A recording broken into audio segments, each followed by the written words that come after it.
Notes on Novelists. Robert Louis Stevenson.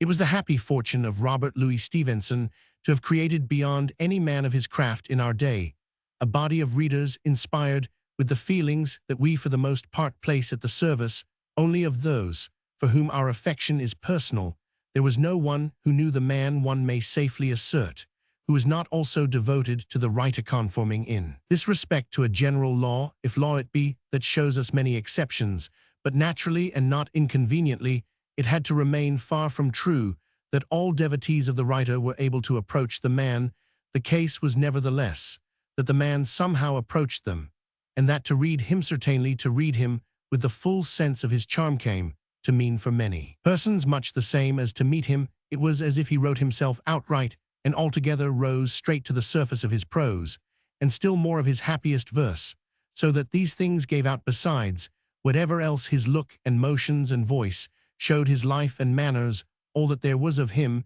his tremendous secrets not excepted, we grew, in short, to possess him entire, and the example is the more curious and beautiful, as he neither made a business of confession, nor cultivated most those forms through which the ego shines. His great successes were supposititious histories of persons quite different from himself, and the objective, as we have learned to call it, was the ideal to which he oftenest sacrificed. The effect of it all none the less was such that his correspondence has only seemed to administer delightfully a further push to a door already half open, and through which we enter with an extraordinary failure of any sense of intrusion. We feel indeed that we are living with him, but what is that but what we were doing before through his correspondence? Certainly, the ego does magnificently shine, which is much the best thing that in any correspondence it can ever do. But even the Velema letters published by Mr. Sidney Colvin in 1895 had already both established that and allayed our diffidence. It came over me the other day suddenly that this diary of mine to you would make good pickings after I am dead, and a man could make some kind of book out of it without much trouble, so for God's sake, don't lose them.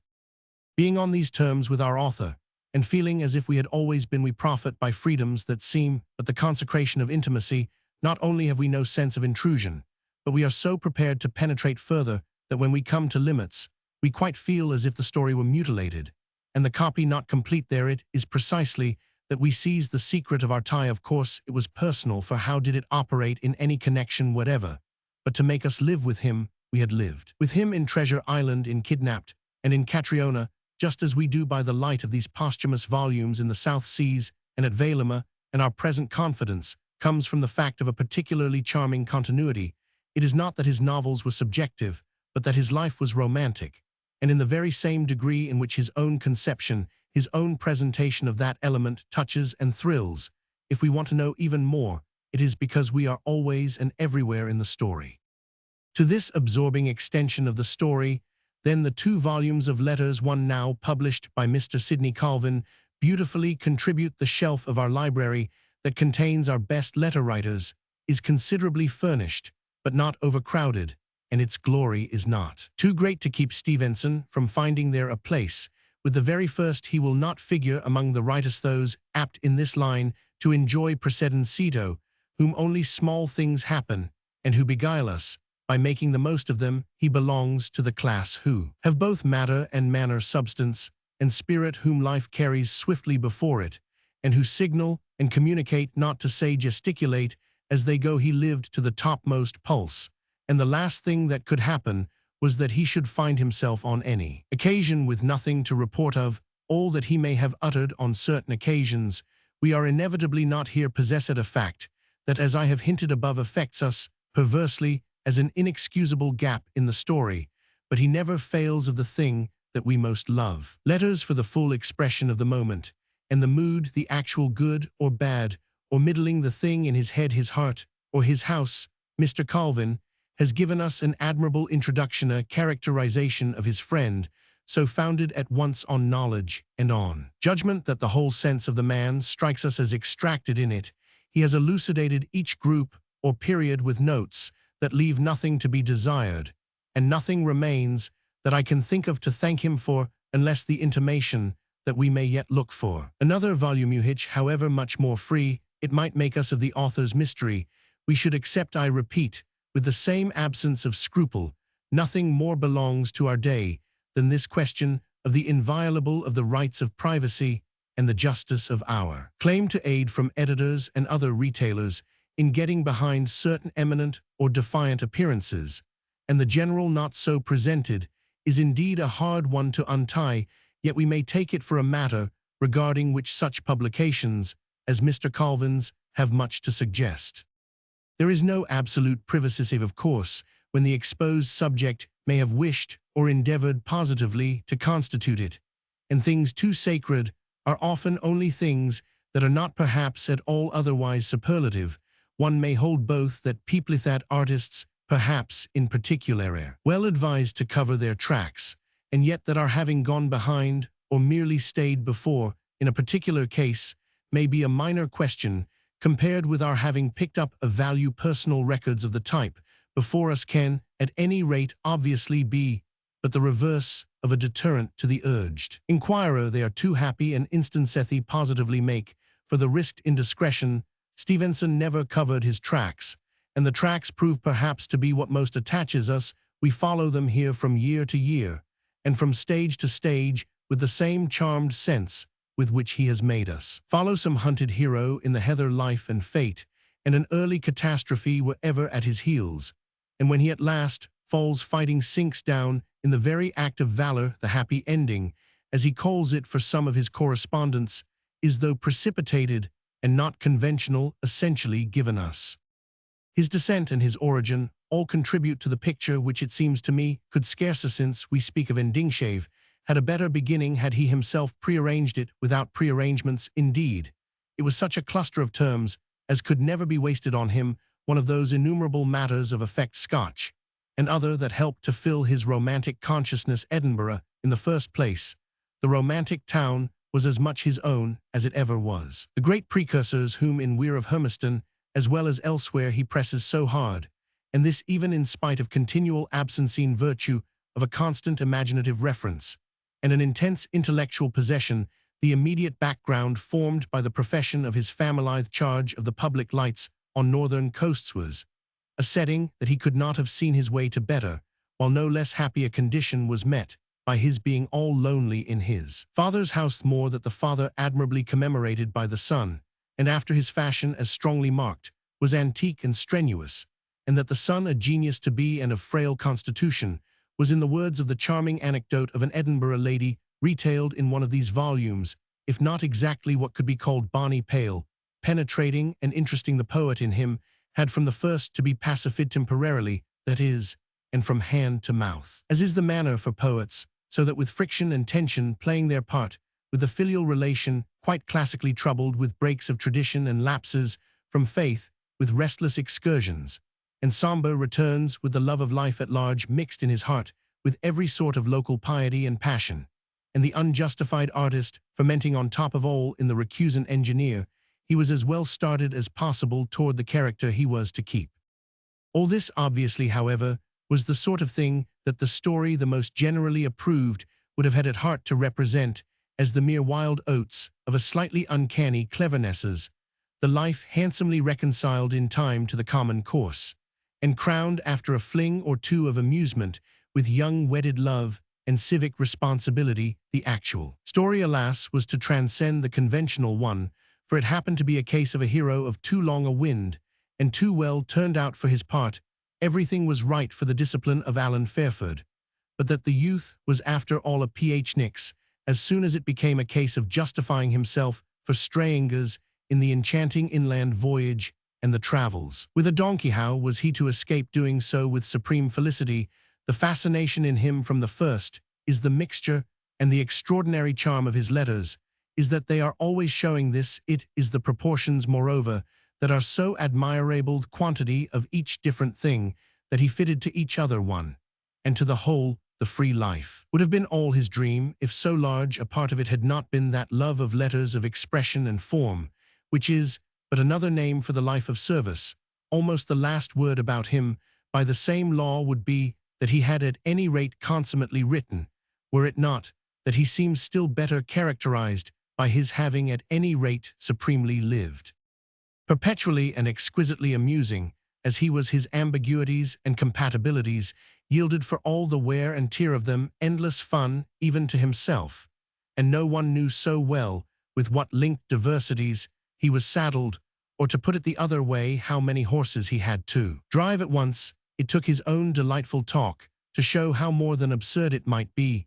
and if convenient, how very obscurely, so that such an incurable rover should have been complicated both with such an incurable scribbler and such an incurable invalid, and that a man should find himself such an anomaly as a drenched yachtsman haunted with style, a shameless bohemian haunted with duty, and a victim at once of the personal hunger and instinct for adventure, and of the critical, constructive, sedentary view of it. He had everything, all-round adventure most of all, to feel, which we have only to turn from the beautiful flush of it in his text to the scarce less beautiful vision of the great hilltop in Pacific seas, to which he was borne after death by islanders and chiefs. Fate, as if to distinguish him as handsomely as possible, seemed to be ever treating him to some chance for an act or a course that had almost nothing in its favor but its inordinate difficulty. If the difficulty was in these cases not all the beauty for him, it at least never prevented his finding, in either our finding, at any rate, as observer, so much beauty as comes from a great risk, accepted either for an idea or for simple joy. The joy of risks, the more personal the better, was never far from him, any more than the excitement of ideas. The most important step in his life was a signal instance of this, as we may discern in the light of The Amateur Emigrant, and Across the Plains, the report of the conditions in which he fared from England to California. To be married here, as always the great note, is the heroic mixture thing he saw morally as well as imaginatively, action and performance at any cost, and the cost made immense by want of health and want of money, illness and anxiety of the extremest kind, and by unsparing sensibilities and perceptions. He had been launched in the world for a fighter with the organism, say, of a composer, though also, it must be added, with a beautiful saving sanity. It is doubtless after his settlement in Samoa that his letters have most to give, but there are things they throw off from the first that strike the note above all characteristic show.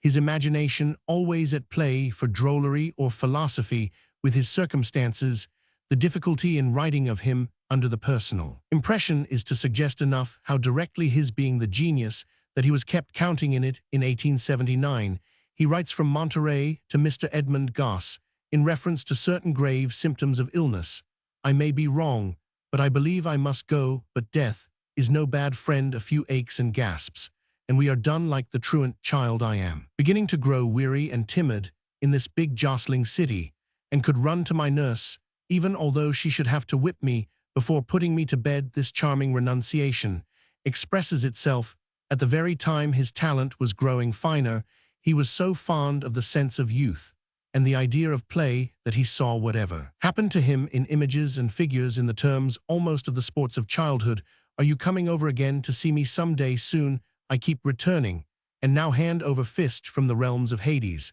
I saw that gentleman between the eyes, and fear him less after each visit. Only Charon and his rough boatmanship I somewhat fear." The fear remained with him, sometimes greater, sometimes less, during the first years after his marriage, those spent abroad and in England in health resorts, and it marks constantly, as one may say, one end of the range of his humor, always busy at the other end, with the impatience of timidities and precautions, and the vision and invention of essentially open-air situations. It was the possibility of the open-air situation that at last appealed to him as the cast worth staking all for, on which, as usual in his admirable rashnesses, he was extraordinarily justified. "No man but myself knew all my bitterness in those days. Remember that the next time you think I regret my exile, remember the pallid brute that lived in Scaravore like a weevil in a biscuit." He found, after an extraordinarily adventurous quest, the treasure island, the climatic paradise that enhanced his possibilities, and with this discovery was ushered in his completely full and rich period, the time in which, as the wondrous whimsicality and spontaneity of his correspondence testify his genius and his character most overflowed. He had done as well for himself in his appropriation of Samoa as if he had done it for the hero of a novel, Only with the complications and braveries, actual and palpable, I have no more hope in anything than this. In the midst of magnificent production than a dead frog, I go into everything with a composed despair, and don't mind just as I always go to sea with the conviction I am to be drowned, and like it before all other pleasures, he could go to sea as often as he liked, and not be spared such hours, as one of these pages vividly evokes those of the joy of fictive composition in an otherwise prostrating storm amid the crash of the elements, and with his grasp of his subject but too needfully sacrificed, it might have appeared to his clutch of seat and inkstand, if only I could secure a violent death. What a fine success! I wish to die in my boots. No more land of counterpane for me, to be drowned, to be shot, to be thrown from a horse, to be hanged, rather than pass again through that slow dissolution. He speaks in one of the Velema letters, Mr. Calvin's publication of 1895, to which it is an office of these volumes promptly to make us return of one of his fictions as a long tough yarn, with some pictures of the manners of today in the greater world, not the shoddy sham world of cities, clubs, and colleges, but the world where men still live a man's life that is distinct. And in the same letter he throws off a summary of all that in his final phase satisfied and bribed him, which is as significant as it is racy, his correspondent, as was inevitable now. And then for his friends at home, appears to have indulged in one of those harmless pointings of the morales to the distant dangers he would court be, which we all were more or less moved to relieve ourselves of the depressed consciousness that he could do beautifully without us, and that our collective tameness was far, which indeed was distinctly the case, from forming his proper element. There is no romantic life for which something amiable has not to be sweepingly sacrificed, and of us, in our inevitable category, the sweep practically was clean. Your letter had the most wonderful, I told you, so I ever heard in the course of my life. Why, you madman, I wouldn't change my present installation for any post, dignity, honor, or advantage conceivable to me. It fills the bill. I have the loveliest time. And as for wars and rumors of wars, you surely know enough of me to be aware that I like that also 1,000 times better than decrepit peace in Middlesex. I do not quite like politics. I am too aristocratic, I fear, for that, God knows. I don't care who I chum with, perhaps like sailors best, but to go round and sue and sneak to keep a crowd toads than ever. His categories satisfied him. He had got hold of the world where men still live a man's life, which was not, as we have just seen, that of cities, clubs, and colleges. He was supremely suited, in short, at last, at the cost, it was to be said, of simplifications of view that intellectually he failed quite exactly. It was one of his few limitations to measure, but in a way that ministered to his rare capacity for growth, and placed in supreme relief his affinity with the universal romantic. It was not that anything could ever be for him plain sailing, but that he had been able at 40 to turn his life into the fairy tale of achieving, in a climate that he somewhere describes as an expurgated heaven, such a happy physical consciousness as he had never known. This enlarged in every way his career, opening the door still wider to that real puss in the corner game of opposites, by which we have critically the interest of seeing him perpetually agitated. Let me repeat that these new volumes, from the date of his definite expatriation, direct us for the details of the picture constantly to the Velema letters, with as constant an effect of our thanking our Fortunito, say nothing of his own, that he should have had in these years a correspondent and a confidant who so beautifully drew him out. If he possessed in Mr. Sidney Calvin his literary charge d'affaires at home, the ideal friend and alter ego on whom he could unlimitedly rest, this is a proof the more with the general rarity of such case of what it was in his nature to make people wish to do for him. To Mr. Calvin he is more familiar than to anyone, more whimsical and natural, and frequently more inimitable of all of which a just notion can be given only by abundant citation, and yet citation itself is embarrassed with nothing to guide it but his perpetual spirit's perpetual acuteness and felicity, restlessness of fancy and of judgment. These things make him jump from pole to pole, and fairly hum at times among the objects and subjects that filled his air like a charged bee among flowers. He is never more delightful than when he is most egotistic, most consciously charmed with something he has done. And the papers are some of them up to Dick, and no mistake, I agree with you, the lights seem a little turned down. When we learn that the articles alluded to are those collected in across the plains, we quite assent to this impression made by them after a troubled interval, and envy the author who, in a far Pacific isle, could see the lantern-bearers a letter to a young gentleman and pulvis et umbra float back to him as a guarantee of his faculty, and between covers constituting the book that is to live Stevenson's masculine wisdom. Moreover, his remarkable final sanity is always and it was not what made least in him for happy intercourse close to his comedy and next door to his slang. And however low the lights are, the stuff is true, and I believe the more effective, after all, what I wish to fight is the best fought by a rather cheerless presentation of the truth. The world must return some day to the word duty and be done with the word reward. There are no rewards and plenty duties, and the sooner a man sees that and acts upon it like a gentleman or a fine old barbarian, the better for himself. It would perhaps be difficult to quote a single paragraph giving more than that of the whole of him, but there is abundance of him in this too.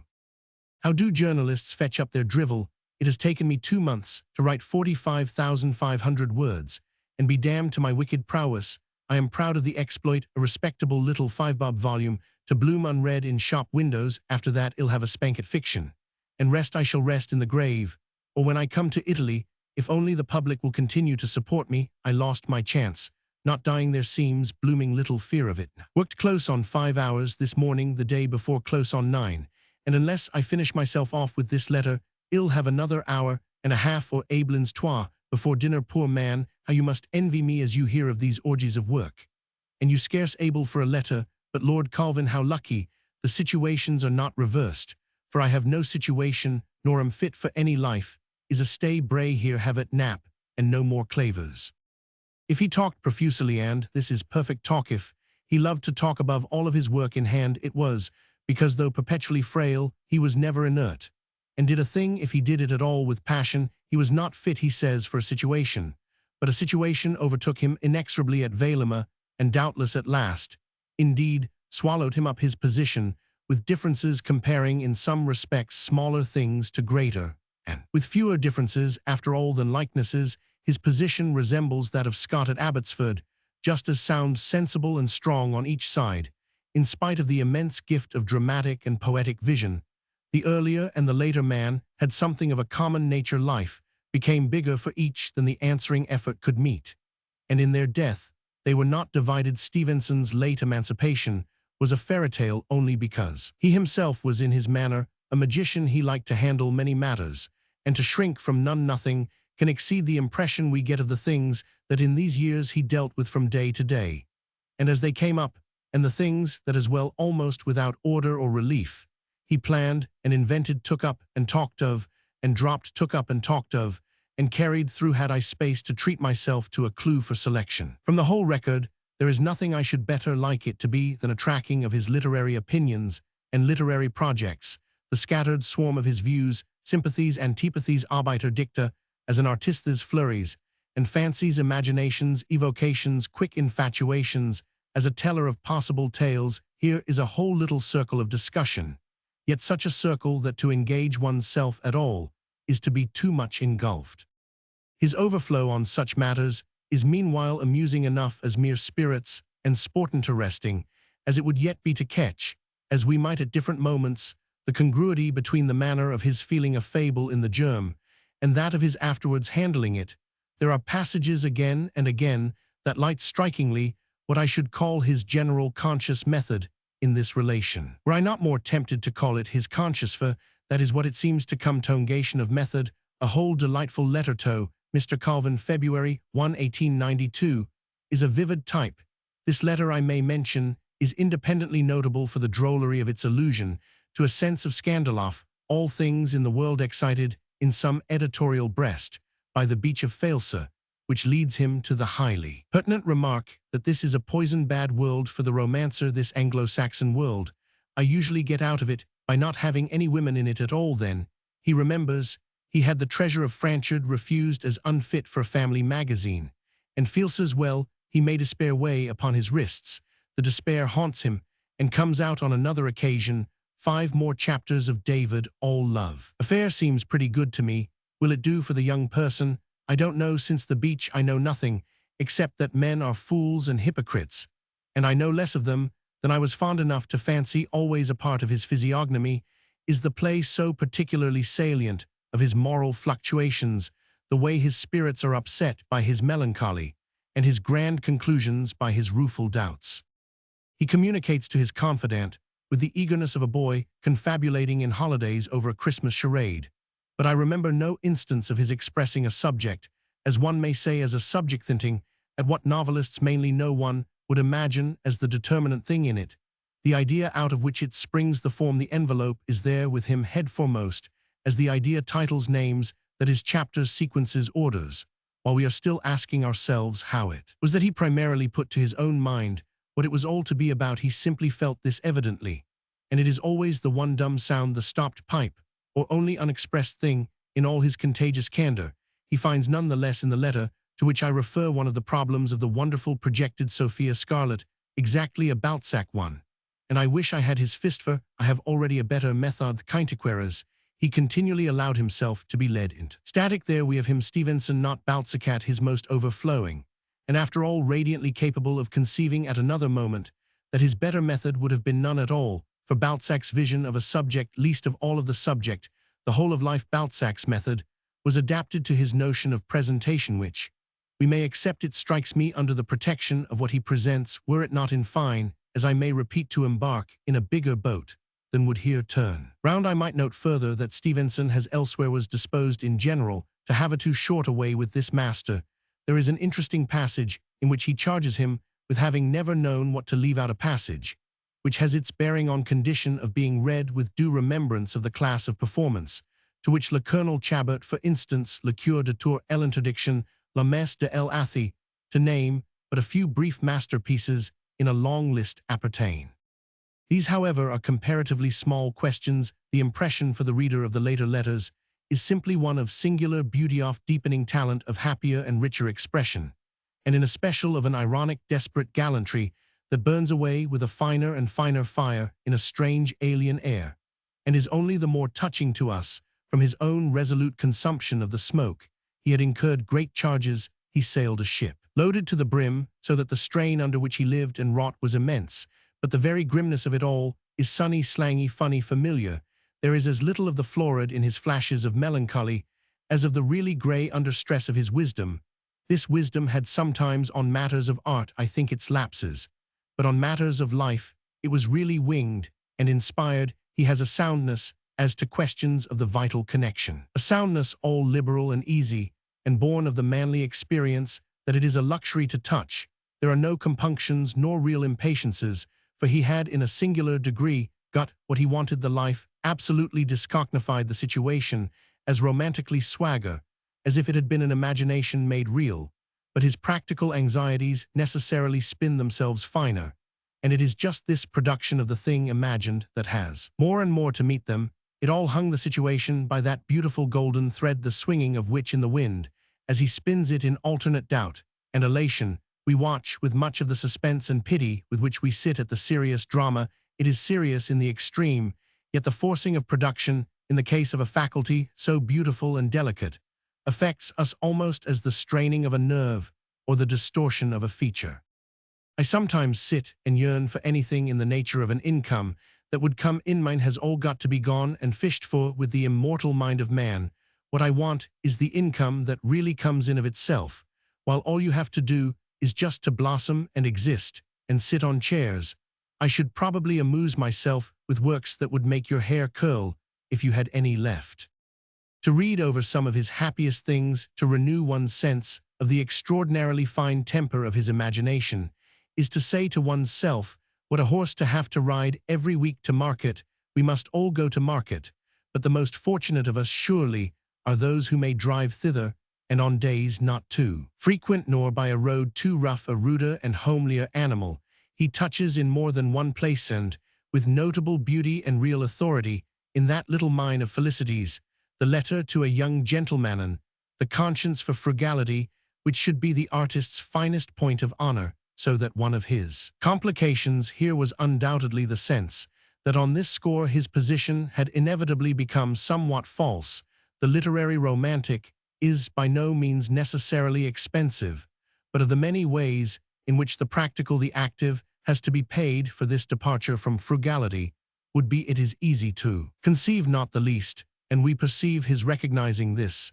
as he recognized everything if, not in time, then out of it, accepting inconsistency, as he always did, with the gaiety of a man of courage, not being, that is, however intelligent, priggish for logic and the grocer's book, any more than for anything else only. Everything made for keeping it up, and it was a great deal to keep up though, when he throws off the ebb tide and rises to Catriona, and then again to Weir of Hermiston, as if he could rise to almost anything we breathe anew and look longingly forward. The latest of these letters contains such admirable things, testify so to the reach of his intelligence, and in short vibrate so with genius and charm, that we feel him at moments not only unexhausted, but replenished and capable perhaps, for all we know to the contrary, of new experiments and deeper notes. The intelligence and attention are so fine that he misses nothing from unawareness, not a gossamer thread of the thought of the time that wafted to him on the other side of the globe,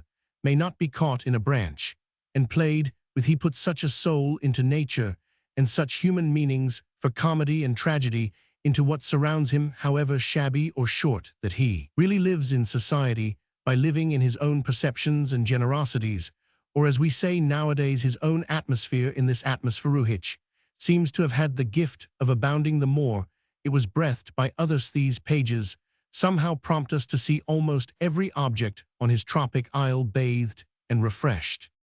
So far at any rate from growing thin for want of London, he can transmit to London, or to its neighborhood communications, such as it would scarce know otherwise where to seek. A letter to his cousin R. a Roman 1000 Stevenson, September 1894, touches so on all things,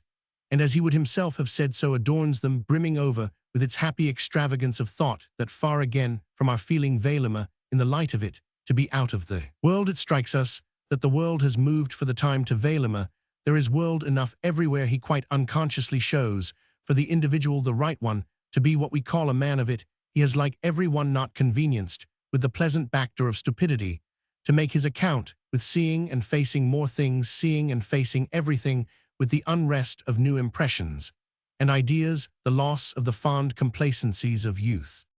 But as I go on in life day by day, I become more of a bewildered child. I cannot get used to this world, to procreation, to heredity, to sight, to hearing. The commonest things are a burthen. The prim, obliterated, polite face of life, and the broad body and orgiastica emnatic foundations form a spectacle to which no habit reconciles me, and I could wish my days to be bound each to each by the same open-mouthed wonder. They are anyway, and whether I wish it or not. I remember very well your attitude to life, thy's conventional surface of it. You have none of that curiosity for the social stage, directions, the trivial ficelles of the business. It is simian, but that is how the wild youth of man is captured. The whole letter is enchanting. But no doubt there is something great in the half-success that has attended the effort of turning into an emotional region bold conduct, without any appeal, or almost none, to the figurative, mysterious, and constitutive facts of life. Not that conduct is not constitutive, but dear, it's dreary. On the whole, conduct is better dealt with on the Castian gentleman and duty formula, with as little fervor and poetry as possible, stoical and short. The last letter of all, it will have been abundantly noted, has with one of those characteristically thrown-out references to himself that were always half a whim, half a truth, and all a picture, a remarkable premonition. It is addressed to Mr. Edmund Gosse. It is all very well to talk of renunciation, and of course it has to be done, but for my part, give me a roaring toothache. I do like to be deceived and to dream, but I have very little use for either watching or meditation. I was not born for age. I am a childless, rather bitter, very clear-eyed, blighted youth. I have in fact lost the path that makes it easy and natural for you to descend the hill. I am going at it straight, and where I have to go down, it is a precipice. You can never write another dedication that can give the same pleasure to the vanished Tusitala. 2 days later, he met his end in the happiest form by the straight, swift bolt of the gods. It was, as all his readers know, with an admirable unfinished thing in hand, scarce a quarter retina composition, as to which his hopes were presumably with much justice, and as they were by no means always of the highest. Nothing is more interesting than the rich way in which in Weir of Hermiston and Catriona the predominant imaginative Scot reasserts himself after gaps and lapses, distractions and deflections superficially extreme. There are surely few backward jumps of this energy more joyous, and Apide's joints, or of a kind more interesting to a critic. The imaginative vision is hungry and tender, just in proportion, as the actual is otherwise beset, so that we must sigh always in vain for the quality that this purified flame, as we call it, would have been able to give the metal, and how many things for the critic the case. Suggestio many possible reflections cluster about it, and seem to take light from it. It was romance indeed. Weir of Hermiston we feel, as we see it only grow in assurance and ease, when the reach to it over all the spaces becomes more positively artificial. The case is literary to intensity, and given the nature of the talent, only thereby the more beautiful he embroiders in silk and silver in defiance of climate and nature of every near aspect, and with such another antique needle as was nowhere, least of all in those latitudes, to be bought in the intervals of wondrous international and insular politics, and of 50 material cares and complications, his special stock of association, most personal style, and most unteachable trick, fly away again to him, like so many strayed birds to nest each with the flutter in its beak of some scrap of document, or legend, some fragment of picture or story, to be retouched, revarnished, and reframed. These things he does with a gusto, moreover, for which it must be granted that his literary treatment of the islands and the island life had ever vainly waited, curious enough that his years of the tropics and his fraternity with the natives never drew from him any such rendered view as might have been looked for in advance. For the absent and vanished Scotland, he has the image within the limits, too narrow ones, we may perhaps judge admitted by his particular poetic, but the law of these things in him was, as of many others, amusingly, conscientiously perverse. The Pacific, in which he materially delighted, made him descriptively serious, and even rather dry. With his own country, on the other hand, materially impossible, he was ready to tread an endless measure. He easily sends us back again here to our vision of his mixture. There was only one thing on earth that he loved as much as literature, which was the total absence of it, and to the present, the immediate, whatever it was, he always made the latter offering. Samoa was susceptible of no stylenon of that, above all, with which he was most conscious of an affinity, save the demonstration of its rightness for life, and this left the field abundantly clear for the border, the great North Road. In the 18th century, I have been reading over Catriona and Weir with the purest pleasure with which we can follow a man of genius, that of seeing him abound in his own sense. In Weir, especially, like an improvising pianist, he superabounds and revels, and his own sense, by a happy stroke, appeared likely never more fully and brightly to justify him to have become, even in some degree, a new sense, with new chords and possibilities. It is the old game, but it is the old game that he exquisitely understands. The figure of Hermiston is creative work of the highest order, those of the two Kirstys, especially that of the elder, scarce less so, and we ache for the loss of a thing which could give out such touches as the quick joy at finding herself in falsehood of the enamored girl, whose brooding elder brother has told her that as soon as she has a lover she will begin to lie. Will I have gotten my Joe now, she thought with secret rapture, or a passage so richly charged with imagination as that in which the young lover recalls her as he has first seen, and desired her seated at grey of evening on an old tomb in the moorland, and unconsciously making him think by her scrap of song both of his mother who sang it and whom he has lost, and of their common ancestors now dead, of their rude wars composed, their weapons buried with them, and of these strange changelings, their descendants, who lingered a little in their places and would soon be gone also, and perhaps sung of by others at the gloaming hour, by one of the unconscious arts of tenderness. The two women were enshrined together in his memory. Tears, in that hour of sensibility, came into his eyes indifferently at the thought of either, and the girl, from being something merely bright and shapely, was caught up into the zone of things serious as life and death, and his dead mother, so that in all ways and on either side fate played his game artfully with this poor pair of children. The generations were prepared, the pangs were made ready before the curtain rose on the dark drama.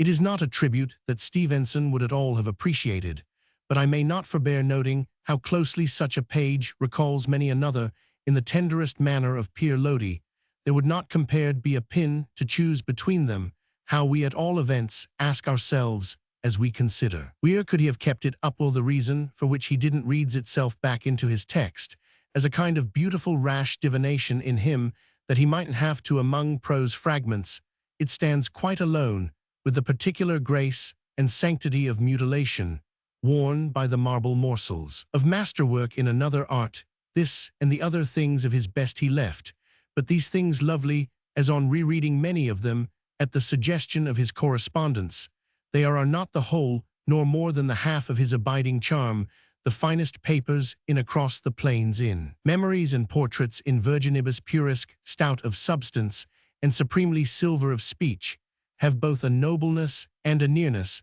that place them for perfection and roundness above his fictions, and that also may well remind a vulgarized generation of what even under its nose English prose can be, but it is bound up with his name for our wonder and reflection that he is something other than the author of this, or that particular beautiful thing, or of all such things together. It has been his fortune, whether or no the greatest, that can befall a man of letters to have had to consent to become, by a process not purely mystic, and not wholly untraceable, what shall we call eta figure tracing, is needless now, for the personality has acted, and the incarnation is full there. He each has passed ineffaceably into happy legend. This case of the figure is of the rarest, and the honor surely of the greatest in all our literature. We can count them sometimes with the work, and sometimes without the work has often been great, and yet the figure Nil Johnson was one, and Goldsmith and Byron, and the two former moreover not in any degree like Stevenson in virtue of the element of grace. Was it this element that fixed the claim? Even for Byron it seems doubtful, and the list at all events, as we approach our own day, shortens and stops. Stevenson has it at present, may we not say pretty well to himself, and it is not one of the scrolls in which he least will live. The letters of Robert Louis Stevenson to his family and friends, selected and edited with notes and introduction, by Sidney Colvin, 1899. Émile Zola.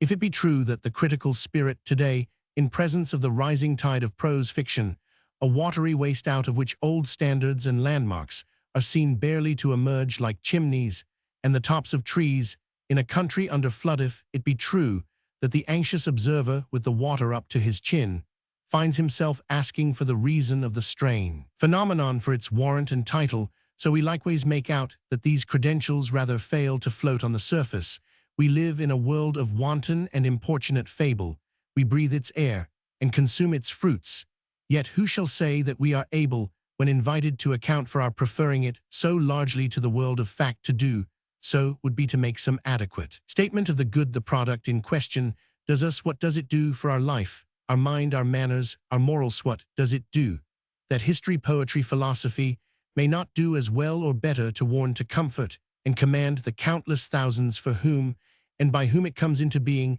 We seem too often left with our riddle on our hands. The lame conclusion on which we retreat is that stories are multiplied, circulated, paid for on the scale of the present hour, simply because people like them. As to why people should like anything so loose and mean as the preponderant mass of the output, so little indebted for the magic of its action to any mystery in the making, is more than the actual state of our perceptions enables us to say. This bewilderment might be our last word if it were not for the occasional occurrence of accidents, especially appointed to straighten out a little our tangle. We are reminded that if the unnatural prosperity of the wanton fable cannot be adequately explained, it can at least be illustrated with a sharpness that is practically an argument, an abstract solution. Failing we encounter it in the concrete, we catch in short a new impression, or to speak more truly, recover an old one. It was always there to be had, but we ourselves throw off an oblivion, an indifference, for which there are plenty of excuses. We become conscious for our profit of a case, and we see that our mystification came from the way cases had appeared for so long to fail us. None of the shapeless forms about us, for the time, had attained to the dignity of one, the one I am now conceiving as suddenly effective effort, which I fear I must have been regarding it as somewhat in eclipses, that of Émile Zola, whom, as a manifestation of the sort, we are considering 3 or 4 striking facts, have lately combined to render more objective, and so to speak more massive his close. Connection with the most resounding of recent public quarrels, his premature and disastrous death above all at the moment, I write the appearance of his last finished novel bequeathed to his huge public. From beyond, the gravity's rapid events have thrust him forward, and made him loom abruptly larger, much as if our pedestrian critic treading the dusty highway had turned a sharp corner. It is not assuredly that Zola has ever been veiled or unapparent. He had, on the contrary, been digging his field these 30 years, and for all passers to see, with an industry that kept him after the fashion of one of the grand grim sowers or reapers of his brother of the brush, or at least of the canvas Jean-Francois Millet duskily outlined against the sky. He was there in the landscape of labor, had always been, but he was there as a big natural or pictorial feature, a spreading tree, a battered tower, a lumpish, round-shouldered, useful hayrick, confounded with the air, and the weather, the rain, and the shine, the day, and the dusk merged more or less, as it were, in the play of the elements themselves. We had got used to him, and thanks in a measure just to this stoutness of his presence, to the long regularity of his performance, had come to notice him hardly more than the dwellers in the marketplace noticed the quarters struck by the town clock. On top of all, accordingly, for our skeptical mood, the sense of his work, a sense determined afresh by the strange climax of his personal historians, out almost with violence, as a reply to our wonder. It is as if an earthquake or some other rude interference had shaken from the town clock a note of such unusual depth as to compel attention. We therefore once more give heed, and the result of this is that we feel ourselves, after a little, probably as much enlightened as we can hope ever to be. We have worked round to the so marked and impressive anomaly of the adoption of the feudal art by one of the stoutest minds and stoutest characters of our time. This extraordinarily robust worker has found it good enough for him. And if the fact is, as I say, anomalous, we are doubtless helped to conclude that by its anomalies in future the bankrupt business, as we are so often moved to pronounce, it will most recover credit. What is at all events striking for us, critically speaking, is that in the midst of the dishonor it has gradually harvested by triumphant vulgarity of practice, its pliancy and applicability can still plead for themselves. The curious contradiction stands forth for our relief, the circumstance that 30 years ago a young man of extraordinary brain and indomitable purpose, wishing to give the measure of these endowments in a piece of work supremely solid, conceived and sat down to less raugon maquot rather than to an equal task in physics, mathematics, politics, or economics. He saw his undertaking, thanks to his patience and courage, practically to a close, so that it is exactly neither of the so-called constructive sciences that happens to have had the benefit, intellectually speaking, of one of the few most constructive achievements of our time there. Then, provisionally at least, we touch bottom. We get a glimpse of the pliancy and variety, the ideal of vividness, on behalf of which our equivocal form may appeal to a strong head. In the name of what ideal on its own side, however, does the strong head yield to the appeal? What is the logic of it so deeply committing itself? Zola's case seems to tell us, as it tells us other things, the logic is in its huge freedom of adjustment to the temperament of the worker, which it carries, so to say, as no other vehicle can do. It expresses fully and directly the whole man, and big as he may be, it can still be big enough for him without becoming false to its type. We see this truth made strong from beginning to end in Zola's work. We see the temperament, we see the whole man with his size and all his marks stored and packed away in the huge hold of Les Raugon Maquot, as a cargo is packed away on a ship.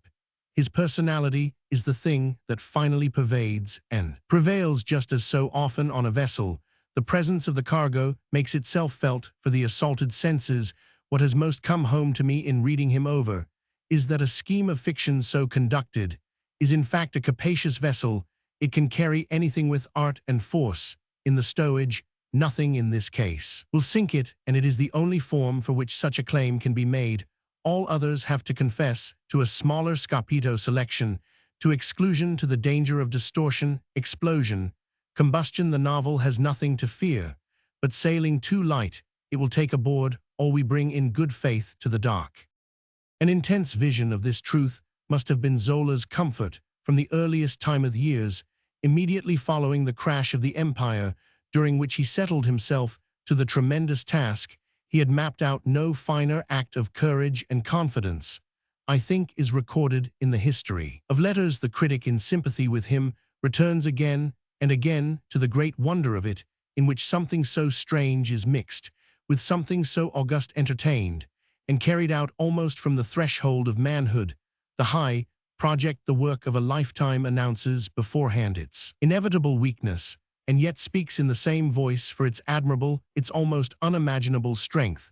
The strength was in the young man's very person, in his character, his will, his passion, his fighting temper, his aggressive lips, his squared shoulders, when he sat up, and overweening confidence. His weakness was in that inexperience of life, from which he proposed not to suffer, from which he in fact suffered on the surface remarkably little, and from which he was never to suspect, I judge, that he had suffered at all. I may mention, for the interest of it, that meeting him during his first short visit to London, made several years before his stay in England during the Dreyfus trial, I received a direct impression of him that was more informing than any previous study. I had seen him a little in Paris years before that, when this impression was a perceptible promise, and I was now to perceive how time had made it good. It consisted, simply stated, in his fairly bristling with the betrayal that nothing whatever had happened to him in life. But to write Les Rougon Macquart, it was, even for that matter, almost more as if Les Rougon Macquart had written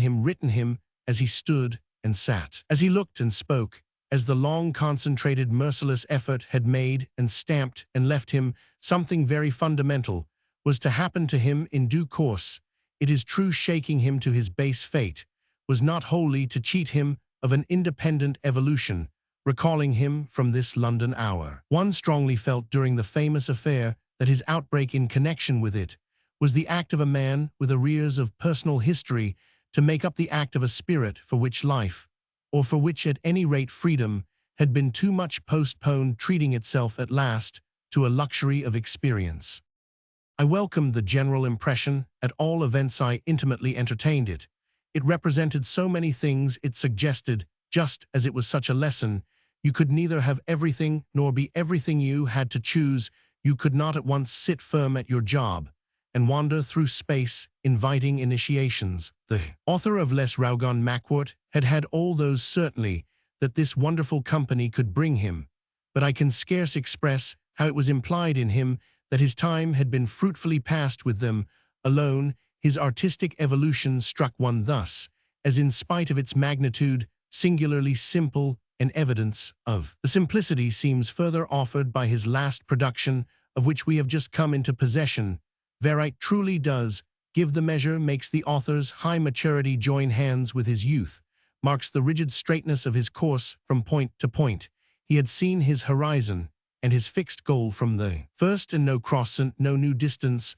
no blue gap in the hills to right or to left ever tempted him to stray. Verite, of which I shall have more to say, is in fact as a moral finality, and the crown of an edifice, one of the strangest possible performances, machinemented and made good by an immense expertness. It yet makes us ask how, for disinterested observation and perception, the writer had used so much time and so much acquisition, and how he can all along have handled so much material without some larger subjective consequence. We really rub our eyes, in other words, to see so great an intellectual adventure as Les Rougon Macquart come to its end in deep desert sand, difficult truly to read, because showing him at last almost completely a prey to the danger that had for a long time more and more dogged his steps, the danger of the mechanical, all-confident and triumphant. The book is nevertheless full of interest for a reader desirous to penetrate. It speaks with more distinctness of the author's temperament, tone, and manner than if, like several of his volumes, it achieved or enjoyed a successful life of its own. Its heavy completeness, with all this, as of some prodigiously neat, strong, and complicated scaffolding constructed by a firm of builders for the erection of a house whose foundations refuse to bear it, and that is unable, therefore, to rise. Its very betrayal of a method and a habit more than adequate on past occasions to similar ends carries us back to the original rare exhibition, the grand assurance and grand patience with which the system was launched.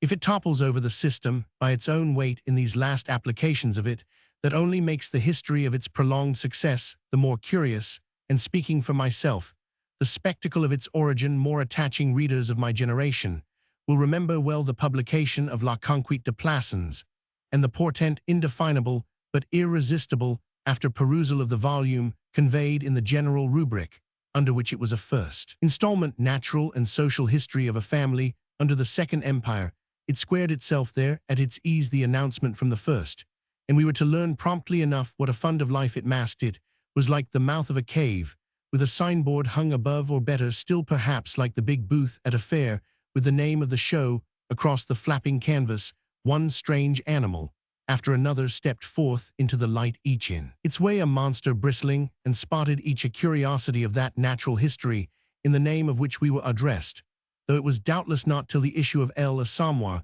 that the true type of the monstrous seemed to be reached. The enterprise, for those who had attention, was even at a distance impressive, and the nearer the critic gets to it retrospectively, the more so it becomes. The pyramid had been planned, and the site staked out. But the young builder stood there in his sturdy strength, with no equipment save his 2 hands, and as we may say his wheelbarrow, and his trowel, his pile of material of stone, brick, and rubble, or whatever was of the smallest. But this he apparently felt as the least of his difficulties. Poor, uninstructed, unacquainted, unintroduced, he set up his subject wholly from the outside, proposing to himself wonderfully to get into its depths as he went. If we imagine him asking himself what he knew of the social life of the Second Empire, to start with, we imagine him also answering in all honesty, I have my eyes and my ears, I have all my senses, I have what I've seen and heard, what I've smelled and tasted and touched.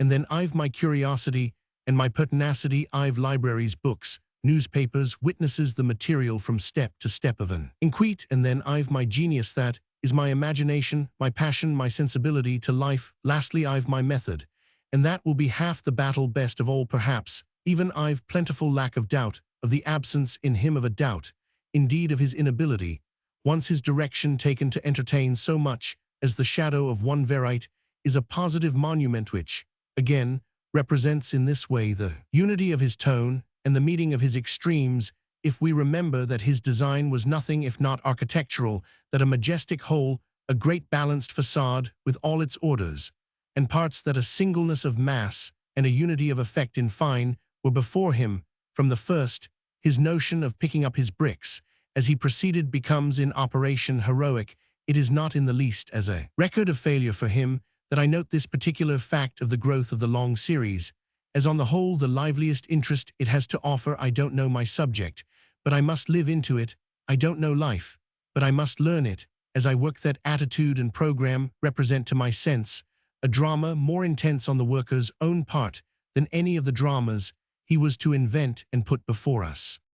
It was the fortune, it was, in a manner, the doom of Les Rougon Macquart to deal with things almost always in gregarious form, to be a picture of numbers of classes, crowds, confusions, movements, industries, and this, for a reason of which it will be interesting to attempt some account. The individual life is, if not wholly absent, reflected in coarse and common, in generalized terms, whereby we arrive precisely at the oddity just named, the circumstance that, looking out somewhere, and often woefully athirst for the taste of fineness, we find it not in the fruits of our author's fancy, but in a different matter altogether. We get it in the very history of his effort, the image itself of his lifelong process, comparatively so personal, so spiritual even,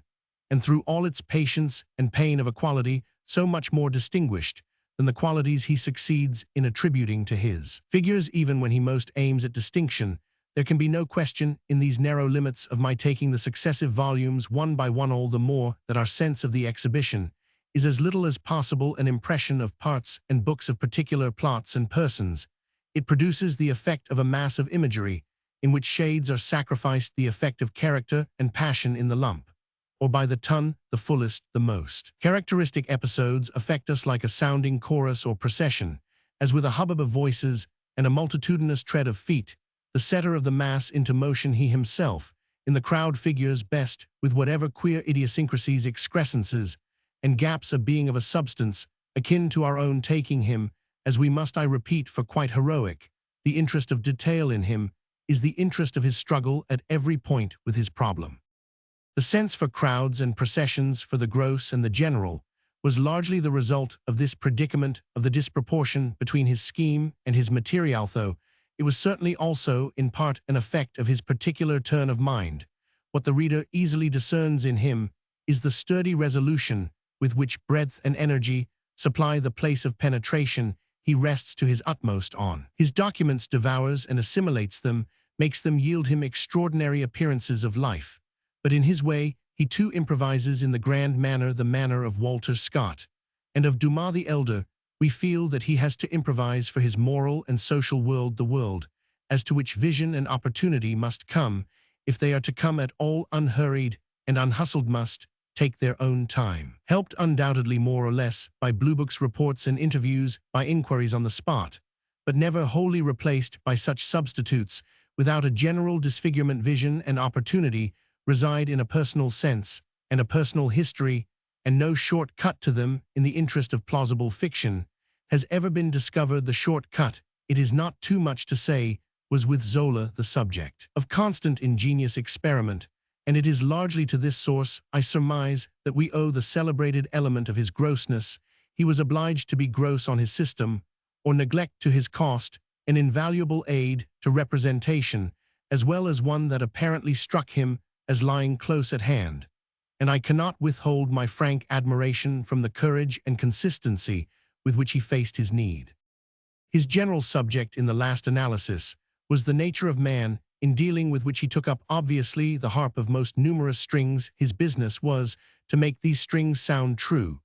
and there were none that he did not, so far as his general economy permitted, persistently try. What happened then was that Manasseh about half in these, as I have noted, the most, silvered the most. Golden refused to give out their music. They would only sound false, since, as with all his earnestness he must have felt, he could command them through want of skill, of practice, of ear, to none of the right harmony. What therefore was more natural than that, still splendidly bent on producing his illusion, he should throw himself on the strings he might thump with effect, and should work them as our phrase is for all they were worth. The nature of man he had plentiful warrant for holding is an extraordinary mixture, but the great thing was to represent a sufficient part of it, to show that it was solidly, palpably, commonly the nature. With this preoccupation he doubtless fell into extravagance. There was clearly so much to lead him on the coarser side of his subject, based on the community of all the instincts, was for instance the more practicable side, a sphere,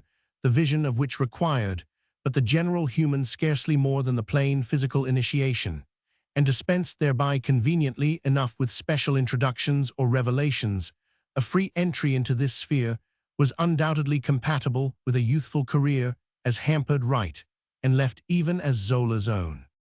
He was in prompt possession thus of the range of sympathy that he could cultivate, though it must be added that the complete exercise of that sympathy might have encountered an obstacle that would somewhat undermine his advantage. Our friend might have found himself able, in other words, to pay to the instinctive, as I have called it, only such tribute as protesting taste, his own dose of it, permitted. Yet there it was again, that fortune and his temperament served him taste, as he knew it, taste, as his own constitution supplied, it proved to have nothing to say to the matter. His own dose of the precious elixir had no perceptible regulating power. Paradoxical as the remark may sound, this accident was positively to operate as one of his greatest felicities. There are parts of his work, those dealing with romantic or poetic elements, in which the inactivity of the principle in question is sufficiently hurtful, but it surely should not be described as hurtful to such pictures as Le Ventre de Paris,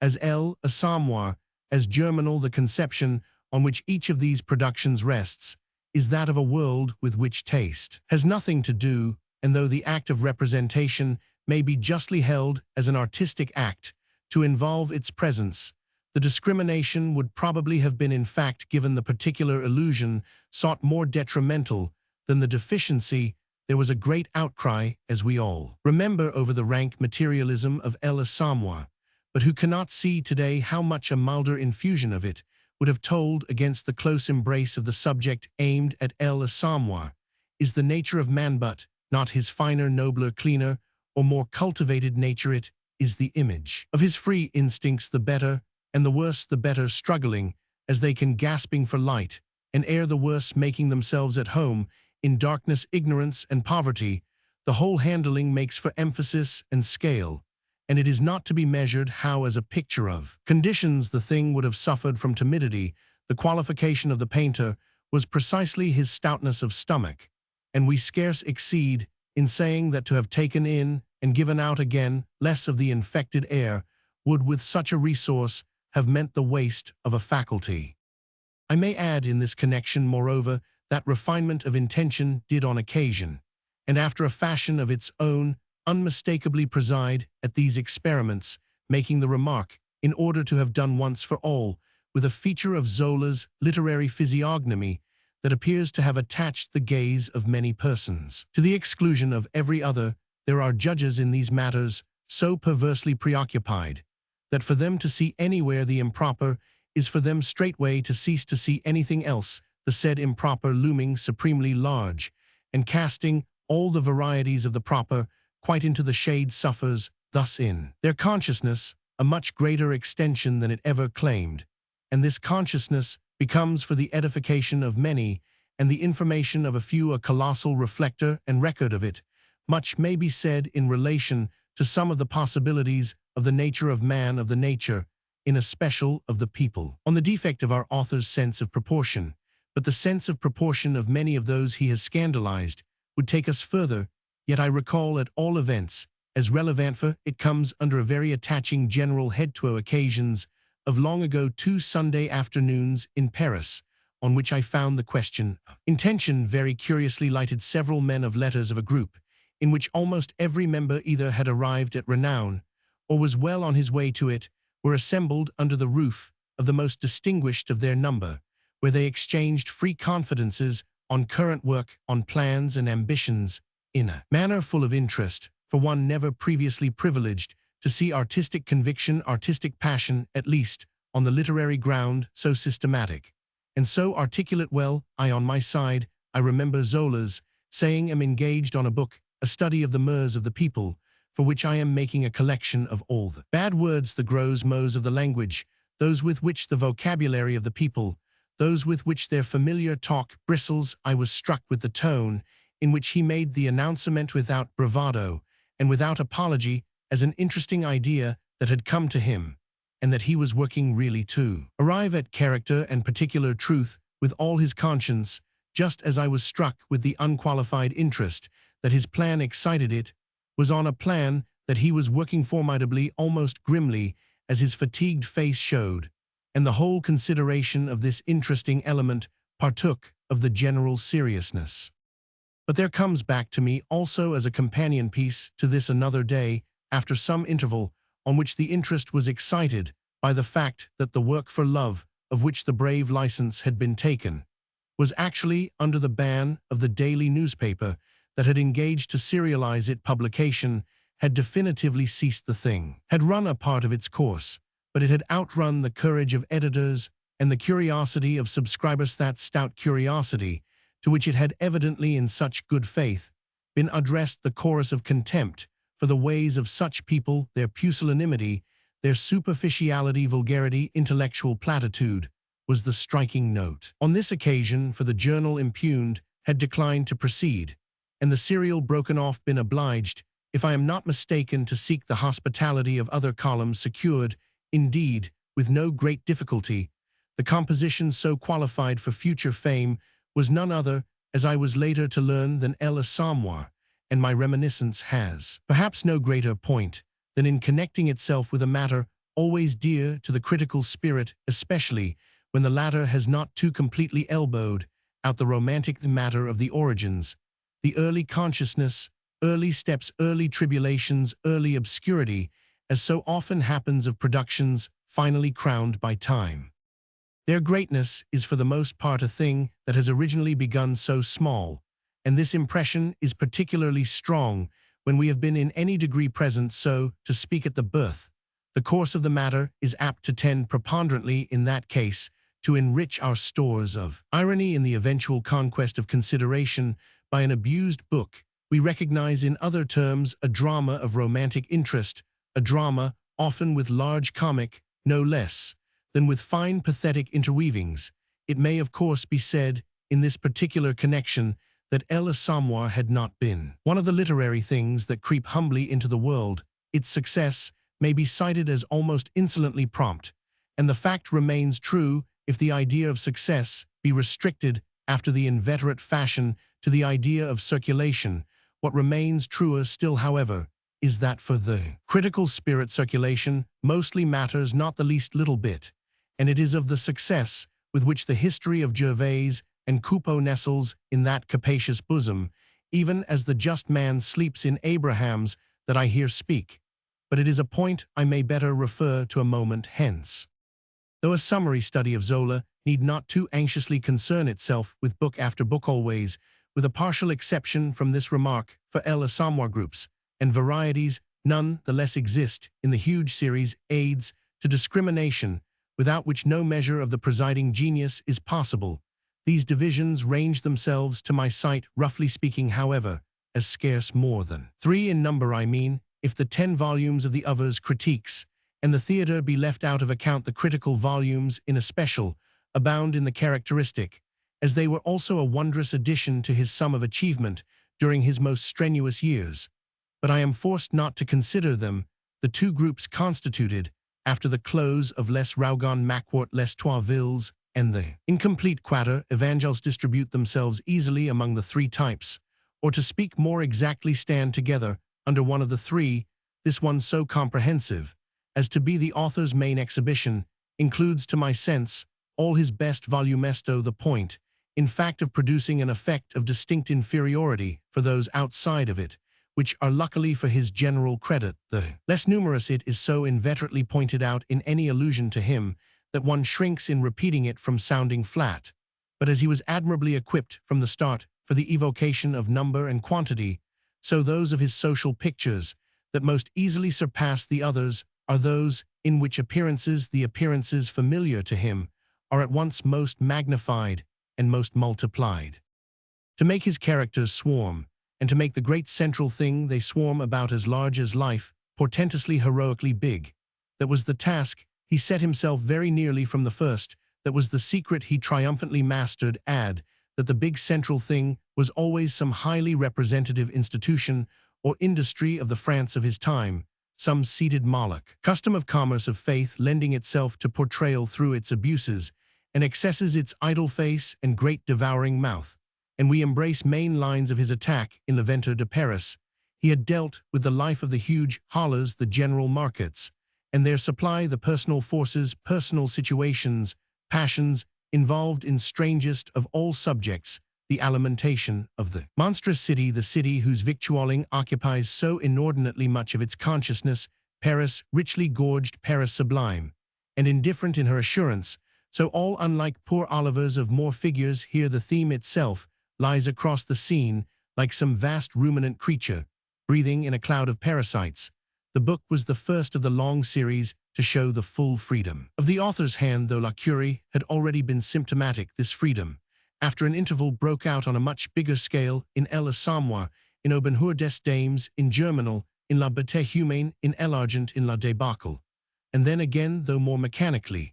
and with much of the glory gone, in the more or less wasted energy of lurid Rome Paris, of fecundite travail and verite.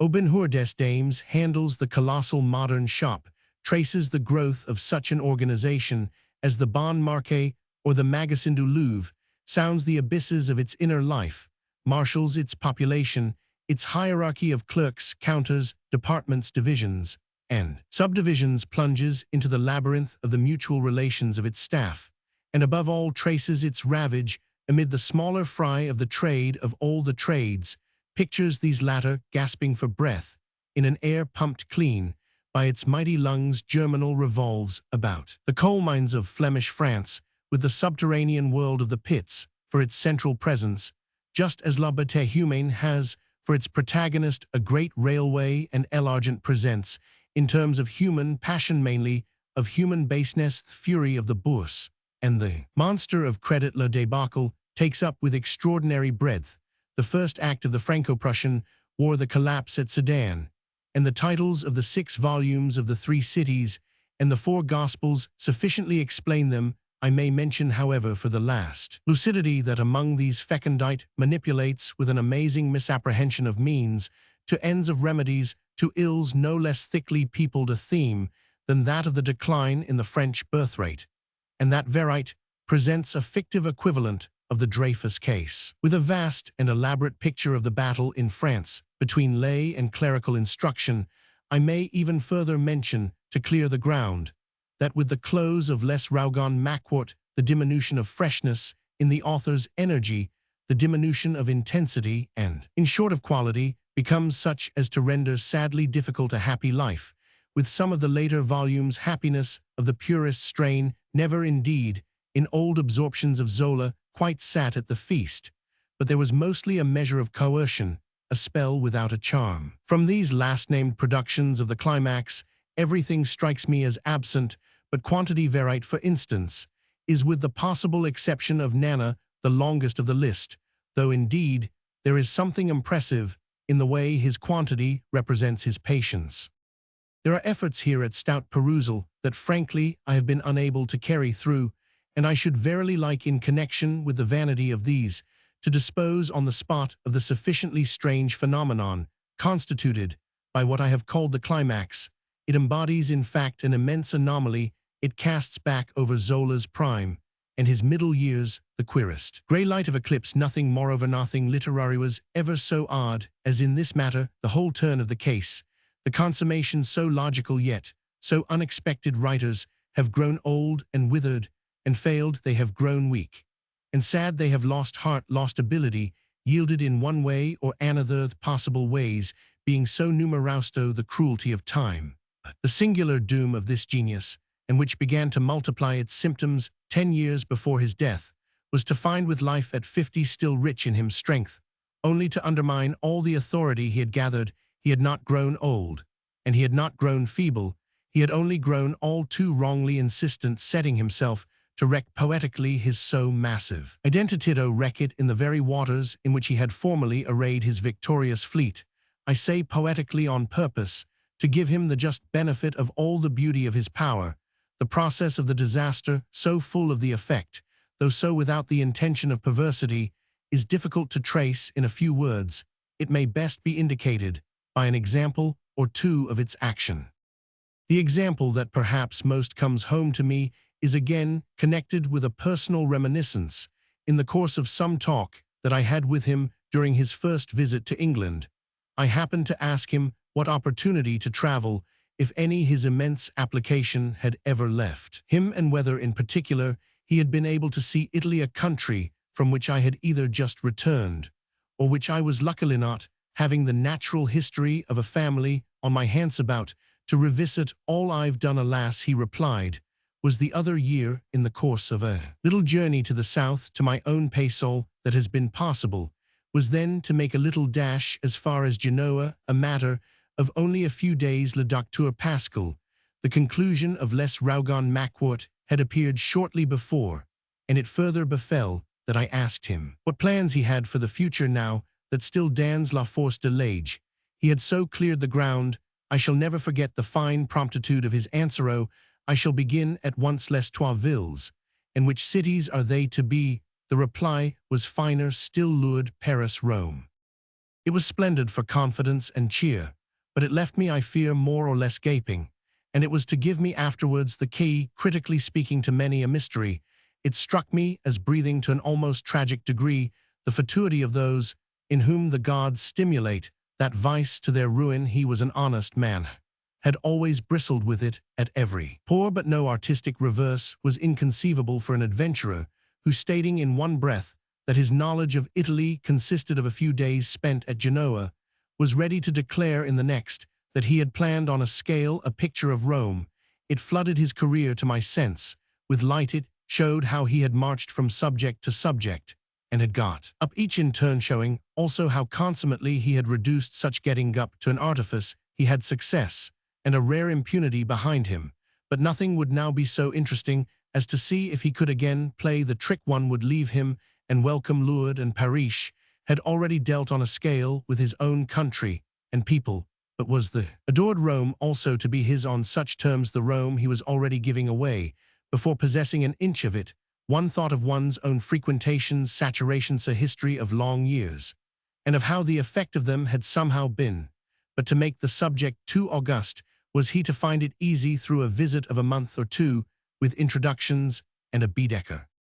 It was not indeed that the Baedeker and the introductions didn't show to my sense at that hour as extremely suggestive. They were positively a part of the light struck out by his announcement. They defined the system on which he had brought Les Raugon Macquart safely into port. He had had his Baedeker and his introductions for Germinal, for El Assommoir, for L'Argent, for La Débâcle, for Au Bonheur des Dames, which advantages, which researches, had clearly been all the more in character for being documentary, extractive, a matter of renseignements published or private, even when most mixed with personal impressions snatched with enquête sur les lieux, with facts obtained from the best authorities, proud and happy to cooperate in so famous a connection, that was, as we say, all right, all the more that the process to my imagination became vivid, and was wonderfully reflected back from its fruits. There were the fruits, so it hadn't been presumptuous. Presumption, however, was now to begin, and what omen mightn't there be in its beginning with such complacency? Well, time would show was time in due course. Effectually Roman 999 Rome,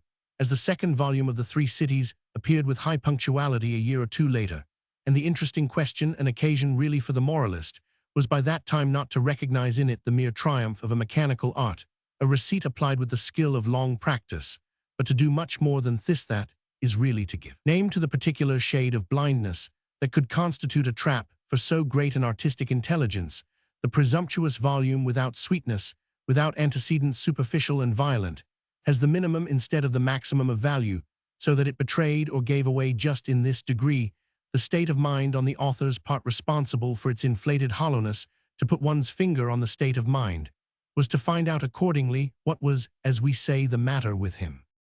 It seemed to me, I remember, that I found out as never before, when in its turn fecundite began the work of crowning. The edifice fecundite is physiological, whereas Rome is not, whereas verite likewise is not. Yet these three productions joined hands at a given moment to fit into the lock of the mystery,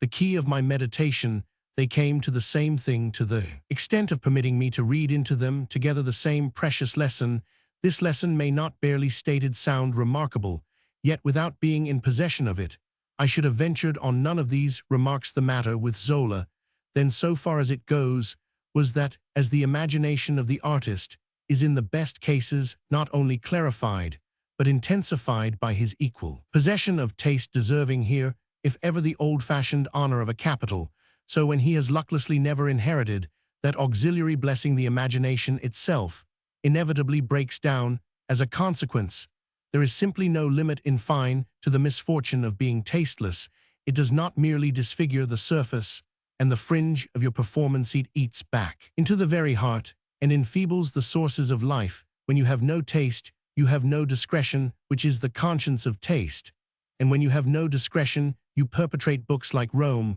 which are without intellectual modesty, books like fecundite, which are without a sense of the ridiculous, books like verite, which are without the finer vision of human experience.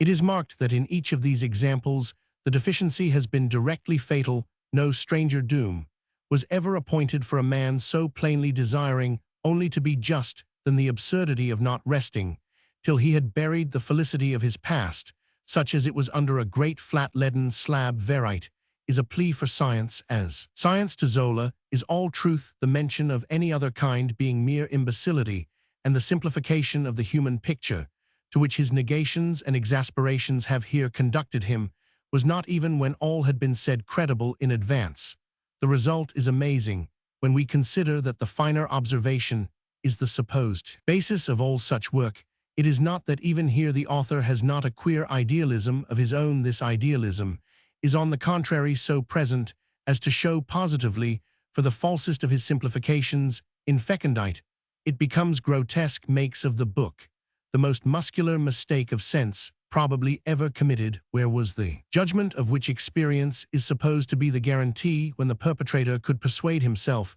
that the lesson he wished in these pages to convey could be made immediate and direct, chalked with loud taps, and a still louder commentary, the sexes and generations all convoked on the blackboard of the family sentiment.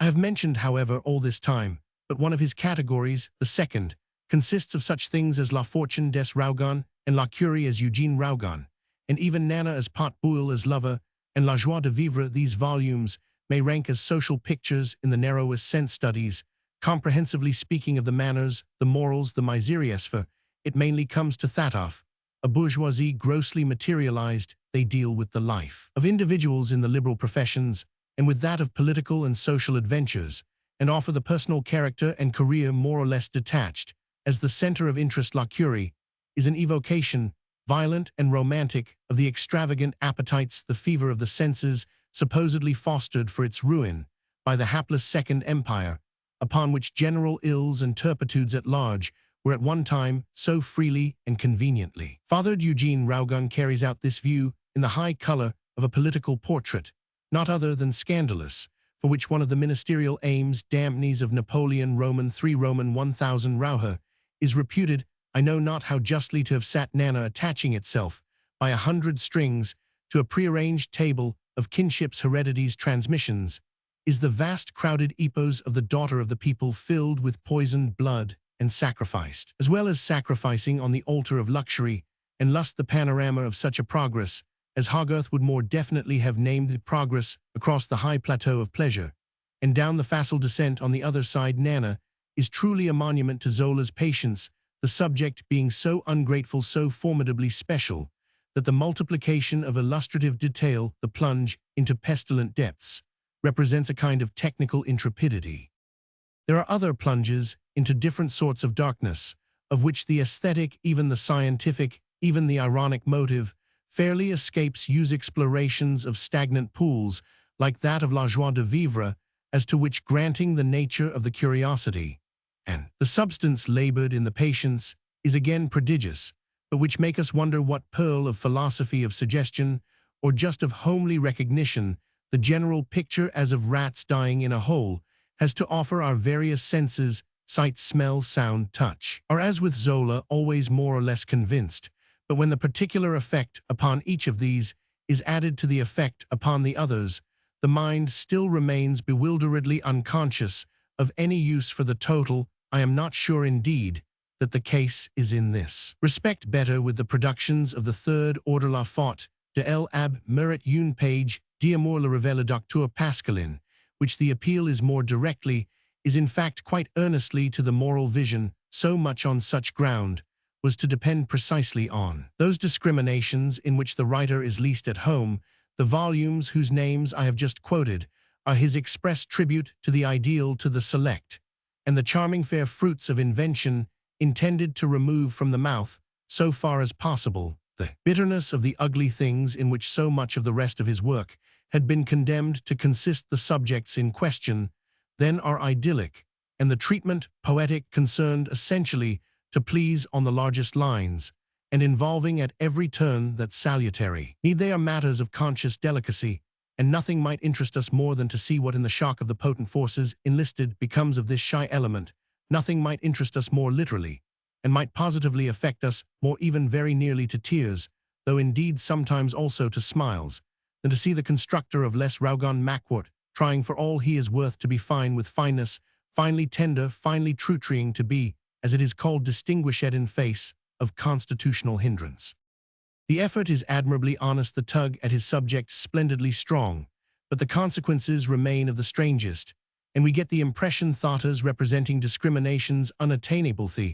are somehow the price he paid Le Docteur Pascal, for instance, which winds up the long chronicle on the romantic note, on the note of invoked beauty, in order to sweeten, as it were, the total draught. Le Docteur Pascal treating of the erotic ardor entertained for each other by an uncle and his niece leaves us amazed at such a conception of beauty, such an application of romance, such an estimate of sweetness, a sacrifice to poetry and passion so little in order. Of course, we definitely remind ourselves the whole long chronicle is explicitly a scheme solidly set up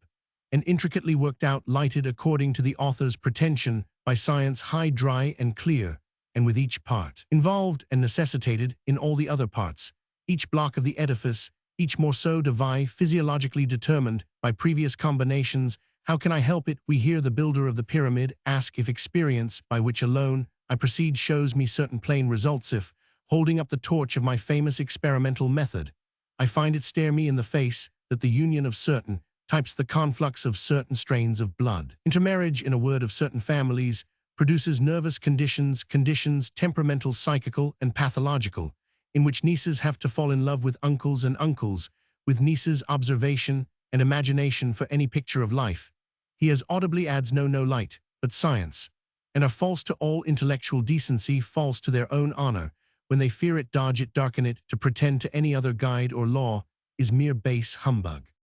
That is very well, and the value in 100 ways of a mass of production conceived in such a spirit can never, when robust execution has followed, be small. But the formula really sees us no further. It offers a definition, which is no definition. Science is soon said. The whole thing depends on the ground so covered. Science accepts surely all our consciousness of life, even rather the latter closes maternally round it, so that becoming thus a force within us, not a force outside, it exists, it illuminates only as we apply it. We do emphatically apply it in art. But Zola would apparently hold that it much more applies us on the showing of many of his volumes. Then it makes but a dim use of us, and this we should still consider the case, even were we sure that the article offered us in the majestic name is absolutely at one with its own pretension. This confidence we can on too many grounds never have. The matter is one of appreciation. And when an artist answers for science, who answers for the artist, who, at the least, answers for art? Thus, it is with the mistakes that affect us. I say, as Zola's penalties, we are reminded by them that the game of art has, as the phrase is, to be played. It may not with any sure felicity for the result be both taken and left. If you insist on the common, you must submit to the common. If you discriminate on the contrary, you must, however invidious your discriminations may be called, trust to them to see you through. To the common, then, Zola, often with splendid results, inordinately sacrifices, and this fact of its overwhelming him is what I have called his paying for it in El Assommoir, in Germinal, in La Debacle Productions, in which he must most survive. The sacrifice is ordered and fruitful for the subject, and the treatment harmonize and work together. He describes what he best feels, and feels it more and more as it naturally comes to him, quite, if I may allow myself the image, as we zoologically see some mighty animal, a beast of a corrugated hide, and a portentous snout, soaking with joy in the warm ooze of an African riverside. In these cases, everything matches, and science, we may be permitted to believe, has had little hand in the business. The author's perceptions go straight, and the subject, grateful and responsive, gives itself wholly up. It is no longer a case of an uncertain smoky torch, but of a personal vision, the vision of genius springing from an inward source. Of this genius, El Assommoir is the most extraordinary record. It contains, with the two companions, I have given it all the best of Zola, and the three books together are solid groundor. Would be could I now so take them for a study of the particulars of his power. His strongest marks and features abound in them. El Assommoir, above all, is not least in respect to its bold, free linguistic reach, already glanced at, completely genial, while his misadventures, his unequipped and delusive pursuit of the life of the spirit, and the tone of culture are almost completely absent. It is a singular sight enough, this, of a producer of illusions whose interest for us is so independent of our pleasure, or at least of our complacency, who touches us deeply even while he most puts us off, who makes us care for his ugliness, and yet himself at the same time pitilessly, that is, for us, makes a mock of it, who fills us with a sense of the rich, which is none the less never the rare. Gervais, the most immediately felt. I cannot but think of all his characters, is a lame washerwoman, loose and gluttonous, without will, without any principle of cohesion, the sport of every wind that assaults her exposed life, and who, rolling from one gross mistake to another, finds her end in misery, drink, and despair. But her career as presented has fairly the largeness that throughout the chronicle we feel as epic, and the intensity of her creator's vision of it, and of the dense sordid life hanging about it, is one of the great things the modern novel has been able to do. It has done nothing more completely constitutive, and of a tone so rich and full, and sustain the tone of El Assommoir is for mere keeping up unsurpassable, a vast, deep, steady tide, on which every object represented is triumphantly borne. It never shrinks nor flows thin, and nothing, for an instant, drops, dips, or catches the high-water mark of sincerity of the genial, as I have called it, is unfailingly kept. For the artist in the same general line, such a production has an interest almost inexpressible, a mystery, as to origin and growth over which he fondly, but rather vainly bends, how after all does it so get itself doneth, done being admirably the sign and crown of it, the light of the richer mind has been elsewhere. As I have sufficiently hinted, frequent enough, but nothing truly in all fiction was ever built so strong or made so dense as here. Needless to say, there are 1,000 things with more charm in their truth, with more beguilement of every sort, more prettiness of pathos, more innocence of drollery for the spectator's sense of truth, but I doubt if there has ever been a more totally represented world, anything more founded and established, more provided for all round, more organized and carried on. It is a world practically workable, with every part as functional as every other, and with the parts all chosen for direct mutual aid. Let it not be said either that the equal constitution of parts makes for repletion or excess. The air circulates, and the subject blooms. Deadness comes in these matters only when the right parts are absent, and there is vain beating of the air in their placid refuge of the fumbler, incapable of the thing done at all.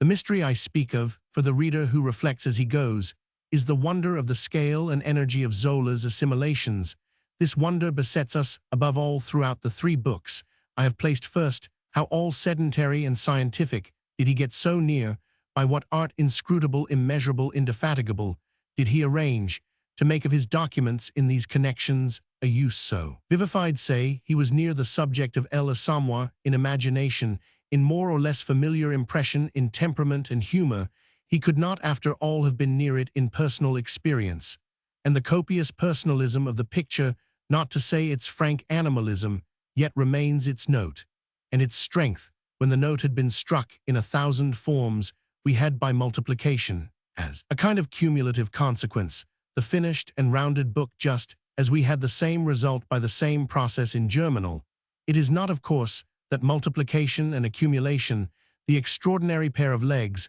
on which he walks, are easily or directly consistent with his projecting himself morally. This immense diffusion, with its appropriation of everything it meets, affects us on the contrary as perpetually delaying access to what we may call the private world, the world of the individual. Yet since the individual for it so hapensis simple and shallow, our authors' dealings with him as met and measured maintain their resemblance to those of the lusty bee, who succeeds in plumping for an instant of a summer morning into every flower cup of the garden.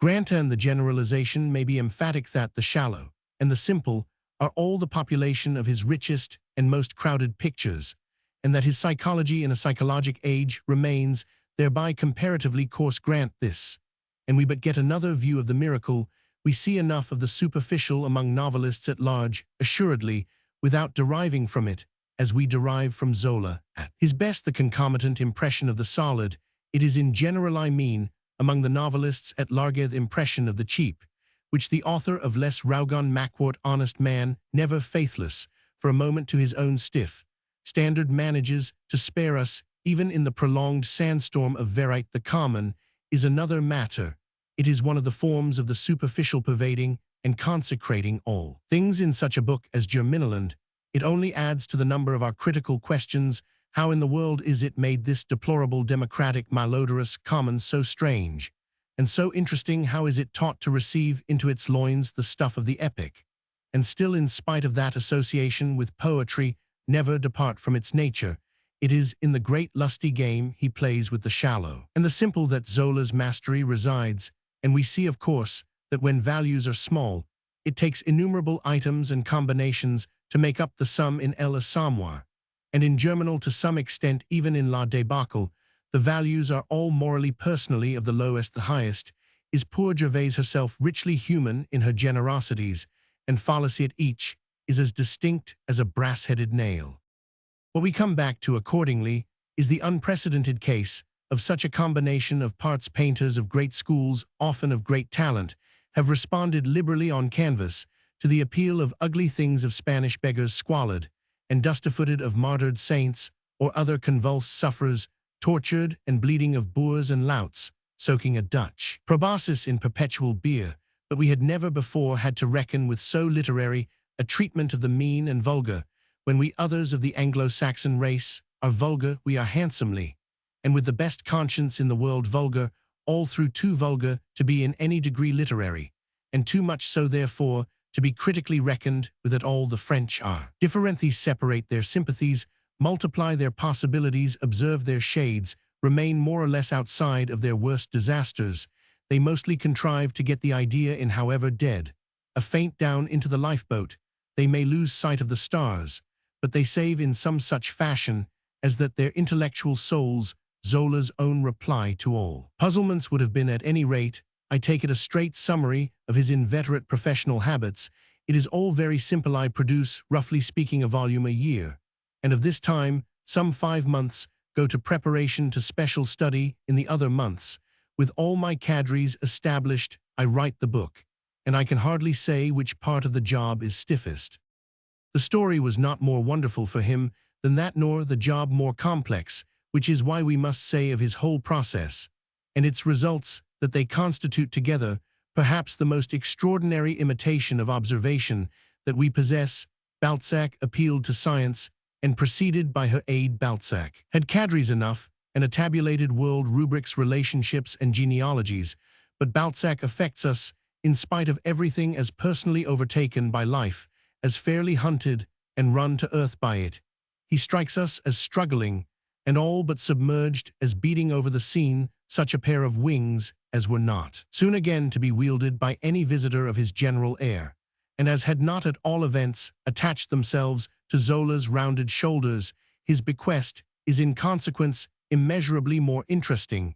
yet who shall declare that his adventure was in its greatness more successful? Zola pulled it off, as we say, supremely, in that he never but once found himself obliged to quit to our vision his magnificent treadmill of the pigeonholed and documented region. We may qualify as that of experience by imitation. His splendid economy saw him through. He labored to the end within sight of his notes and his charts.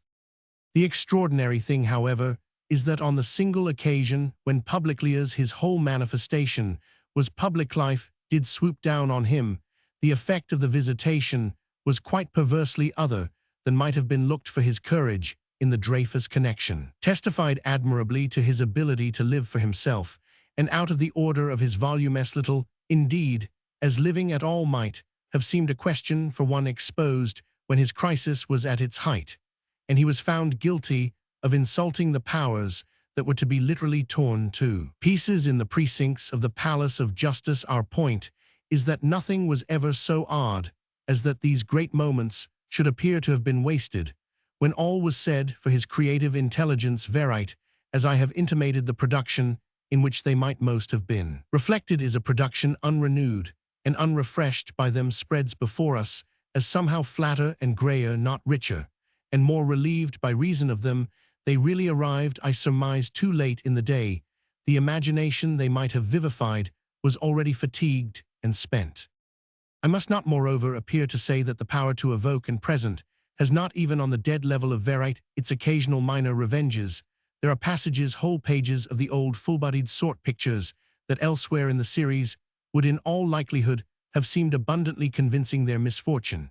is to have been discounted by our intensified, our finally fatal sense of the precede quarreling with all conventions defiant of them. In general, Zola was yet inevitably to set up his own group of themes for that matter, without a sufficient collection, without their aid in simplifying and making possible. How could he ever have seen his big ship into port? Art welcomes them, feeds upon them. Always no sort of form is practicable without them. It is only a question of what particular ones we use to wage war on certain others, and to arrive at particular forms, the convention of the blameless being the thoroughly scientific creature, possessed impeccably of all truth, and serving as the mouthpiece of it, and of the author's highest complacencies. This character is, for instance, a convention inveterate and indispensable, without whom the sympathetic side of the work could never have been achieved. Mark, in verite pure froment in Lourdes,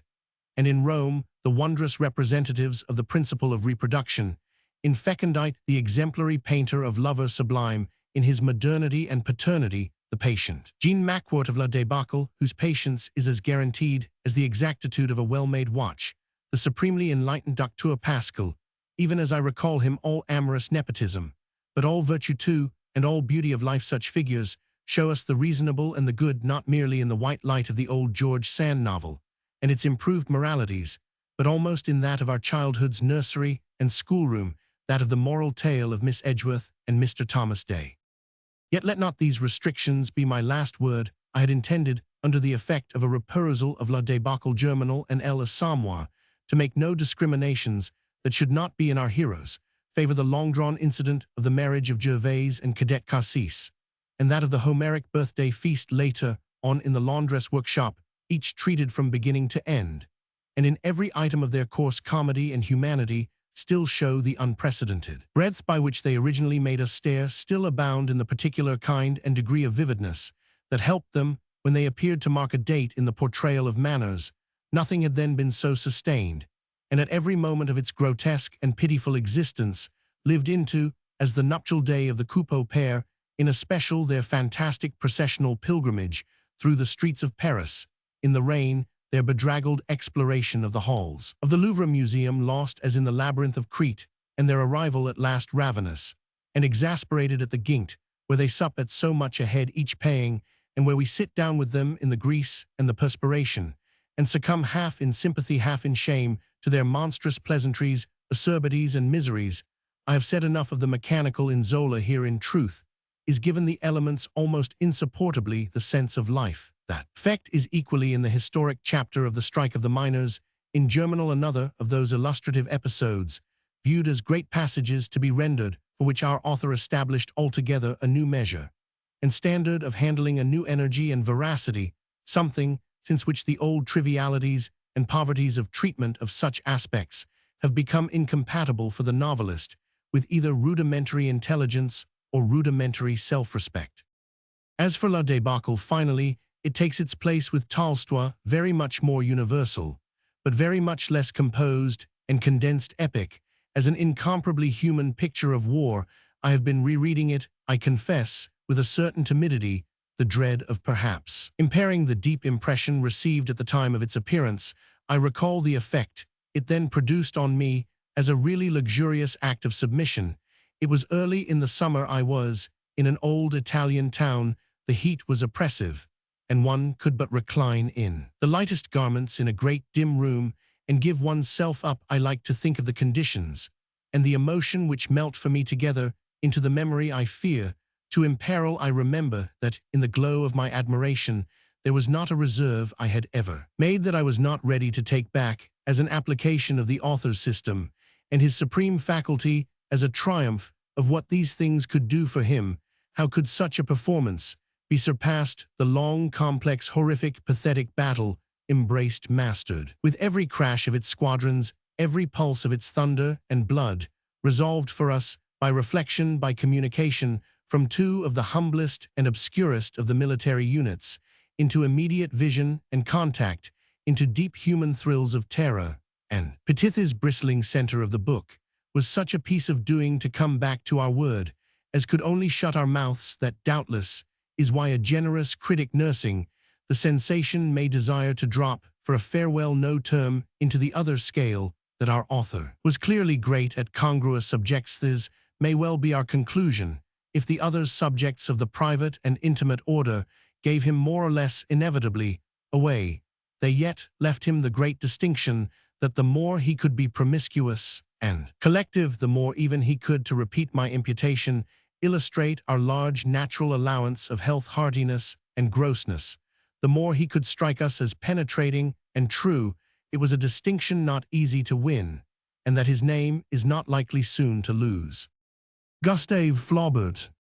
The first thing I find today, and on my very threshold too, to say about Gustave Flaubert, is that he has been reported on by Roman 1000 Émile Faguet in the series of Les Grands Écrivains Francais with such lucidity as may almost be taken to warn off a later critic. I desire to pay at the outset my tribute to Roman 1000 Faguet's exhaustive study, which is really in its kind a model and a monument. Never can a critic have got closer to a subject of this order. Never can the results of the approach have been more copious, or more interesting never. In short, can the master of a complex art have been more mastered in his turn, nor his art more penetrated by the application of an earnest curiosity, that remark, I have it at heart to make so. Preeminently has the little volume one refer to not left the subject where it found it abounds in contributive light, and yet I feel on reflection that it scarce wholly dazzles another contributor away. One reason of this is that though I enter into everything Roman 1000 faked has said, there are things perhaps especially of the province of the artist.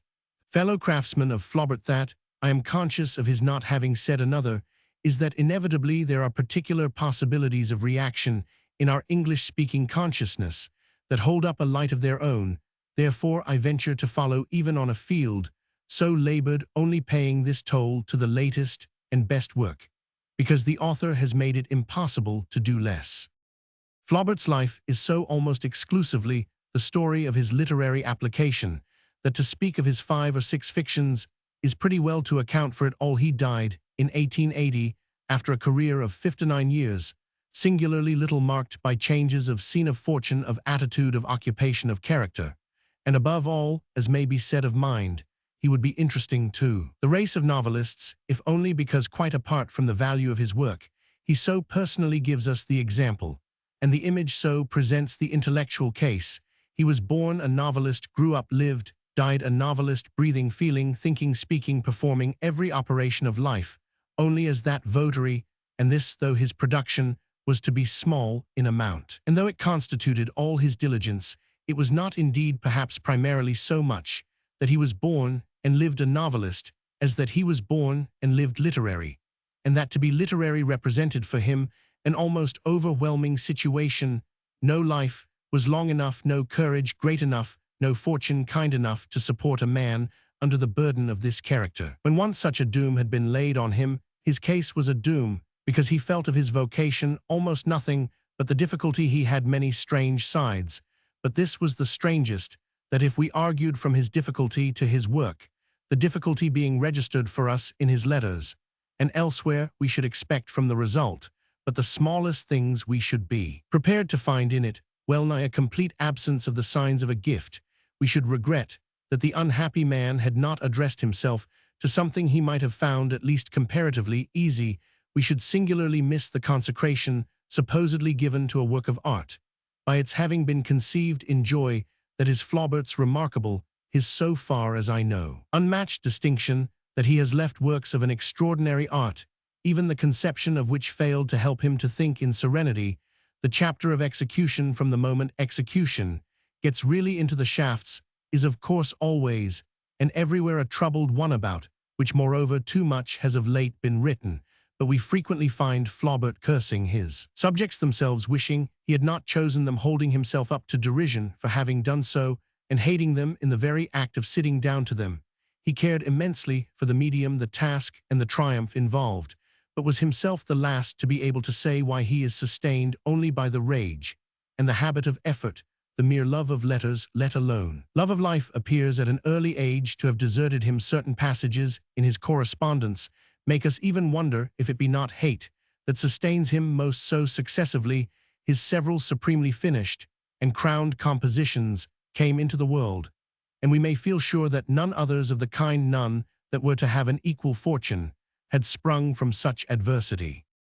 I insist upon this because his at once excited and baffled passion gives the key of his life and determines its outline. I must speak of him at least as I feel him, and as in his very latest years I had the fortune occasionally to see him. I said just now practically that he is for many of our tribe at large the novelist intent and typical, and so gathered together and foreshortened, simplified, and fixed the lapse of time seems to show him. It has made him in his prolonged posture extraordinarily objective, made him even resemble one of his own productions, constituted him as a subject, determined him as a figure. The limit of his range, and above all of his reach, is after this fashion no doubt sufficiently indicated, and yet perhaps in the event without injury to his name, if our consideration of him cultivates a certain tenderness on the double ground that he suffered supremely in the cause, and that there is endlessly much to be learned from him. We remember at the same time that indirectly the world at large possesses him not less than the confrere he has fed and fertilized has filtered through others,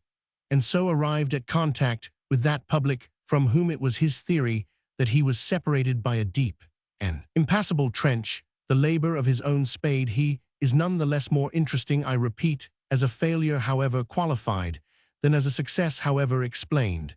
And it is as so viewed that the unity of his career attaches and admonishes, save in some degree, by a condition of health, a liability to epileptic fits at times frequent, but never so frequent as to have been generally suspected. He was not outwardly hampered, as the tribe of men of letters, Gosen anxious brotherhood. At the best yet, the fewest possible things appear to have ever succeeded in happening to him, the only son of an eminent provincial physician. He inherited a modest ease and no other encumbrance than, as was the case for Balzac, an over-attentive and importunate mother. But freedom spoke to him from behind a veil, and when we have mentioned the few apparent facts of experience that make up his landmarks over and beyond his interspaced publications, we shall have completed his biography. Tall, strong, striking, he caused his friends to admire in him the elder, the florid Norman type,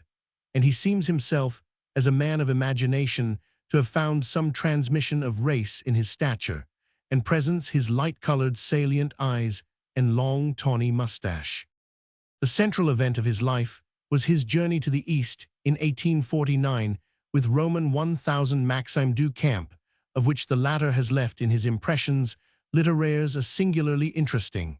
and as we may perhaps say slightly treacherous report, and which prepared for Flaubert a state of nostalgia that was not only never to leave him, but that was to work in him. As a motive he had during that year, and just in sufficient quantity, his revelation, the particular appropriate disclosure to which the gods at some moment treat the artist, unless they happen too perversely to conspire against him. He tasted of the knowledge by which he was subsequently to measure everything, appeal from everything, find everything flat. Never probably was an impression so assimilated, so positively transmuted to a function. He lived on it to the end. And we may say that in Salammbô and La Tentation de Saint Antoine he almost died of it. He made afterwards no other journey of the least importance, save a disgusted excursion to the Rigi Kaltbad shortly before his death. The Franco-German War was of course to him for the time as the Valley of the Shadow itself, but this was an ordeal unlike most of his other ordeals, shared after all with millions. He never married. He declared toward the end to the most comprehending of his confidants that he had been from the first afraid of life, and the friendliest element of his later time was, we judge, that admirable comfortable commerce in her fullest maturity with Madame George Sand, the confidant I just referred to, which has been preserved for us in the published correspondence of each. He had in Ivan Turgenev a friend almost as valued. He spent each year a few months in Paris, where, to mention everything, he had his natural place so far as he cared to take it at the small literary court of the Princess Mathilde. And lastly, he lost toward the close of his life, by no fault of his own, a considerable part of his modest fortune. It is, however, in the long security, the almost unbroken solitude of Croisset near Rouen, that he mainly figures for us, gouging out his successive books in the wide old room of many windows that, with an intervening terrace, overlooked the broad Seine and the passing boats. This was virtually a monastic cell, closed to echoes and accidents, with its stillness for long periods scarce broken save by the creak of the towing chain of the tugs across the water. When I have added that his published letters offer a view not very refreshing of his youthful entanglement with Madame Louise Colt, whom we name, because apparently not a shrinking person she long ago practically named herself, I shall have catalogued his personal vicissitudes. And I may add further that the connection with Madame Collet, such as it was, rears its head for us in something like a desert of immunity from such complications. His complications were of the spirit of the literary vision, and though he was thoroughly profane, he was yet essentially anchoretic. I perhaps miss a point, however, in not finally subjoining that he was liberally accessible to his friends during the months he regularly spent in Paris, sensitive, passionate, perverse, not less than immediately sociable. For if he detested his collective contemporaries, this dropped thanks to his humanizing shyness before the individual encounter, was in particular and super-excellently not banal. and he attached men perhaps more than women, inspiring a marked by no means colorless shade of respect, a respect not founded, as the air of it is apt to be on the vague presumption, but addressed almost in especial to his disparities and oddities, and thereby no doubt none too different from affection. His friends at all events were a rich and eager Senecal, among whom he was on occasion by his picturesque personality, a natural and overtopping center, partly perhaps, because he was so much and so familiarly at home, he wore up to any hour of the afternoon that long colloquial dressing gown with trousers to match, which one has always associated with literature, in Français uniform, really of freedom of talk, abounded by his winter fire, for the Senecal was made up almost wholly of the more finely distinguished among his contemporaries of philosophers, men of letters, and men of affairs belonging to his own generation. And the next he had at the time, I have in mind a small perch far aloft at the distant, the then almost suburban end of the Faubourg Saint-Honor, where on Sunday afternoons, at the very top of an endless flight of stairs, were to be encountered, in a cloud of conversation and smoke, most of the novelists of the general Balzac tradition. Others of a different birth and complexion were markedly not of the number, were not even conceivable, as present none of those, unless I misremember, whose fictions were at that time serialized in the Revue des Deux Mondes, in spite of Renan and Taine, and 2 or 3 more, the contributor to the review would indeed at no time have found in the circle in question his foot on his native heath. One could recall, if one would, 2 or 3 vivid allusions to him, not of the most quotable on the lips of the most famous of naturalists, allusions to him, as represented, for instance, by Roman 1000 Victor Cherbuliez, and Roman 1000 Octave Feuillet. The author of these pages recalls a concise qualification, this last of his fellows, on the lips of Émile Zola, which that absorbed auditor had too directly, too rashly asked for, but which is alas not reproducible here. There was little else but the talk, which had extreme intensity and variety, almost nothing, as I remember, but a painted and gilded idol of considerable size, a relic, and a memento on the chimney-piece. Flaubert was huge and diffident, but florid too and resonant, and my main remembrance is of a conception of courtesy in him, an accessibility to the human relation that only wanted to be sure of the way taken, or to take the uncertainties of the French for the determination of intercourse, have often struck me as quite matching the sharpness of their certainties, as we for the most part feel these latter, which sometimes in fact throw the indeterminate into almost touching relief. I have thought of them at such times as the people in the world one may have to go more of the way to meet than to meet any other, and this, as it were, through their being seated and embedded, provided for at home, in a manner that is all their own, and that has bred them to the positive pre-acceptance of interest on their behalf. We, at least of the Anglo-American race more abroad in the world, perching everywhere so far as grounds of intercourse, are concerned more vaguely and superficially, as well as less intelligently, are the more ready by that fact, with inexpensive accommodations, rather conscious that these themselves forbear from the claim to fascinate, and advancing with the good nature that is the mantle of our obtuseness to any point, whatever where entertainment may be offered us. My recollection is at any rate simplified by the fact of the presence, almost always, in the little high room of the Faubourg's end, of other persons and other voices. Flaubert's own voice is clearest to me from the uneffaced sense of a winter weekday afternoon, when I found him by exception alone, and when something led to his reading me aloud, in support of some judgment, he had thrown off a poem of Théophile Gautier's. He cited it as an example of verse, intensely and distinctively French, and French in its melancholy, which neither Goethe nor Heine, nor Leopardi, neither Pushkin nor Tennyson, nor, as he said, Byron, could at all have matched in kind. He converted me at the moment to this perception alike, by the sense of the thing, and by his large utterance of it, after which it is dreadful to have to confess, not only that the poem was then new to me, but that, hunt as I will in every volume of its author, I am never able to recover it. This is perhaps, after all, happy, causing Flaubert's own full tone, which was the note of the occasion, to linger the more unquenched.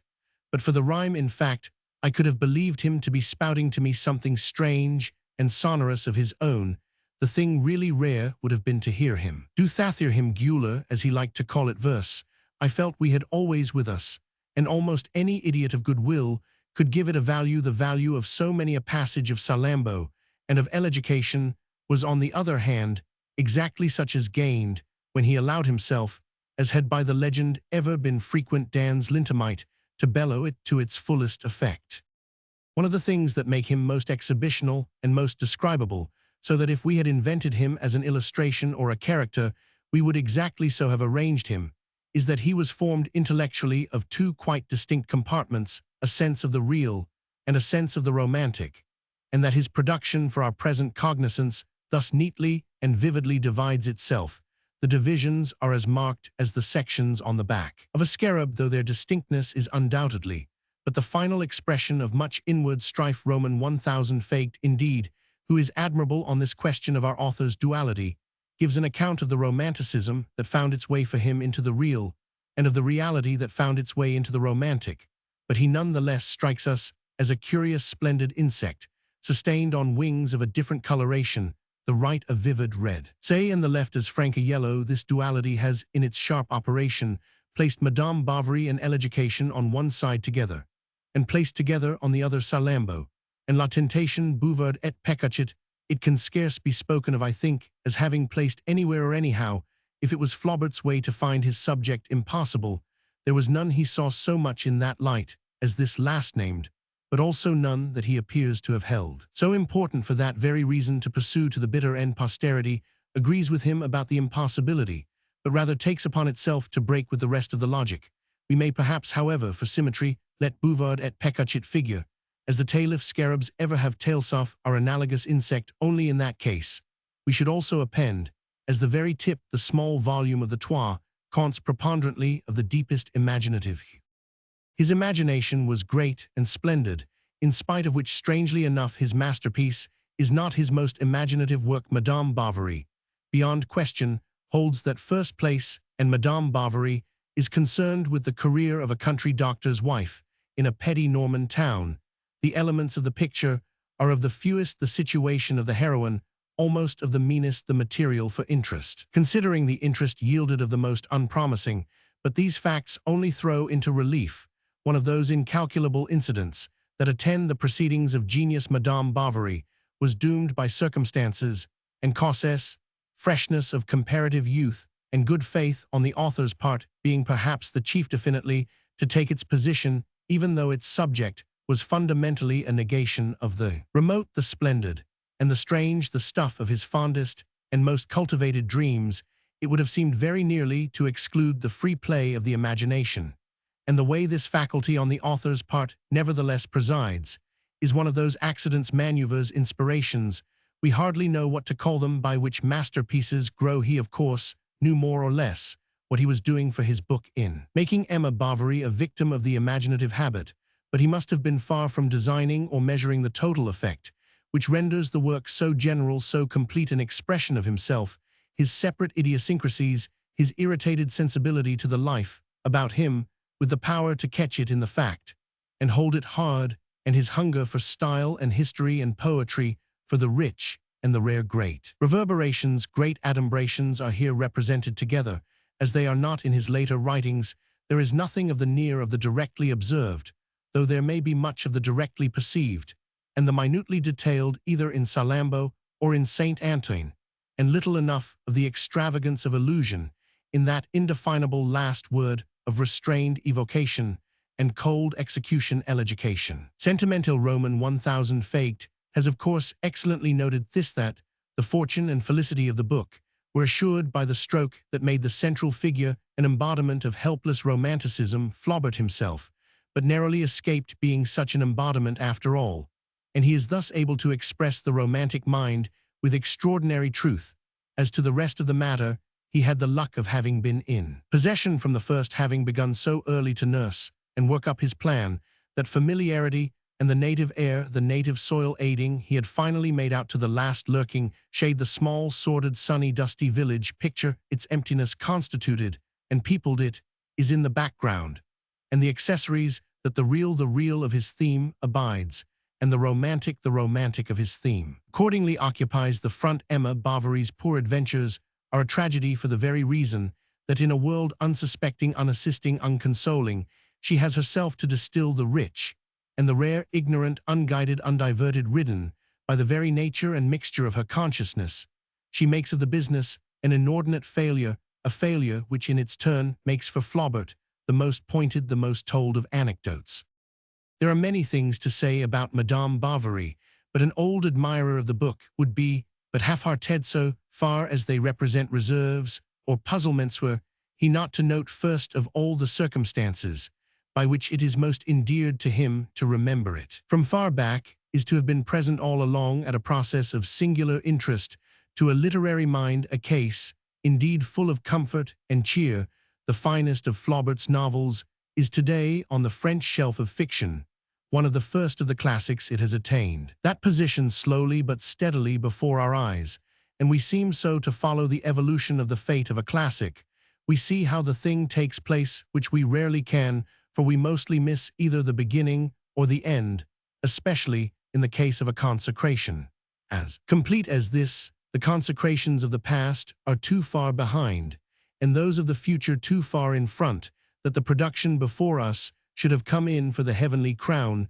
may be a fact to offer English and American readers a mystifying side, but it is exactly our ground, and a part moreover of the total interest. The author of these remarks remembers, as with a sense of the way such things happen, that, when a very young person in Paris, he took up from the parental table the latest number of the periodical in which Flaubert's then duly unrecognized masterpiece was in course of publication. The moment is not historic, but it was to become in the light of history, as may be said, so unforgettable that every small feature of it yet again lives for him. It rests there like the backward end of the span. The cover of the old Revue de Paris was yellow, if I mistake not, like that of the new, and Madame Bovary Meurs de Provence on the inside of it was already on the spot, as a title mysteriously arresting, inscrutably charged. I was ignorant of what had preceded, and was not to know till much later what followed, but present to me still is the act of standing there before the fire, my back against the low, beplushed, and begarnished French chimney-piece, and taking in what I might of that installment, taking it in with so surprised an interest, and perhaps as well such a stir of faint foreknowledge, that the sunny little salon, the autumn day, the window ajar, and the cheerful outside clatter of the Rue Montaigne are all now for me more or less in the story, and the story more or less in them. The story, however, was at that moment having a difficult life. Its fortune was all to make its merit, was so far from suspected, that as Maxime du Camp, though verily with no excess of contrition, relates, its cloth of gold barely escaped the editorial shears. This with much more contributes for us to the course of things to come. The book, on its appearance as a volume, proved a shock to the high propriety of the guardians of public morals under the Second Empire, and Flaubert was prosecuted as author of a work indecent to scandal. The prosecution in the event fell to the ground, but I should perhaps have mentioned this agitation as one of the very few of any public order in his short list. Le Candidat fell at the Vaudeville Theatre several years later, with a violence indicated by its withdrawal after a performance of but 2 nights, the first of these marked by a deafening uproar. Only, if the comedy was not to recover from this accident, the misprized luster of the novel was entirely to reassert itself. It is strange enough at present, so far have we travelled since then, that Madame Bovary should in so comparatively recent a past have been to that extent a cause of reprobation, and suggestive, above all, in such connections, as to the large unconsciousness of superior minds. The desire of the superior mind of the day, that is the governmental official legal to distinguish a book with such a destiny before it, is a case conceivable, but conception breaks down before its design of making the distinction purely invidious. We can imagine its knowing so little, however, face to face with the object what it had got hold of, but for it to have been so urged on by a blind inward spring to publish to posterity the extent of its ignorance, that would have been beyond imagination, beyond everything but pity. And yet it is not, after all, that the place the book has taken is so overwhelmingly explained by its inherent dignity, for here comes in the curiosity of the matter, here comes in especially its fund of admonition for alien readers. The dignity of its substance is the dignity of Madame Bovary herself, as a vessel of experiencia question, as to which unmistakably I judge we can only depart from. The consensus of French critical opinion Roman 1000 Fagt, for example, commends the character of the heroine as one of the most living and discriminated figures of women in all literature,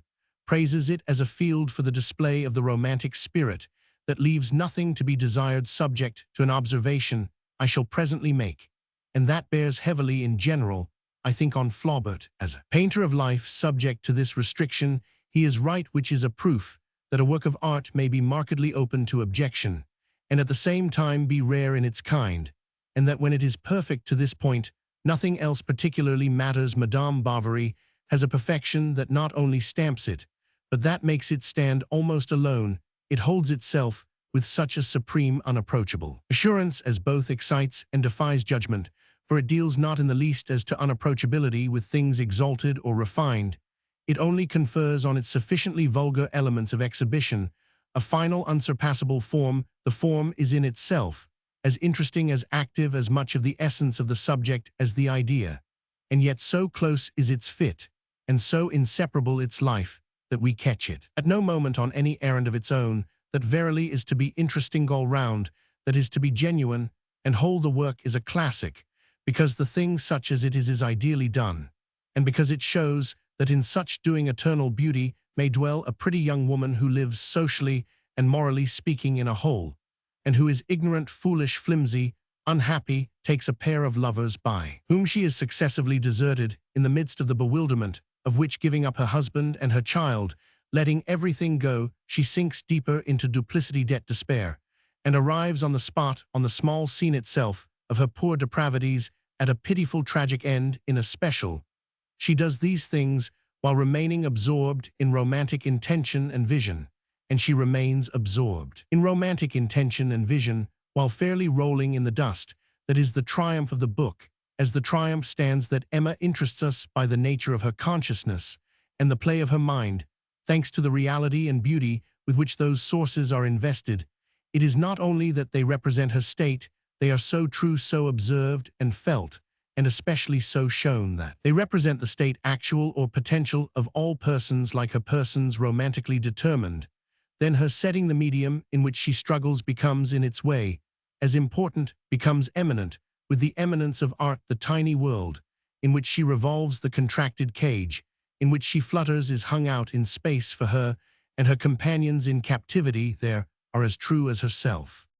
I have said enough to show what I mean by Flaubert's having in this picture expressed something of his intimate self, given his heroine something of his own imagination, a point precisely that brings me back to the restriction at which I just now hinted, in which Roman 1000 Fagt fails to indulge, and yet which is immediate for the alien reader. Our complaint is that Emma Bovary, in spite of the nature of her consciousness, and in spite of her reflecting so much that of her creator, is really too small an affair. This, critically speaking, is in view both of the value and the fortune of her history, a wonderful circumstance. She associates herself with Frederick Moreau in Education to suggest for us a question that can be answered, I hold, only to Flaubert's detriment. Emma, taken alone, would possibly not so directly press it, but in her company, the hero of our author's second study of the real drives it home. Why did Flaubert choose, as special conduits of the life he proposed to depict, such inferior, and in the case of Frederick, such abject human specimens? I insist only in respect to the latter, the perfection of Madame Bovary scarce, leaving one much warrant for wishing anything other even here. However, the general scale and size of Emma, who is small even of her sort, should be a warning to hyperbole if I say that the matter of Frederick, at all events, the answer is inevitably detrimental. I mean that it weighs heavily on our author's general credit. He wished in each case to make a picture of experience, a middling experience, it is true, and of the world close to him, but if he imagined nothing better for his purpose than such a heroine and such a hero, both such limited reflectors and registers, we are forced to believe it to have been by a defect of his mind, and that sign of weakness remains, even if it be objected that the images in question were addressed to his purpose. Better than others would have been the purpose itself, then shows as inferior. Education. Sentimental is a strange and indescribable work, about which there would be many more things to say than I have space for,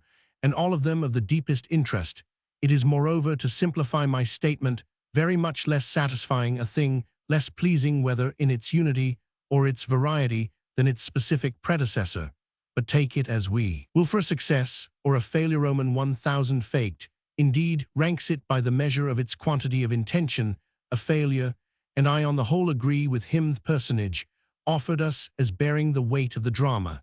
and in whom we are invited to that extent to interest ourselves, leaves us mainly wondering what our entertainer could have been thinking if he takes Frederick Moreau on the threshold of life and conducts him to the extreme of maturity without apparently suspecting for a moment either our wonder or our protest. Why him Frederick is positively too poor for his part, too scant for his charge, and we feel with a kind of embarrassment, certainly with a kind of compassion, that it is somehow the business of a protagonist to prevent in his designer an excessive waste of faith. When I speak of the faith in Emma Bovary as proportionately wasted, I reflect on Roman 1000 Fake's judgment that she is from the point of view of deep interest richly, or at least roundedly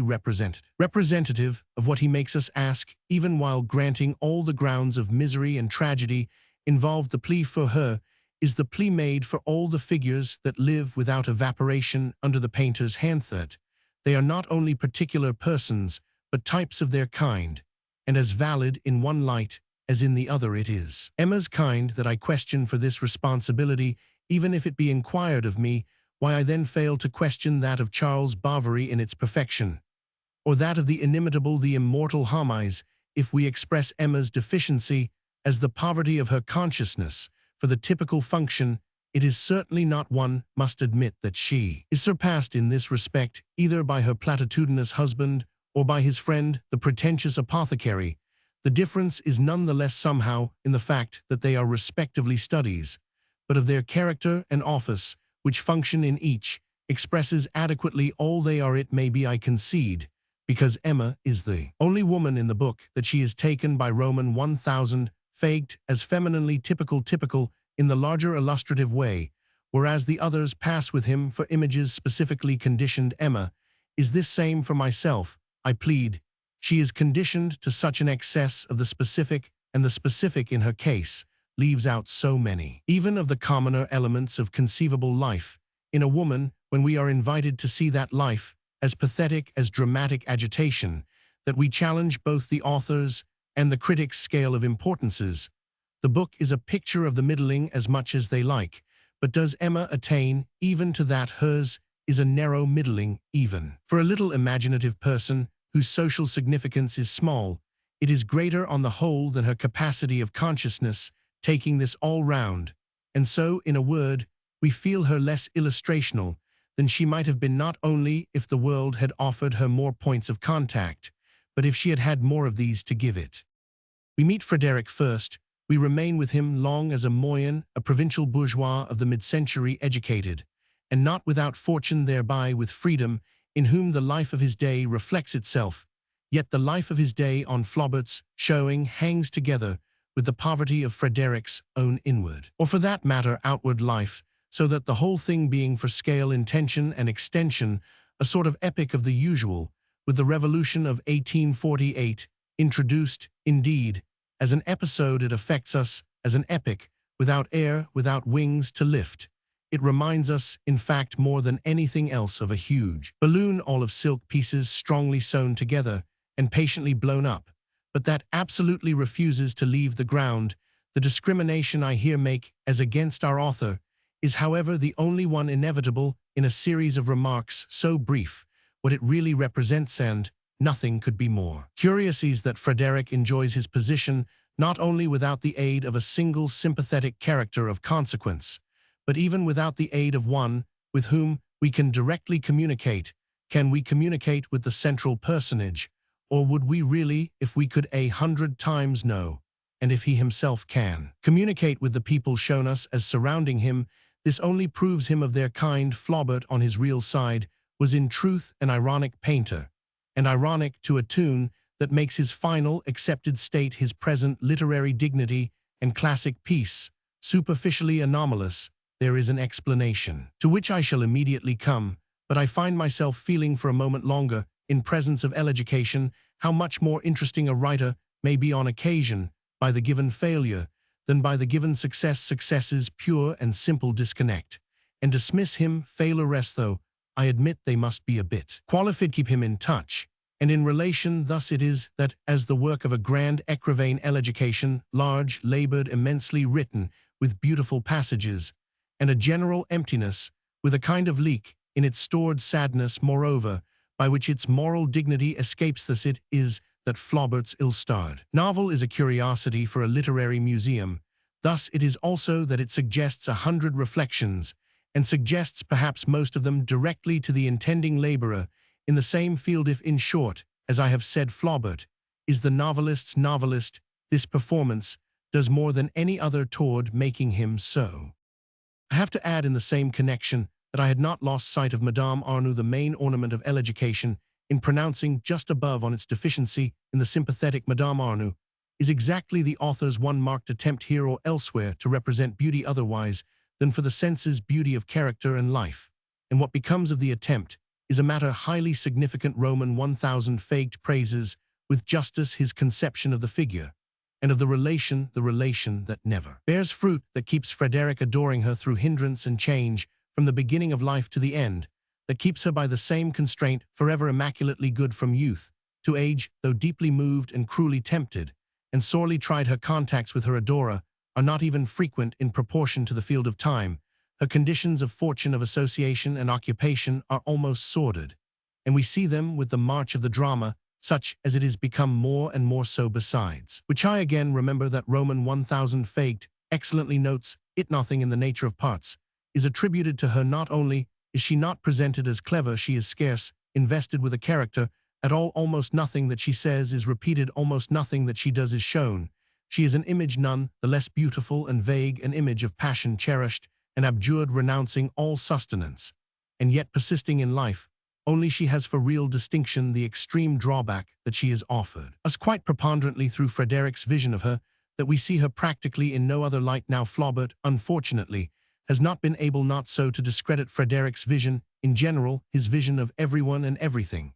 and in particular of his own life, that it makes a medium good enough to convey adequately a noble impression. Madame Arnoux is of course ever so much the best thing in his life, which is saying little, but his life is made up of such queer material that we find ourselves displeased at her being in it on whatever terms, all the more that she seems scarcely to affect, improve, or determine it. Her creator, in short, never had a more awkward idea than this attempt to give us the benefit of such a conception in such a way, and even though I have still something else to say about that, I may as well speak of it at once as a mistake that gravely counts against him.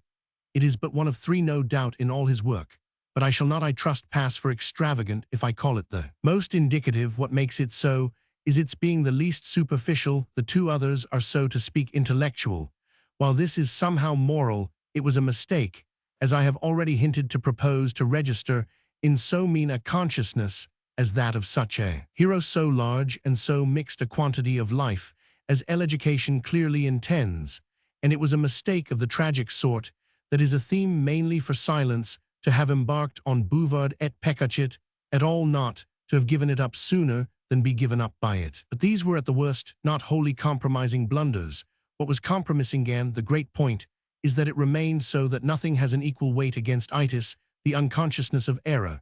In respect to the opportunity that would have counted as his finest, we feel not so much that Flaubert misses it, for that we could bear, but that he doesn't know he misses it is what stamps the blunder. We do not pretend to say how he might have shown us Madame Arnoux better. That was his own affair. What is ours is that he really thought he was showing her as well as he could, or as she might be shown, at which we veil our face for once, that he had a conception quite apart, I mean, from the array of his other conceptions, and more delicate than any. He went, as we say, and spoiled it, let me add, in all tenderness, and to make up for possibly too much insistence, that it is the only stain on his shield. Let me even confess that I should not wonder if, when all is said, it is a blemish no one has ever noticed.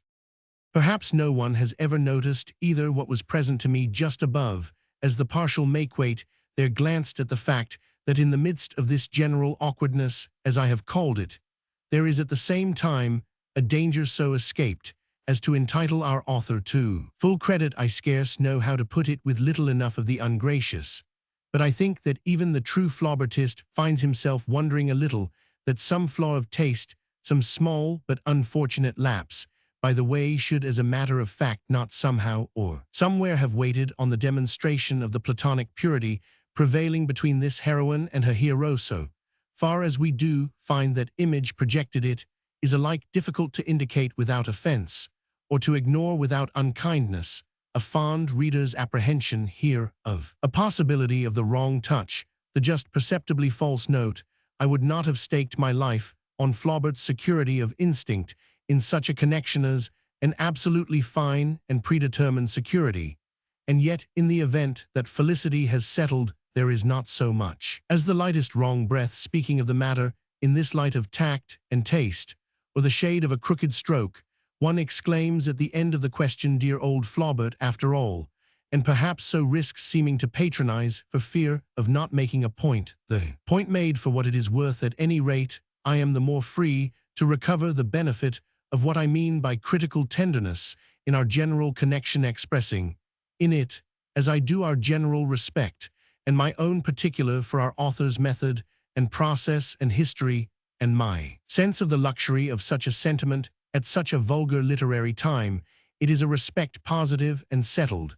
and the thing that has most to do with consecrating for us that loyalty to him as the novelist of the novelist, and like, as it is even the best feeling inspired by any other member of the craft, he may stand for our operative conscience or our vicarious sacrifice, animated by a sense of literary honor, attached to an ideal of perfection, incapable of lapsing in fine from a self-respect that enable us to sit at ease, to surrender to the age, to indulge in whatever comparative meannesses, and no meanness in art is so mean as the sneaking economic, we may find most comfortable or profitable. May it not in truth be said that we practice our industry, so many of us, at relatively little cost, just because poor Flaubert, producing the most expensive fictions ever written, so handsomely paid for it, it is as if this put it in our power to produce cheap, and thereby sell dear, as if so expressing it, literary honor being by his example effectively secure for the firm at large, and the general concern on its whole aesthetic side floated once for all. We find our individual attention free for literary and aesthetic indifference, all the while we thus lavish our indifference. The spirit of the author of Madame Bovary, in the crosslight of the old room above the Seine, is trying to the last admiration for the thing itself. That production puts the matter into a nutshell. Madame Bovary, subject to whatever qualification, is absolutely the most literary of novels, so literary that it covers us with its mantle. It shows us once for all that there is no intrinsic call for a debasement of the type. The mantle I speak of is wrought with surpassing fineness, and we may always, under stress of whatever charge of illiteracy, frivolity, vulgarity, flaunt it as the flag of the guild. Let us therefore frankly concede that to surround Flaubert with our consideration is the least return we can make for such a privilege. The consideration, moreover, is idle, unless it be real, unless it be intelligent enough to measure his effort, and his success of the effort. As mere effort, I have already spoken of the desperate difficulty involved for him in making his form square with his conception, and I by no means attach general importance to these secrets of the workshop, which are but as the contortions of the fastidious muse who is the servant of the oracle. They are really rather secrets of the kitchen, and contortions of the priestess of that tripodthy are not an upstairs matter. It is of their specially distinctive importance. I am now speaking of the light shed on them by the results before us.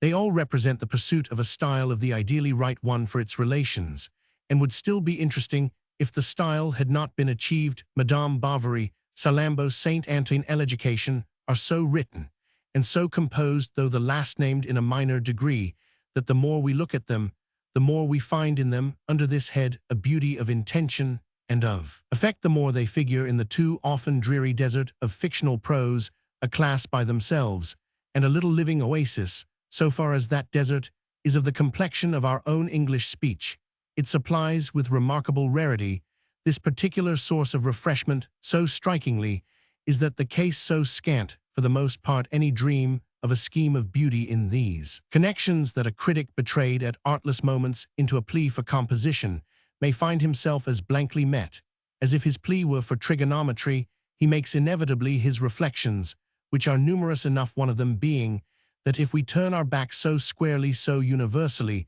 to this order of considerations, it is because the novel is so preponderantly cultivated among us by women, in other words, by a sex ever gracefully, comfortably, enviably unconscious. It would be too much to call them even suspicious of the requirements of form. The case is at any rate sharply enough made for us, or against us, by the circumstance that women are held to have achieved on all our ground in spite of this weakness, and others as great results as any. Judgment is undoubtedly founded. Jane Austen was instinctive and charming, and the other recognition 7 over the heads of the ladies, some of them, from Fielding to Paterer, obvious, without, however, in the least touching my contention for signal examples of what composition, distribution, arrangement can do, of how they intensify the life of a work of art. We have to go elsewhere, and the value of Flaubert for us is that he admirably points the moral. This is the explanation of the classic fortune of Madame Bovary in especial, though I may add that also of Hérodias and Saint Julien l'Hospitalier in the Trois Contes, as well as an aspect of these works, endlessly suggestive. I spoke just now of the small field of the picture in the longest of them, the small capacity, as I called it, of the vessel, yet the way the thing is done not only triumphs over the question of value, but in respect to it fairly misleads and confounds us. Where else shall we find in anything proportionately so small such an air of dignity, of size? Flaubert made things. Bidget was his way, his ambition, and his necessity. And I say this while remembering that in Eleducation, in proportion, I mean again, the effect has not been produced. The subject of Eleducation is in spite of Frederick Lodge, but an indefinable shrinkage has overtaken it in the execution. The exception so marked, however, is single Salammbô, and Saint Antoine are both at once very heavy conceptions and very consistently and splendidly high applications of a manner. It is in this assured manner that the lesson sits aloft, that the spell for the critical reader resides, and if the conviction under which Flaubert labors is more and more grossly discredited among us, his compact mass is but the greater. He regarded the work of art as existing but by its expression, and defied us to name any other measure of its life that is not a stultification. He held style to be accordingly an indefeasible part of it, and found beauty, interest, and distinction as dependent on it. For emergence as a letter committed to the post office is dependent on an addressed envelope. Strange enough, it may well appear to us to have to apologize for such notions as eccentric. There are persons who consider that style comes of itself. We see and hear, at present, I think, enough of them, and to whom he would doubtless have remarked that it goes of itself still faster. The thing naturally differs, in fact, with the nature of the imagination. The question is one of proprieties and affinities, sympathy and proportion. The sympathy of the author of Salammbô was all with the magnificent, his imagination for the phrase, as variously noble or ignoble in itself, contribute, or destructive, adapted, and harmonious, or casual and common. The worse among such possibilities have been multiplied by the infection of bad writing, and he denied that the better ever do anything so obliging as to come of themselves. They scarcely indeed, for Flaubert came at all. Their arrival was determined only by fasting and prayer, or by patience of pursuit. The arts of the chase long waits, watches, figuratively speaking, among the peaks, or by the waters. The production of a book was of course made inordinately slow by the fatigue of these measures, in illustration of which his letters often record that it has taken him 3 days to arrive at one right sentence, tested by the pitch of his ideal of the right, for the suggestion aimed at his difficulties drew from the author, as I have mentioned, much resounding complaint, but those voices have ceased to trouble us, and the final voice remains. No feature of the whole business is more edifying than the fact that he in the first place never misses style, and in the second never appears to have beaten about for it. That betrayal is, of course, the worst betrayal of all, and I think the way he has escaped it the happiest form of the piece that has finally visited him. It was truly a wonderful success to be so the devotee of the phrase, and yet never its victim. Fine as he inveterately desired it should be, he still never lost sight of the question. Fine, for what it is always so related and associated, so properly part of something else, that is in turn part of something other, part of a reference, a tone, a passage, a page, that the simple may enjoy it for its least bearing, and the initiated for its greatest. That surely is to be a writer of the first order, to resemble when in the hand and however closely viewed a shapely crystal box, and yet to be seen when placed on the table, and open to contain innumerable compartments, springs, and tricks. One is ornamental either way, but one is in the second way precious too. The crystal box then figures the style of Salammbô and Saint Antoine in a greater degree than that of Bovary, because as the two former express the writer's romantic side he had in them, while equally covering his tracks still further to fare, and still more to hunt beyond this illusion to their completing his duality, I shall not attempt closely to characterize them, though I admit that in not insisting on them, I press most lightly on the scale into which he had in his own view cast his greatest pressure. He lamented the doom that drove him so oddly, so ruefully to choose his subjects. But he lamented at least when these subjects were most pompous and most exotic, feeling, as he did, that they had then, after all, most affinity with his special eloquence. In dealing with the near, the directly perceived, he had to keep down his tone, to make the eloquence small, though with the consequence, as we have seen, that in spite of such precautions, the whole thing mostly insists on being ample. The familiar that is under his touch took on character, importance, extension.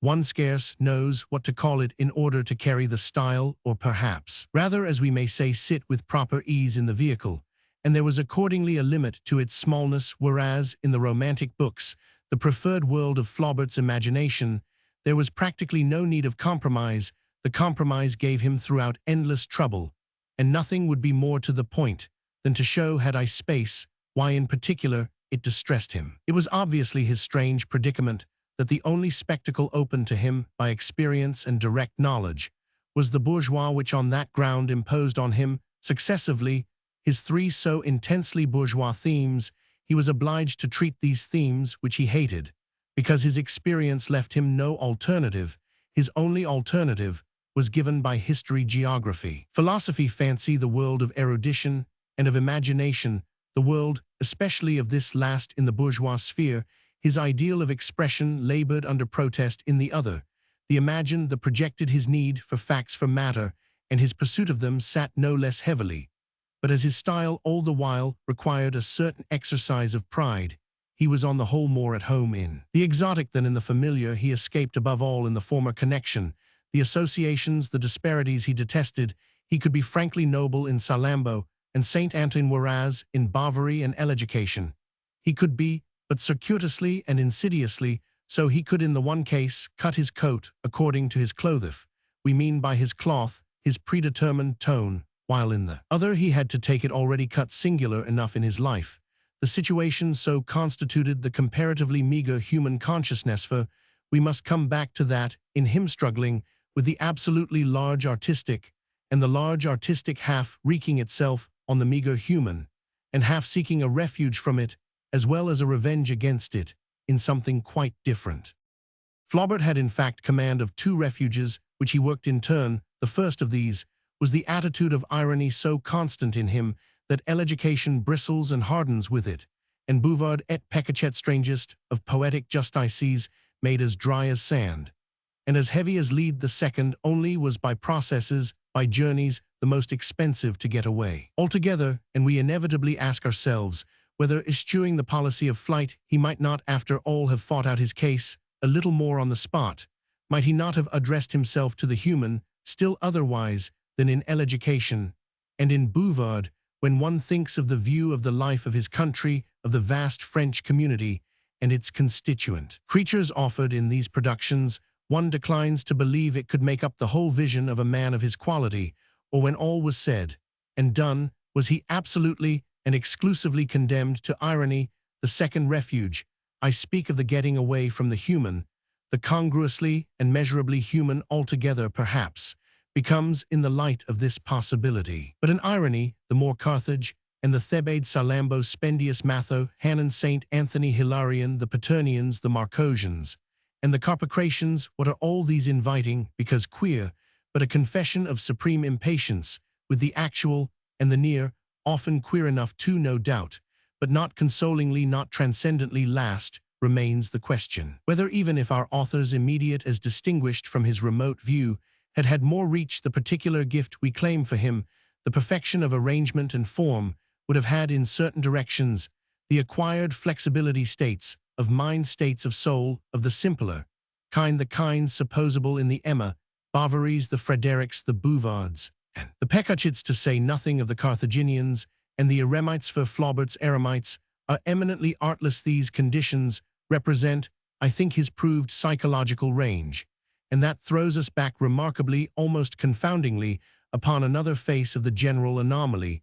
The gift was of the greatest a force in itself, in virtue of which he is a consummate writer, and yet there are whole sides of life to which it was never addressed, and which it apparently quite failed to suspect as a field of exercise. If he never approached the complicated character in man or woman, Emma Bovary is not the least little bit complicated, or the really furnished, the finely civilized, was this, because, surprisingly, he could not lame. Francaise, at all events, shows in him, but Roman 99, this undoubtedly marks a limit, but limits are for the critic familiar country, and he may mostly well feel the prospect wide enough when he finds something positively well enough done by disposition or by obligation Flaubert selected, and though his selection was in some respects narrow, he stops not too short. To have left us 3 really cast works, and a 4th of several perfect parts, to say nothing of the element of perfection of the superlative for the size in his 3 novels, what he attempted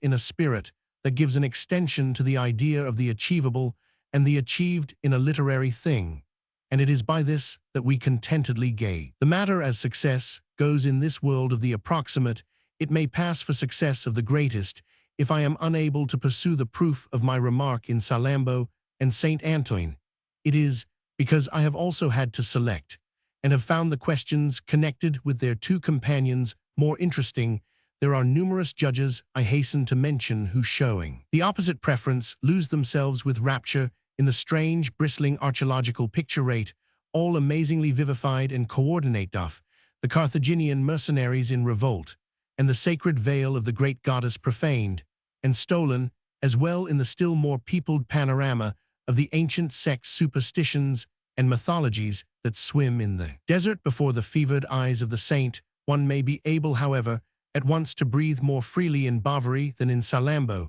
and yet to hope that there is no intention of the latter, that one has missed the great intentions certainly, and little, as we may be sweetly beguiled, holds us fast, which is simply the author's indomitable purpose of fully pervading his field. There are countries beyond the sea in which tracts are allowed to settlers, on condition that they will really not nominally cultivate them. Flaubert is on his romantic ground like one of these settlers. He makes good with all his might his title to his tract, and in a way that shows how it is not only for him a question of safety, but a question of honor. Honor demands that he shall set up his home and his faith there in such a way that every inch of the surface be planted or paved. He would have been ashamed merely to encamp,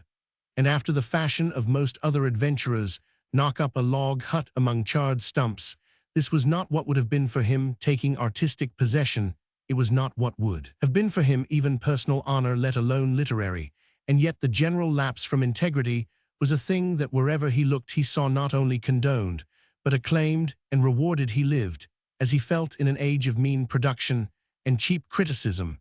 the practical upshot of which took on for him a name that was often on his lips. He called it the hatred of literature, a hatred in the midst of which the most literary of men he found himself appointed to suffer. I may not, however, follow him in that direction which would take us far, and the less that he was for himself, after all, in spite of groans and imprecations, a man of resources and remedies, and that there was always his possibility of building himself in. This he did equally in all his books, built himself into literature by means of a material put together with extraordinary art. But it leads me again to the question of what such a stiff ideal imposed on him. For the element of exactitude, this element in the romantic, was his merciless law. It was perhaps even in the romantic that if there could indeed be degrees for him in such matters, most despised the loose and the moralist, to be intensely definite and perfectly positive, to know so well what he meant that he could at every point strikingly and conclusively verify it was the first of his needs. And if in addition to being thus synthetically final, he could be strange and sad and terrible, and leave the cause of these effects inscrutable, success then had for him its highest savor we feel the inscrutability in those memorable few words that put before us Frédéric Moreau's start upon his vain course of travel ill, cannot allures la mélancolie des paquebots an image, to the last degree comprehensive and embracing, but which haunts us in its droll pathos without our quite knowing. Why, but he was really never so pleased as when he could be both rare and precise about the dreadful. His own sense of all this, as I have already indicated, was that beauty comes with expression, that expression is creation, that it makes the reality, and only in the degree in which it is exquisitely expression, and that we move in literature through a world of different values and relations, a blessed world in which we know nothing except by style, but in which also everything is saved by it, and in which the image is thus always superior to the thing itself. This quest and multiplication of the image tested and warranted and consecrated for the occasion, was accordingly his high elegance, to which he too much sacrificed, and to which Salammbô and partly Saint Antoine are monstrous monuments. Old cruelties and perversities, old wonders and errors and terrors, endlessly appealed to him. They constitute the unhuman side of his work. And if we have not the bribe of curiosity, of a lively interest in method, or rather in evocation, just as evocation we tread our way among them, especially in Salammbô, with a reserve too dry for our pleasure. To my own view, the curiosity and the literary interest are equal in dealing with the non-romantic books, and the world presented the aspects and agents are less deterrent and more amenable both to our own social and expressional terms. Style itself, moreover, with all respect to Flaubert, never totally beguiles, since even when we are so queerly constituted as to be 99 parts literary, we are still 100th part something else. This 100th part may once we possess the booker, the book possesses us, make us imperfect as readers. And yet without it should we want or get the book at all, the curiosity at any rate to repeat is even greatest for me in Madame Bovary. Say, for here I can more directly appreciate the terms, the aspects and impressions being of an experience conceivable to me. I am more touched by the beauty, my interest gets more of the benefit of the beauty, even though this be not intrinsically greater, which brings back our appreciation inevitably at last to the question of our author's lucidity. I have sufficiently remarked that I speak from the point of view of his interest to a reader of his own craft, the point of view of his extraordinary technical wealth, though, indeed, when I think of the general power of Madame Bovary, I find myself desiring not to narrow the ground of the lesson, not to connect the lesson to its prejudice with that idea of the technical, that question of the way a thing is done, so abhorrent as a call upon attention, in whatever art, to the wondrous Anglo-Saxon mind, without proposing Flaubert as the type of the newspaper novelist, or as an easy alternative to golf or the bicycle. We should do him less than justice in failing to insist that masterpiece like Madame Bovary may benefit even with the simple-minded by the way it has been done. It derives from its firm roundness, that sign of all rare works, that there is something in it for every one. It may be read ever so attentively, ever so freely, without a suspicion of how it is written, to say nothing of put together. It may equally be read under the excitement of these perceptions, alone one of the greatest known to the reader who is fully open to them. Both readers will have been transported, which is all any can ask, leaving the first of them, however, that may be, to state the case for himself.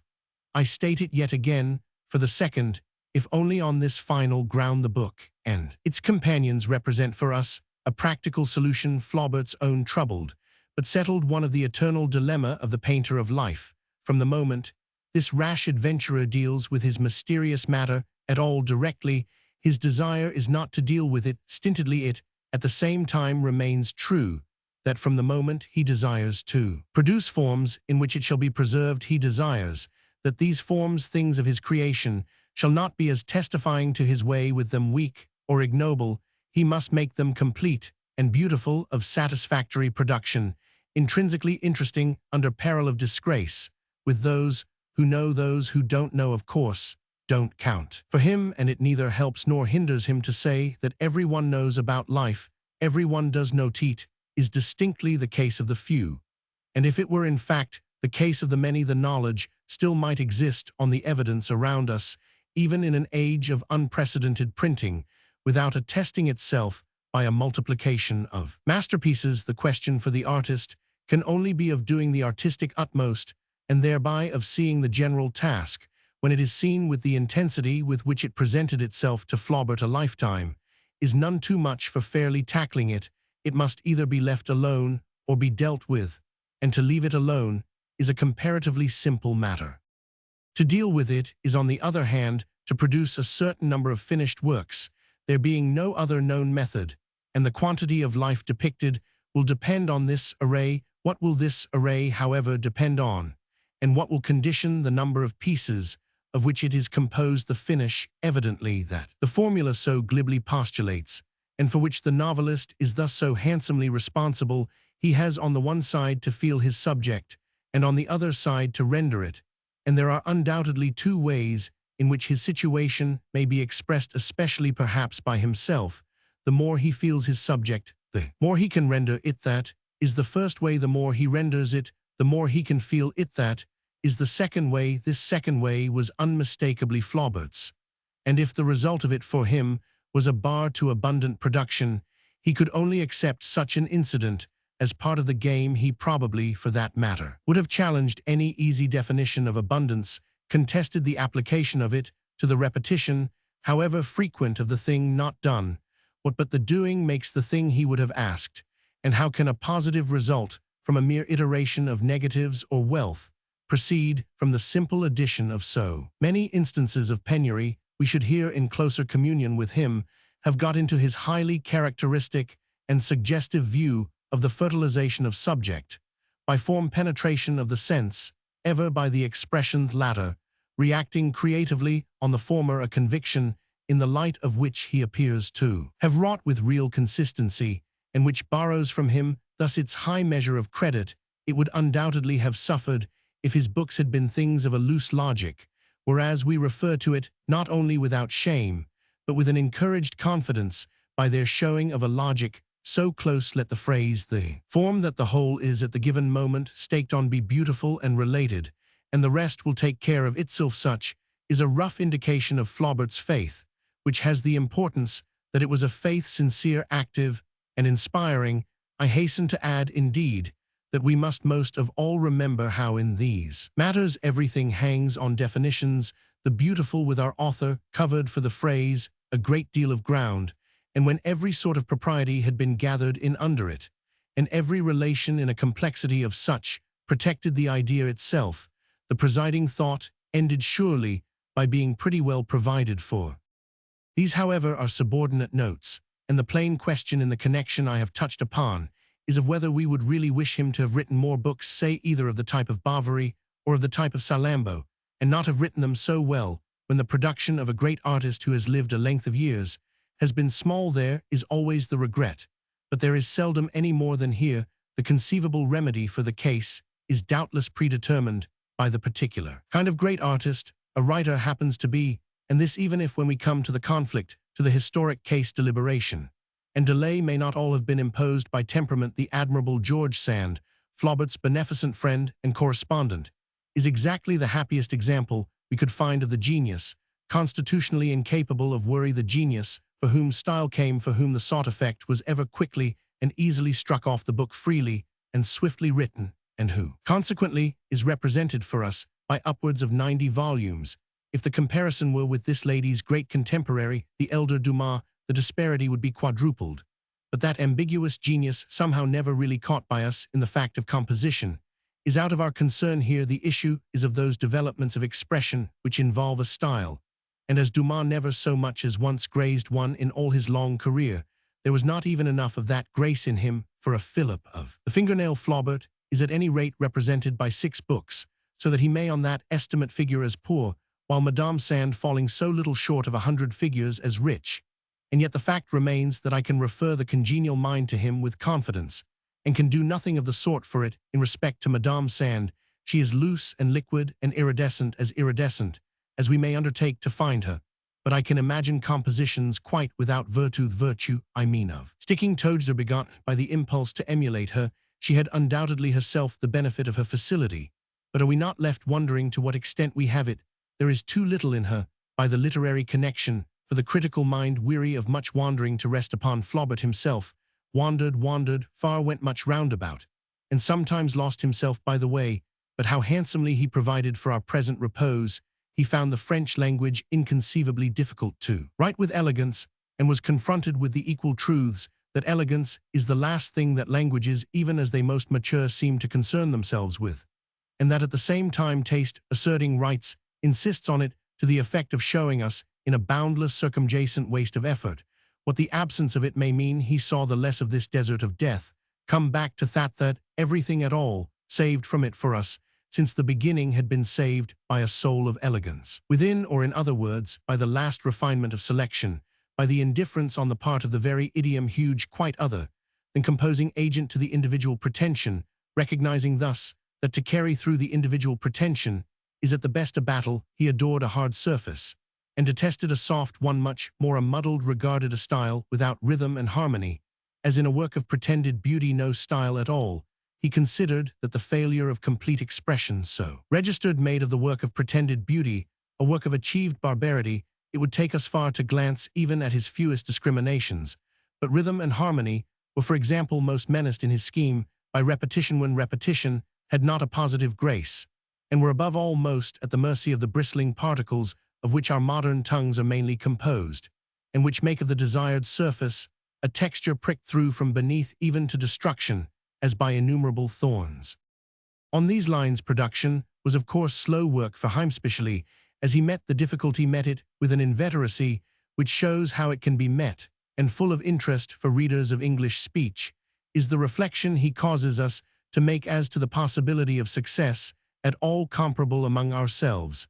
I have spoken of his groans and imprecations, his interminable waits and deep despairs, but what would these things have been, what would have become of him, and what of his wrought residuum, had he been condemned to deal with a form of speech, consisting like ours, as to one part of that, and which as to a second part of the blessed it, which an English sentence may repeat in 3 or 4 opposed references, without in the least losing cast as to a third face of all the twos of the infinitive, and the preposition, as to a fourth of our precious auxiliaries be and do, and as to a fifth of whatever survives in the language, for the precious art of pleasing whether or no.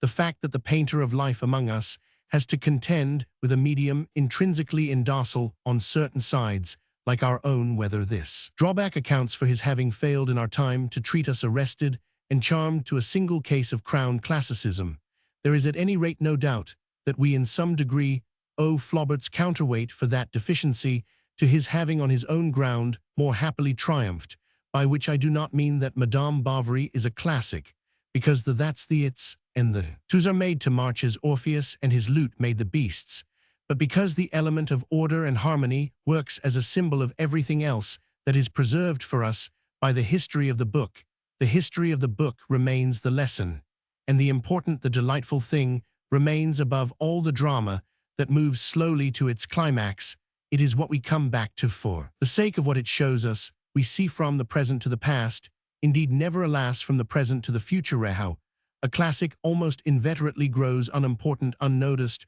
or so far as noticed, contested, unrelated, alien. It has a cradle round which the fairies but scantly flock, and is weighted on in general by scarce a hint of significance. The significance comes by process slow and small, the fact only that one perceptive private reader after another discovers at his convenience that the book is rare. The addition of the perceptive private readers is no quick affair, and would doubtless be a vain one did they not, while plenty of other much more remarkable books come and go, cumulate, and count they count by their quality and continuity of attention. So they have gathered for Madame Bovary, and so they are held. That is really once more the great circumstance. It is always in order for us to feel yet again what it is we are held by. Such is my reason definitely for speaking of Flaubert as the novelist's novelist. Are we not, moreover, and let it pass this time as a happy hope, pretty well all novelists now? On the occasion of these prefatory remarks to a translation of Madame Bovary, appearing in a Century of French Romance, under the auspices of Mr. Edmund Gosse and Mr. William Heinemann in 1902. It was true, delightfully true, that extravagance in this province of his life, though apparently in no other, being Flaubert's necessity and law, he deliberated and hung fire, wrestled, retreated, and returned, indulged generally in a tragicomedy of waste, which I recall a charming expression of on the lips of Edmond de Goncourt, who quite recognized the heroic legend, but prettily qualified it il faut vous dire qu'il y avait là-dedans beaucoup de caucheries et d'écoles buissonnières, and he related how on the occasion of a stay with his friend under the roof of the Princess Mathilde, the friend missed during the middle hours of a fine afternoon, was found to have undressed himself and gone to bed to think. Honor de Balzac. I,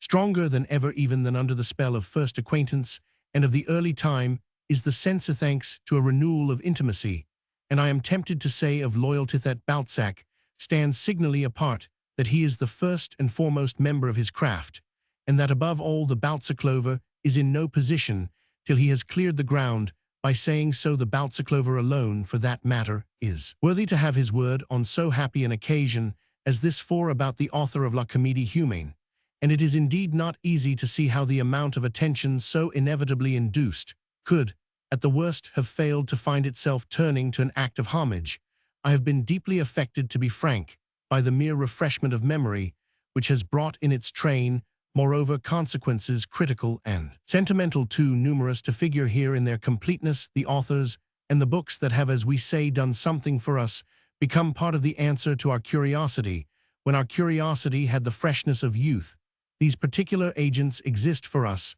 with the lapse of time, as the substance itself of knowledge. They have been intellectually so swallowed, digested, and assimilated that we take their general use and suggestion for granted, cease to be aware of them, because they have passed out of sight. But they have passed out of sight simply by having passed into our lives. They have become a part of our personal history, a part of ourselves, very often so far as we may have succeeded in best expressing ourselves. Endless, however,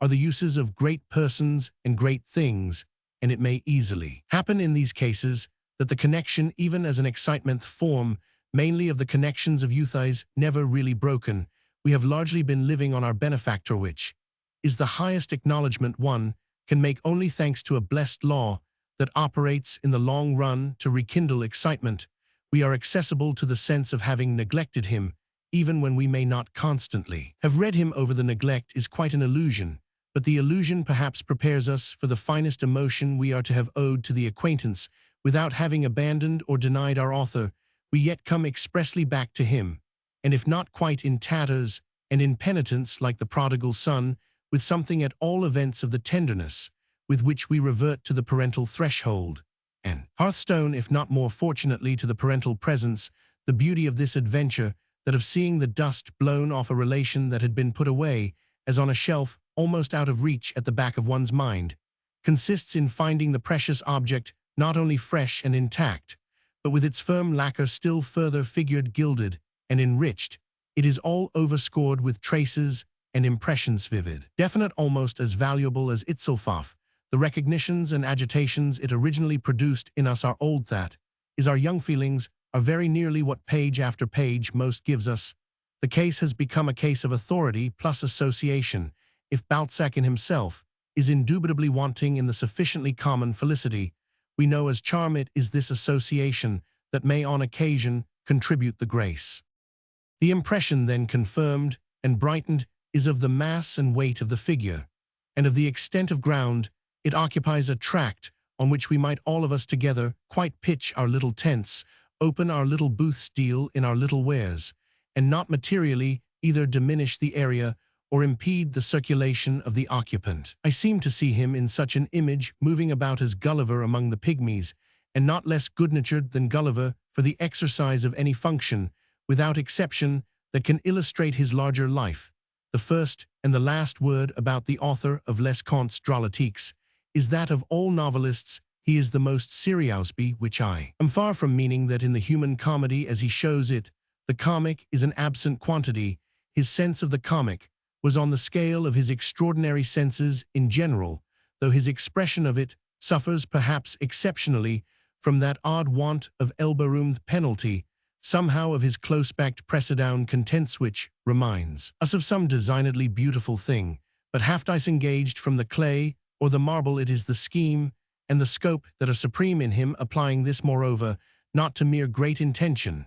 but to the concrete form, the proved case in which we possess them. we most of us aspire to achieve at the best, but a patch here and there too. Pluck a sprig or a single branch to break ground in a corner of the great garden of life. Balzac's plan was simply to do everything that could be done. He proposed to himself to turn over the great garden from north to south, and from east to west, a task immense, heroic, to this day immeasurable, that he bequeathed us the partial performance of a prodigious ragged clod in the 20 monstrous years, representing his productive career, years of concentration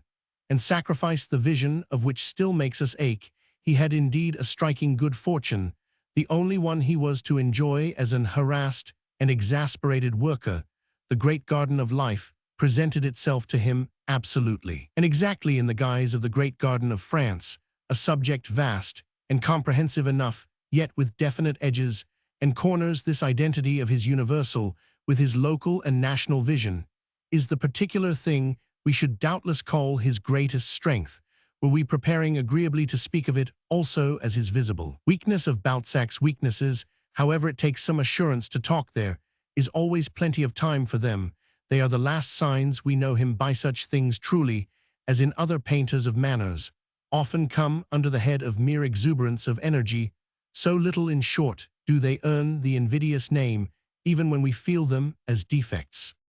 What he did above all was to read the universe as hard and as loud as he could into the France of his time, his own eyes regarding his work as at once the drama of man and a mirror of the mass of social phenomena, the most rounded and registered, most organized and administered, and thereby most exposed to systematic observation and portrayal that the world had seen. There are happily other interesting societies, but these are for schemes of such an order comparatively loose and incoherent, with more extent and perhaps more variety, but with less of the great enclosed and exhibited quality, less neatness and sharpness of arrangement, fewer categories, subdivisions, juxtapositions. Balzac's France was both inspiring enough for an immense prose epic and reducible enough for a report or a chart to allow his achievement all its dignity. We should doubtless say also treatable enough for a history, since it was as a patient historian, a Benedictine of the actual, the living painter of his living time, that he regarded himself and handled his material. All painters of manners and fashions, if we will, are historians, even when they least don the uniform. Fielding, Dickens, Thackeray, George Eliot, Hawthorne, among ourselves. But the great difference between the great Frenchman and the eminent others is that with an imagination of the highest power and unequaled intensity of vision, he saw his subject in the light of science, as well in the light of the bearing of all its parts on each other, and under pressure of a passion for exactitude and appetite, the appetite of an ogre for all the kinds of facts. We find, I think, in the union here suggested something like the truth about his genius, the nearest approach to a final account of him, of imagination on one side, all compact. He was on the other an insatiable reporter of the immediate, the material, the current combination, and perpetually moved by the historian's impulse to fix, preserve, and explain them. One asks one's self as one reads him, what concern the poet has with so much arithmetic and so much criticism, so many statistics and documents, what concern the critic and the economist have with so many passions, characters, and adventures. The contradiction is always before us. It springs from the inordinate scale of the author's two faces. It explains more than anything else his eccentricities and difficulties. It accounts for his want of grace, his want of the lightness associated with an amusing literary form, his bristling surface, his closeness of texture, so rough with richness, yet so productive of the effect we have in mind when we speak of not being able to see the wood for the trees. A thorough-paced votary, for that matter, can easily afford to declare at once that this confounding duality of character does more things still, or does at least the most important of enlarges us without mercy. Mercy for ourselves, I mean, to the oddest truth we could have dreamed of meeting in such a connection. It was certainly a priori not to be expected we should feel it of him, but our hero is after all not in his magnificence totally an artist, which would be the strangest thing possible. One must hasten to add, were not the smallness of the practical difference so made even stranger, his endowment and his effect are each so great that the anomaly makes at the most a difference only by adding to his interest for the critic the critic worth his salt is indiscreetly curious, and wants ever to know how and whereby Balzac is thus a still rarer case for him, suggesting that exceptional curiosity may have exceptional rewards. The question of what makes the artist on a great scale is interesting enough, but we feel it in Balzac's company to be nothing to the question of what on an equal scale frustrates him. The scattered pieces, the disjecta membra of the character, are here so numerous and so splendid that they prove misleading. We pile them together, and the heap assuredly is monumental. It forms an overtopping figure. The genius this figure stands for none the less is really such a lesson to the artist, as perfection itself would be powerless to give. It carries him so much further into the special mystery where it carries him at the same time. I must not in this scant space attempt to say which would be a loss of the fine thread of my argument. I stick to our point in putting it more concisely, that the artist of the comédie humaine is half smothered by the historian, yet it belongs as well to the matter also to meet the question of whether the historian himself may not be an artist, in which case Balzac's catastrophe would seem to lose its excuse. The answer, of course, is that the reporter, however philosophically, has one law, and the originator, however substantially fed, has another, so that the two laws can, with no sort of harmony or congruity, make for the finer sense a common household. Balzac's catastrophe, so to name it once again, was in this perpetual conflict and final impossibility, an impossibility that explains his defeat on the classic side, and extends so far at times as to make us think of his work as, from the point of view of beauty, a tragic waste of effort. What it would come to, we judge, is that the irreconcilability of the two kinds of law is more simply expressed, but the irreconcilability of two different ways of composing one's affect the principle of composition that his free imagination would have, or certainly might have handsomely imposed on him, is perpetually dislocated by the quite opposite principle of the earnest seeker, the inquirer to a useful end, in whom nothing is free, but a born antipathy to his yokefellow. Such a production as Le Cœur de Village, the wonderful story of Madame Graslin, so nearly a masterpiece, yet so ultimately not one, would be in this connection, could I take due space for it, a perfect illustration, if, as I say, Madame Graslin's creator was confined by his doom to patches and pieces. No piece is finer than the first half of the book in question, the half in which the picture is determined by his unequaled power of putting people on their feet, planting them before us in their habit, as they lived, a faculty nourished by observation as much as one will, but with the inner vision all the while. Wide awake, the vision for which ideas are as living as facts, and assume an equal intensity. This intensity, greatest indeed in the facts, has in Balzac a force all its own, to which none other in any novelist I know can be likened. His touch communicates on the spot to the object, the creature, evoked the hardness and permanence that certain substances, some sorts of stone, acquire by exposure to the air. The hardening medium for the image soaked in it is the air of his mind. It would take but little more to make the peopled world of fiction, as we know it elsewhere, affect us by contrast as a world of rather grey pulp. This mixture of the solid and the vivid is Balzac at his best, and it prevails without a break, without a note. Not admirably true in Le Cœur de Village, since I have named that instance to the point at which Madame Graslin moves out from Limoges to Montignac in her ardent passion of penitence, her determination to expiate her strange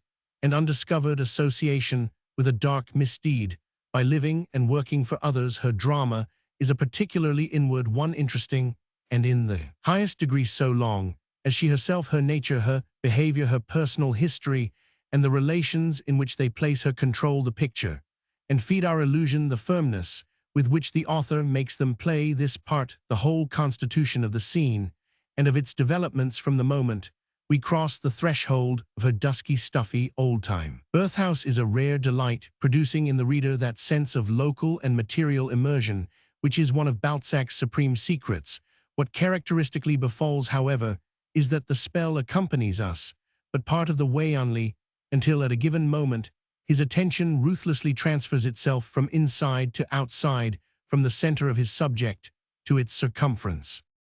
This is Balzac caught in the very fact of his monstrous duality, caught in his most complete self-expression. He is clearly quite unwitting that in handing over his data to his twin brother, the impassioned economist, and surveyor, the insatiate general inquirer and reporter, he is in any sort betraying our confidence for his good conscience at such times. Spirit of edification in him is a lesson even to the best of us, his rich, robust temperament, nowhere more striking, no more marked anywhere the great push of the shoulder, with which he makes his theme move overcharged, though it may be like a carrier's van, it is not therefore assuredly that he loses either sincerity or power in putting before us to the last. Detail such a matter as in this case, his heroine's management of her property, her tenantry, her economic opportunities and visions, for these are cases in which he never shrinks nor relents, in which positively he stiffens and terribly towerstow, remind us again of Roman 1000 Taines, simplifying word about his being an artist, doubled with a man of business. Balzac was indeed doubled if ever writer was, and to that extent that we almost as often while we read feel ourselves thinking of him as a man of business, doubled with an artist, whichever way we turn it, the oddity never fails nor the wonder of the ease with which either character bears the burden of the other. I use the word burden, because as the fusion is never complete. Witness in the book before us the fatal break of tone, the one unpardonable sin for the novelist. We are beset by the conviction that, but for this strangest of dooms, one or other of the two partners might to our relief, and to his own, have been disembarrassed. The disembarrassment for each, by a more insidious fusion, would probably have conduced to the mastership of interest proceeding from form, or at all events to the search for it, that Balzac fails to embody. Perhaps the possibility of an artist constructed on such strong lines is one of those fine things that are not of this world, a mere dream of the fond critical spirit. Let these speculations and condonations at least pass as the amusement, as a result of the high spirits. If high spirits be the word of, the reader feeling himself again in touch, it was not of our author's difficulties that is of his difficulty, the great one-third I propose to speak, but of his immense clear action. Even that is not truly an impression of ease, and it is strange and striking that we are in fact so attached by his want of the unity that keeps surfaces smooth and dangers down as scarce, to feel sure at any moment that we shall not come back to it with most curiosity. We are never so curious about successes as about interesting failures, the more reason therefore to speak promptly and once for all of the scale on which, in its own quarter of his genius, success worked itself out for him.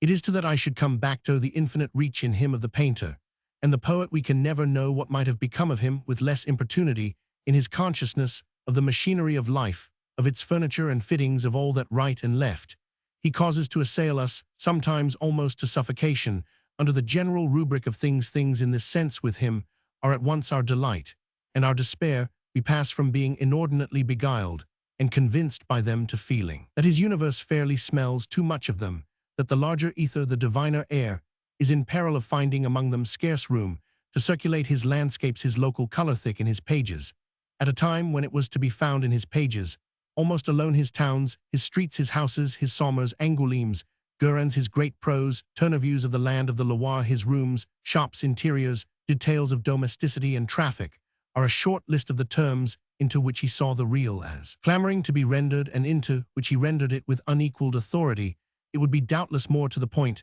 to make our profit of this consummation than to try to reconstruct a Balzac, planted more in the open. We hardly, as the case stands, know most whether to admire in such an example as the short tale of La Grenadière the exquisite feeling for natural objects, with which it overflows like a brimming wine-cup, the energy of perception and description, which so multiplies them for beauty's sake and for the love of their beauty, or the general wealth of genius that can calculate, or at least count so little, and spend so joyously. The tale practically exists for the sake of the enchanting aspects involved, those of the embowered white house that nestles on its terraced hill above the great French river, and we can think frankly of no one else with an equal amount of business on his hands who would either have so put himself out for aspects or made them almost by themselves a living subject. Born son of Touraine, it must be said he pictures his province on every pretext and occasion with filial passion and extraordinary breadth. The prime aspect in his scene, all the while it must be added, is the money aspect. The general money question so loads him up and weighs him down that he moves through the human comedy from beginning to end very much in the fashion of a camel, The ship of the desert surmounted with a cargo things for him are francs and centimes more than any others, and I give up. As inscrutable, unfathomable the nature, the peculiar avidity of his interest in them, it makes us wonder again and again. What, then, is the use on Balzac's scale of the divine faculty? The imagination, as we all know, may be employed up to a certain point in inventing uses for money, but its office beyond that point is surely to make us forget that anything so odious exists. This is what Balzac never forgot. His universe goes on expressing itself for him to its furthest reaches on its finest sides in the terms of the market. To say these things, however, is after all to come out where we want to suggest his extraordinary scale and his terrible completeness. I am not sure that he does not see character to see passion, motive, personality, as quite in the order of the things we have spoken of. He makes them no less concrete and palpable, handles them no less directly and freely. It is the whole business in fine, that grand total to which he proposed to himself to do high justice, that gives him his place apart, makes him among the novelists the largest, weightiest presence. There are some of his obsessions, that of the material, that of the financial, that of the social, that of the technical, political, civil, for which I feel myself unable to judge him, judgment losing itself unexpectedly in a particular shade of pity. The way to judge him is to try to walk all round him, in which we see how remarkably far we have to go. He is the only member of his order really monumental, the sturdest seated mass that rises in our path. The appearance of a translation of the Dujune's Maries in a century of French romance. Roman II. We recognize none the less that the finest consequence of these re-established relations is linked with just that appearance in him, that obsession of the actual under so many heads that makes us look at him as we would at some rare animal in captivity between the bars of a cage. It amounts to a sort of suffered doom, since to be solicited by the world from all quarters at once. What is that for the spirit but a denial of escape? We feel his doom to be his want of private door, and that he felt it though more obscurely himself when we speak of his want of charm. Therefore we perhaps so surrender the question as but to show our own poverty, if charm, to cut it short, is what he lacks. How comes it that he so touches and holds us that above all, if we be actual or possible fellow workers, we are uncomfortably conscious of the disloyalty of almost any shade of surrender? We are lodged perhaps by our excited sensibility in a dilemma of which one of the horns is a compassion that savors of patronage, but we must resign ourselves to that by reflecting that our partiality at least takes nothing away from him. It leaves him solidly where he is, and only brings us near, brings us to a view of all his formidable parts and properties. The conception of the comédie humane represents them all, and represents them mostly in their felicity and their triumph, or at least the execution does, in spite of which we irresistibly find ourselves thinking of him in reprisals as most essentially the victim of a cruel joke. The joke is one of the jokes of fate, the fate that rode him for 20 years at so terrible a pace, and with the whip so constantly applied, to have wanted to do so much, to have thought it possible, to have faced, and in a manner resisted the effort, to have felt life poisoned and consumed by such a bravery of self-committal. These things form for us in him a face of trouble that, oddly enough, is not appreciably lighted by the fact of his success. It was the having wanted to do so much that was the trap. Whatever possibilities of glory might accompany the good faith with which he fell into it, what accompanies us as we frequent him is a sense of the deepening ache of that good faith,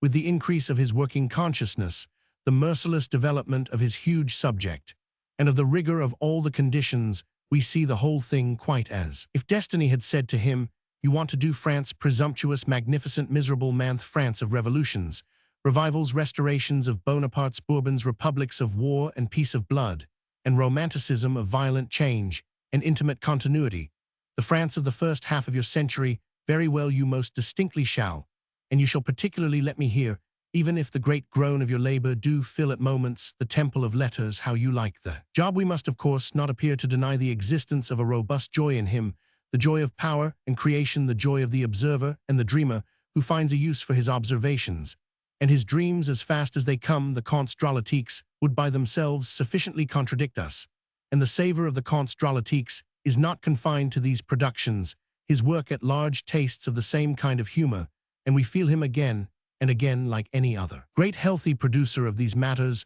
beguiled and carried along he would have been, I dare say, the last not to insist that the artist has pleasures forever indescribable. He lived, in short, in his human comedy. With the largest life we can attribute to the largest capacity, there are particular parts of his subject, from which, with our sense of his enjoyment of them, we have to check the impulse to call him away frequently, as I confess in this relation that impulse arises.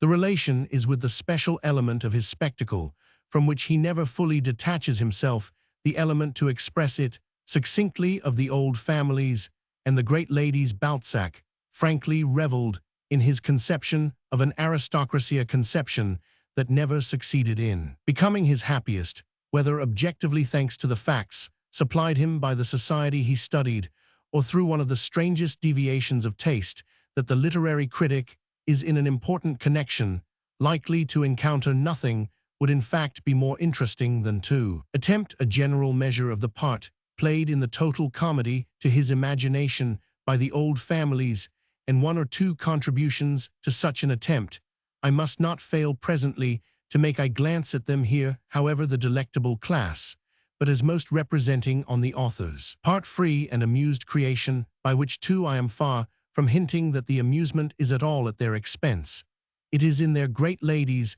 that the old families most shine out for him, images of strange color and form, but felt, as we say, to their fingertips, and extraordinarily interesting as a mark of the high predominance of character, of cleverness, of will, of general personality that almost every scene of the comedy attributes to women. It attributes to them, in fact, a recognized and uncontested supremacy. It is through them that the hierarchy of old families most expresses itself, and it is as surrounded by them, even as some magnificent, indulgent pasha, by his overflowing seraglio, that Balzac sits most at his ease, all of which reaffirms, if it be needed, that his inspiration and the sense of it were even greater than his task. And yet such betrayals of spontaneity in him make for an old friend at the end of the chapter no great difference in respect to the pathocins. It amounts to that of his genius-ridden aspect. It comes to us, as we go back to him, that his spirit had fairly made of itself a cage, in which he was to turn round and round, always unwinding his reel, much in the manner of a criminal, condemned to hard labor for life. The cage is simply the complicated but dreadfully definite French world that built itself so solidly in and roofed itself so impenetrably over him. It is not that caught there with him, though we ourselves prematurely seek an issue, we throw ourselves back, on the contrary, for the particular sense of it, into his ancient, superseded, comparatively rococo, and quite patriarchal France, patriarchal, in spite of social and political convulsions, into his old-time antediluvian Paris, all picturesque, and all workable full to the fancy of an amenity that has passed away, into his intensely differentiated sphere of La Provence, evoked, in each sharpest or faintest note of its difference, described systematically as narrow and flat, and yet attaching us, if only by the contagion of the author's overflowing sensibility. He feels in his vast exhibition many things, but there is nothing he feels with the communicable shocks and vibrations, the sustained fury of perception art. Always a fierceness of judgment, which is another matter that La Provence excites in him. Half our interest in him springs still from our own sense, that for all the convulsions, the revolutions and experiments that have come and gone, the order he describes is the old order that our sense of the past perversely recurs to as to something happy. We have irretrievably missed. His pages bristle with the revelation of the lingering earlier world, the world in which places and peoples still had their queerness, their strong marks, their sharp type, and in which, as before the platitude that was to come, the observer with an appetite for the salient could, by way of precaution, fill his lungs. Balzac's appetite for the salient was voracious, yet he came, as it were, in time, in spite of his so often speaking as if what he sees about him is but the last desolation of the modern. His conservatism, the most entire, consistent, and convinced that ever was it, even at that much inclined to whistling in the dark, as if to the tune of "Oh, how medieval I am," was doubtless the best point of view from which he could rake his field. But if what he sniffed from afar in that position was the extremity of change, we in turn feel both subject and painter drenched with the smell of the past. It is preserved in his work as nowhere else, not vague, nor faint, nor delicate, but as strong today as when first distilled. It may seem odd to find a conscious melancholy in the fact that a great worker succeeded in clasping his opportunity in such an embrace. This being exactly our usual measure of the felicity of great workers, I hasten to reassert all in the name of sympathy, without which it would have been detestable to speak at all.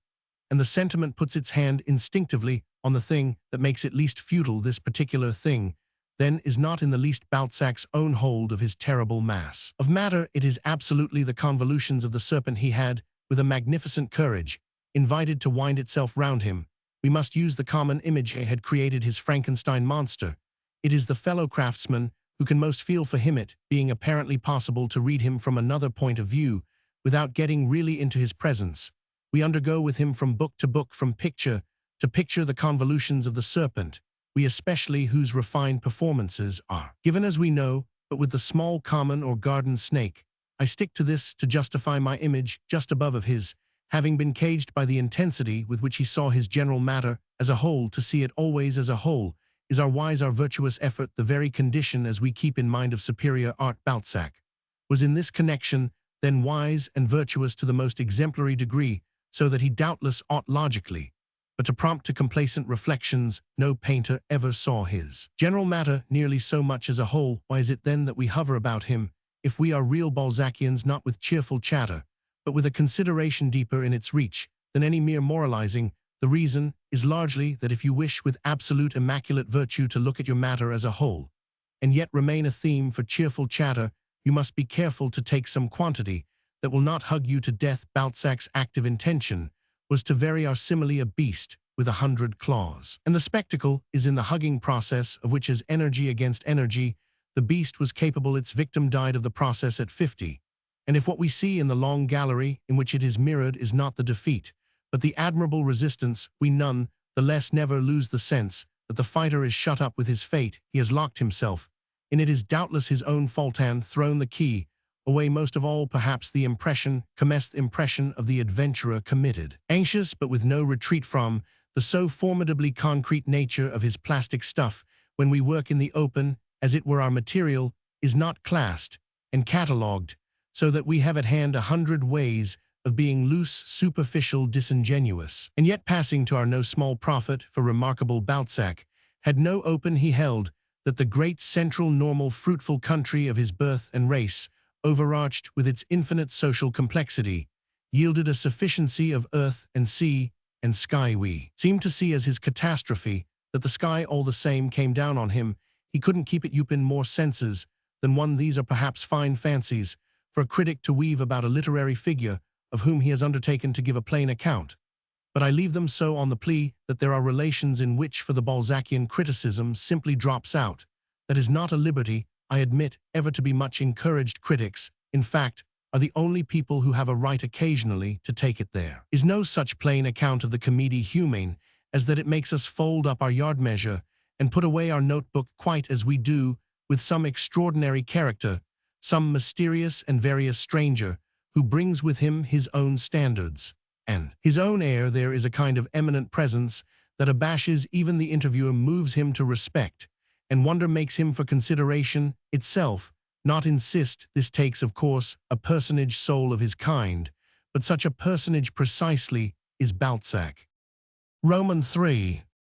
By all of which have I none the less felt it, but too clear, that I must not pretend in this place to take apart the pieces of his immense complicated work, to number them or group them or dispose them. About the most we can do is to pick one up here and there, and wonder as we weigh it in our hand at its close compact substance. That is all even Roman 1000 Taine could do in the longest and most penetrating study of which our author has been the subject. Every piece we handle is so full of stuff, condensed, like the edibles provided for campaigns and explorations, positively so charged with distilled life, that we find ourselves dropping it in certain states of sensibility, as we drop an object unguardedly touched that startles us. By being animate, we seem really scarce to want anything to be so animate. It would verily take Balzac to detail Balzac, and he has had in fact Balzacians nearly enough affiliated to affront the task with courage. The repertoire de la comédie humaine of Roman 2000 Anatole Surfbear, and Jules Christophe is a closely printed octavo of 550 pages, which constitutes in relation to his characters great and small and impeccable biographical dictionary. His votaries and expositors are so numerous that the Balzac Library of Comment and Research must be of its type. One of the most copious Roman 1000 de Louvenjol has labored all round the subject. His Histoire des Ouvres alone is another crowded octavo of 400 pages, in connection with which I must mention Miss Wormeley, the devoted American translator, interpreter, worshipper, who in the course of her own studies has so often found occasion to differ from Roman 1000 de Louvenjol on matters of fact and questions of date, and of appreciation. Miss Wormeley, Roman 1000, Paul Birgit, and many others are examples of the passionate piety that our author can inspire. As I turn over the encyclopedia of his characters, I note that whereas such works usually commemorate but the ostensibly eminent of a race and time, every creature so much as named in the fictive swarm is in this case preserved to fame. So close is the implication that to have been named by such a dispenser of life and privilege is to be, as we say it of baronets and peers, created he infinitely divided. Moreover, as we know, he subdivided, altered, and multiplied his heads and categorices, vie parisienne, his vie de province, his vie politique, his parents pauvres, his etudes philosophiques, his splendeurs et misères des courtisans, his inverse de l'histoire contemporaine, and all the rest, so that nominal reference to them becomes the more difficult, yet without prejudice either to the energy of conception with which he mapped out his theme, as with chalk on a huge blackboard, or to the prodigious patience with which he executed his plan, practically filling in with a wealth of illustration from sources that to this day we fail to make out. Every compartment of his table. Roman 1000 de Louvenjol draws up the list year by year from 1822 to 1848 of his mass of work, giving us thus the measure of the tension represented for him by almost any 12-month. It is wholly unequaled, considering the quality of Balzac's show, by any other eminent abundance. I must be pardoned for coming back to it, for seeming unable to leave it. It enshrouds so interesting a mystery, how was so solidly systematic a literary attack on life, to be conjoined with whatever workable minimum of needful intermission, of free observation, of personal experience, some small possibility of personal experience and disinterested life, must at the worst from deep within or far without feed and fortify the strained productive machine.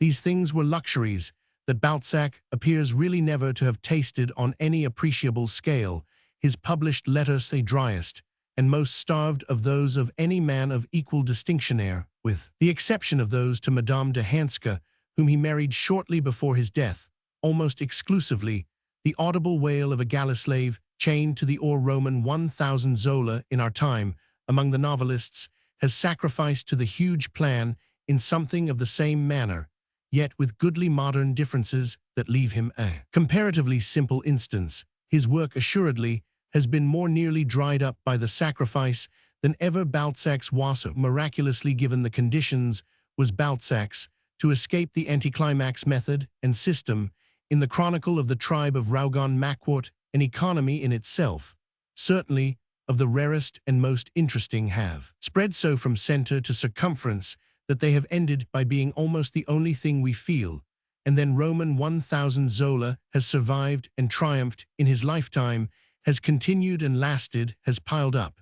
and if the remark be not frivolous, enjoyed in all its agreements the reward for which Balzac toiled and sweated in vain, on top of which he will have had also his literary great-grandfather's heroic example to start from and profit by the positive heritage of a fils de famille, to enjoy, spend, save, waste. Balzac had frankly no heritage at all but his stiff subject, and by way of model, not even in any direct or immediate manner, that of the inner light and kindly admonition of his genius. Nothing adds more to the strangeness of his general performance than his having failed so long to find his inner light, groped for it almost 10 years, missed it again, and again moved straight away from it, turned his back on it, lived in fine round about it, in a darkness still scarce penetrable, a darkness into which we peep only half to make out the dreary little waste of his numerous others. De jeunesse to Roman 1000 Zola was vouchsafed the good fortune of settling down to the Rougon Macquart with the happiest promptitude It was as if time for one look about him, and I say it without disparagement to the reach of his look had sufficiently served his purpose. Balzac, moreover, might have written 500 novels without our feeling in him the faintest hint of the breath of doom, if he had only been comfortably capable of conceiving the short cut of the fashion practiced by others under his eyes, as Alexander Dumas and George Sand. Illustrious contemporaries cultivated a personal life and a disinterested consciousness by the bushel, having for their easier duration not too consistently known, as the true painter knows it, the obsession of the thing to be done. So Balzac was condemned by his constitution itself, by his inveterately seeing this thing to be done as part and parcel, as of the very essence of his enterprise. The latter existed for him as the process worked, and hallucinations settled in the form, and the form only of the thing done, and not in any hocus-pocus about doing. There was no kindly convenient escape for him by the little swinging back door of the thing not done. He desired no man more to get out of his obsession, but only at the other end, that is, by boring through it. How then, thus deprived of the outer air, almost as much as if he were gouging a passage for a railway through an Alp, did he live, is the question that haunts us, with the consequence, for the most part, of promptly meeting its fairly tragic answer. He did not live save in his imagination, or by other aid than he could find there. His imagination was all his experience. He had provably no time for the real thing. This brings us to the rich, if simple truth, that his imagination alone did the business carried through both the conception and the executioner's large an effort, and as proportionate a success in all but the vulgar sense, as the faculty, when equally handicapped, was ever concerned in. Handicapped, I say, because this interesting fact about him, with the claim it makes, rests on the ground, the high distinction, that more than all the rest of us put together, he went in, as we say, for detail, circumstance, and specification, proposed to himself all the connections of every part of his matter, and the full total of the parts, the whole thing, it is impossible not to keep repeating, was what he deemed treatable. One really knows, in all imaginative literature, no undertaking to compare with it, for courage, good faith, and sublimity. There once more was the necessity that rode him, and that places him apart in our homage. It is no light thing to have been condemned to become provably sublime, and looking through, or trying to, at what is beneath and behind, we are left benevolently uncertain if the predominant quantity be audacity or innocence. It is of course inevitable at this point to seem to hear the colder critic promptly take us up. He undertook the whole thing. Go exactly, the ponderous person. But did he do the whole thing, if you please, any more than sundry others of fewer pretensions? The retort to this, it can only be a positive joy to make so high a note, instantly sounds, as an effect of the inquiry. Nothing is more interesting and amusing than to find oneself recognizing both that Balzac's pretensions were immense, portentous, and that yet, taking him and taking Themaltoge, do they but minister in the long run to our fondness. They affect us not only as the endearing eccentricities of a person we greatly admire, but fairly as the very condition of his having become such a person. We take them thus, in the first place, for the very terms of his plan, and in the second, for a part of that high robustness and that general richness of nature which made him, in face of such a project, believe in himself. One would really scarce have liked to see such a job as La Comédie Humaine tackled without swagger. To think of the thing really as practicable was swagger, and of the very rarest order. So to think assuredly implied pretensions that risked showing as monstrous should the enterprise fail to succeed. It is for the colder critic to take the trouble to make out that of the two parties to it, the body of pretension remains greater than the success. One may put it, moreover, at the worst for him, may recognize that it is in the matter of opinion still more than in the matter of knowledge that Balzac offers himself as universally competent. He has flights of judgment and subjects the most special as well as the most general that are vertiginous, and on his alighting from which we greet him with a special indulgence, we can easily imagine him to respond, confessing humorously, if he had only time to, such a benevolent understanding smile as would fain hold our own eyes a moment. Then it is that he would most show us his scheme and his necessities, and how in operation they all hang together. Naturally, everything about everything, though how he had time to learn it, is the last thing he has time to tell us, which matters the less, moreover, as it is not over the question of his knowledge that we sociably invite him, as it were, and remembering the two augurs behind the altar to wink at us, for a sign his convictions it is, that are his great pardonable swagger to them, in particular I refer, as his general operative condition, the constituted terms of his experiment, and not less, as his consolation, his support, his amusement, by the way, they embrace everything in the world that is in his world of the so parti-colored France of his age, religion, morals, politics, economics, physics, aesthetics, letters, art, science, sociology, every question of faith, every branch of research. They represent thus his equipment of ideas, those ideas of which it will never do for a man who aspires to constitute a state to be deprived. He must take them with him as an ambassador extraordinary takes, with him secretaries, uniforms, stars, and garters a gilded coach, and a high assurance. Balzac's opinions are his gilded coach, in which he is more amused than anything else to feel himself riding, but which is indispensably concerned in getting him over the ground. What more inevitable than that they should be intensely Catholic, intensely monarchical, intensely saturated with the real geniuses between 1830 and 1848. He believed it to pay off the French character and French institutions. Nothing is happier for us than that he should have enjoyed his outlook before the first half of the century closed. He could then still treat his subject as comparatively homogeneous. Any country could have a revolution. Every country had had one. A restoration was merely what a revolution involved, and the empire had been for the French, but a revolutionary incident, in addition to being by good luck for the novelist, an immensely pictorial one. He was free therefore to arrange the background of the comedy in the manner that seemed to him best to suit anything so great, in the manner at the same time prescribed according to his contention by the noblest traditions, the church, the throne, the noblesse, the bourgeoisie, the people, the peasantry, all in their order, and each solidly kept in it. These were precious things, his superabundant insistence on the price of which is what I refer to as his exuberance of opinion. It was a luxury for more reasons than one, though one presently to be mentioned handsomely predominates the meaning of that exchange of intelligences in the rear of the oracle, which I have figured for him, with the perceptive friend, bears simply on his pleading guilty to the purport of the friend's discrimination.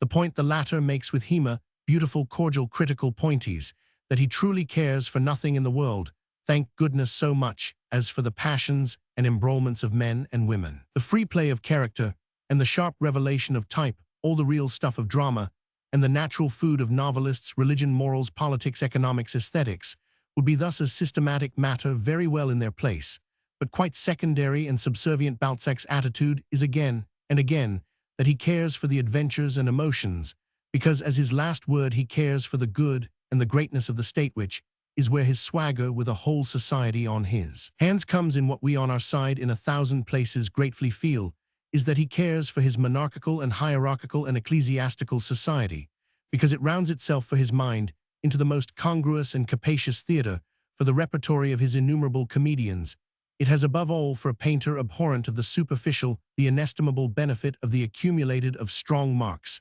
and fine shades, contrasts and complications. There had certainly been, since 1789, dispersals and confusions enough, but the thick tradition, no more at the most than half smothered, lay under them. Also the whole of his faith, and no small part of his working omniscience, were neither more nor less than that historic sense, which I have spoken of as the spur of his invention,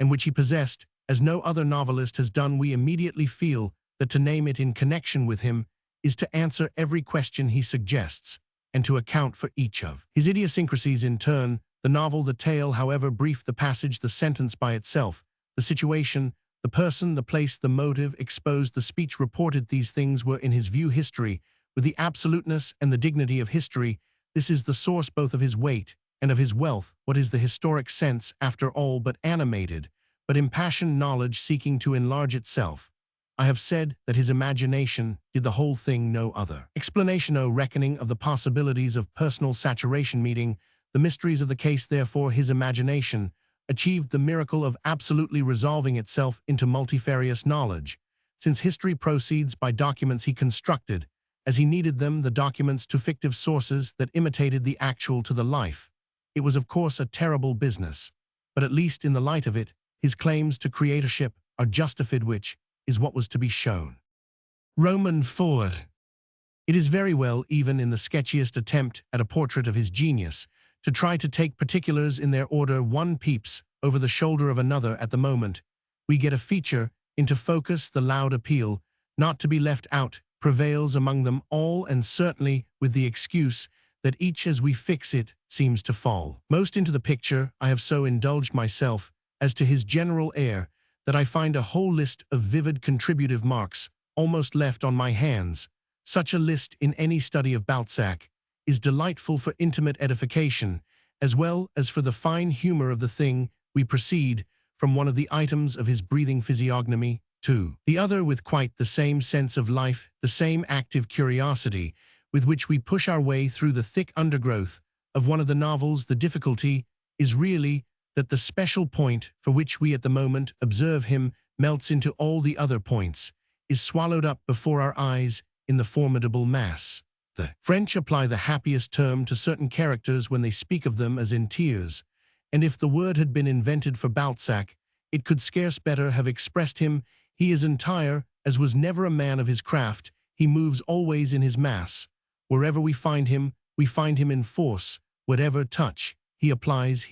it. With his whole apparatus, he is like an army gathered to besiege a cottage, equally with a city, and living voraciously, in either case, on all the country about it. May well be at any rate that his infatuation with the idea of the social, the practical primacy of the sex, is the article at the top of one's list. There could certainly be no better occasion than this of a rich reissue of the Junes Maries for placing it there at a venture here. Indeed, precisely,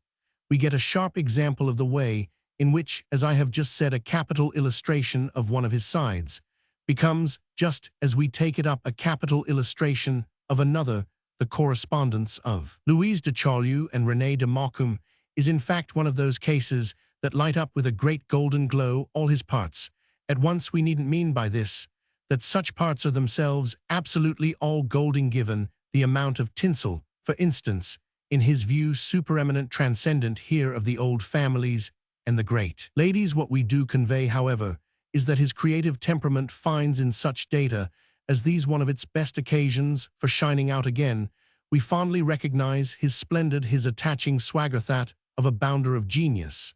and of feeling. Again, we see how with opportunity its elements may vibrate into a perfect ecstasy of creation. Why shouldn't a man swagger? He treats us to the diversion of asking ourselves, who has created from top to toe the most brilliant, the most historic, the most insolent, above all the most detailed and discriminated of aristocracies.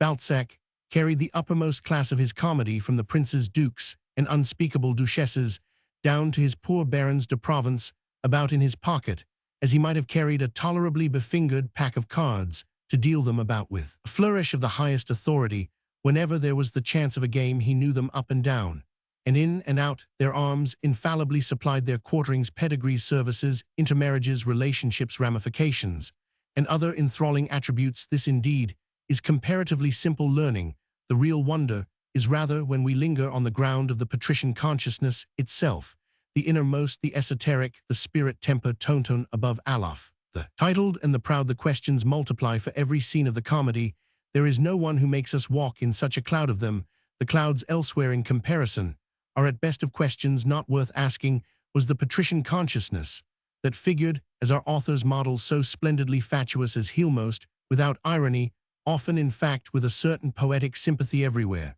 represents it? His imagination lives in it, breathes its scented air, swallows this element with the smack of the lips of the connoisseur. But I feel that we never know, even to the end, whether he be here directly historic or only quite misguidedly romantic. The romantic side of him has the extent of all the others. It represents in the oddest manner his escape from the walled and roofed structure into which he had built himself, his longing for the vague life outside, and as much as might be of the rest of the globe. But it is characteristic of him that the most he could do for this relief was to bring the fantastic into the circle and fit it somehow to his conditions. Was his tone for the Duchess, the Marquise, but the imported fantastic, one of those smashes of the window pane of the real that reactions sometimes produce even in the stubborn? Or are we to take it as observed, as really reported, as for all its difference from our notion of the natural, and quite as much of the artificial in another and happier strain of manners? Substantially true the whole episode, in less illusions perdus of Madame de Bargeton's chucking Lucien de Rubempré on reaching Paris with him under pressure of Madame d. Espard's shockability as to his coat and trousers and other such matters is either a magnificent lurid document or the baseless fabric of a vision. The great wonder is that, as I rejoice to put in, we can never really discover which, and that we feel as we read that we can't, and that we suffer at the hands of no other author. This particular helplessness of immersion it is done are always thrown back on, that we can't get out of it. All we can do is to say that the true itself can't be more than done, and that if the false in this way equals it, we must give up looking for the difference alone. Among novelists, Balzac has the secret of an insistence that somehow makes the difference not. He warms his facts into life. He has witnessed the certainty that the episode I just cited has absolutely as much of that property as if perfect matching had been achieved. If the great ladies in question couldn't have behaved like a pair of nervous snobs, why, so much the worse, we say to ourselves, for the great ladies in question, we know them sathi owe their being to our so seeing them, whereas we never can tell ourselves how we should otherwise have known them, or what quantity of being they would on a different footing have been able to put forth. The case is the same with Louise de Chaulieu, who, besides coming out of her convent school as a quite young thing, with an amount of sophistication that would have chilled the heart of a horse-dealer, exhales and, to her familiar friend, a young person of a supposedly equal breeding and extravagance of complacency in her social position that makes us rub our eyes. Whereupon, after a little, the same phenomenon occurs. We swallow her bragging against our better reason, or at any rate against our startled sense. Under coercion of the total intensity, we do more than this. We cease to care for the question, which loses itself in the hot fusion of the whole picture. He has gone for his subject, in the vulgar phrase, with an avidity that makes the attack of his most eminent rivals affect us as the intercourse between introduced indifferences. At a dull evening party, he squeezes it till it cries out. We hardly know whether for pleasure or pain in the case before us. For example, without wandering from book to book, impossible here, I make the most of the ground already broken, has seen at once that the state of marriage itself, sounded to its depths, is in the connection his real theme. He sees it, of course, in the conditions that exist for him, but he weighs it to the last ounce, feels it in all its dimensions as well as in all his own, and would scorn to take refuge in any engaging side issue he gets for further intensity into the very skin of his Junes. Mariacinto, each alternately, as they are different enough, so that to repeat again any other mode of representing women, or of representing anybody, becomes in juxtaposition a thing so void of the active contortions of truth, as to be comparatively wooden. He bears children with Madame de l'Estorade, knows intimately how she suffers for them, and not less intimately how her correspondent suffers, as well as enjoys. Without them, big as he is, he makes himself small to be handled by her with young maternal passion, and positively to handle her in turn with infantile innocence. These things are the very flourishes, the little technical amusements of his penetrating power, but it is doubtless in his hand for such a matter as the jealous passion of Louise de Chaulieu, the free play of her intelligence, and the almost beautiful good faith of her egotism, that he is most individual. It is one of the neatest examples of his extraordinary leading gift, his art, which is really moreover not an art of working the exhibition of a given character up to intensity. I say it is not an art because it acts for us rather as a hunger on the part of his nature to take on in all freedom another nature. It by a direct process of the senses. Art is for the mass of us who have only the process of art comparatively so stiff, the thing amounts with him to a kind of shameless personal physical, not merely intellectual duality, very spirit and secret of transmigration. Honor de Balzac.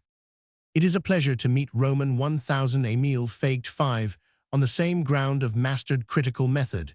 and in the same air of cool deliberation and conclusion that so favored his excellent study of Flaubert in the rich series to which the present volume belongs. It was worthwhile waiting these many years for a Balzac to get it at last from a hand of so firm a grip, if not quite of the very finest manipulative instinct. It can scarce ever be said of Roman 1000 Faguet that he tends to play with a subject, at least a literary one, but nobody is better for circling his theme in sound and easy pedestrian fashion, for taking up each of its aspects in order for a sense above all of the order in which they should be taken, and for then after doing them, successively justice reaching the point from which they appear to melt together. He thus gives us one of those literary portraits, the tradition of which, so far at least as they are the fruit of method, has continued scantily to flourish among ourselves. We cannot help thinking, indeed, that an ideally authoritative portrait of Balzac would be the work of some pondering painter able to measure the great man's bequest a little more from within, or by a coincidence of special faculty, or that, in other words, the particular initiation and fellow-feeling of some like that is not too unlike imaginative projector as well are rather wanted here, to warm and color the critical truth to the right glow of appreciation, which comes to saying we quite acknowledge that a tribute to Balzac of however embracing an intention may still strike us as partly unachieved if we fail to catch yearning and shining through it, like motive in a musical mixture or a thread of gold, in a piece of close weaving the all but overriding sympathy of novelist with novelist Roman 1000 fakes. Intelligence, at any rate, sweeps his ground clear of the anecdotal, the question-begging reference to odds and ends of the personal and superficial in a single short chapter, and having got so promptly over this second line of defense, attacks at once the issue of his author's general ideas, matters apt to be in any group of contributors to a series of our own, exactly what the contributor most shirks considering. It is true that few writers, and especially few novelists, bring up that question with anything like the gross assurance and systematic confidence of Balzac, who clearly took for involved in his plan of a complete picture of the manners and aspects of his country and his period that he should have his confidence say about as many things as possible, and who throughout his immense work appears never for an instant or in any connection to flinch from that complacency. Here it is easy to await him, waylay him, and catch him in the act, with the consequence, for the most part, of our having to recognize, almost with compassion, the disparity between the author of La Cousin Bette exercising his genius, as Matthew Arnold said of Ruskin, in making a like distinction, and the same writer taking on a character not in the least really rooted in that soil, the fact none the less than his generalizing remains throughout so markedly inferior to his particularizing, which latter element and very essence of the novelist's art it was his greatness to carry further and apply more consistently than any member of the craft, without exception, has felt the impulse, to say nothing of finding the way to Dobie no means wholly destroys the interest of the habit itself, or relieves us of a due attention to it, so characteristic and significant, so suggestive even of his special force, though in a manner indirect, are the very folds and redundancies of this philosopher's robe that flaps about his feet and drags along the ground like an assumed official train. The interest here where it is exactly that a whole face of his undertaking would be most illumined. For the fellow artist, we imagine trying to exhibit him depends much less on what his reflection and opinion, his irrepressible obiter dicta and monstrous sufficences of judgment may be than on the part played in his scheme by his holding himself ready at every turn,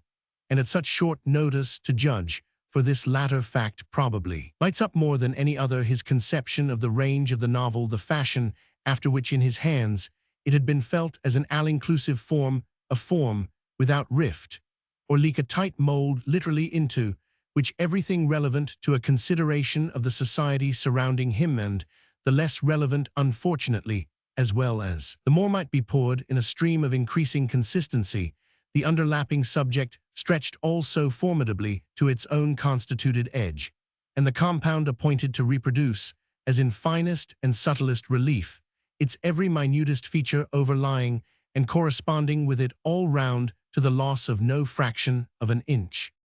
It is thus the painter's aspiring and rejoicing consciousness of the great square swarming picture, the picture of France from side to side, and from top to bottom, which he proposes to copy, unless we see the collective quantity rather as the vast primary model or sitter that he is unprecedentedly to portray. It is this that, rendering him enviable in proportion to his audacity and his presumption, gives a dignity to everything that makes the consciousness whole. The result is a state of possession of his material, unlike that of any other teller of tales whatever about a circumjacent world, and the process of his gain of which opens up wellnigh The first of those more or less baffling questions, parts, indeed, of the great question of the economic rule, the practical secret of his activity that beset us as soon as we study him to fit what he was and what he did. That is the measure of how he used himself, and how he used everyone and everything else into his,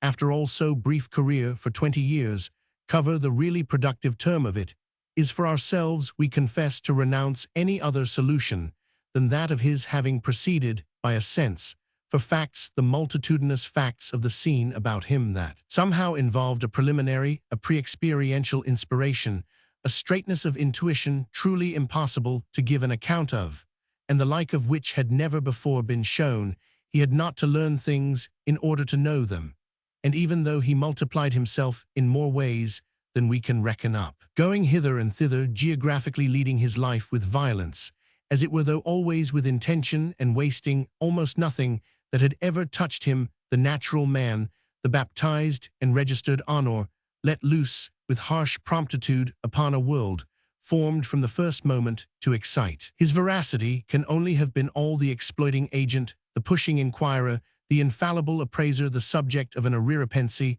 as merciless, in spite of being otherwise genial, as the black care riding behind the horseman. There was thus left over for him less of mere human looseness, of mere emotion, of mere naturalness, or of any curiosity, whatever that didn't pay, and the extent to which he liked things to pay, to see them, think of them, and describe them as prodigiously paying, is not to be expressed than, probably, marks any recorded relation between author and subject, as we know each of these terms. So it comes that his mastership of whatever given identity might be in question, and much more of the general identity of his, rounded for the artistic vision, his compact, and containing France, the fixed, felt frame to him of the vividest items and richest characteristics of human life, can really not be thought of as a matter of degrees of confidence as acquired or built up or cumbered with verifying fears. He was the given identity, and on the faintest shade of a hint about it, caught up, became one with it, and lived ithis in the only way in which he could live anywhere or at any time, which was by losing himself in its relation to his need, or to what we call his veracity. Just so his mind, his power of apprehension, worked naturally in the interest of a society, disclosed to that appetite on the mere approach to the display. He inhaled information. He recognized himself as what he might best be known for, an historian, unprecedented, an historian documented as none had not only ever been, but had ever dreamed of being. And even if the method of his documentation can leave us for the most part but wondering the method of his use of it, or of a portion of it, we more or less analyze and measure, but the wealth of his provision or outfit itself, the crammed store of his categories and cadres, leaves us the more stupefied as we feel it to have been honestly come by all. This is what it is impossible not to regard as in itself a fundamental felicity, as no confrere had known so far, indeed, as Balzac suffered confreres, or as the very nature of his faculty could be thought of for them. Roman 1000 Brunetier's monograph of some years ago, which is but a couple of degrees less weighty to our sense than this of Roman 1000 faked before us, justly notes that whatever other felicity may have graced the exercise of such a genius, for instance, as that rare contemporary George Sand, she was reduced well nigh altogether to drawing upon resources and enjoying advantages comparatively vague and unassured. She had, of course, in a manner her special resource and particular advantage, which consisted, so to speak, in a finer feeling about what she did possess, and could treat of with authority, and particularly in a finer command of the terms of expression than any involved in Balzac's happier example, but her almost fatal weakness as a novelistan exponent of the art, who has waned exactly as for our general long-drawn appreciation. Balzac has waxed comes from her having had to throw herself upon ground that no order governed, no frame, as we have said, enclosed, and no safety attended. Safety of the sort we mean the safety of the constitutive illustrative fact among facts, which we find in her rival as a warm socialized air, an element supremely assimilable.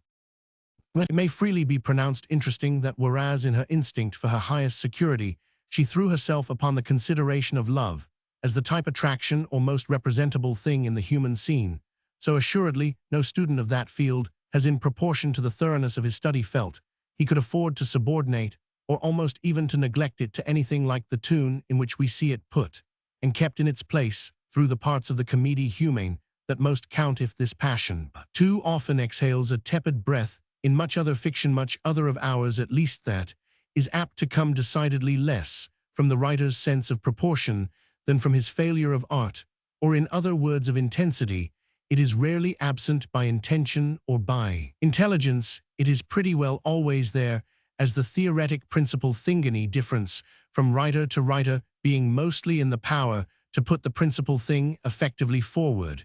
It figures as a pressing and indispensable, even if a perfunctory motive, for example, in every situation devised by Walter Scott, the case being simply that if it doesn't in fact attractively occupy the foreground, this is because his hand has had so native, so much greater an ease for other parts of the picture, what makes Balzac so preeminent and exemplary, that he was to leave the novel a far other, and a vastly more capacious and significant affair than he found it, is his having felt his fellow creatures almost altogether for him, his contemporaries, as quite failing of reality, as swimming in the vague and the void and the abstract, unless their social conditions, to the last particular, their generative and contributive circumstances of every discernible sort enter, for all these are worth into his representative attempt. This great compound of the total looked into and starting up in its element, as it always does to meet the eye of genius and patience, halfway bristled for him with all its branching connections, those thanks to which any figure could be a figure, but by showing for endlessly entangled in them. So it was then that his huge felicity, to re-emphasize our term, was in his state of circulating, where recognitions and identifications didn't so much await as rejoicingly assault him, having never yet in all the world grudged, or at the best suspected feeders, as they were at the board, where sentiment occupied the head, felt themselves so finely important or subject to such a worried intention, they hung over a scene as to which it was one of the forces of his inspiration that history had lately been there at work, with incomparable energy and inimitable art, to pile one upon another, not to say squeeze, and dovetail violently into each other after such a fashion as might defy competition anywhere. Her successive deposits and layers of form and order, her restless determinations of appearance, so like those of the different states of an engraver's impression, all to an effect which should have constituted, as by a miracle of coincidence, it did the paradise of an extraordinary observer. Balzac lived accordingly extraordinary, since he was in an earthly heaven so near perfect for his kind of vision that he could have come at no moment more conceivably blessed. To him the later part of the 18th century, with the Revolution, the Empire, and the Restoration, had inimitably conspired together to scatter abroad their separate marks and stigmas, their separate trails of character and physiognomic hits, for which advantage he might have arrived too late, as his hapless successors, even his more or less direct imitators, visibly have done. The fatal fusions and uniformities inflicted on our newer generations, the running together of all the differences of form and tone, the ruinous liquefying wash of the great industrial brush over the old conditions of contrast and color, doubtless still have left the painter of manners much to do, but have ground him down to the sad fact that his ideals of differentiation, those inherent oppositions from type to type, in which drama most naturally resides, have well-nigh perished. They pant for life in a hostile air, and we may surely say that their last successful struggle, their last bright resistance to eclipse among ourselves, was in their feverish dance to the great fiddling of Dickens. Dickens made them dance. We seem to see caper and kick their heels, wave their arms, and above all agitate their features, for the simple reason that he couldn't make them stand or sit at once quietly, and expressively couldn't make them look straight out as for themselves, quite in fact as through his not daring to, not feeling he could afford to, in a changing hour when ambiguities and the wavering line, droll and dodgy dazzlements, and the possibly undetected factitious alone might be trusted to keep him right with an incredibly uncritical public, a public blind to the difference between a shade and a patch. Balzac, on the other hand, born, as we have seen, to confidence, the tonic air of his paradise, might make character in the sense in which we use it, that of the element exposable to the closest verification sit, or stand for its likeness, as still as ever it would it is true, that he could, as he often did, resort to fond extravagance, since he was apt at his worst to plunge into agitation for mere agitation's sake, which is a course that by any turn may cast the plunger on the barrenest strand. But he is at his best when the conditions, the whole complex of subdivisible form and pressure, are virtually themselves the situation, the action, and the interest, or in other words, when these things exhaust themselves, as it were, in expressing the persons we are concerned with, agents and victims alike, and when by such vivified figures, whether victims or agents, they are themselves completely expressed. The three distinguished critics who have best studied him, Taine, Brunetière, and now as well as before this Roman 1000 faked, first the most eloquent, but the loosest, and the last the closest, even if the driest are in agreement, indeed, as to the vast quantity of waste in him, inevitably judging the romanticist, as whom he so frequently speculatively desperately paraded, altogether inferior to the realist, whose function he could still repeatedly and richly, and for his greater glory, exercise. This estimate of his particularly greater glory is of a truth not wholly shared by Roman 1000 Taine, but the three are virtually at one, where we of course join them, or rather go further than they as to the enviability, so again to call it, and by which we mean the matchless freedom of play of his harvesting sense, when he gave himself up in fullest measure to his apprehension of the dense wholeness of reality. It was this that led him on and kept him true to that happily largest side of his labor, by which he must massively live, just as it is this the breath of his real geniality, when every abatement is made, that stirs to loyalty those who under his example also take his direction, and find their joy in watching him thoroughly at work. We see then how, when social character and evolved type are the prize to be grasped, the facts of observation and certification, unrestingly social and historic too, that form and fondle and retouch, it never relaxing their action, are so easily and blessedly absolute to him, that this is what we mean by their virtue. When there were enough of these quantities and qualities flowering into the definite and the absolute for him to feed on, if not to satiety, at least to the largest loosening of his intellectual belt, there were so many that we may even fall in with most of Roman 1000 fakes discriminations and reserves about him, and yet find his edifice rest on proportioned foundations, for it is his assimilation of things and things of his store of them, and of the right ones the right for representation, that leaves his general image, even with great chunks of surface surgically, that is critically removed, still coherent and erect. There are moments when Roman 1000 fake most surgical seems to threaten to remove so much that we ask ourselves in wonder what may be left, but no removal matters, while the principle of observation animating the mass is left unattacked. Our present critic, for instance, is down very understandingly, down as seems to use in some of the sides of his author's rich temperamental vulgarity, which is accompanied on those sides by want of taste, want of wit, want of style, want of knowledge, of ever so many parts of the general subject, too precipitately proposed, and want of fineness of feeling about ever so many others. We agree with him freely enough, subject always to this reserve, already glanced at, that a novelist of high aesthetic sensibility must always find more in any other novelist worth considering seriously at all than he can perhaps hope to impart even to the most intelligent of critics. Pure and simple his subtle reasons for this said, we lose ourselves to admiration in such a matter, for example, as the tight hug of the mere material, the supremely important, if such ever was represented, by the appeal to us on behalf of the monomatters of César Bayrata. This illustration gains logically much more than loses from the rank predominance of the monoquestion, the monovision throughout all Balzac. There are lights in which it can scarce not appear to us that his own interest is greater, his possibilities of attention truer, in these pressing particulars than in all other questions put together. There could be no better sign of the appreciation of things exactly than so never relaxed a grasp of the part played in the world by just these things, for things, the franc, the shilling, the dollar, are the very most underlying and conditioning, even dramatically, even poetically, that call upon him, and we have everywhere to recognize how little he feels himself to be telling us of this, that, and the other person, unless he has first given us full information with every detail either as to their private means, their income, investments, savings, losses, the state, in fine, of their pockets,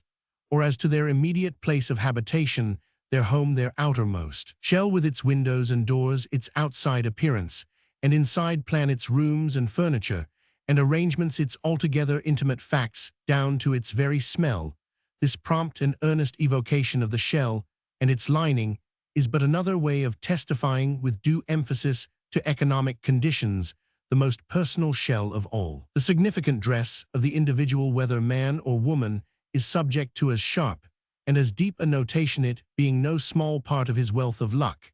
that the age of dress, differentiated and specialized from class to class, and character to character, not least moreover among men, could still give him opportunities of choice, still help him to define and intensify, or peculiarly to place his apparitions, the old world, in which costume had to the last refinement of variety a social meaning, happily lingered on for him. And nothing is more interesting, nothing goes further in this sense of the way the social concrete could minister to him than the fact that Cesar Bravura, to instance, that masterpiece again, besides being a monodrama of the closest texture, the very epic of retail bankruptcy, is at the same time the all-vividest exhibition of the habited and figured, the representatively stamped and countenanced, buttoned and buckled state of the persons moving through it. No livelier example, therefore, can we name of the triumphant way in which any given, or as we should rather say taken total of conditions, works out under our author's hand for accentuation of type. The story of poor Birato is just in this supreme degree a hard total, even if everyone's money relation does loom larger for his or her case than anything else. The main thing, doubtless, to agree with Roman 1000 fagged about, however, is the wonder of the rate at which this genius, for an infatuated grasp of the environment, could multiply the creatures swarming and swarming at their best to perfection. In that jungle of elements, a jungle certainly, the environment, the rank many-colored picture of France, would have been had it not really created in our observer the joy, thanks to his need of a clear and marked order of its becoming so arrangeable. Nothing could interest us more than to note with our critic that such multiplications taken, after all, at such a rush have to be paid for by a sort of limitation of quality. In each the quality that beyond a certain point, and after a certain allowance, ever looks askance at any approach to what it may be figured as taking for insolence of quantity. Some inquiry into the general mystery of such laws of payment would beckon us on, had we the space whereby we might glance a little at the wondrous why, wherefore of the sacrifice, foredoomed the loss greater or less of those ideals now compromised by the tarnished names of refinement and distinction, yet which we are none the less at our decentest still ashamed too entirely to turn our backs on in the presence of energies that, shaking the air by their embrace of the common tent, to dispossess the rare of a certified place in it, delightful to the critical mind to estimate the point at which, in the picture of life, a sense for the element of the rare ceases to consort with a sense, necessarily large and lusty, for the varieties of the real that superabound, reducible perhaps to some exquisite measure, is this point of fatal divergence. It declared itself, the divergence in the heart of Balzac's genius, for nothing about him is less to be gainsaid than that on the other or further side of a certain line of rareness, drawn his authority so splendid on the hither or familiar side, is sadly liable to lapse. It fails to take in whatever fine truth experience may have vouchsafed to us about the highest kinds of temper, the inward life of the mind, the cultivated consciousness. His truest and vividest people are those whom the conditions in which they are so palpably embedded have simplified not less than emphasized, simplified mostly to singleness of motive and passion, and interest to quite measurably finite existence, whereas his ostensibly higher spirits, types necessarily least observed, and most independently thought out in the interest of their humanity, as we would fain ourselves think them, are his falsest and weakest, and show most where his imagination and his efficient sympathy break down. To say so much as this is doubtless to provoke the question of where, and how then under so many other restrictions he is so great, which question is answered simply by our claim for his unsurpassed mastery of the middling sort, so much the most numerous in the world, the middling sort pressed upon by the vast variety of their dangers. These it is in their multitude, whom he makes individually living each with a clustered bunch of concomitants as no one to our mind has equaled him in doing above, all with the amount of repetition of the feat, considered finer images than the middling, but so much fewer other creative talents have thrown off swarms of the common on the other hand, have obeyed with an even greater air of multitude perhaps, than in Balzac's pages the big brandished enumerative wantonly with a signal forfeiture, in this case of that gift of the sharply separate the really rounded personality which he untiringly conferred Émile Zola by so far the strongest example of his influence, mustered groups and crowds beyond even the master's own compass. But as throughout Zola we live and move for the most part, but in crowds he thinking his best, but in terms of crowdedness so in Balzac, where he rises highest, we deal whether or no more for our sense of ugliness than of beauty, but with memorable person after person he thought on his side when,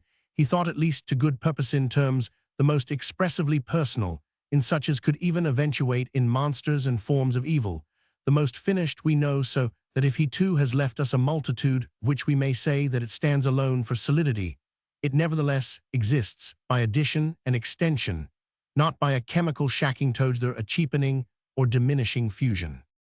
It is not that the series of the Rougon Macquart has not several distinct men and women to show, though they occur as a fact almost in El Assommoir alone.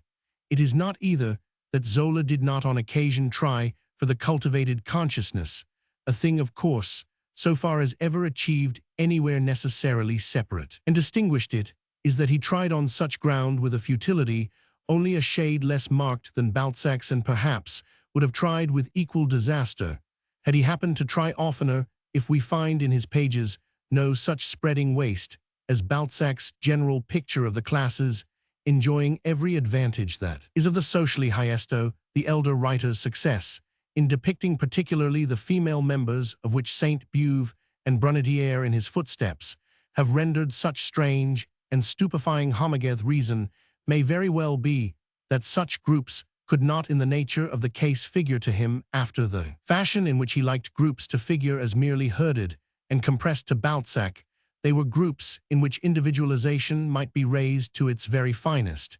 and it is by this possibility in them that we watch him and his fertile vulgarity, his peccant taste, so fallible for delicacies, so unerring for simplicities above all doubtless, the homeliest, strongest, and grimmest waffily led astray. But it is fairly almost a pleasure to our admiration before him to see what we have permitted ourselves to call the chunks of excision carted off to the disengagement of the values that still live. The wondrous thing is that they live best where his grand vulgarity, since we are not afraid of the word, serves him rather than betrays which it has to do, we make out over the greater part of the field of any observer, for whom man is on the whole cruelly, crushingly, deformedly conditioned. We grant that as to Balzac's view, and yet feel the view to have been at the same time incomparably active and productively genial, which are by themselves somehow qualities and reactions that redress the tragedy, and the doom. The vulgarity was at any rate a force that simply got nearer than any other could have done to the whole detail, the whole intimate and evidenced story of submission and perversion, and as such it could but prove itself immensely human. It is on all this considered ground that he has for so many years stood firm, and that we feel him by reason of it, and in spite of them, in spite of all that has come and gone, not to have yielded, have given an inch. Balzac par Émile Faguet, de l'Académie Française, Les Grands Écrivains, Français Paris Hachette, 1913. George Sand. I have been reading in the Revue de Paris for November 1, 1896, some 50 pages of an extraordinary interest, which have had in respect to an old admiration a remarkable effect undoubtedly for other admirers too, who have come to 50-year admirers, I mean once eager of the distinguished woman, involved perusal of the letters addressed by George Sand to Alfred de Musset in the course of a famous friendship, will have stirred in an odd fashion the ashes of an early ardor. I speak of ashes, because early ardors for the most part burn themselves out, while the place they hold in our lives varies, I think mainly according to the degree of tenderness with which we gather up and preserve their dust. And I speak of oddity, because in the present case it is difficult to say whether the agitation of the embers results at last in a returning glow, or in a yet more sensible chill, that indeed is perhaps a small question compared with the simple pleasure of the reviving emotion one reads and wonders and enjoys again, just for the sake of the renewal. The small fry of the hour submit to further shrinkage, and we revert with a sigh of relief to the free genius and large life of one of the greatest of all masters of expression. Do people still handle the works of this master people other than young ladies studying French with La Mère au Diable and a dictionary? Are there persons who still read Valentine? Are there others capable of losing themselves in Mauprat? Has André the Exquisite dropped out of knowledge? And is anyone left who remembers Teverino? I ask these questions for the mere sweet sound of them, without the least expectation of an answer. I remember asking them 20 years ago after Madame Sand's death, and not then being hopeful of the answer of the future. But the only response that matters to us perhaps is our own, even if it be after all somewhat ambiguous. André and Valentine then are rather on our shelves than in our hands, but in the light of what is given us in the Revue de Paris, who shall say that we do not? And with avidity read George Sand. She died in 1876, but she lives again intensely in these singular pages, both as to what in her spirit was most attaching and what most disconcerting. We are vague as to what they may represent for the generation that has come to the front since her death. Nothing, I dare say, very imposing or even very pleasing, but they give out a great deal to a reader for whom 30 years ago best time to have taken her as a wholish was a high clear figure, a great familiar magician. This impression is a strange mixture, but perhaps not quite incommunicable, and we are steeped, as we receive it, in one of the most curious episodes in the annals of the literary race. It is the great interest of such an episode that, apart from its proportionate place in the unfolding of a personal life, it has a wonderful deal to say on the relation between experience and art at large. It constitutes an eminent special case, in which the workings of that relation are more or less uncovered, a case, too, of which one of the most striking notes is that we are in possession of it almost exclusively by the act of one of the persons concerned. Madame Sand, at least as we see today, was eager to leave nothing undone that could make us further acquainted than we were before with one of the liveliest chapters of her personal history. We cannot doubtless be sure that her conscious purpose in the production of L. et Louis was to show us the process by which private ecstasies and pains find themselves transmuted in the artist's workshop into promising literary materiality, more than we can be certain of her motive for making toward the end of her life earnest and complete arrangements for the ultimate publication of the letters in which the passion is recorded,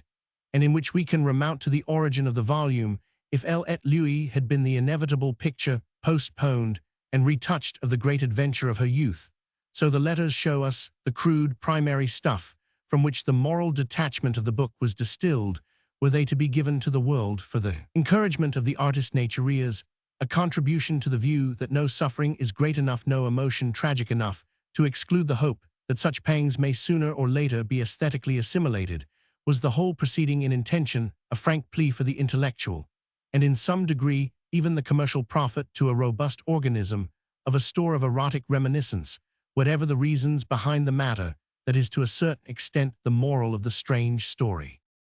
It may be objected that this moral is qualified to come home to us only when the relation between art and experience really proves a happier one than it may be held to have proved in the combination before us. The element in danger of being most absent from the process is the element of dignity, and its presence, so far as that may ever at all be hoped for in an appeal from a personal quarrel, is assured only in proportion as the aesthetic event, standing on its own feet, represents a noble gift. It was vain, the objector may say, for our author to pretend to justify by so slight a performance as L. et Louis that sacrifice of all delicacy which has culminated in this supreme surrender. If you sacrifice all delicacy, I hear such a critic contend, show at least that you were right by giving us a masterpiece. The novel in question is no more masterpiece, I even hear him proceed, than any other of the loose, liquid, lucid works of its author. By your supposition of a great intention, you give much too fine an account, on the one hand, of a personal habit of incontinence, and on the other, of a literary habit of egotism. Madame Sand. In writing her tale, and in publishing her love letters, obeyed no prompting more exalted than that of exhibiting her personal, in which I include her verbal facility,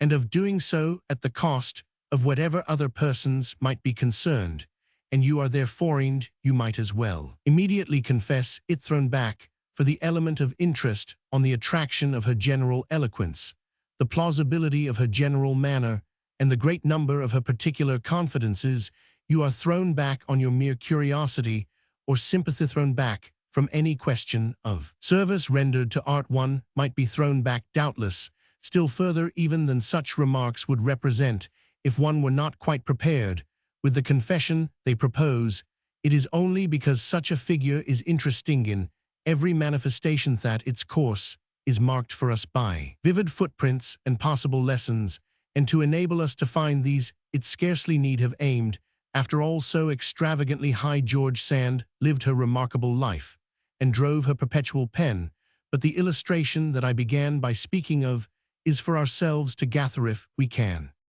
I remember hearing many years ago in Paris an anecdote for the truth of which I am far from vouching, though it professed to come direct, an anecdote that has recurred to me more than once in turning over the revelations of the Revue de Paris, and without the need of the special reminder in the shape of an allusion to her intimacy with the hero of the story contained in those letters to Saint Beuve, which are published in the number of November 15th. Prosper Mérimée was said to have related in a reprehensible spirit that, during a term of association with the author of Lélia, he once opened his eyes in the raw winter dawn to see his companion in a dressing gown on her knees before the domestic hearth, a candlestick beside her, and a red madras round her head, making bravely with her own hands the fire that was to enable her to sit down betimes to urgent pen and paper. The story represents him as having felt that the spectacle chilled his ardor and tried his taste. Her appearance was unfortunate, her occupation an inconsequence, and her industry a reproof, result of all of which was a lively irritation, and an early rupture. To the firm admirer of Madame Sand's prose, the little sketch has a very different value, for it presents her in an attitude which is the very key to the enigma, the answer to most of the questions with which her character confronts us. She rose early because she was pressed to write, and she was pressed to write because she had the greatest instinct of expression ever conferred on a woman, a faculty that put a premium on all passion, on all pain, on all experience and all exposure, on the greatest variety of ties and the smallest reserve about them. The really interesting thing in these posthumous lectures is the way the gift, the voice, carries its possessor through them and lifts her on the whole above them. It gave her, it may be confessed at the outset, and, in spite of all magnanimities in the use of it, an unfair advantage in every connection. So at least we must continue to feel tilfer our appreciation of this particular one, who have Alfred de Musset's share of the correspondence, for we shall have it at last in whatever faded fury or beauty it may still possess. Oh, that we may make up our minds, let the galled jade, whence it is only a question of time. The greatest of literary quarrels will, in short, on the general ground, once more come up, the quarrel beside which all others are mild and arrangeable, the eternal dispute between the public and the private, between curiosity and delicacy. This discussion is precisely all the sharper because it takes place for each of us, within as well as without. When we wish to know at all, we wish to know everything, yet there happen to be certain things of which no better description can be given than that they are simply none of our business. What is then forsooth of our business? The genuine analyst may always ask, and he may easily challenge us to produce any rule of general application by which we shall know when to push in and when to back out. In the first place, he may continue, half the interesting people in the world have at one time or another set themselves to drag us in with all their might, and what in the world in such a relation is the observer that he should absurdly pretend to be in more of a flutter than the object observed? The mannequin in all schools is at an early stage of study of the human form, inexorably superseded by the man. Say that we are to give up the attempt to understand it might certainly be better so,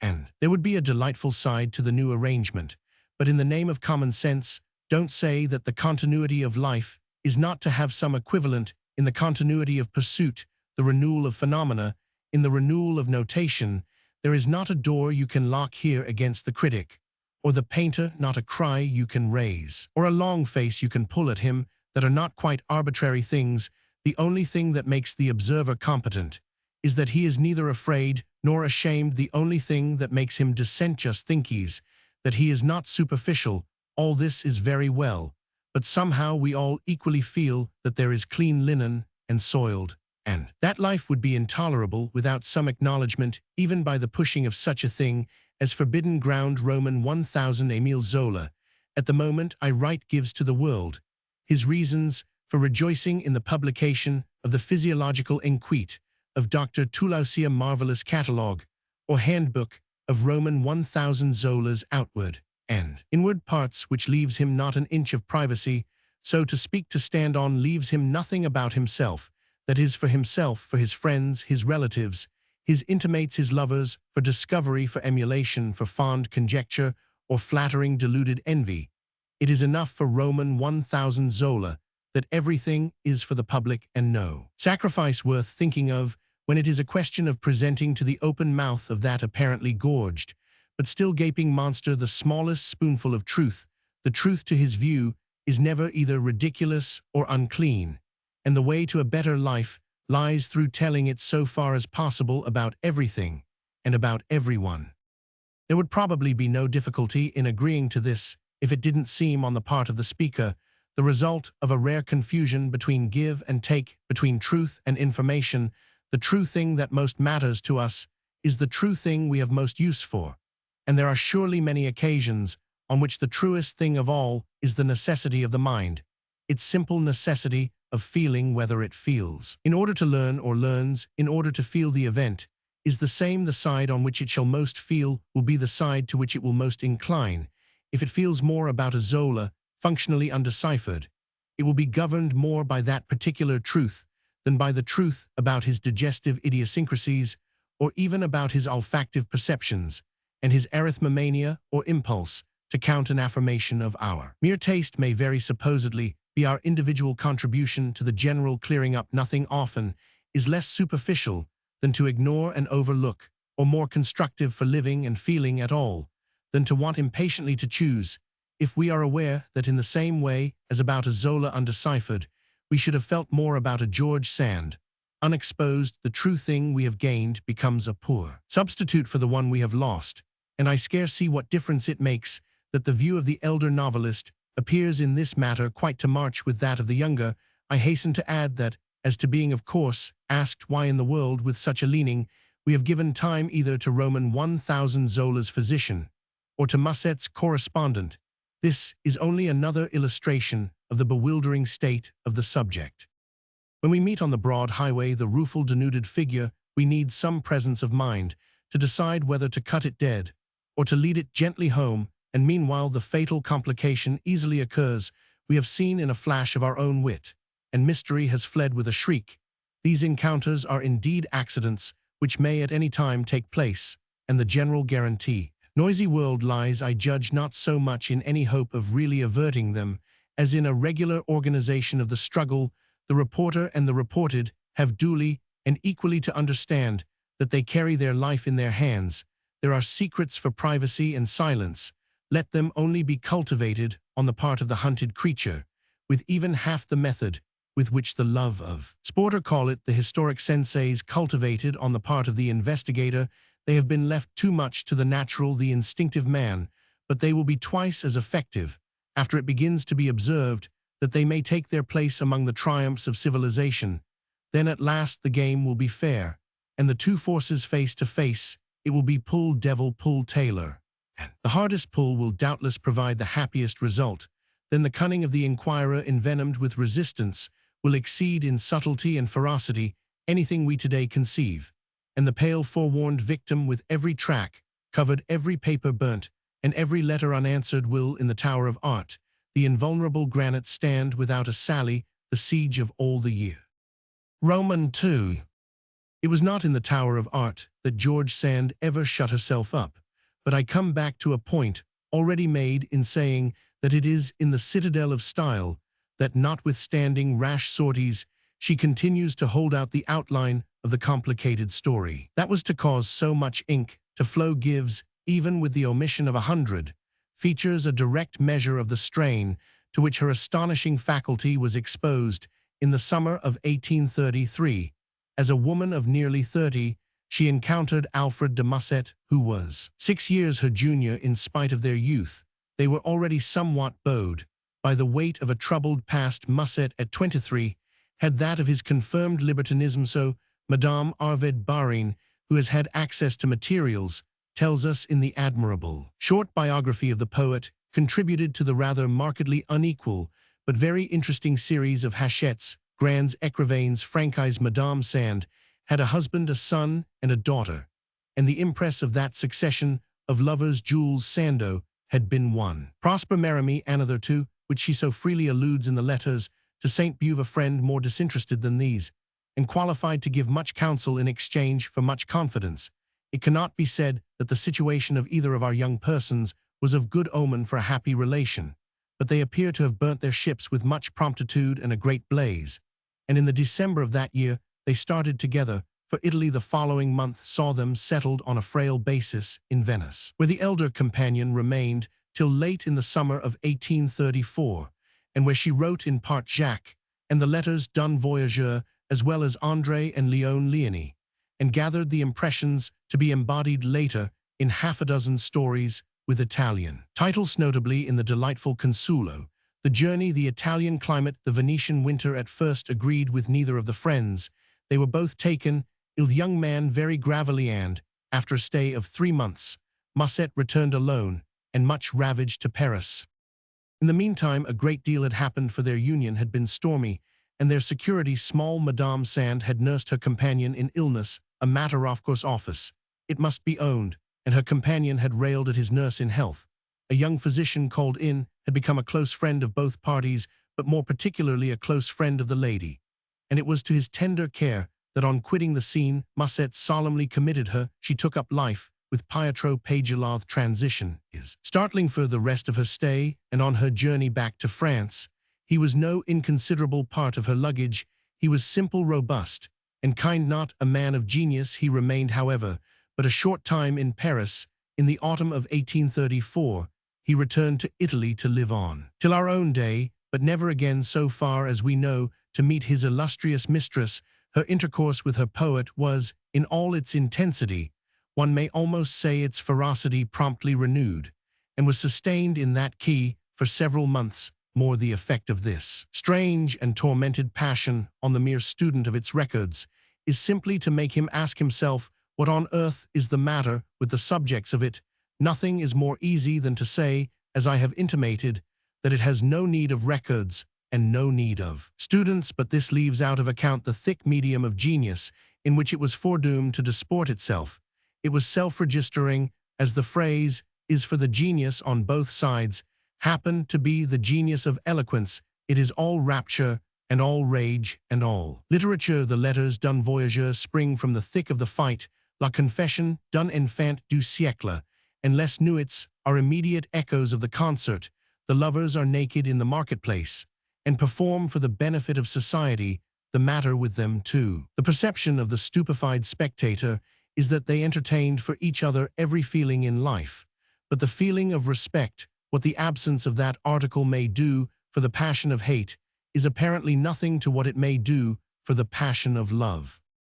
By our unhappy pair, at any rate, the luxury in question, the little luxury of plainer folk, was not to be purchased, and in the comedy of their despair and the tragedy of their recovery, nothing is more striking than their convulsive effort either to reach up to it or to do without it. They would have given for it all else they possessed, but they only meet in their struggle the inexorable. Never they strain and pant and gasp, they beat the air in vain. For the cup of cold water of their hell, they missed it in a way for which none of their superiorities could make up. Their great affliction was that each found in the life of the other an armory of weapons to wound. Young as they were, young as Musset was in particular, they appeared to have afforded each other, in that direction, the most extraordinary facilities, and nothing in the matter of the mutual consideration that failed them is more sad and strange than that even in later years, when their rage very quickly had cooled, they never arrived at simple silence, for Madame Sand in her so much longer life. There was no hush, no letting alone, though it would be difficult indeed to exaggerate the depth of relative indifference from which a few years after Musset's death, such a production as Elle et Louis could spring. Of course, there had been floods of tenderness, of forgiveness. But those, for all their beauty of expression, are quite another matter. It is just the fact of our sense of the ugliness of so much of the episode that makes a wonder and a force of the fine style all round in which it is offered us. That force is in its turn a sort of clue to guide, or perhaps rather a sign to stay our feet in paths, after all not the most edifying. It gives a degree of importance to the somewhat squalid and the somewhat ridiculous story, and for the old George Sandist, at least, lends a positive spell to the smeared and yellowed paper, the blotted and faded ink. In this twilight of association, we seem to find a reply to our own challenge, and to be able to tell ourselves why we meddle with such old, dead squabbles and waste our time with such grimacing ghosts. If we were superior to the weakness, moreover, how should we make our point, which we must really make at any cost, as to the so valuable vivid proof that a great talent is the best guarantee that it may really carry off almost anything?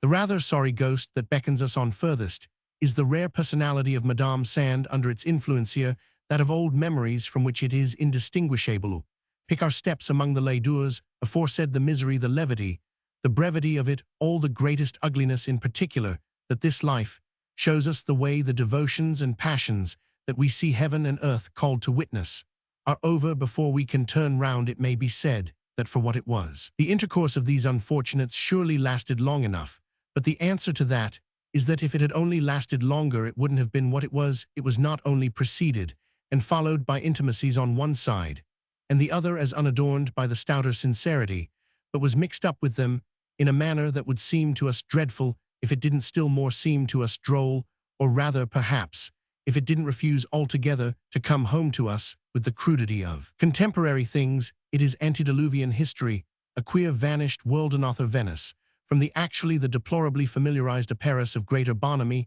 an inconceivable impossible no hint. This relegates it to an order agreeable somehow to the imagination of the fond quinquagenarian, the reader, with a fund of reminiscence. The vanished world, the Venice unrestored, the Paris unextended, is a bribe to his judgment. He has even a glance of complacency for the ladies. Liberal foyer list one lovely year, at no hint joint du piano au risdeci, et les rossignols ivers de musique, et de solil segacilient, avec rage sur les lilas environnants. The beautiful manner confounds itself with the conditions in which it was exercised. The large liberty and variety overflow into admirable prose, and the whole thing makes a charming faded medium, in which Chopin gives a hand to Consulo, and the small Fadette has her elbows on the table of Flaubert.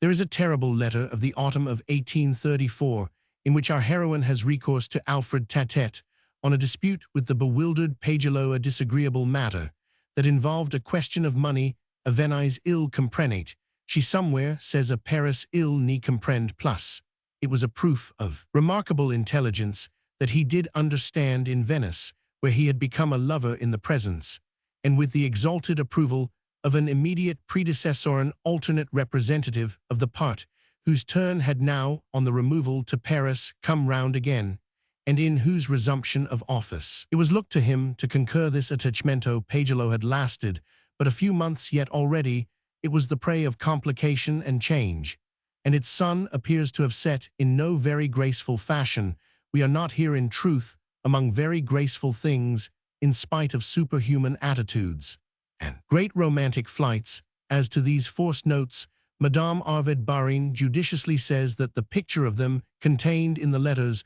to which she had had access, and some of which are before us, presents an example extraordinary and unmatched of what the romantic spirit could do with beings who had become its prey. She adds that she regards the records in question, in which we follow step by step the ravages of the monster, as one of the most precious psychological documents of the first half of the century that puts the story on its true footing, though we may regret that it should not divide these documentary honors more equally with some other story in which the monster has not quite so much the best of it. But it is the misfortune of the comparatively short and simple annals of conduct and character that they should ever seem to us somehow to cut. Less deep scarcito, quote again, his best biographer had Musset at Venice, begun to recover from his illness, than the two lovers were seized afresh by le vertige du sublime et de l'impossible ills, imaginarent les deviations de sentiment, les plus bizarres, et leur intérieur fut le théâtre de scenes qui égaleant en étranger les fantasies, les plus audacieuses de la littérature contemporaine, that is, of the literature of their own day. The register of virtue contains no such lively item save, indeed, in so far as these contortions and convulsions were a conscious tribute to virtue. 10 weeks after Musset has left her in Venice, his relinquished, but not dissevered mistress writes to him, in Paris, God, keep you, my friend, in your present disposition of heart and mind. Love is a temple built by the lover to an object more or less worthy of his worship, and what is grand in the thing is not so much the god as the altar. Why should you be afraid of the risk of a new mistress? She means there would seem to be reasons enough why he should have been afraid, but nothing is more characteristic than her eagerness to push him into the arms of another woman, more characteristic either of her whole philosophy in these matters, or of their tremendous, though somewhat conflicting effort to be good. She is to be good by showing herself so superior to jealousy as to stir up in him a new appetite for a new object, and he is to be so by satisfying it to the full. It appears not to occur to either one that in such an arrangement his own honesty is rather sacrificed, or is it indeed because he has scrupulously even a sense of humor that she insists with such ingenuity and such eloquence, let the idol stand long, or let it soon break? You will in either case have built a beautiful shrine, your soul will have lived in it, have filled it with divine incense, and a soul like yours must produce great works. The god will change, perhaps the temple will last as long as yourself, perhaps under the circumstances was charming. The letter goes on with the ample flow that was always at the author's command and ease of suggestion and generosity of beautiful melancholy acceptance, in which we foresee on her own horizon the dawn of new suns. Her simplifications are delightful. They remained so to the end. Her touch is a wondrous sleight of hand. The whole of this letter, in short, is a splendid utterance, and a masterpiece of the shade of sympathy, not perhaps the clearest, which consists of wishing another to feel as you feel yourself, to feel as George Sand felt. However, one had to be like George Sand, of the true male inwardness, which poor Musset was far from being. This, we surmise, was the case with most of her lovers, and the truth that makes the idea of her liaison with Merimee, who was of a consistent virility, sound almost like a union against nature. She repeats to her correspondent on grounds admirably stated the injunction that he is to give himself up, to let himself go, to take his chance. That he took it, we all know, followed her advice only too well. It is indeed not long before his manner of doing so draws from her a cry of distress. Ta conduit est deplorable impossible moan, de quel vivace t laeser livres levin, les fils, et encore et tauges. But apprehensions were now too late. They would have been too late at the very earliest stage of this celebrated connection. Roman 3. The great difficulty was that though they were sublime, the couple were really not serious. But on the other hand, if on a lady's part, in such a relation, the want of sincerity or of constancy is a grave reproach, the matter is a good deal modified when the lady, as I have mentioned, happens to be, I may not go so far as to say a gentleman. That George Sand just fell short of this character was the greatest difficulty of all, because if a woman in a love affair may, before all she is to gain or to lose you hat she likes, is only one thing, that to carry it off with any degree of credit. A man may be Madame Sand forgot this on the day she published Elle et Lui. She forgot it again more gravely when she bequeathed to the great snickering public these present shreds and relics of unutterably personal things. The aberration refers itself to the strange lapses of still other occasions, notably to the extraordinary absence of scruples with which she in the delightful Histoire de ma vie gives away, as we say, the character of her remarkable mother. The picture is admirable for vividness, for breadth of touch. It would be perfect from any hand, not a daughter's. And we ask ourselves wonderingly how through all the years to make her capable of it, a long perversion must have worked, and the filial fibria, rather the general flower of sensibility, have been battered. Not this particular anomaly, however, but many another yields to the reflection that as just after her death, a very perceptive person who had known her well, put it to the author of these remarks. She was a woman quite by accident. Her immense plausibility was almost the only sign of her sex. She needed always to prove that she had been in the right, as how indeed could a person fail, to who thanks to the special equipment I have named might prove it so. Brilliantly, it is not too much to say of her gift of expression, and I have already in effect said Sothert from beginning to end. It floated her over the reel, as a high tide floats a ship over the bar. She was never left awkwardly straddling on the sandbank of fact.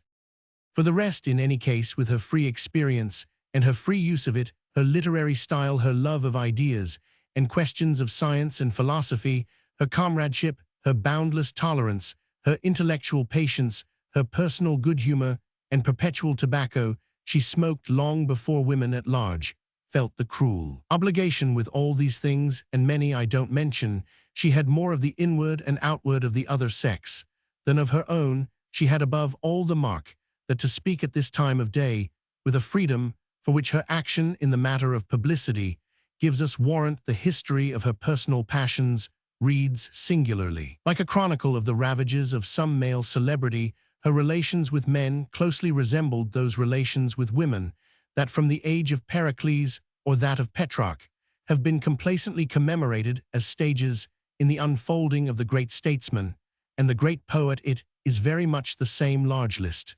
Same story of free appropriation and consumption. She appeared, in short, to have lived through a succession of such ties, exactly in the manner of a Goethe, a Byron, or a Napoleon. And if millions of women, of course, of every condition, had had more lovers, it was probable that no woman independently so occupied and so diligent had, as might be said, more unions. Her fashion was quite her own of extracting from this sort of experience all that it had to give her, and being withal only the more just and bright and true, the more sane and superior, improved and improving, she strikes us as in the benignity of such an intercourse even more than maternal, not so much the mere fond mother as the supersensuous grandmother of the wonderful affair. Is not that practically the character in which Therese Jacques studies to present herself to Laurent de Fauvel, the light in which Lucrezia Floriani, a memento of a friendship for Chopin for Liszt, shows the heroine as affected toward Prince Carol and his friend George Sand, is too inveterately moral, too preoccupied with that need to do good which is in art often the enemy of doing well. But in all her work, the story part, as children call it, has the freshness and good faith of a monastic legend. It is just possible, indeed, that the moral idea was the real mainspring of her course. I mean a sense of the duty of avenging on the unscrupulous race of men their immemorial selfish success. With the plastic race of women, did she wish above all to turn the tables to show how the sex that had always ground the other in the volitional mill was on occasion capable of being ground. However this may be, nothing is more striking than the inward impunity with which she gave herself to conditions that are usually held to denote or to involve a state of demoralization. This impunity, to speak only of consequences or features that concern us, was not, I admit, complete, but it was sufficiently so to warrant us in saying that no one was ever less demoralized. She presents a case, prodigiously discouraging to the usual view, that there is no surrender to unconsecrated passion that we escape paying for in one way or another. It is frankly difficult to see where this eminent woman conspicuously paid. She positively got off from paying, and, in a cloud of fluency and dignity, benevolence, competence, intelligence, she sacrificed, it is true, a handful of minor coin, suffered by failing wholly to grasp in her picture of life certain shades and certain delicacies. What she paid was this irrecoverable loss of her touch for them. That is undoubtedly one of the reasons why today the picture in question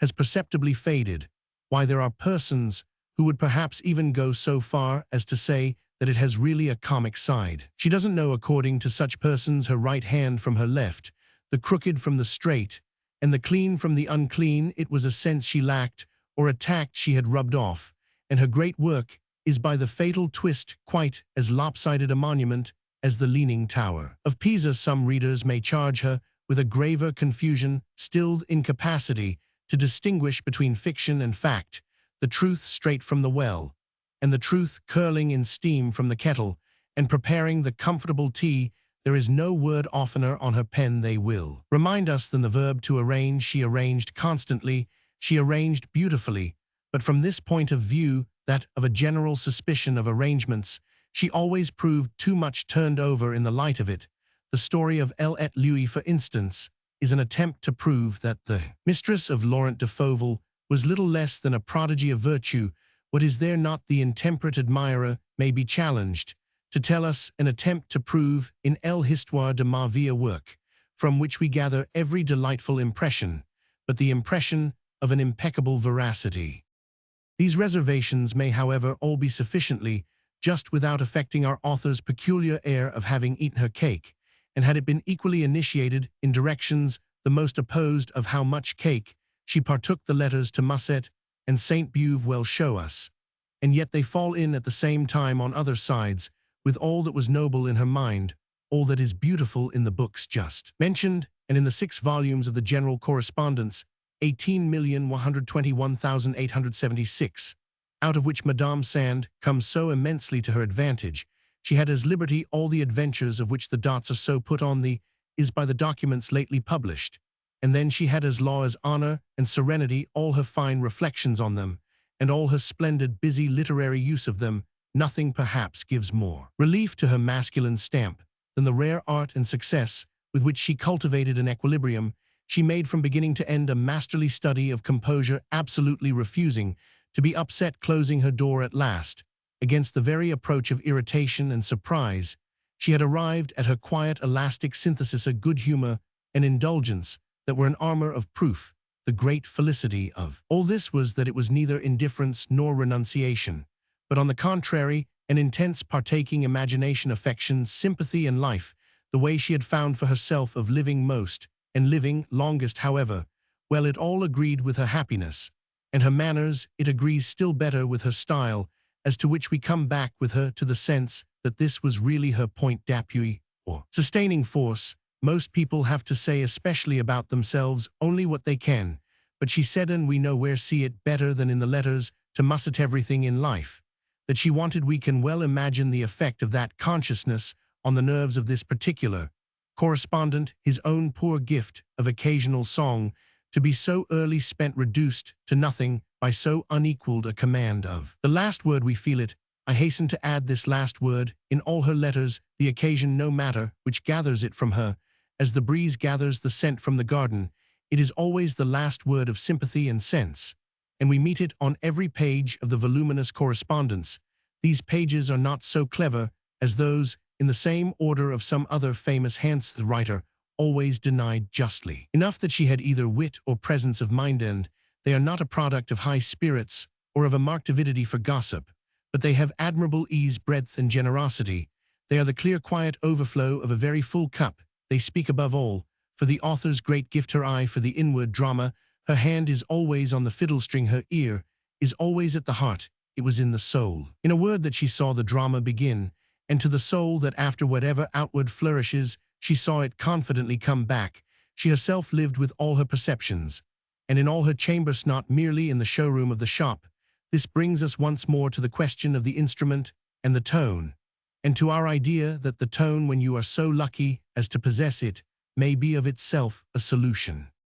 By a solution, I mean a secret for saving not only your reputation, but your life, that of your soul, an antidote to dangers which the unendowed can hope to escape by no process less uncomfortable or less inglorious than that of prudence and precautions. The unendowed must go round about, the others may go straight through the wood. Their weaknesses, those of the others, shall be as well redeemed as their books shall be well preserved. It may almost indeed be said that they are made wise in spite of themselves. If you have never in all your days had a weakness worth mentioning, you can be after all no more, at the very most, than large and cheerful and imperturbable. All these things Madame Sand managed to be on just the terms she had found, as we see, most convenient. So much, I repeat, does there appear to be in a tone. But if the perfect possession of one made her, as it well might an optimist, the action of it is perhaps more consistently happy in her letters and her personal records than in her creative work. Her novels today have turned rather pale and faint, as if the image projected not intense not absolutely. Concretefel to reach completely the mind's eye, and the odd point is that the wonderful charm of expression is not really a remedy for this lack of intensity, but rather an aggravation of it through a sort of suffusion of the whole thing by the voice and speech of the author. These things set the subject, whatever it be, afloat in the upper air, where it takes a happy bath of brightness and vagueness, or swims like a soap bubble kept up by blowing. This is no drawback when she is on the ground of her own life, to which she is tied by a certain number of tangible threads. But to embark on one of her confessed fictions is to have, after all that has come and gone in our time, in the trick of persuasion, a little too much the feeling of going up in a balloon. We are borne by a fresh, cool current, and the car delightfully dangles. But as we peep over the sides, we see things we usually know themat, a dreadful drop beneath, or perhaps a better way to express the sensation is to say what I have just been struck with in the reperusal of L.et Louis, namely, that this book, like others by the same hand, affects the reader, and impression is of the artist not as a first, but as a second echo or edition of the immediate real, or in other words of the subject. The tale may in this particular be taken as typical of the author's manner, beautifully told, but told as if on a last remove from the facts, by someone repeating what he has read or what he has had from another, and thereby inevitably becoming more general and superficial, missing or forgetting the hard parts, and slurring them over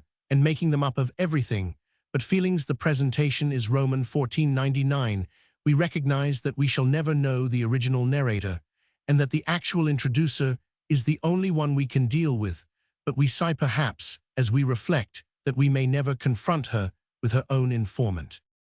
To that, however, we must resign ourselves, for I remember in time that the volume from which I take occasion to speak with this levity is the work that I began by pronouncing a precious illustration. With the aid of the disclosures of the Revue de Paris, it was, as I hinted, to show us that no mistakes and no pains are too great to be, in the air of art triumphantly convertible. Has it really performed this function? I thumb again my copy of the limp little novel, and wonder what, alas, I shall reply. The case is extreme, for it was the case of a suggestive experience particularly dire, and the literary flower that has bloomed upon it is not quite the full-blown rose over de rancune Arvid Barin pronounces it, and if we take it as that, we admit that the artist's distinctness from her material was not ideally complete. Shall I not better the question by saying that it strikes me less as a work of rancor than in a peculiar degree as a work of egotism? It becomes, in that light at any rate, a sufficiently happy affirmation of the author's infallible form. This form was never a more successful vehicle for the conveyance of sweet reasonableness. It is all superlatively calm and clear. There never was a kinder, balmier last word, whatever the measure of justice of the particular representation. Moreover, the picture has only to be put beside the recent documents, the study, as I may call them, to illustrate the general phenomenon. Even if L.et Louis is not the full-blown rose, we have enough here to place in due relief an irrepressible tendency to bloom. In fact, I seem already to discern that tendency in the very midst of the storm. The tone in the letters, too, has its own way and performs on its own account, which is but another manner of saying that the literary instinct in the worst shipwreck is never out of its depth. The worker observed at the fire by Merimee could be drowned, but in an ocean of ink is that sufficient account of what I have called the laying bare of the relation between experience and art, with the two elements, the life and the genius, face to face, smutches and quarrels at one end of the chain, and the high luminosity at the other. Those some essential link still appear to be missing. How do the graceless facts, after all, confound themselves with the beautiful spirit? They do so incontestably before our eyes, and the mystification remains. We try to trace the process, but before we break down, we had better perhaps hasten to grant that so far at least as George Sand is concerned, some of its steps are impenetrable secrets of the grand manner. George Sand. Those among us comfortably conscious of our different usage, where some would say of our better conscience, may well have remarked the general absence from French practice of biographic commemoration of extinct worthies. The life, as we understand it, the prompt, pious, spacious record and mirror of the eminent career, rarely follows the death. The ghost of the great man, when he happens to have been a Frenchman, sits for such portraiture, we gather, with a confidence much less assured than among ourselves, and with fewer relatives and friends to surround the chair, the manner in which even for persons of highest mark among our neighbors' biography either almost endlessly hangs back or altogether fails, suggests that the approach is, even when authorized, too often difficult. This general attitude toward the question, it would thus appear, implies for such retrospects the predominance of doors bolted and barred. Hesitation is therefore fairly logical, for it rests on the assumption that men and women of great gifts will have lived with commensurate intensity, and that as regards some of the forms of this intensity, the discretion of the inquirer may well be the better part of his enthusiasm. The critic can therefore only note with regret so much absent opportunity for the play of perception. And the art of composition, the race that produced Balzac, to say nothing of Saint Beuve, would surely have produced a Boswell, a Lockhart, and a Trevelyan if the fashion had not set so strongly against it. We have lately had a capital example of the encounter of an admirable English portraitist and an admirable English subject. It is not irrelevant to cite such a book as Mr. Mackall's Life of William Morris as our high-water mark, a reminder of how we may be blessed on both faces of the question. Each term of the combination appears supposable in France, but only as distinct from the other term. The artist, we gather, would there have lost his chance, and the sitter his ease. It completes in an interesting way these observations, which would bear much expansion, to perceive that when we at last have a life of George Sand, a celebrity, living with the imputed intensity, if ever a celebrity did, we are indebted for it to the hand of a stranger.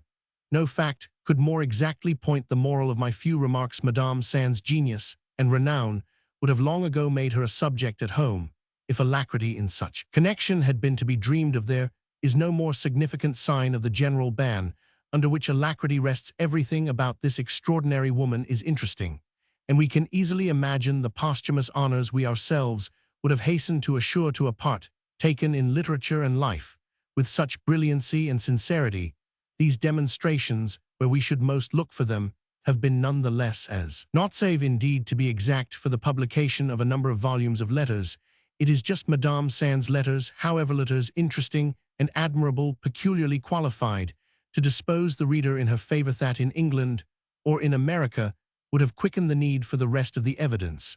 But now that, as befalls, we do at last have the rest of the evidence, as we never have had it before, we are of course sufficiently enlightened as to the reasons for a special application of the law of reserves and delays. It is not in fact easy to see how a full study of our heroine could have been produced earlier, and even at present there is a sensible comfort in its being produced at such a distance as practically assigns the act to a detached posterity. Contemporaneously, it was wise to forbear, but today, and in Russia by good luck, it is permitted to plunge.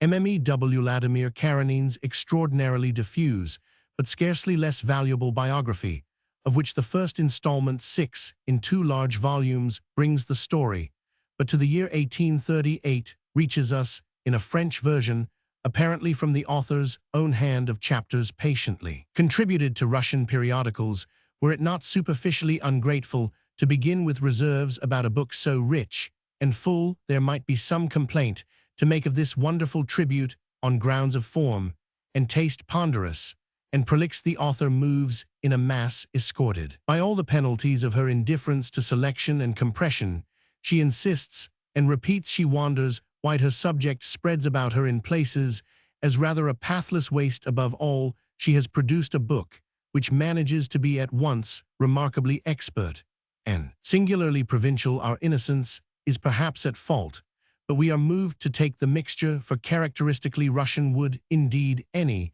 but that admirable Slav superiority to prejudice, of which we have lately heard so much, have availed to handle the particular facts in this large freeway? Nothing is at all events more curious than the union, on the part of our biographer, of psychological intelligence and a lame aesthetic. The writer's literary appreciations lag, in other words, half a century behind her human and social. She treats us to endless disquisitions on pages of her author, to which we are no longer in any manageable relation at all. Disquisitions pathetic, almost grotesque, in their misplaced good faith. But her attitude to her subject is admirable, her thoroughness exemplary, the spirit of service in her of the sort that builds the monument stone by stone. When we see it reared to the summit, as we are clearly to do, we shall feel the structure to be solid, if not shapely. Nothing is more possible meanwhile than that a culture more homogeneous a French hand or a German could not have engaged in the work with anything like the same sincerity and English handond. The fact for our culture means much would have been incapable of touching it. The present scale of it, at all events, is certainly an exotic misconception, but we can take of it what concerns us. The whole thing, of course, we promptly reflect concerns at the best only those of us who can remount a little the stream of time. The author of L'Histoire de ma vie died in 1876, and the light of actuality rests today on very different heads. It may seem to belittle her to say that to care for her at all one must have cared for her from far back, for such is not in general the proviso we need to make on behalf of the greatest figures. It describes Madame Sand with breadth, but not with extravagance, to speak of her as a sister to Goethe, and we feel that for Goethe it can never be too late to care. But the case exemplifies perhaps precisely the difference, even in the most brilliant families, between sisters and brothers. She was to have the family spirit,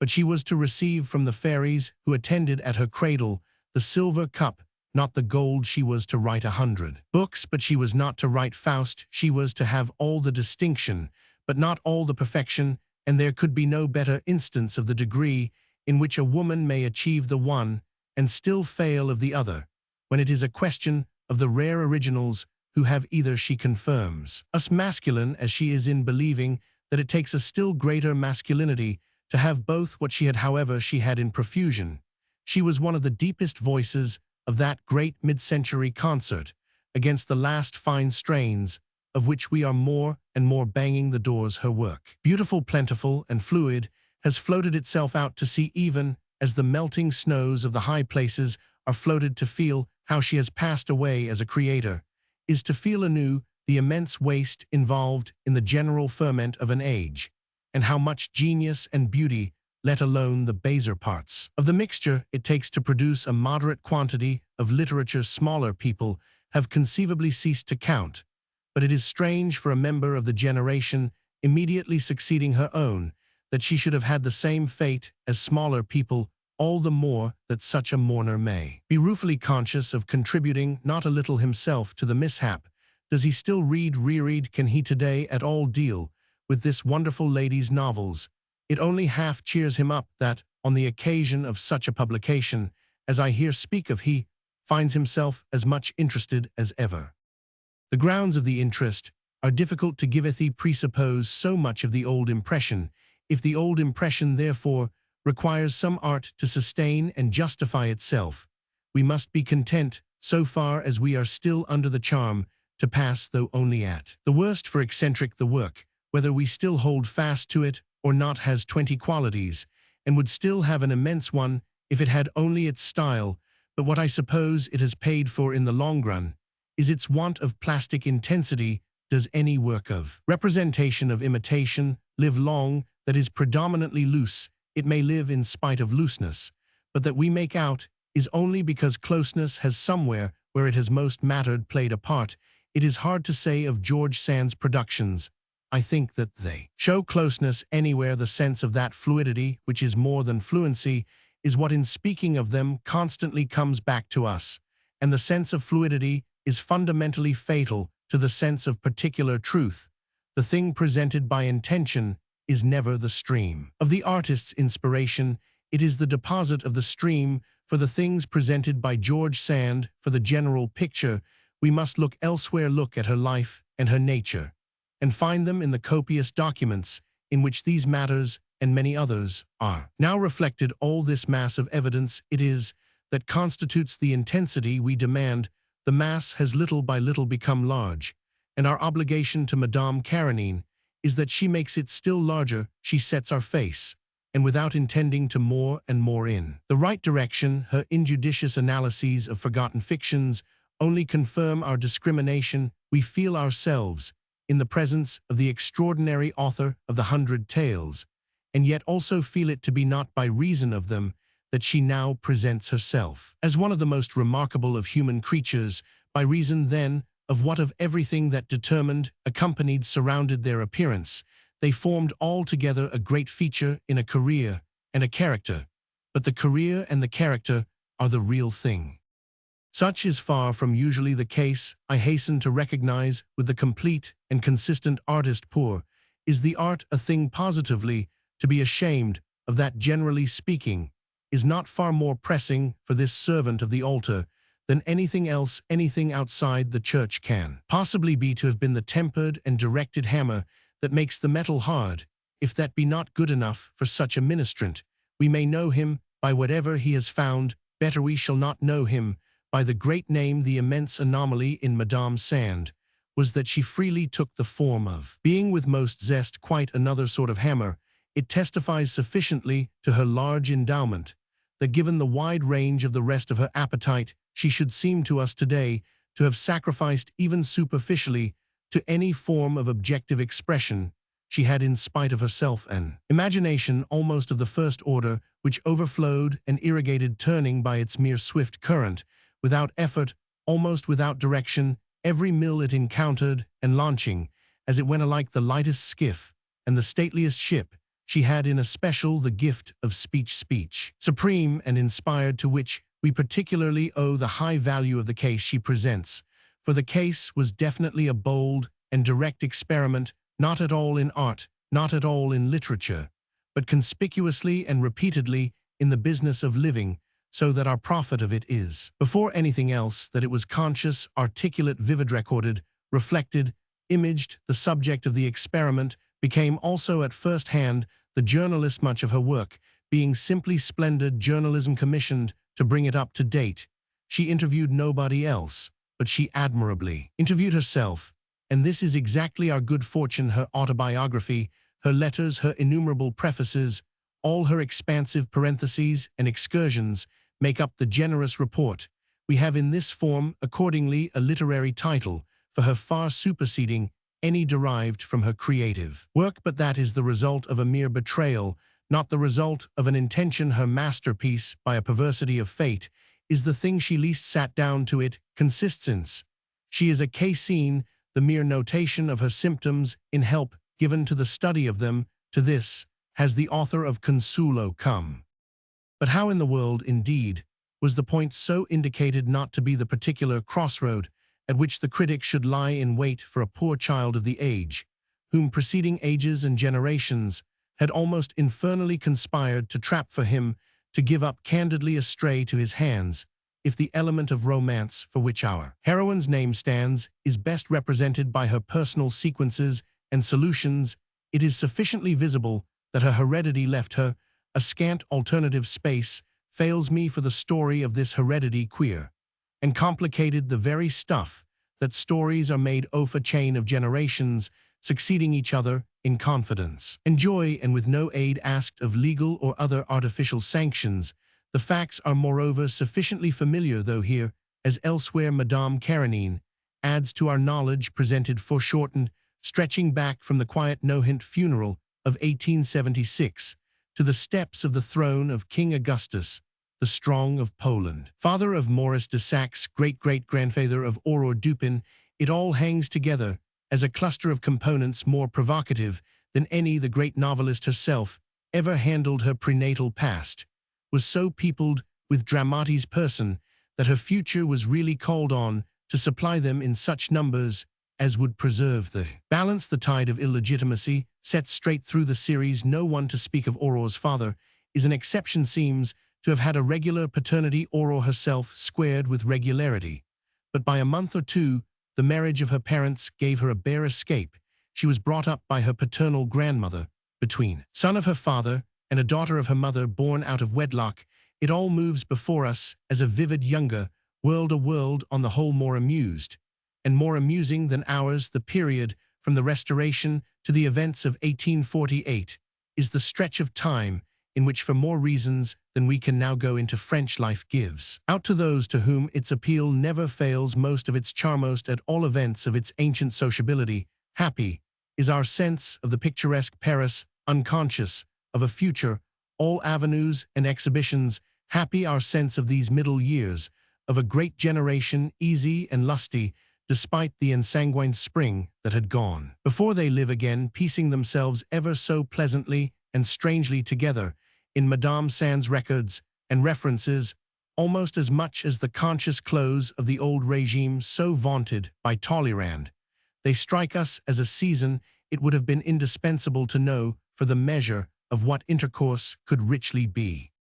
Time was at any rate unable to withhold from the wonderful young person growing up at Nohant the conditions she was so freely to use as measures of her own, though the motto of her autobiography is Waret undichtung quite as much as it had been that of Goethe's. There is a truth beyond any projected by her more regular compositions in her evocation of the influences of her youth. Upon these influences Madame Karenine, who has enjoyed access through her heroine's actual representatives to much evidence. Hitherto unpublished throws 100 interesting lights. Madame Dupin de Franqueuil and Madame Dupin the younger survive and perform, for us convince us, as we say better than any Lelia or any Consulo, our author's whole treatment of her remarkable mothers. Figure and history conveniently gives the critic the pitch of the great fact about her formation apparently at a given moment,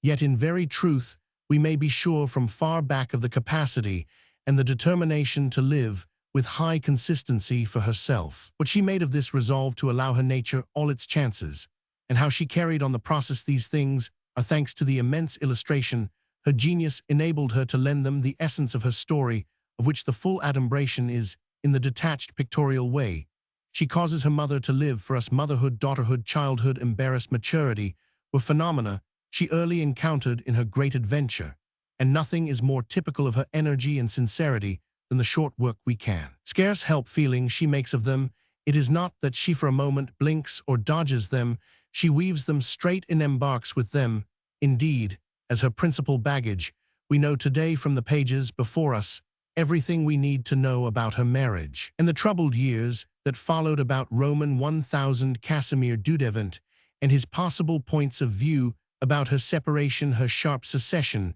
rather as it first presents itself, and her discovery at a turn of the road, as it can only be called of her genius.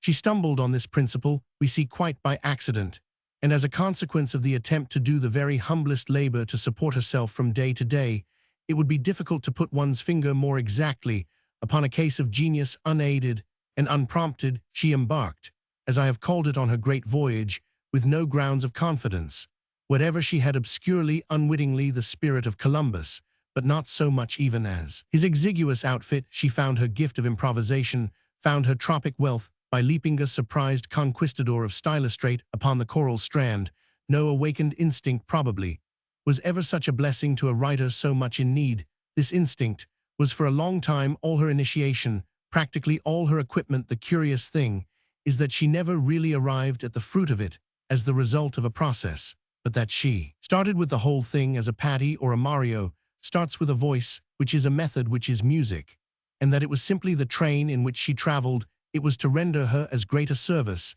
as any supreme faculty ever rendered its possessor, quite the same service as the strategic eye renders a commander in the field, or instant courage the attacking soldier. It was to carry her through life still more inimitably than through the career of authorship. Her books are all rich and resonant with it, but they profit by it meagerly compared with her character. She walks from first to last in music that is in literary harmonies of her own making, and it is in truth sometimes only with her present biographer to elbow us a little the way that these triumphant sounds permit us a near enough approach to the procession to make out quite exactly its course.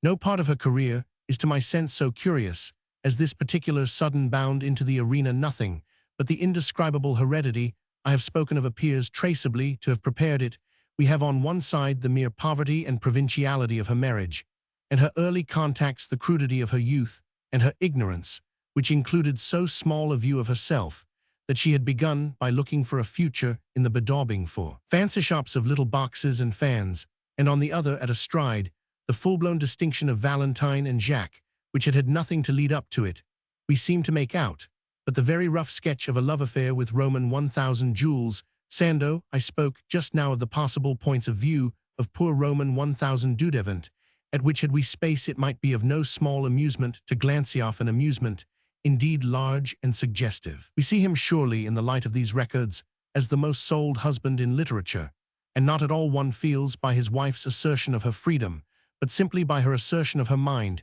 he appears to have married her for a nobody approved and guaranteed, and he found her on his hands a sister, as we have seen of Gothunless it be, but a figure to say that he ever found her anything. He appears to have lived to an advanced age. Without having really, in spite of the lawsuits, he lost comprehended his case, not the least singular feature of which had in fact positively been the deceptive delay of his fate. It was not till after several years of false calm that it presented itself in its special form. We see him and his so ruthlessly superseded name never to be gilded by the brilliant event. We see him reduced like a leaf in a whirlwind to a mere vanishing point.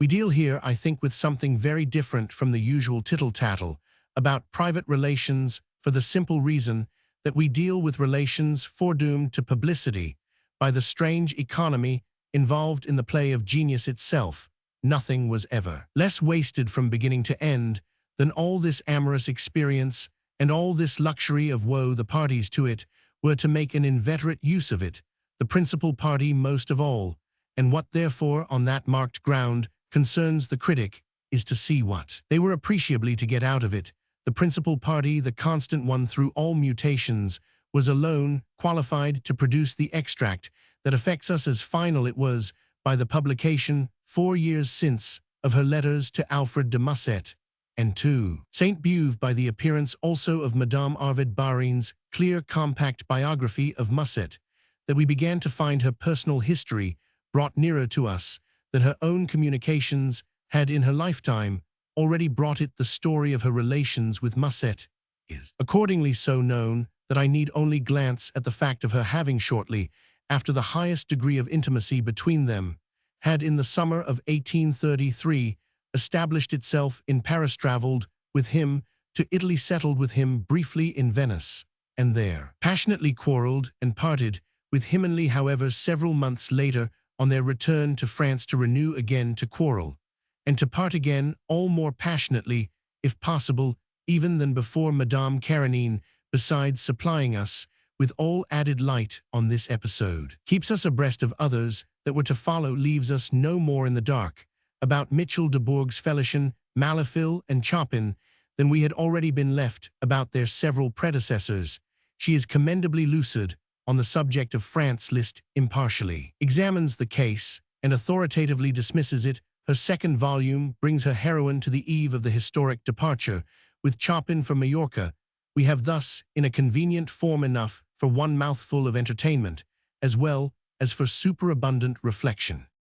We have indeed the whole essence of what most touches us, for this consists not at all of the quantity of the facts, nor even of their oddity. They are practically all there from the moment the heroine's general attitude defines itself. That is the solid element. Details today are smoke, yet I hasten to add that it was in particular by taking her place of an autumn evening in the southward moving diligence with Alfred de Musset.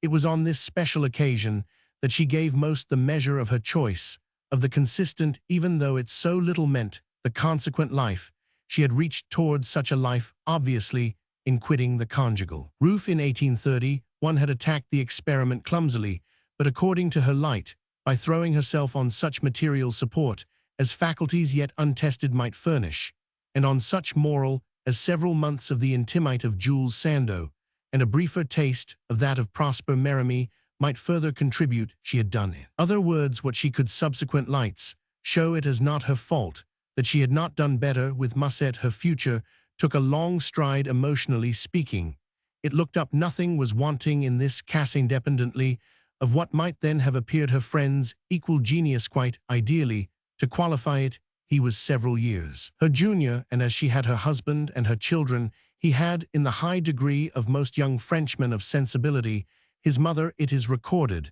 that with this lady, on the eve of the celebrated step, she quite had the situation, as the phrase is out, which is a note the more in the general, the intellectual lucidity. The only other note, in fact, to be added is that of the absence of funds for the undertaking. Neither partner had a penny to spare. The plan was wholly to make money on a scale as they went. A great deal was in the event, exactly speaking, to be made, but the event was at the time far from clear to them. The enterprise was in consequence purely and simply, with a rounded perfection that gives it its value for the critic, an affair of the heart that the heart, taking it as a fully representative organ, should fail of no good occasion completely and consistently to engage itself, was the definite, and as appeared the promising assumption on which everything rested. The heart was real life, frank, fearless, intelligent, and even so far as might be intelligible life, everything else was stupid, as well as poor muddle, as well as misery. The heart, of course, might be misery, for nothing was more possible than that life predominantly was, but it was at all events the misery that is least ignoble. This was the basis of Madame Sand's personal evolution, of her immense moral energy for many a year. It was a practical system applied and reapplied, and no inquiry concerning her has much point save as settling what for our enlightenment and our esteem she made of it. The answer meets us, I think, after we have taken in the facts promptly enough, and with great clearness, so long as we consider that it is not, that it cannot be in the conditions, a simple one she made of it, then intellectually a splendid living. But she was able to do this only because she was an altogether exceptional example of our human stuff. It is here that her famous heredity comes in. We see what a race accumulation of toughness had been required to build her up. Monstrous monarchs and bastards of kings, great generals and bastards of bastards, courtesans, dancers, supple and hard accomplished men and women of the old dead great world, seasoned young soldiers of the imperial epic grisettes of the Pave de Paris Parisian. To the core the mixture was not quite the blood of people in general, and obviously such a final flower of such a stem might well fix the attention and appeal to the vigilance of those qualified to watch its development. These persons would doubtless, however, as a result of their observation, have acquired betimes a sense of the high vitality of their young friend, formed essentially for independence, and constructed for resistance and survival. She was to be trusted, as I have hinted, to take care of herself. This was always the residuary fact. When a passion was spent, she took care of Musset, she took care of Chopin, took care, in short, through her career, of a whole series of nurslings, but never failed, under the worst ingratitude, to be, by her own elasticity, still better taken care of. This is why we call her anomalous, and deprecate any view of her success that loses sight of the anomaly. The success was so great that, but for the remainder, she would be too encouraging. She was one in a myriad, and the cluster of circumstances is too unlikely to recur. It is by her success, none the less, we must also remember that we know her. It is this that makes her interesting and calls for study. She had all the illumination, that sensibility that curiosity can give, and that so ingeniously induces surrender to it. But the too numerous weaknesses, vulgarities, and penalties of adventure and surrender, she had only in sufficient degree to complete the experience before they shaped themselves into the eloquence into which she could always reascend. Her eloquence, it is the simplest way to explain her, fairly made her success, and eloquence is superlatively rare when passion can always depend upon it to vibrate. Passion becomes to that extent action, and success is nothing but action repeated and confirmed. In Madame Sand's particular case, the constant recurrence of the malady of passion promoted in the most extraordinary way the superior appearance, the general expression of health. It is of course not to be denied that there are in her work infirmities and disfigurements, odd smutches even, or unwitting drolleries, which show a sense on some sides enfeebled the sense of her characters themselves. For instance, is constantly a confused one. They are too often at sea as to what is possible and what impossible for what we roughly call decent people. Her own categories, loose and liberal, are yet ever positive enough. When they err, it is by excess of indulgence, and by absence of the humorous vision, a nose for the ridiculous, fatal want. This last almost always, we are reminded. Heel of Achilles in the sentimental, the romantic estimate, the general validity of her novels, at any rate, I leave impugned, and the feature I have just noted in them is but one of the points at which they fail of reality. I stick to the history of her personal experiment, as the now so numerous documents show it, for it is here and here only that her felicity is amusing, and confounding amusing by the quaintness of some of the facts exposed, and yet confounding by reason of the beauty mixed with them. The affair with Musset, for example, has come to figure, thanks to the talent of both parties, as one of the great affairs in the history of letters, and yet on the near view of it now enjoyed we learn that it dragged out scarce more than a year. Even this measure, indeed, is excessive so far as any measure serves amid so much that is incoherent. It supposed itself to have dropped for upwards of 6 months, during which another connection, another imperious hearthestry, reigned in its stead. The enumeration of these trifles is not I. Insist futile, so that while we are about it, we shall find an interest in being clear the events of Venice with those that immediately preceded and followed them distinctly repay inspection. As an epitome taken together of the usual process, they appear to contain, as well as an intensity, all their own, the essence of all that of other occasions. The young poet and the young novelist met, then appear to have met for the first time toward the end of June 1833, and to have become finally intimate in the month of August of that year. They started together for Italy at the beginning of the winter, and were settled, if settled be not too odd a word, to use the end of January in Venice. I neglect the question of Musset's serious illness there, though it is not the least salient part of the adventure, and observe simply that by the end of March he had started to return to Paris, while his friend remaining behind had yielded to a new affection. This new affection, the connection with Pietro Pagello, dates unmistakably from before Musset's departure, and with the completion of Jacques and the composition of the beautiful André, the wonderful Léon Leonie, and some of the most interesting of the letters d'un voyageur, constituted the main support of our heroine during the spring and early summer. By midsummer, she had left Italy with Pagello, and they arrive in Paris on August 14th. This arrival marks immediately the term of their relations, which had by that time lasted some 6 or 7 months. Pagello returned to Italy, and if they ever met again, it was the merest of meetings, and after long years. In October, meanwhile, the connection with Musset was renewed, and renewed is the great point, because the sentiments still entertained by each, in spite of Pagello, in spite of everything, are stronger even than any awkwardness of which either might have been conscious. The whole business really is one in which we lose our measure alike of awkwardness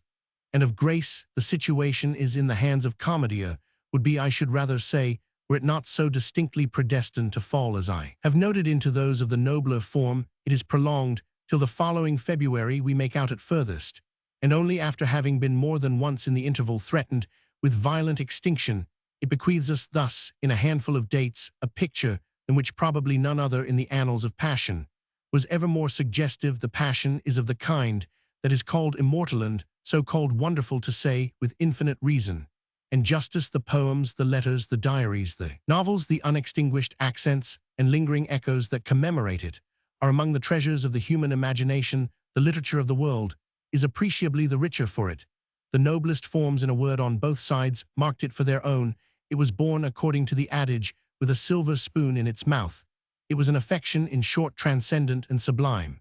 And yet the critic sees it come and go before he can positively turn round. The brief period of some 17 or 18 months not only affords it all its opportunity, but places comfortably in its lap a relation founded on the same elements, and yet wholly distinct from it. Musset occupied, in fact, but 2/3 of his mistress' time. Pagello overlapped him, because Pagello also appealed to the heart, but Pagello's appeal to the heart was disposed of as expeditiously. Musset, in the same way, succeeded Pagello at the voice of a similar appeal, and this claim in its turn was polished off in yet livelier fashion. Liveliness is, of course, the tune of the gay career. It has always been supposed to relegate to comedy the things to which it puts its marks, that as a series of sequences, amenable mainly to satire, the approximations I have made would fall neatly into place. The anomaly here, as on other occasions of the same sort in Madame Karanine's volumes, is that the facts, as we are brought near to them, strike us as so out of relation to the beautiful tone. The effect and the achieved dignity are those of tragedy, rearranging, begetting afresh, in its own interest, all the elements of ecstasy and despair. How can it not be tragedy, when this interest is just the interest which I have touched on, of exemplary eloquence? There are lights in which the material, with its want of nobleness, want of temper, want even of manners, seems scarcely life at all, as the civilized conscience understands life. And yet it is as the most magnanimous of surrenders to life that the whole business is triumphantly reflected in the documents. It is not only that La Nuit d'Octobre is divine, that Madame Sand's letters are superb, and that nothing can exceed, in particular, the high style of the passage, that we now perceive Musset to have borrowed from one of them, for insertion in On ni badin pas avec el amerto, the extreme prophet of the generation, which was for many years thereafter to hear Delaunay exquisitely declaim it at the theatre. Franchise it is that strange to say almost the finest flower of the bouquet is the nofamous written declaration addressed to Pagelot one evening by the Lady Musset was ill in bed, he was the attendant doctor, and while watching and ignorant of French, he twirled his thumbs or dipped into a book his patient's companion on the other side of the table, and with the lamp between them dashed off, it took time a specimen of her finest prose, which she then folded and handed to him, and which for perusal more at leisure he carried off in his pocket. It proved neither more nor less than one of the pontoon bridges, which a force engaged in an active campaign holds itself ready at any time to throw across a river, and was in fact of its kind a stout and beautiful structure. It happily spanned at all events the gulf of a short acquaintance. The incident bears a family resemblance to another which our biographer finds in her path in the year 1837, having to chronicle the close of the relation with Michel de Bourges, from which again her heroine had so much to suffer. She has also to mention that this catastrophe was precipitated to all appearance by the contemporaneous dawn of an affection. Plus douce moins enthusiast moins après aussi et j'espère plus durable. The object of this affection was none other than the young man then installed at Nohant as preceptor to Madame Sand's children, but as to whom in the event we ask ourselves what by this time her notion of measure or durability can have become. It is just this element that has positively least to do, we seem to make out with affection, as so practiced affection in any sense worth speaking of is durability, and it is the repeated impermanence of those manifestations of it on behalf of which the high horse of passion is ridden so hard that makes us wonder whether such loves and such licenses, in spite of the quality of free experience represent, had really anything to do with it. It was surely the last thing they contained. Felicien Malafil may be to his heart's content of 1837, and even of a portion of 1838. It is Chopin who is of the rest of the year Andlet. Us hope our biographer will have occasion to show Yuzof at least the whole of the following. It is here that, as I have mentioned, she pauses. One of the most interesting contributions to her subject is the long letter from Balzac to his future wife, Madame Hanska, now reproduced in the most substantial of the few volumes of his correspondence, Letters à l'étranger, 18,331,842, published 1899, and printed by Madame Karenine, the author finding himself near Nohant in the spring of 1838, went over to pay his illustrious colleague a visit, and spent more than a day in sustained conversation with her. He had the good fortune to find her alone, so that they could endlessly talk and smoke by the fire, and nothing can be all at once more vivid, more curious, and more judicious than his immediate report of the occasion. It lets into the whole question of his hostess' character, and relations inevitably more or less misrepresented by the party most involved and light and truth. It fixes points and reestablishes proportions. It shows appearances confronted, in a word, with Balzac's strong sense of the real, and offers the grateful critic still another chance to testify for that precious gift. This same critic's mind, it must be added, rests with complacency on the vision thus evoked, the way that for 3 days from 5 o'clock in the afternoon till 5 in the morning the wonderful friends must have had things out. For once we feel sure fundamental questions were not shirked. As regards his comrade, at any rate, Balzac puts his finger again and again on the truth and the idiosyncrasy. She is not amiable, and in consequence will always find it difficult to be loved. He adds, and it is here that he comes nearest straightening the question, that she has in character all the leading marks of the man,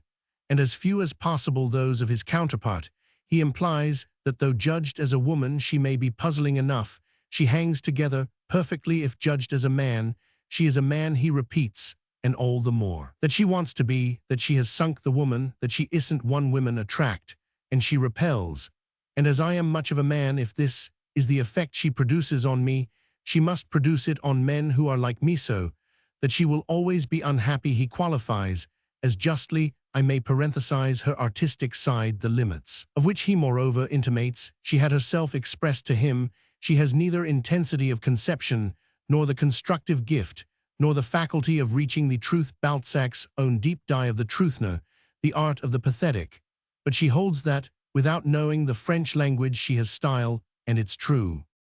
The light of mere evidence, the light of such researches as Madame Karenin's added to her so copious correspondence and autobiography, makes Madame Sand so much of a riddle that we grasp at Balzac's authoritative word. As at an approach to a solution, it is strange to say, by reading another complexity into her image, that we finally simplify it. The riddle consists in the irreconcilability of her distinction, and her vulgarity, vulgar somehow in spite of everything, is the record of so much taking and tasting, and leaving so much publicity and palpability of heart, so much experience, reduced only to the terms of so many more or less greasy males, and not only vulgar, but in a manner grotesque from the moment, that is, that the experience is presented to us. With any emphasis in the name of terror and pity, it was not a passive, but an active situation, that of a nature robust, and not too fastidious, full at all times of resistance and recovery. No history gives us really more ground to protest against the new fashion rife in France of transporting love, as they're mainly represented to the air of morals, and of melancholy. The fashion betrays only the need to rejuvenate at a considerable cost of falsity, an element in connection with which levity is felt either to have exhausted itself, or to look thin as a motive. It is in the light of levity that many of the facts presented by Madame Karenin are most intelligible, and that is the circumstance awkward for sensibility, and for all the graces it is invited to show. The scene quite changes when we cease to expect these graces. As a man, Madame Sand was admirable, especially as a man of the dressing-gown and slippers order, easy of approach, and of tutorment, rubbing shoulders with queer company, and not superstitiously haunted by the conception of the gentleman. There have been many men of genius, delightful, prodigal, and even immortal, who squared but scantly with that conception, and it is a company to which our heroine is simply one of the most interesting of recruits. She has in it all her value, and loses none of her charm. Above all, she becomes, in a manner, comprehensible, as any frank bohemian is comprehensible. We have only to imagine the bohemian, really endowed, the bohemian that is both industrious and wise to get almost all her formula she keeps here, and there are feminine streakers at moments, an excess of volubility, and too great an insistence on having been in the right.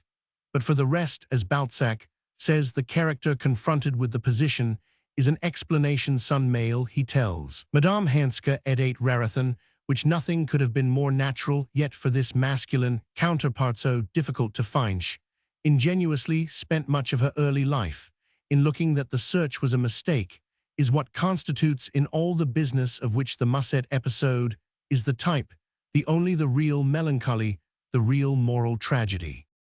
For all such mistakes, none the less the whole lesson of the picture is precisely in the disconcerting success of her system. Everything was at the start against that presumption, but everything at the end was to indicate that she was not to have been defeated. Others might well have been, and the banks of the stream of her career are marked not invisibly with mouldering traces of the less lucky or the less buoyant, but her attitude as life went on was more and more that of showing how she profited of all things for wisdom and sympathy, for a general expertness and nobleness. These forces, all clarified to an admirable judgment, kept her to the last day serene and superior, and they are one of the reasons why the monument before us is felt not to be misplaced. There should always be a monument to those who have achieved a prodigy. What greater prodigy than to have bequeathed in such mixed elements, to have principally made up of them the affirmation of an unprecedented intensity of life?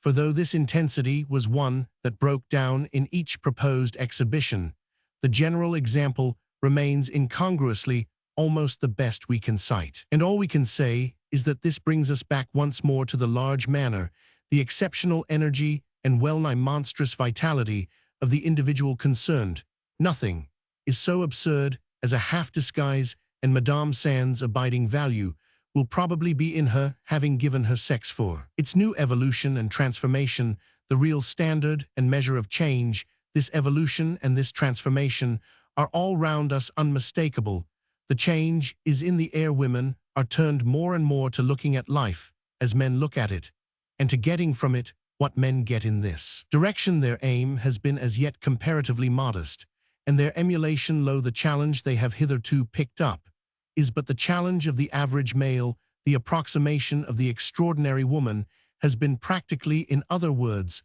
to the ordinary man. George Sand's service is that she planted the flag much higher. Her own approximation, at least, was to the extraordinary. She reached him, she surpassed him, and she showed how, with native dispositions, the thing could be done. So far as we have come, these new records will live as the precious textbook of the business. George Sand Savai et says, others 18,040,1876, Paris, 1899. George Sand. It has much occurred to us touching those further liberations of the subordinate sex, which fill our ears just now with their multitudinous sound, that the promoters of the great cause make a good deal less than they might of one of their very first contentious assets, if it may not indeed be looked at as quite the first, and thereby fail to pass about to the general elation a great vessel of truth. Is this because the life and example of George Sand are things unknown or obscure to the talkers and fighters of today, present and vivid, as they were to those of the last mid-century, or because of some fear that to invoke victory in her name might, for even rueful reasons, not be altogether a safe course? It is difficult to account otherwise for the fact that so ample and embossed a shield, and one that shines too at last with a strong and settled luster, is rather left hanging on the wall than seen to cover advances or ward off attacks in the fray. Certain it is that if a lapse of tradition appeared at one time to have left a little in the lurch, the figure of the greatest of all women of letters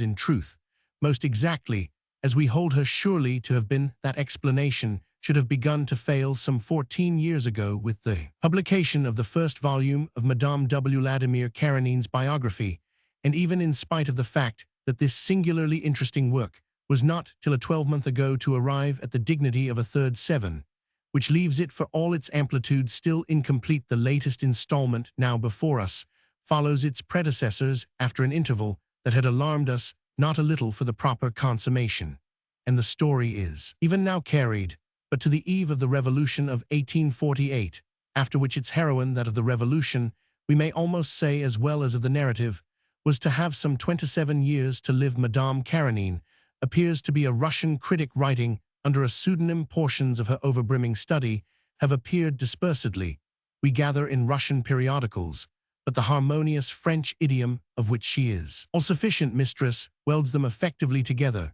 and the result may already be pronounced a commemorative monument of all. But the first order in such attempts has for its sign a faculty of selection and synthesis, not to say a sense of composition and proportion, which neither the chronicler nor the critic in these two multiplied pages is able consistently to exhibit, though on the other hand they represent quite the high-water mark of patience and persistence of the ideal biographic curiosity. They enjoy further the advantage of the documented state in a degree that was scarce to have been hoped for every source of information that had remained in reserving. These proved admirably numerous, been opened to our inquirer by the confidence of the illustrious ladies, two great-granddaughters, both alive at the time the work was begun. Add to this that there has grown up in France a copious George Sand literature, a vast body of illustrative odds and ends, relics and revelations, on which the wood propagator of the last word is now free to drawways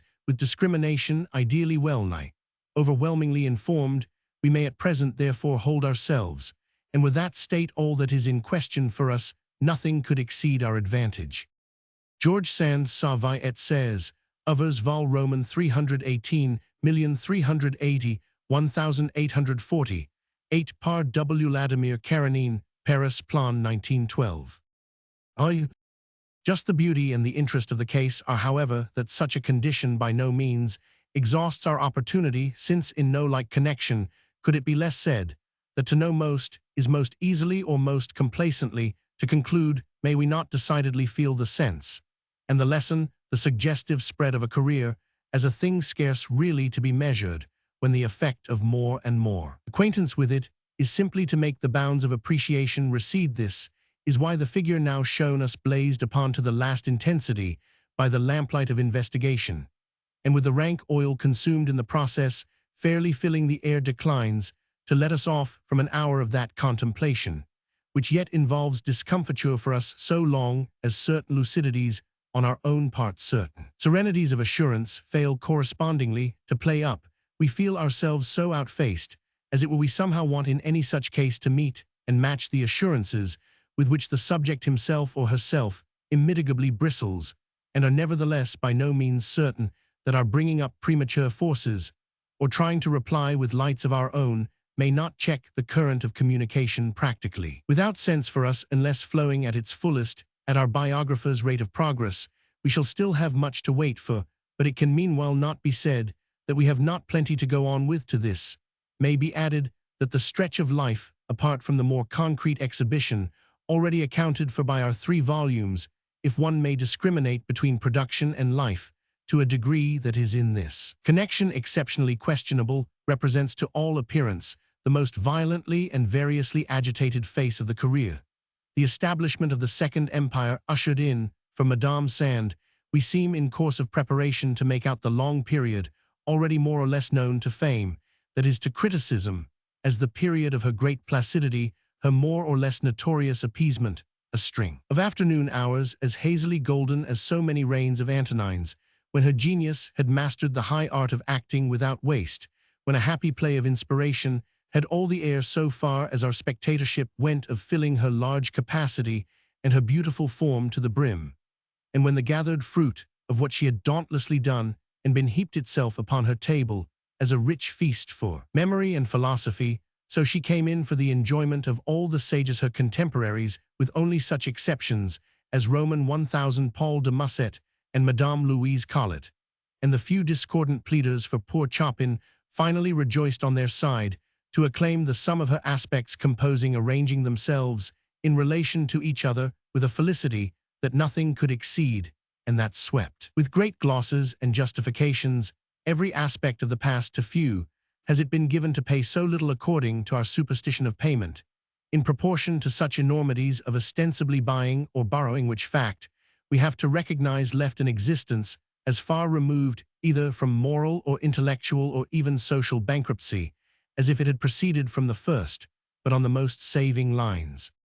That is what remains on the whole most inimitable in the picturesque impression it conveys of an art of life, by which the rough sense of the homely adage that we may not both eat our cake and have it was to be signally falsified, this wondrous mistress of the matter strikes us so as having consumed her refreshment, her vital supply to the last crumb, so far as the provision meant at least freedom and ease, and yet having ever found on the shelf the luxury in question, undiminished, superlatively interesting. The idea of how this result was how it could be achieved given the world, as we on our side of the water mainly know it, and it is as meeting the mystery that the monument before us has doubtless most significance. We shall presently see in the light of our renewed occasion how the question is solved, yet we may as well at once say that this will have had for its conclusion to present our heroine mainly figuring as a novelist of the romantic or sentimental order once preeminent,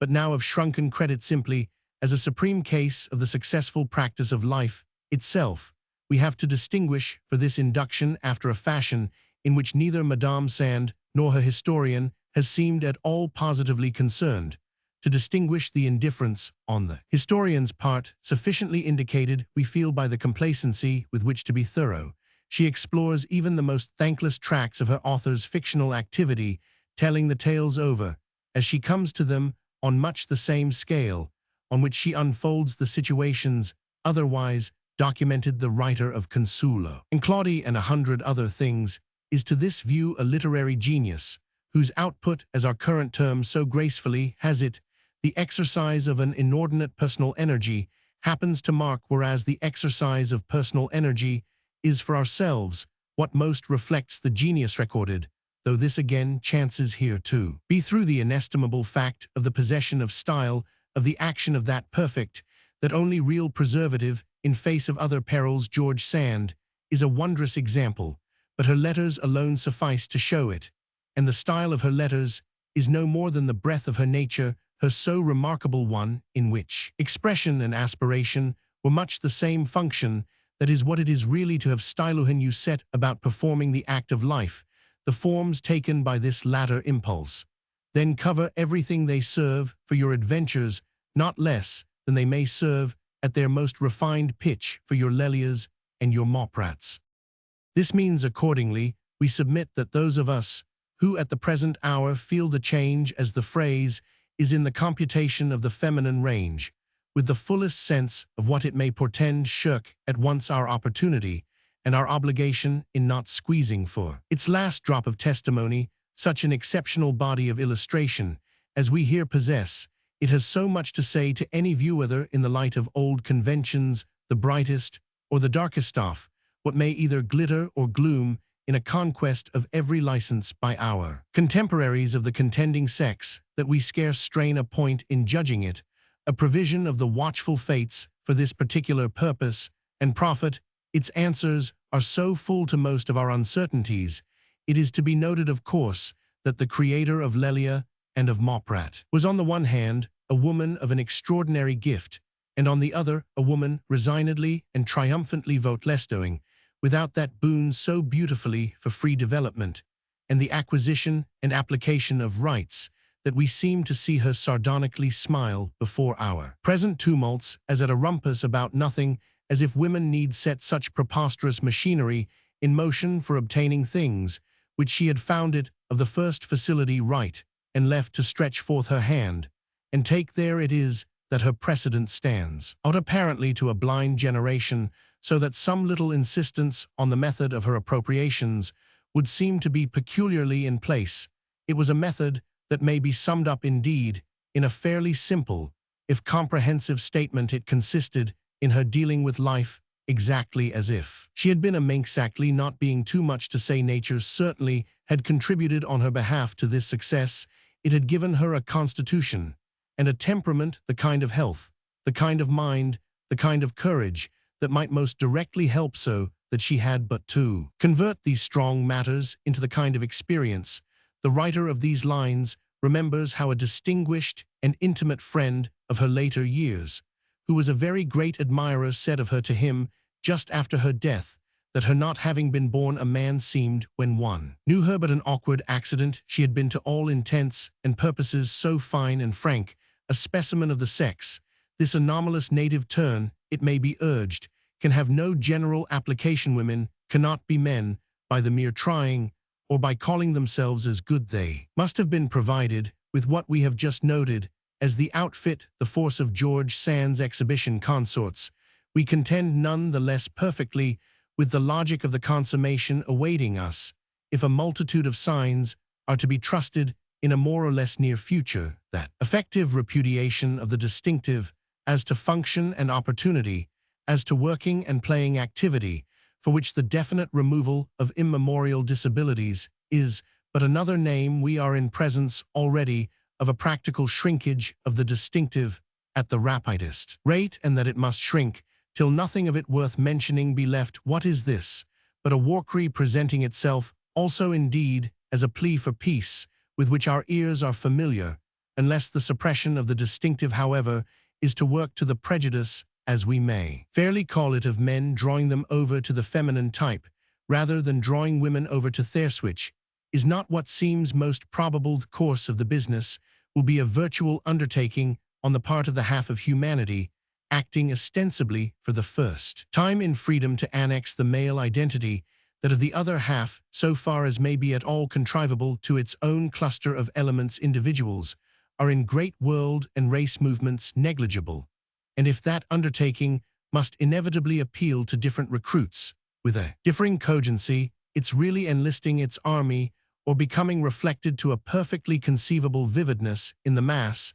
is all our demonstration requires. At that point begins the revolution, the shift of the emphasis from the idea of woman's weakness to the idea of her strength, which is where the emphasis has lain from far back by his every tradition on behalf of man. And George Sand's great value, as we say, is that she gives us, the vision gives us, the particular case of the shift, achieved, displayed with every assurance, and working with every success. The answer of her life to the question of what an effective annexation of the male identity may amount to in favoring conditions, certainly, but in conditions susceptible to the highest degree of encouragement and cultivation, leaves nothing to be desired for completeness. This is the moral of her tale, the beauty of what she does for us, that at no point, whatever of her history or her character, do their power, thus, to give satisfaction break down, so that what we in fact on the whole most recognize is not the extension she gives to the feminine nature, but the richness that she adds to the masculine. It is not simply that she could don a disguise that gaped at the seams, that she could figure as a man of the mere carnival or pantomime variety, but that she made so virile, so efficient and homogeneous, a one admirable child of the old order. As we find her, she was far from our late-coming theories and feverspe, the reason simply of her not being reduced to them, as to which nothing about her is more eloquent than her living at such ease, with a conception of the main relevance of women that is viewed among ourselves as antiquated to quaintness. She could afford the traditional and sentimental, the old romantic and historic theory of the function most natural to them, since she entertained it exactly as a man would. It is not that she fails again and again to represent her heroines as doing the most unconventional things. Upon these they freely embark, but they never in the least do them for themselves. As the sex they do them altogether for men. Nothing could well be more interesting thus than the extraordinary union of the pair of opposites in her philosophy of the relation of the sexes, than the manner in which her immense imagination, the imagination of a man for range and abundance, intervened in the whole matter for the benefit absolutely of the so-called stronger party, or to liberate her sisters up to the point at which men may most gain and least lose by the liberation. She read the relation essentially in the plural termed relations, and her last word about these was as far as possible from being that they are of minor importance to women. Nothing in her view could exceed their importance to women. It left every other far behind it, and nothing that could make for authority in her. No pitch of tone, no range of personal inquiry, nor wealth of experience, no acquaintance with the question that might derive light from free and repeated adventure, but belonged to the business of driving this argument home. Roman 2. Madame Karenine's third volume is copiously devoted to the period of her heroine's intimacy with Chopin and to the events surrounding this agitated friendship, which largely fill the 10 years precedent to 48. Our author is on all this ground overwhelmingly documented,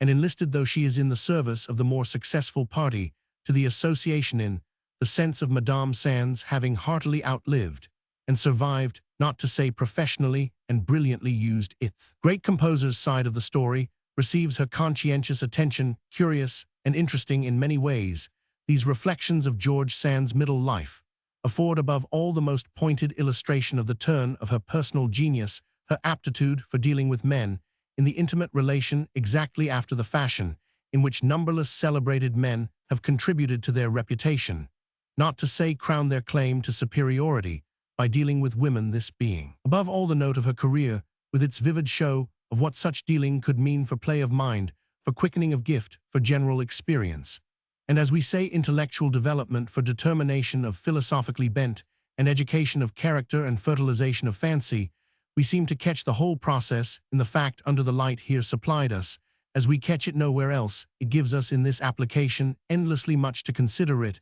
is in itself so replete. Rounded a show, we at once recognize, moreover, how comparatively little it matters that such works as Lucrezia Floriani and Unhivera Majorque should have proceeded from it, cast into the shade, as these are on our biographer's evidence, by a picture of concomitant energies still more attaching. It is not here by the force of her gift for rich improvisation, beautiful as this was, that the extraordinary woman holds us, but by the force of her ability to act herself out. Given the astounding quantities concerned in this self, that energy too we feel was in a manner an improvisation so closely allied. Somehow are both the currents, the flow of literary composition, admirably instinctive and free, and the handling power, as we are constantly moved to call it, the flow of a splendid intelligence, all the while at its fullest expressional ease for the actual situations created by her, for whatever it might be that vitally confronted her, of how to bring about, or at the least find one's self in, for an inordinate number of situations, most of them of the last difficulty,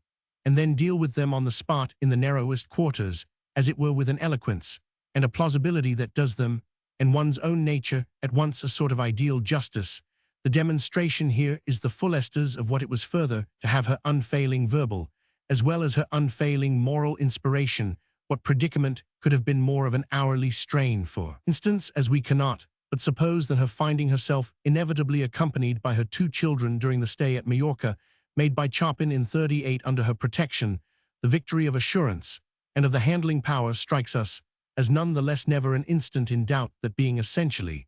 but over the general kind of inconvenience or embarrassment involved for a mother and a friend in any real consistency of attempt to carry things off male fashion, we do not it is true see a man as a mother any more than we easily see a woman as a gentleman, and, least of all perhaps in either case, as an awkwardly placed one. But we see Madame Sand as a sufficiently bustling, though rather a rough and ready father, a father accepting his charge, and doing the best possible under the circumstances, the truth being, of course, that the circumstances never can be even at the worst, or still at the best for parental fondness, so awkward for him as for a mother. What call again upon every sort of presence of mind could have been livelier than the one made by the conditions attending and following the marriage of young Solange Dudevant to the sculptor Clesinger in 1846, when our heroine summoned by the stress of events both to take responsible action and to rise to synthetic expression in a situation that is in presence of a series of demonstrations on her daughter's part that we seem to find imaginable for a perfect dramatic adequacy, only in that particular home circle fairly surpassed herself by her capacity to meet everything, meet it much incommoded, yet undismayed, unabashed, and unconfuted, and have on it all to her great advantage the always prodigious last word. The elements of this especial crisis claim the more attention through its having been, as a test of her powers, decidedly the most acute that she was in her whole course of life to have traversed, more acute, even because more complicated than the great occasion of her rupture with Alfred de Musset at Venice in 35, on which such a wealth of contemplation and of ink has been expended, dramatic enough in their relation to each other. Certainly, those immortal circumstances, immortal so far as immortalized on either side by genius and passion, Musset's return ravaged and alone to Paris, his companion's transfer of her favor to Pietro Pagello, whom she had called in to attend her friend medically in illness, and whose interventions, so far from simplifying the juncture, complicated it in a fashion probably scarce paralleled in the history of the erotic relation. Her retention of Pagello under her protection for the rest of her period in Venice, her marvelously domesticated state in view of the literary baggage, the collection of social standards, even taking these, but at what they were, and the general amplitude of personality that she brought into residence with her, the conveyance of Pagello to Paris on her own return, and the apparent signification to him at the very gate that her countenance was then and there withdrawn. This was a brilliant case for hero coming off with flying colors, but it strikes us as a mere preliminary flourish of the bow or rough practice of scales compared to the high virtuosity which Madame Karenin's new material in respect to the latter imbroglio now enables us ever so gratefully to estimate. The protagonist's young children were in the Venetian crisis quite off the scene, and on occasions subsequent to the one we now glance at were old enough, and as we seem free to call it, initiated enough not to solicit our particular concern for them, whereas at the climax of the connection with Chopin they were of the perfect age, which was the fresh marriageable in the case of Solange, to engage our best anxiety, let alone their being of a salience of sensibility and temper, to leave no one of their aspects negligible, that their parent should not have found herself conclusively upset, sickened beyond repair, or otherwise morally bankrupt on her having to recognize in her daughter's hideous perversity and depravity, as we learn these things to have been certain inevitabilities of consequence from the social air of the maternal circle, is really a monumental fact in respect to our great woman's elasticity, her instinct for never abdicating by mere discouragement. Here in especial, we get the broad male noted being so exactly the manly part, and so very questionably the womanly not to have to draw from such imputations of responsibility too crushing a self-consciousness of the extent and variety of danger, to which the enjoyment of a moral tone could be exposed, and yet superbly survive Madame Karenine's pages give us the measure they offer us, in action the very ideal of an exemplary triumph of character, and mind over one of the very highest tides of private embarrassment that it is well possible to conceive, and it is no case of that passive acceptance of deplorable matters which has abounded in the history of women, even distinguished ones, whether to the pathetic or to the merely scandalous effect. The acceptance is active, constructive, almost exhilarated by the resources of affirmation and argument that it has at its command. The whole instance is sublime in its sort, thanks to the acuteness of all its illustrative sides, the intense interest of which loses nothing in the hands of our chronicler, who perhaps, however, reaches off into the vast vague of Chopin's native affiliations and references with an energy with which we find it a little difficult to keep step. In speaking as we have done of George Sand's use of each twist of her road, as it camea, use, which we now recognize as the very thriftist we touch on that principle of vital health in her, which made nothing that might by the common measure have been called one of the graver dilemmas, that is one of the checks to the continuity of life, really matter. What this felicity most comes to, in fact, is that doing at any cost the work that lies to one's hand shines out again, and yet again, as the saving secret of the soul. She affirmed her freedom right and left, but her most characteristic assertion of it throughout was just in the luxury of labor, the exhaustive account we at any rate now enjoy of the family life surrounding her during the years here treated of, and as she had constituted it, the picture of all the queer conflicting sensibilities engaged and of the endless ramifications and reflections provided for these leaves us nothing to learn on that congested air, that obstructive medium for the range of the higher tone, which the Lady of Nohant was so, at her objective happiest, even if at her superficially, that is her nervously most flurried and depressed, in bravely breasting it is, as if the conditions there, and in Paris during these several years, had been consistently appointed by fate to throw into relief the applications of a huge facility, a sort of universal readiness, with a rare intelligence to back it. Absolutely nothing was absent, or with all the data could have been that might have bewildered a weaker genius into some lapse of eloquence or of industry, everything that might have overwhelmed, or at least have disconcerted the worker who could throw off the splendid Lucrezia Floriani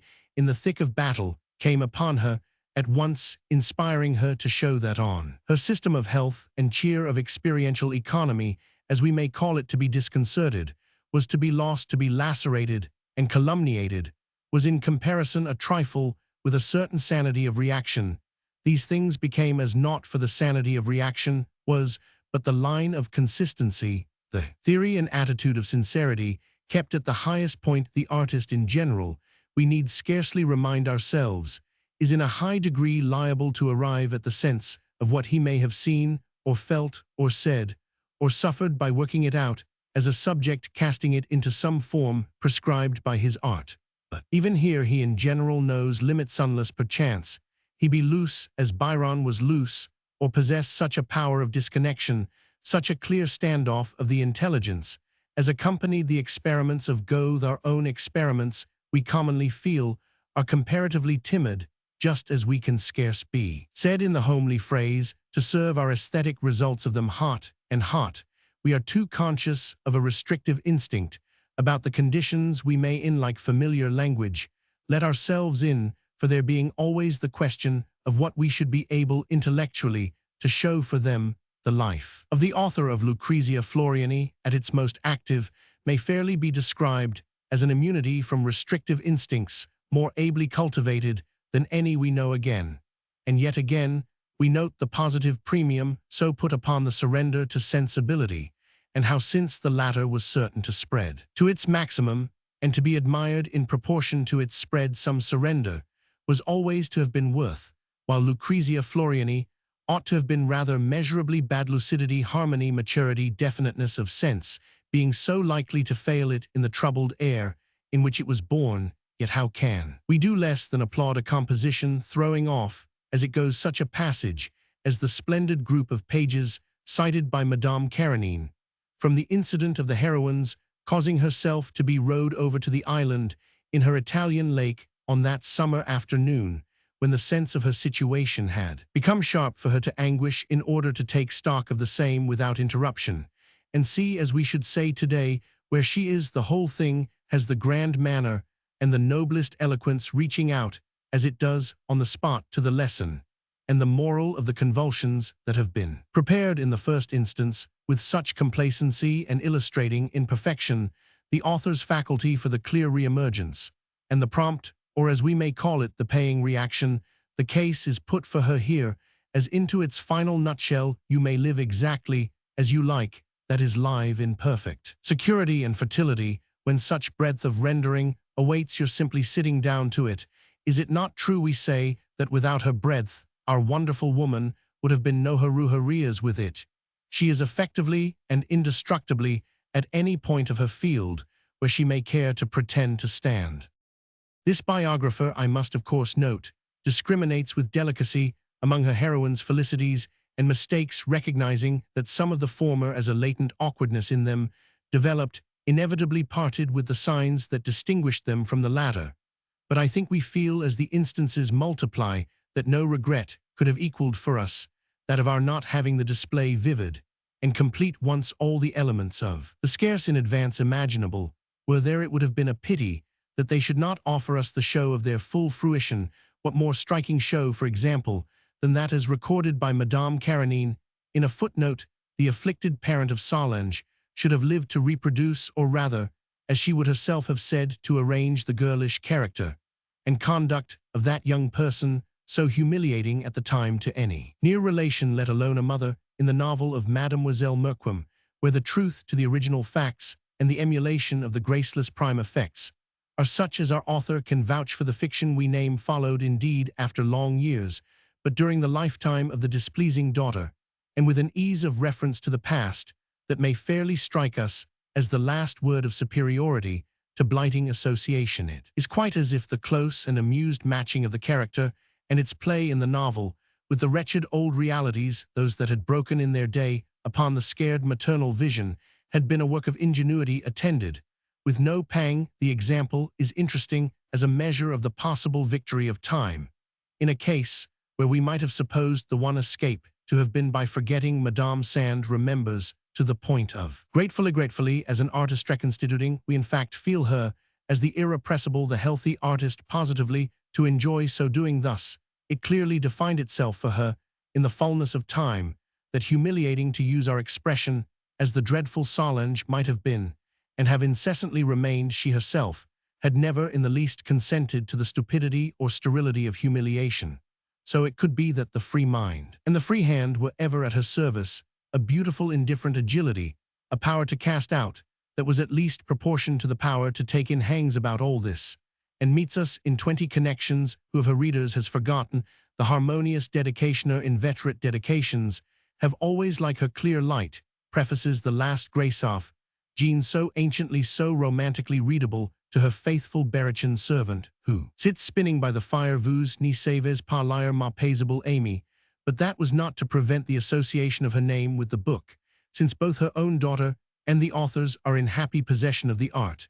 and will be able to pass the entertainment on to her. This in itself is no more than a sign of the writer's fine democratic ease, which she carried at all times to all lengths, and of her charming habit of speech. But it somehow becomes further illustrational, testifying for the manner in which genius, if it be but great enough, lives its life at small cost, when we learn that, after all, by a turn of the hand, the paisible Amy was under provocation bundled out of the house, as if the beautiful relation had not meant half of what appeared franchise, and her presence were dispensed with, but the exquisite lines remain which we would not be without for the world. Roman 3. The various situations determined for the more eminent of George Sand's intimate associates would always be independently interesting, thanks to the intrinsic appeal of these characters, and even without the light reflected withal on the great agent herself, which is why poor Chopin's figuration in the events of the year 1847, as Madame Karenine so fully reconstitutes them, is all that is wanted to point their almost nightmare quality. Without something of a close view of them, we fail of a grasp of our heroine's genius or genius, for keeping her head in deep seas morally and reflectively above water, though but a glance at them must suffice us for averting this loss, the old-world quality of drama, which throughout so thickens and tones, the air around her finds remarkable expression in the whole picture of the moment. Every connection involved bristles like a conscious consequence, tells for all it is worth, as we say, and the sinister complexity of reference for all the golden clearing sup that awaited it on the ideal plane leaves nothing to be desired. The great and odd sign of the complications and convulsions, the alarms and excursions recorded, is that these are all the more or less direct fruits of sensibility, which had primarily been indulged in under the doom of a preparation of them, which no preparation of anything else was to emulate, with a good faith fairly touching in presence of the eventual ugliness. Madame Sand's wonderful mother, commemorated for us in L'Histoire de ma vie, with the truth surely attaching in a like degree to no mother in all the literature of so-called confession, had had for cousin. In Tretenue, who had married a mechanic, this Adele Brault had had in the course of her adventures a daughter in whom, as an unfortunate young relative, Madame Dupin had taken an interest, introducing her to the heiress of Nohant, who viewed her with favor, appears to have been amiable and commendable, and eventually associated her with her own children. She was thus the third member of that illegitimate progeny with which the Nohant scene was to have become familiar. George Sand's natural brother on her father's side, and her natural sister on her mother's, representing this element from the earlier time on the young Augustine fugitive from a circle still less edifying, was thus made a companion of the son and the daughter of the house, and was especially held to compare with the latter to her great advantage in the matter of character, docility, and temper. These young persons formed, as it were with his more distinguished friend, the virtual family of Chopin during those years of specifically qualified domestication, which affect us as only less of a mystification to taste than that phase of the unrestricted which had immediately preceded them, hence a tangled tissue of relations within the circle that became, as it strikes us, indescribable for difficulty and delicacy, not to say for the perfection of their impracticability, and as to which the great point is that Madame Sand's, having taken them so robustly for granted, throws upon her temperamental genius a more direct light than any other. The whole case belongs doubtless even more to the hapless history of Chopin himself than to that of his terrible friend, for a power to flourish in conditions sooner or later fatal to weaker vessels,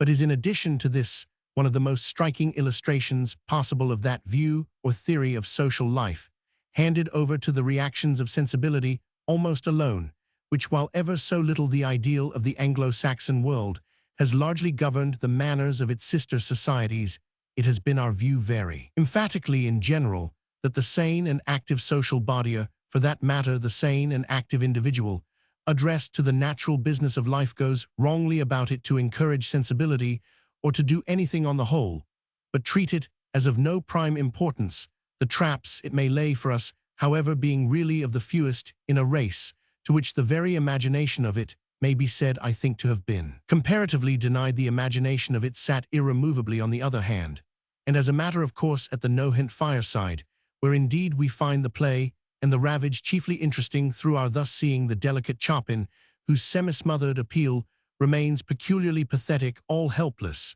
and foredoomed at the center of the whirl. Nothing, again, strikes us more in the connection than the familiar truth that interesting persons make everything that concerns them interesting, or seldom fail to redeem from what might in another air seem but meanness and vanity even their most compromised states, and their greatest wastes of value. Every one, in the particular Nohant drama here exposed, loses by the exposure so far as loss could be predicated of amounts, which in general, excepting the said sensibility, were so scant among them, every one that is save the ruling spirit of all, with the extraordinary mark in her of the practical defiance of waste, and of her inevitable enrichment for our measure, as by reflection from the surrounding shrinkage. One of the oddest aspects of the scene is also one of the wretchedest, but the oddity makes it interesting. By the law I just glanced at, in spite of its vulgar side, how could it not be interesting, we ask, as we read, to feel that Chopin, though far from the one man, was the one gentleman of the association, the finest set of nerves and scruples, and yet to see how little that availed him in exasperated reactions against mistakes of perverted sympathy. It is relevant in a high degree to our view of his great protectress as reducible at her best to male terms, that she herself in this very light fell short, missed the ideal safeguard, which for her friend had been pre-involved as of course may be the peril ever with the creature so transmuted, and as is so strikingly exemplified in the pages before us, when Madame Karenine ingenuously gives us chapter and verse for her heroine's so unqualified demolition of the person of Madame d'Agoult devotee of Liszt mother, to be by that token of Richard Wagner's second wife, and sometime intimate of the author of Isidora, in which fiction we are shown the parody perpetrated, if women rend each other on occasion with sharper talons than seem to belong on the whole to the male hand, however intendingly applied, we find ourselves reflect parenthetically that the loss of this advantage may well be a matter for them to consider when the new approximation is the issue.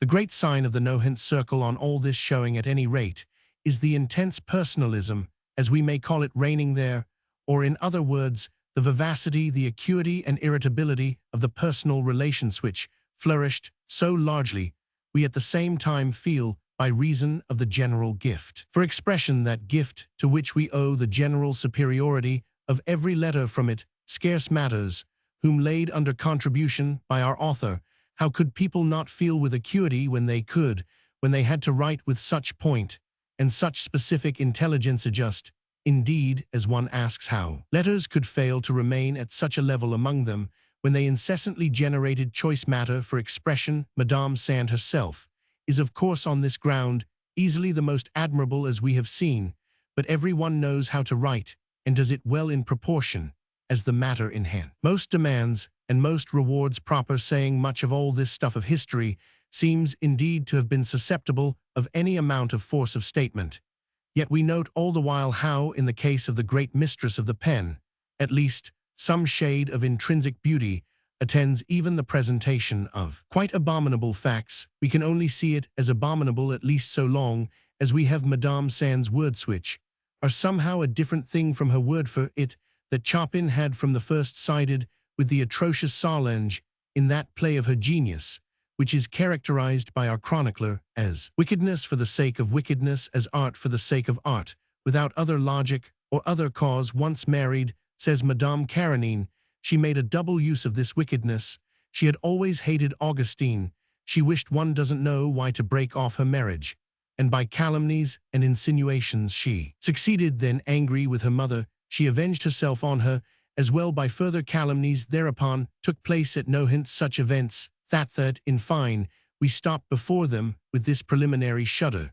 The cross-currents of violence among them would take more keeping apart than we have time for. The more that everything comes back for interest to the intrinsic weight of the tone of the principal sufferer from themas, we see her as we wouldn't for the world not see her, in spite of the fact that Chopin was to succumb scarce more than a year later to multiplied lacerations, and that she was to override and reproduce and preappointedly flourish for long years after. If it is interesting, as I have pronounced it, that Chopin again should have consented to be of the opinion of Solange, that the relations between her brother Maurice and the hapless Augustine were of the last impropriety, I fear I can account no better for this than by our sense that the more the genius loci has to feed her full tone, the more our faith in it, as such a fine thing in itself, is justified almost immediately after the precipitated marriage of the daughter of the house has taken place. The Clesinger couple, avid and insolent, of a breadth of old-time impudence,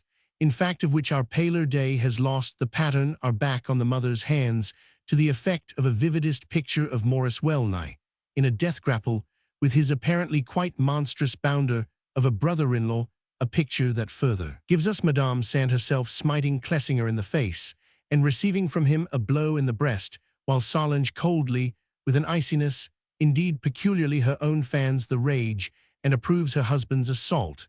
and while the divine composer, though for that moment much in the background, approves the wondrous approval, he still approves to all appearance the daughter's interpretation of the mother's wish to get rid of him, as the result of an amorous design on the latter's part, in respect of a young man lately introduced to the circle as Maurice's friend, and for the intimate relation with whom it is thus desirable that the coast shall be made clear, how else than through no fewer consistencies of the unedifying on the part of these provokers of the expressional reaction, should we have come by innumerable fine epistolary passages constituting in themselves verily such adornments of the tale, such notes in the scale of all the damaged dignity redressed, that we should be morally the poorer without them. One of the vividest glimpses indeed is not in a letter, but in a few lines from El Histoire de ma vie, the composition of which was begun toward the end of this period,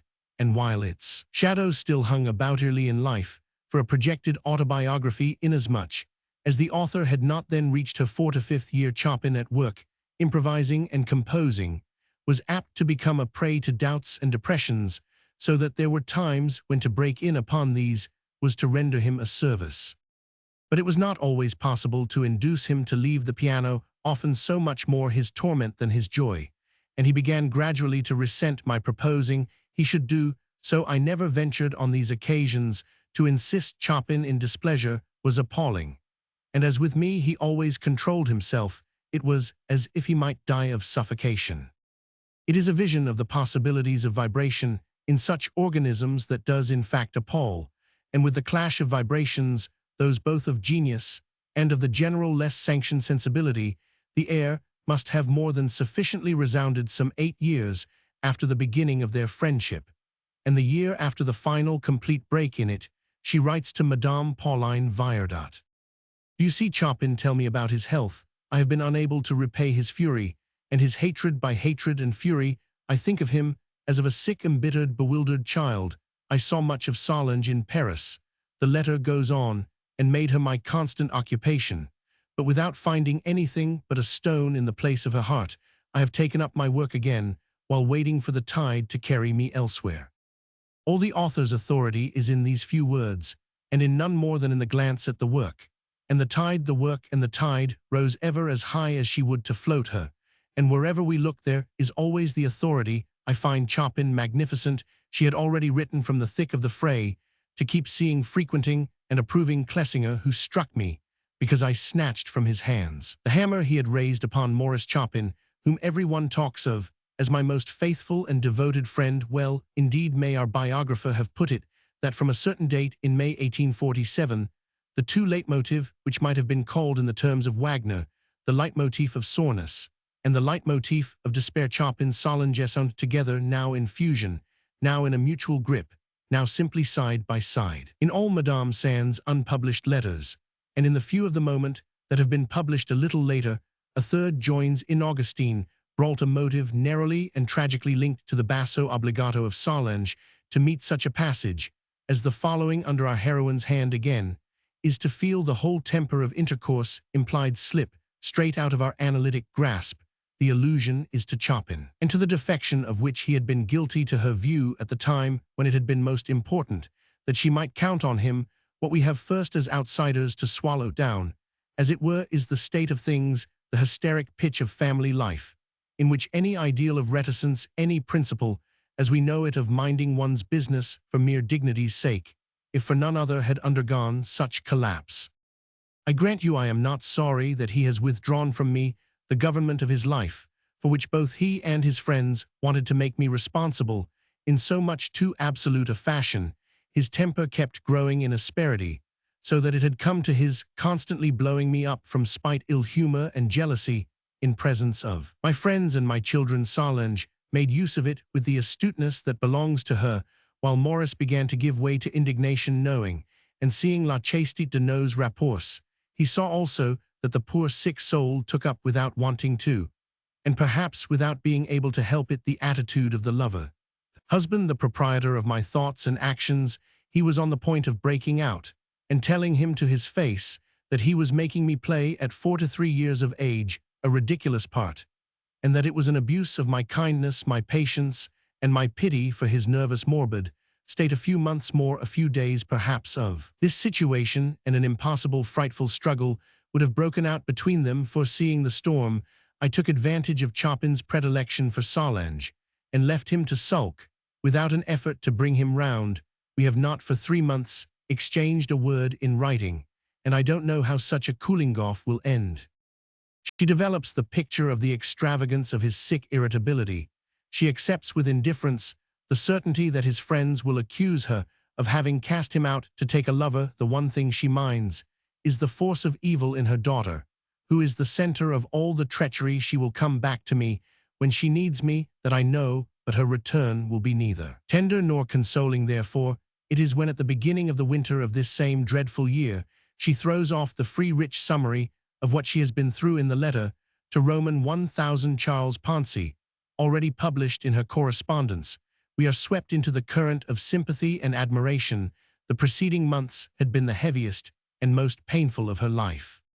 I all but broke down under them utterly, though I had for long seen them coming. But you know how one is not always overhung by the evil portent. However clear one may read it, there are days, weeks, even whole months, when one lives on illusion and fondly hopes to divert the blow that threatens it is always at last the most probable ill that surprises us unarmed and unprepared. To this explosion of unhappy underground germs join themselves sundry contributive matters, bitter things too, and quite unexpected, so that I am broken by grief in body and soul. I believe my grief incurable, for I never succeed in throwing it off for a few hours without its coming upon me again during the next in greater force and gloom. I nevertheless struggle against it without respite, and if I don't hope for a victory, which would have to consist of not feeling at all, at least I have reached that of still bearing with life, of even scarcely feeling ill, of having recovered my taste for work, and of not showing my distress. I have got back outside calm and cheer, which are so necessary for others, and everything in my life seems to go on well. We had already become aware through commemorations previous to the present of that first or innermost line of defense, reciting in George Sand's splendid mastery of the letter, the gift, that was always so to assure her on every issue the enjoyment of the first chance with posterity, the mere cerebral and manual activity, represented by the quantity, no less than the quality of her outflow through the post, at a season when her engagements were most pressing, and her anxieties of every sort most cruel, is justly qualified by Madame Karenine as astounding. The new letters here given to the world, heaping up the exhibition and testifying even beyond the finest of those gathered in after the writer's death, the mutilations, suppressions, and other freedoms then used for that matter being now exposed, if no plot of her most bustling fiction ever thickened at the rate at which those agitations of her inner circle, at which we have glanced multiplied upon her hands through the later 40s, so we are tempted to find her rather less in possession of her great moyens when handling the artificial presentation than when handling what we may call the natural. It is not too much to say that the long letter addressed to the cynical Solange in April '52, and which these pages give us in extenso, would have made the fortune of any mere interesting story in which one of the characters might have been presented as writing it. It is a document of the highest psychological value, and a practical summary of all the elements of the writer's genius, of all her indefeasible advantages.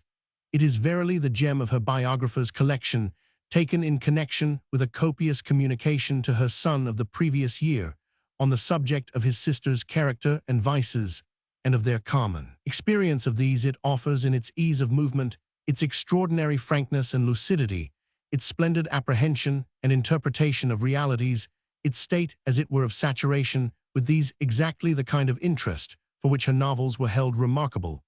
But in a degree even above their maximum, such a letter is an effusion of the highest price. None of a weight so baffling to estimation was probably ever inspired in a mother by solicitude for a clever daughter's possibilities. Never surely had an accomplished daughter laid under such contribution. A mother of high culture never had such remarkable and pertinent things had to flow from such a source. Never, in fine, was so urgent an occasion, so admirably, so inimitably risen to marvelous through it all, is the way in which, while a common recognition of the facts of life, as between two perfectly intelligent men of the world, gives the whole diapason the abdication of moral authority and of the rights of wisdom, never takes place the tone, is a high implication of the moral advantages that Solange had inveterately enjoyed, and had decided none the less to avail herself of so little, which advantages we absolutely believe in, as we read there, is the prodigious part, such an education of the soul, and in fact of every faculty, such a claim for the irreproachable. It would fairly seem, do we feel any association with the great fluent artist, in whatever conditions taking place inevitably necessarily, to have been, if we put ourselves questions we yet wave away doubts, and with whatever remnants of prejudice, the writer's last word may often have to clash our own, is that there is nothing for grand final rightness like a sufficiently general humanity when a particularly beautiful voice happens to serve it. Gabriel D'Annunzio. The great feast days of all for the restless critic are those much interspaced occasions of his really meeting a case, as he soon enough learns to call for his convenience and assistance any supremely contributive or determinant party to the critical question. These are recognitions that make up for many dull hours and dry contacts, many a thankless, a disconcerted gaze into faces that have proved expressionless, always looking, always hoping for his happiest chance. The inquirer into the reasons of Thingsby, which I mean especially into the reasons of book, so often misses it, so often wastes his steps, and withdraws his confidence that he inevitably works out for himself sooner or later some handy principle of recognition. It may be a rough thing, a mere homemade tool of his trade, but it serves his purpose. If it keeps him from beginning with mistakes, he becomes able to note in its light the signs and marks of the possible precious identity, able to weigh with some exactitude the appearances that make for its reality. He ends through much expenditure of patience by seeing when, how, why the case announces and presents itself, and he perhaps even feels that failure and felicity have worked together to produce in him a sense for it that may at last be trusted as an instinct. He thus arrives at a view of all the candidates, frequently interesting enough, who fall short of the effective title, because he has at need, perhaps even from afar, scented along the wind, the strongest member of the herd. He may perhaps not always be able to give us the grounds of his certainty, but he is at least never, without knowing it, in presence of one of the full-blown products that are the joy of the analyst. He recognizes as well how the state of being full-blown comes above all from the achievement of consistency, of that last consistency, which springs from the unrestricted enjoyment of freedom. Many of us will doubtless not have forgotten how we were witnesses a certain number of years since to a season and a society that had found themselves of a sudden roused, as from some deep drugged sleep, to the conception of the aesthetic law of life, in consequence of which this happy thought had begun to receive the honors of a lively appetite and an eager curiosity, but was at the same time surrounded and manipulated by as many different kinds of inexpertness as probably ever. Huddled together on a single pretext, the spectacle was strange, and finally was wearisome for the simple reason that the principle in question, once it was proclaimed a principle not easily formulated, but which we may conveniently speak of as that of beauty at any price, beauty appealing alike to the senses and to the mind, was never felt to fall into its place as really adopted and efficient. It remained for us a queer high-flavored fruit from overseas, grown under another sun. Then hours passed round and solemnly partaken of at banquets organized to try it, but not found on the whole really to agree with us, not proving thoroughly digestible. It brought with it no repose, brought with it only agitation. We were not fully convinced, for the state of conviction is quiet. This was to have been the state itself, that is the state of mind achieved and established in, which we were to know ugliness no more, to make the aesthetic consciousness feel at home with us, or learn ourselves at any rate to feel at home with it. That would have been the reign of peace, the supreme beatitude. But stability continued to elude us. We had mustered 100 good reasons for it, yet the reasons but lighted up our desert. They failed to flower into a single concrete aesthetic type.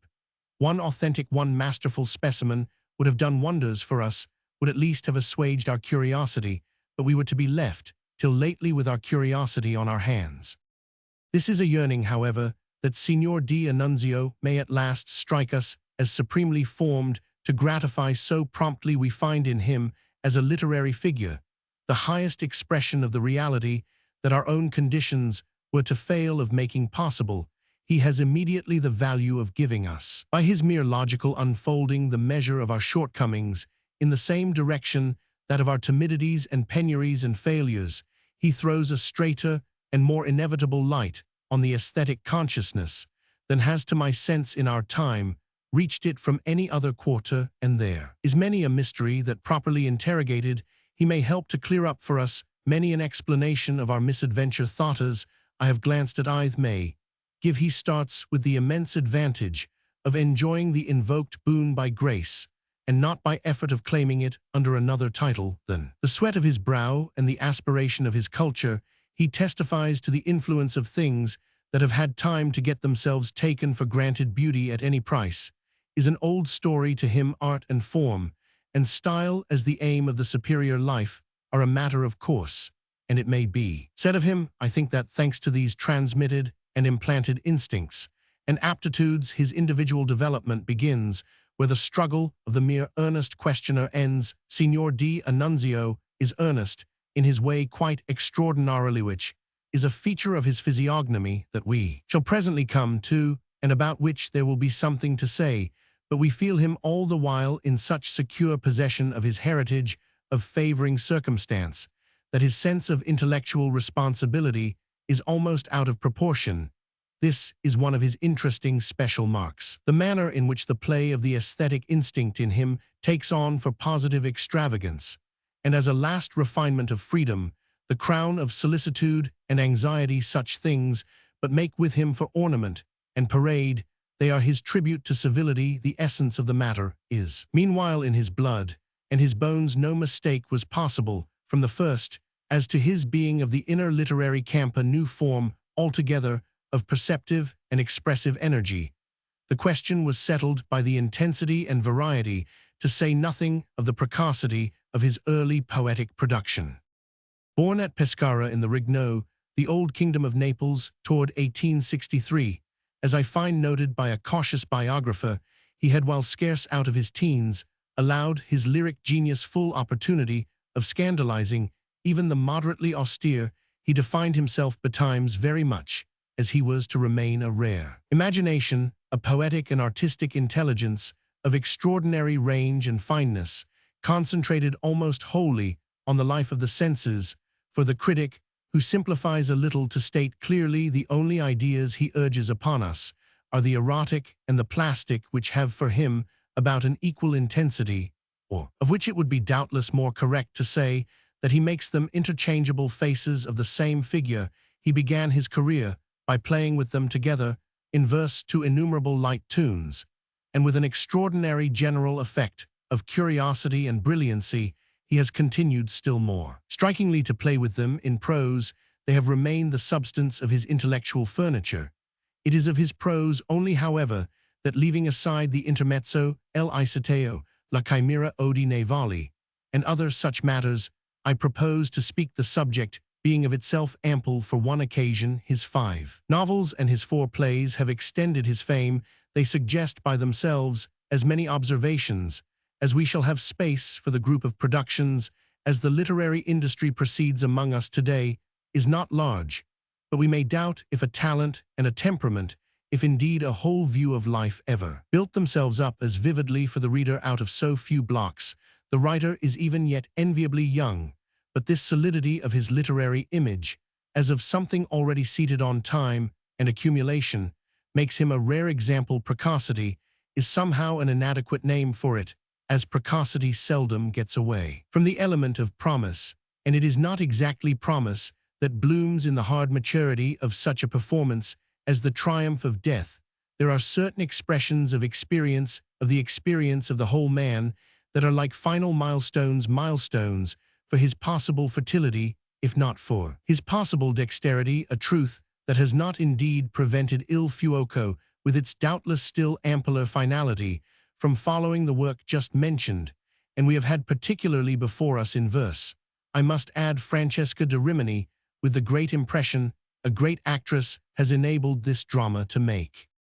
Only I must immediately in this connection also add that Signor D'Annunzio's plays are, beside his novels, of decidedly minor weight, testifying abundantly to his style, his romantic sense, and his command of images, but standing in spite of their eloquence only for half of his talent, largely as he yet appears in Il Fuoco to announce himself by implication as an intending, indeed, as a preeminent dramatist. The example is interesting when we catch in the fact the opportunity for comparing with the last closeness the capacity of the 2 rival canvases as they become for the occasion on which the picture of life may be painted. The closeness is never so great, the comparison never so pertinent, as when the separate efforts are but different phases of the same talent. It is not at any rate under this juxtaposition that the infinitely greater amplitude of portrayal resident in the novel strikes us least. It, in fact, strikes us the more in this quarter for Signor D'Annunzio that his plays have been, with one exception, successes. We must none the less take Francesca, But for a success of curiosity on the part of the author, I mean even more than on the part of the public, it is primarily a pictorial and ingenious thing.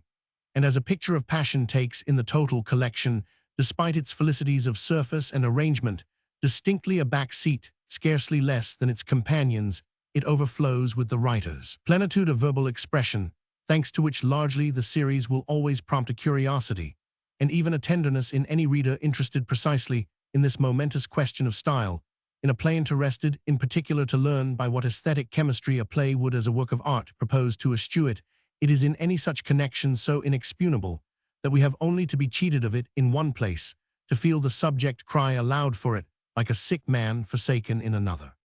I may mention at all events the slightly perverse fact that thanks on this side to the highest watermark of translation, Signor D'Annunzio makes his best appeal to the English public, as a dramatist of each of the 3 English versions of other examples of his work, whose titles are inscribed at the beginning of these remarks. It may be said that they are adequate and respectable considering the great difficulty encountered. The author's highest good fortune has nevertheless been at the hands of his French interpreter, who has managed to keep constantly close to him, allowing for an occasional inconsequent failure of courage, when the directness of the original brave attuned, yet to achieve a tone not less idiomatic, and above all not less marked by authority than his own Mr. Arthur Symons. Among ourselves, however, has rendered the somewhat insistent eloquence of La Gioconda and the intricate and difficult verse of Francesca with all due sympathy, and in the latter case especially a highly arduous task with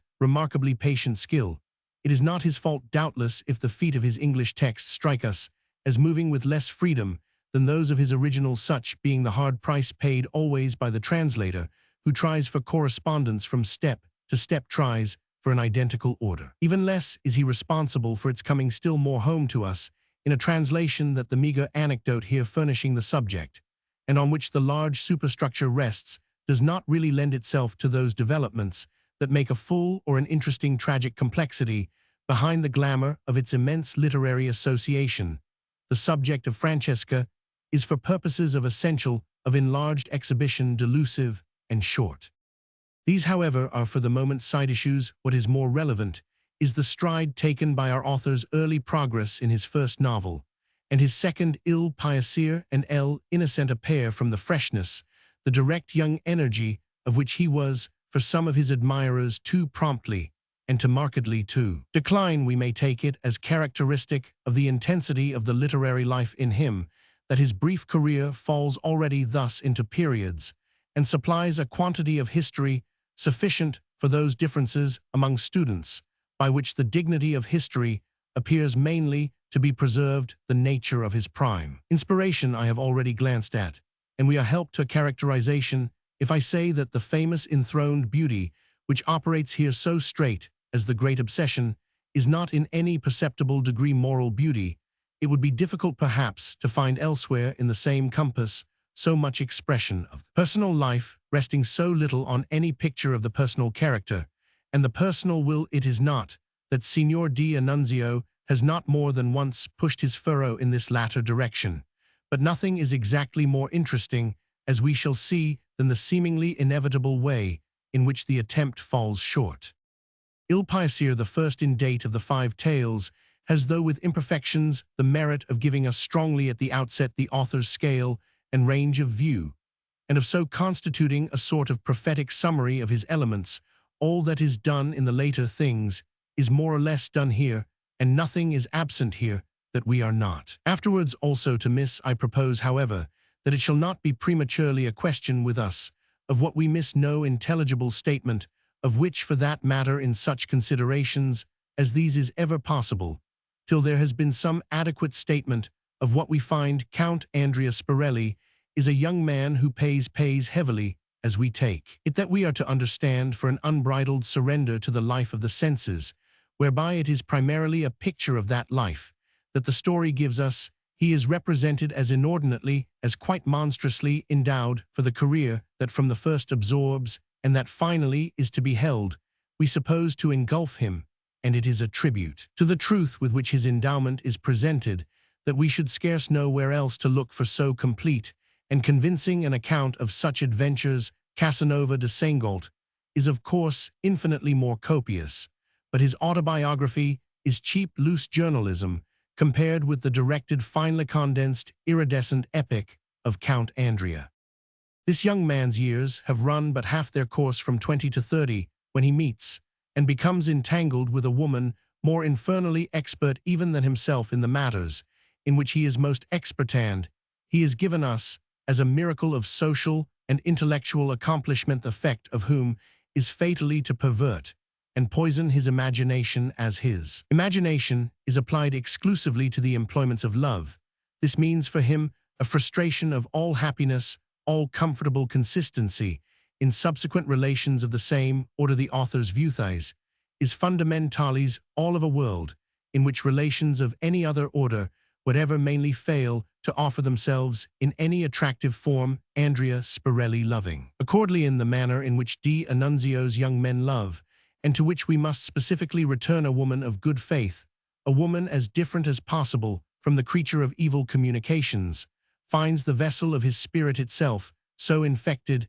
and disqualified that it falsifies and dries up everything that passes through it. The idea that has virtually determined the situation appears in fact to be that the hero would have loved in another manner, or would at least have wished to, but that he had too promptly put any such fortune, so far as his capacity is concerned, out of court. We have our reasons presently manifest for doubting the possibility itself, but the theory has nevertheless given its direction to the fable. For the rest, the author's three sharpest signs are already unmistakable. First, his rare notation of states of excited sensibility. Second, his splendid visual sense. The quick generosity of his response to the message, as we nowadays say of aspects and appearances, to the beauty of places and things. Third, his ample and exquisite style, his curious, various, inquisitive, always active employment of language as a means of communication and representation. So close is the marriage between his power of rendering in the light of the imagination and whatever he sees and feels that we should much mislead in speaking of his manner as a thing distinct from the matter submitted to it. The fusion is complete and admirable, so that though his work is nothing if not literary, we see at no point of it where literature, or where life begins or ends. We swallow our successive morsels with as little question as we swallow food that has by proper preparation been reduced to singleness of savor. It is brought home to us afresh that there is no complete creation without style any more than there is complete music without sound. Also that when language becomes as closely applied and impressed thing as for the most part in the volumes before us, the fact of artistic creation is registered at a stroke. It is never more present than in the thick-sown illustrative images and figures that fairly bloom under D'Annunzio's hand. I find examples in Il Piacere as elsewhere, by simply turning the pages. His will off the hero's weakness useless as a sword of base temper hung at the side of a drunkard or a dullard, or of his own southern land. In September I scarce know why, looking at the country in this season, I always think of some beautiful woman after childbirth who lies back in her white bed, smiling with a pale, astonished, inextinguishable smile, or the incision of this where for him now were those unclean short-lived loves that left in the mouth the strange acidity of fruit cut with a steel knife, or the felicity of the following of a southern night scene, and felt from the terrace of a villa. Clear meteors at intervals streaked the motionless air, running over it as lightly and silently as drops of water on a crystal pane. The sails on the sea, he says, of the same lookout by day were as pious and numberless as the wings of cherubim on the gold grounds of old Giotesque panels. But it is above all here for two things that his faculty is admirable. One of them, his making us feel through the windows of his situation, or the gaps, as it were, of his flowering wood, the golden presence of Rome, the charm that appeals to him as if he were one of the pilgrims from afar, save that he reproduces it with an authority in which, as we have seen, the pilgrims from afar have mainly been deficient. The other is the whole category of the phenomena of passion, as passion prevails between his men and his women, and scarcely anything else prevails. The states of feeling, of ecstasy and suffering, engendered the play of sensibility from end to end of the scale. In this direction he has left no dropped stitches for any worker of like tapestries to pick up. we shall here have made out that many of his values are much to be contested, but that where they are true, they are as fresh as discoveries. Witness the passage where Spirelli, driving back to Rome after a steeplechase in which he has been at the supreme moment, worsted meets nothing that does not play with significance into his vision and act with force on his nerves. He has, before the race, had words, almost blows, on the subject of one of the ladies present with one of the other riders, of which the result is that they are to send each other their seconds. But the omens are not for his adversary, in spite of the latter's success on the course. From the mail coach on the return, he overtook the flight toward Rome of Gennaro Rutello, seated in a small two-wheeled trap, behind the quick trot of a great roan, over whom he bent with tight reins, holding his head down, and his cigar in his teeth, heedless of the attempts of policemen to keep him in line. Rome in the distance stood up dark against a zone of light, as yellow as sulphur, and the statues crowning St. John Lateran looked huge above the zone in their violet sky. Then it was that Andrea fully knew the pain he was making another soul suffer.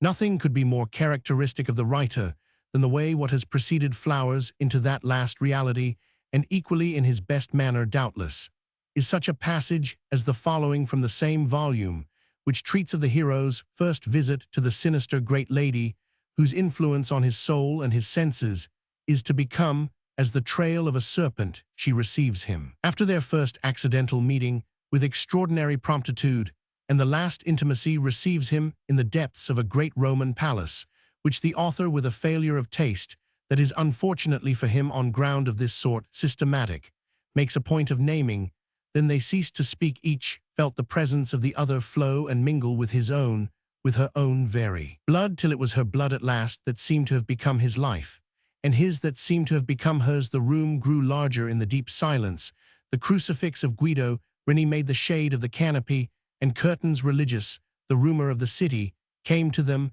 like the murmur of some faraway flood. Or take, for an instance, of the writer's way of showing the consciousness as a full mixed cup, of touching us ourselves with the mystery at work in his characters, the description of the young man's leaving the princely apartments in question. After the initiation vouchsafed to him, he has found the great lady ill in bed, with remedies and medicine bottles at her side, but not too ill, as we have seen, to make him welcome farewell. She has said, "Love me, remember."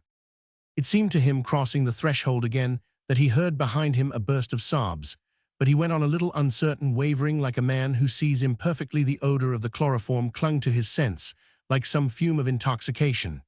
But at each step, something intimate passed away from him, wasting itself in the air, so that impulsively, instinctively, he would have kept himself, as he was have closed himself, in have wrapped himself up to prevent the dispersion. The rooms in front of him were deserted and dumb. At one of the doors, Mademoiselle appeared with no sound of steps, with no rustle of skirts, standing there like a ghost. "This way, Signor Comte, you won't find it." She had an ambiguous, irritating smile, and her curiosity made her gray eyes more piercing. Andrea said nothing. The woman's presence again disconcerted and troubled him, affected him with a vague repugnance, stirred indeed his wrath. Even the best things suffer by detachment from their context, but so it is that we are in possession of the young man's exit, so it is that the act interests us. Fully announced from the first among these things was Annunzio's signal gift of never approaching the thing particularly to be done, the thing that so presents itself to the painter without consummately doing it. Each of his volumes offers thus its little gallery of episodes that stand out like the larger pearls occurring at intervals on a string of beads. The steeplechase in Il Paesir, the auction sale of precious trinkets in Via Sistina on the wet afternoon, the morning in the garden at Schifanoia by the southern sea, when Donna Maria, the new revelation, first comes down to Andrea, who awaits her there in the languor of convalescence from the almost fatal wound received in the duel of which the altercation on the racecourse has been the issue. The manner of such things as these has an extraordinary completeness of beauty, but they are like similar pages in Il Trionfo and Il Fuoco, not things for adequate citation, not things that lend themselves, as some of the briefer felicities. Donna Maria, on the September night at Schifanoia, has been playing for Andrea and their hostess certain old quaint gavottes and toccatas. It lived again wondrously beneath her fingers, the 18th century music, so melancholy in its dancetunstunes, that might have been composed to be danced on languid afternoons of some St. Martin's summer, in a deserted park, among hushed fountains and pedestals, without their statues, over carpets of dead roses, by pairs of lovers soon to love no more. Autobiographic in form, El Innocent sticks closely to its theme, and though the form is on the whole a disadvantage to it, the texture is admirably close. The question is of nothing less than a young husband's relation to the illegitimate child of his wife, born confessedly as such, and so born marvelous to say, in spite of the circumstance, that the wife adores him, and of the fact that though long grossly brutally false to her, he also adores his wife. To state these data is sufficiently to express the demand truly made by them for superiority of treatment. They require certainly 2 or 3 almost impossible postulates, but we of course never play the fair critical game with an author, never get into relation with him at all unless we grant him his postulates. His subject is what is given him by influences, by a process with which we have nothing to do, since what art, what revelation can ever really make such a mystery, such a passage in the private life of the intellect, adequately traceable for us? His treatment of it, on the other hand, is what he actively gives, and it is with what he gives that we are critically concerned. If there is nothing in him that effectually induces us to make the postulate, he is then empty for us altogether, and the sooner we have done with him, the better. Little, as the truly curious critic enjoys, as a general thing, having publicly to throw up the sponge. Tullio Hermel, who finally compasses the death of the little innocent, the small intruder whose presence in the family life has become too intolerable, retraces with a master's hand each step of the process by which he has arrived at this sole issue, save that his wife dumbly divines and accepts it. His perpetration of the deed is not suspected, and we take the secret confession of which the book consists as made for the relief and justification of his conscience. The action all goes forward in that sphere of exasperated sensibility which Signor D'Annunzio has made his own so triumphantly that other storytellers strike us in comparison as remaining at the door of the inner precinct, as listening there, but to catch an occasional faint sound, while he alone is well within and moving through the place as its master. The sensibility has again in itself to be qualified. The exasperation of feeling is ever the essence of the intercourse of some man with some woman who has reduced him, as in El Innocent, and in Il Triunfo, to homicidal madness, or of some woman with some man who, as in Il Fuoco, and also again, by a strange duplication of its office in El Innocent, causes her atrociously to suffer. The plane of the situation is thus visibly a singularly special plane, that always of the more or less insanely demoralized pair of lovers, for neither of whom is any other personal relation indicated either as actual or as conceivably possible here. It may be said on such a showing is material, rather alarmingly cut down as to range, as to interest, and not least as to charm. But here precisely it is that by a wonderful chance the author's magic comes effectively into play. Little in fact as the relation of the erotically exasperated with the erotically exasperated, when pushed on either side to frenzy, would appear to lend itself to luminous developments. The difficulty is surmounted each time in a fashion that for consistency, no less than for brilliancy, is all the author's own, though surmounted triumphantly. As to interest, that is, the trick is played without the least falsification of the luckless subjects of his study. They remain the abject victims of sensibility that his plan has originally made them. They remain exasperated, erotic, hysterical, either homicidally or suicidally determined, cut off from any personal source of life that does not poison them, notwithstanding all of which they neither starve dramatically nor suffer us to starve with them. How then is this seemingly inevitable catastrophe prevented, we ask it, but to find on reflection that the answer opens the door to their historian's whole secret. The unfortunates are deprived of any enlarging or saving personal relation, that is, of any beneficent reciprocity, but they make up for it by their relation both to the idea in general and to the whole world of the senses, which is the completest that the author can conceive for them. He may be described as thus executing on their behalf an artistic volte-face of the most effective kind, with results wonderful too. Note the world of the senses, with which he surrounds thema, world two of the idea that is of a few ideas, admirably expressidields them such a crop of impressions that the need of other occasions to vibrate and respond to act or to aspire is superseded by their immense factitious agitation. This agitation runs its course in strangely brief periods singular. Note the brevity of every situation, but the period is while it lasts, for all its human and social poverty, quite inordinately peopled, and furnished the innumerable different ways in which his concentrated couples are able to feel about each other, and about their enclosing cage of golden wire the nature and the art of Idolithy's things crowd into the picture, and pervade it, lighting it scarcely less strange to say, because they are things of bitterness and woe.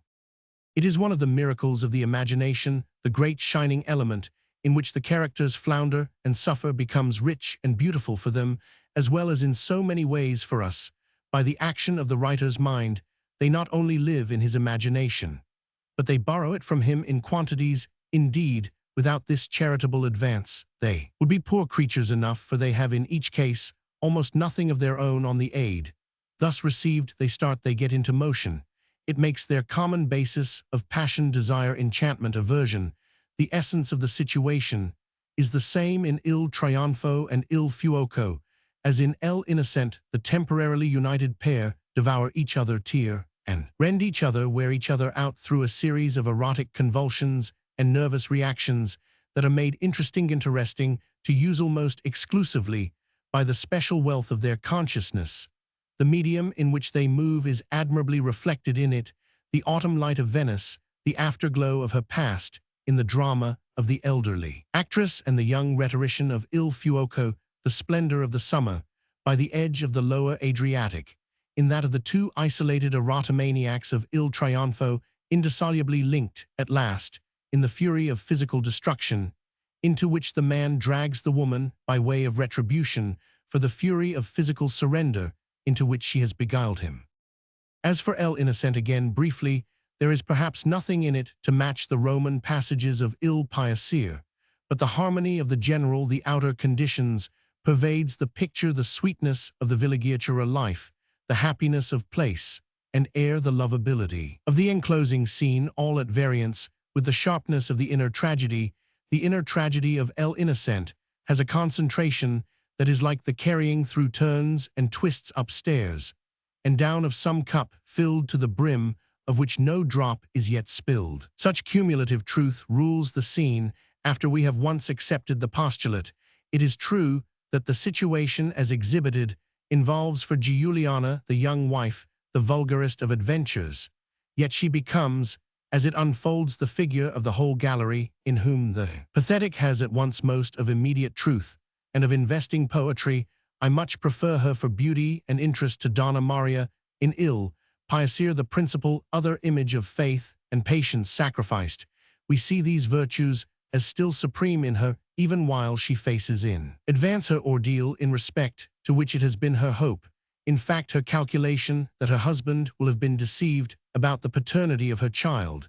and she is so truthfully touching when this possibility breaks down that even though we rub our eyes at the kind of dignity claimed for her, we participate without reserve in her predicament. The origin of the infant is frankly ignoble, whereas it is on the nobleness of Giuliana that the story essentially hinges, but the contradiction is wonderfully kept from disconcerting us. Altogether, what the author has needed for his strangest truth is that the mother shall feel exactly as the husband does, and that the husband shall, after the first shock of his horror, feel intimately and explicitly with the mother. They take in this way the same view of their woeful excrescence, and the drama of the child's advent, and of the first months of his existence, his insistent and hated survival, becomes for them, in respect to the rest of the world, a drama of silence and dissimulation, in every step of which we feel a terror.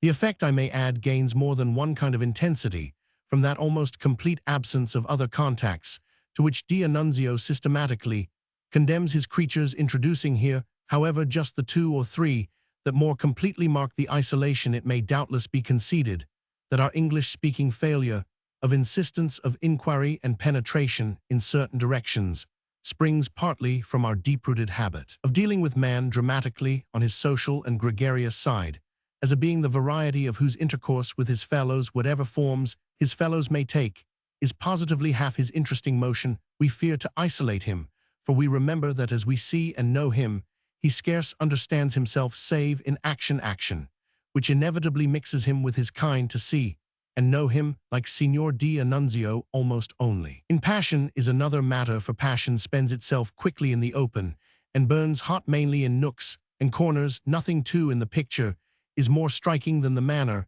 in which the merely sentimental abyss that of the couple brought together by the thing that might utterly have severed Themis consistently and successfully avoided. We should have been certain to feel it in many other hands yawning but a few steps off. We see the dreadful facts in themselves are brought close to them with no interposing vaguenesses or other beggings of the question, and are forcibly reminded how much more this crudity makes for the communication of tenderness what is aimed at an attitude conventionally more reticent. We feel what the tenderness can be when it rests on all the items of a constituted misery, not one of which is illogically blinked. For the pangs and pities of the flesh in especial D'Annunzio has in all his work the finest hanthos of the spirit exist with him, indeed, only as proceeding from these, so that Giuliana, for instance, affects us beyond any figure in fiction we are likely to remember as living and breathing under our touch, and before our eyes, as a creature of organs, functions, and processes, palpable, audible, pitiful physical conditions. These are facts, many of them of an order in pursuit of which many a spectator of the picture of life will instinctively desire to stop short, however great in general his professed desire to enjoy the borrowed consciousness that the picture of life gives us, and nothing, it may well be said, is more certain than that we have a right in such matters to our preference, a right to choose the kind of adventure of the imagination we like best. No obligation whatever rests on us in respect to a given kind, much light as our choice may often throw for the critic on the nature of our own intelligence. There, at any rate, we are disposed to say of such a piece of penetration as El Innocent, there is a particular dreadful adventure, as large as life for those who can bear it. The conditions are all present. It is only the reader himself who may break down, when in general, it may be added, we see readers do so. This is truly more often because they are shocked at really finding the last consistency than because they are shocked at missing it. Il Trionfo della Morte and Il Fuoco stand together as the amplest and richest of our author's histories, and the earlier and more rounded and faultless thing of the two is not unlikely to serve, I should judge, as an unsurpassable example of his talent. His accomplishment here reaches its maximum. All his powers fight for him. The wealth of his expression drapes the situation represented in a mantle of voluminous folds, stiff with elaborate embroidery. The story may be told in 3 words: how Giorgio Aurospa meets in Rome the young and extremely pretty wife of a vulgar man of business, her unhappiness, with whom is complete, and falling in love with her on the spot, eventually persuades her after many troubled passage to come and pass a series of weeks with him in a hermitage by the summer sea, where in a delirium of free possession he grows so to hate her and to hate himself for his subjection to her, and for the prostration of all honor and decency proceeding from it, that his desire to destroy her, even at the cost of perishing with her, at last takes uncontrollable form, and he drags her under a pretext to the edge of a sea cliff, and hurls her interlocked with him in appalled resistance into space. We get at an early stage the note of that aridity of agitation in which the narrator has expended treasures of art, in trying to interest us. Fits of indescribable fury made them try, which could torture each other best, which most lacerate the other's heart, and keep it in martyrdom. But they understand, at least the hero does, and he formulates for his companion the essence of their impasse. It is not her fault when she tears and rends. Each human soul carries in it for love but a determinate quantity of sensitive force. It is inevitable that this quantity should use itself up with time, as everything else does, so that, when it is used up, no effort has power to prevent love from ceasing. Now, it's a long time that you have been loving me, nearly 2 years.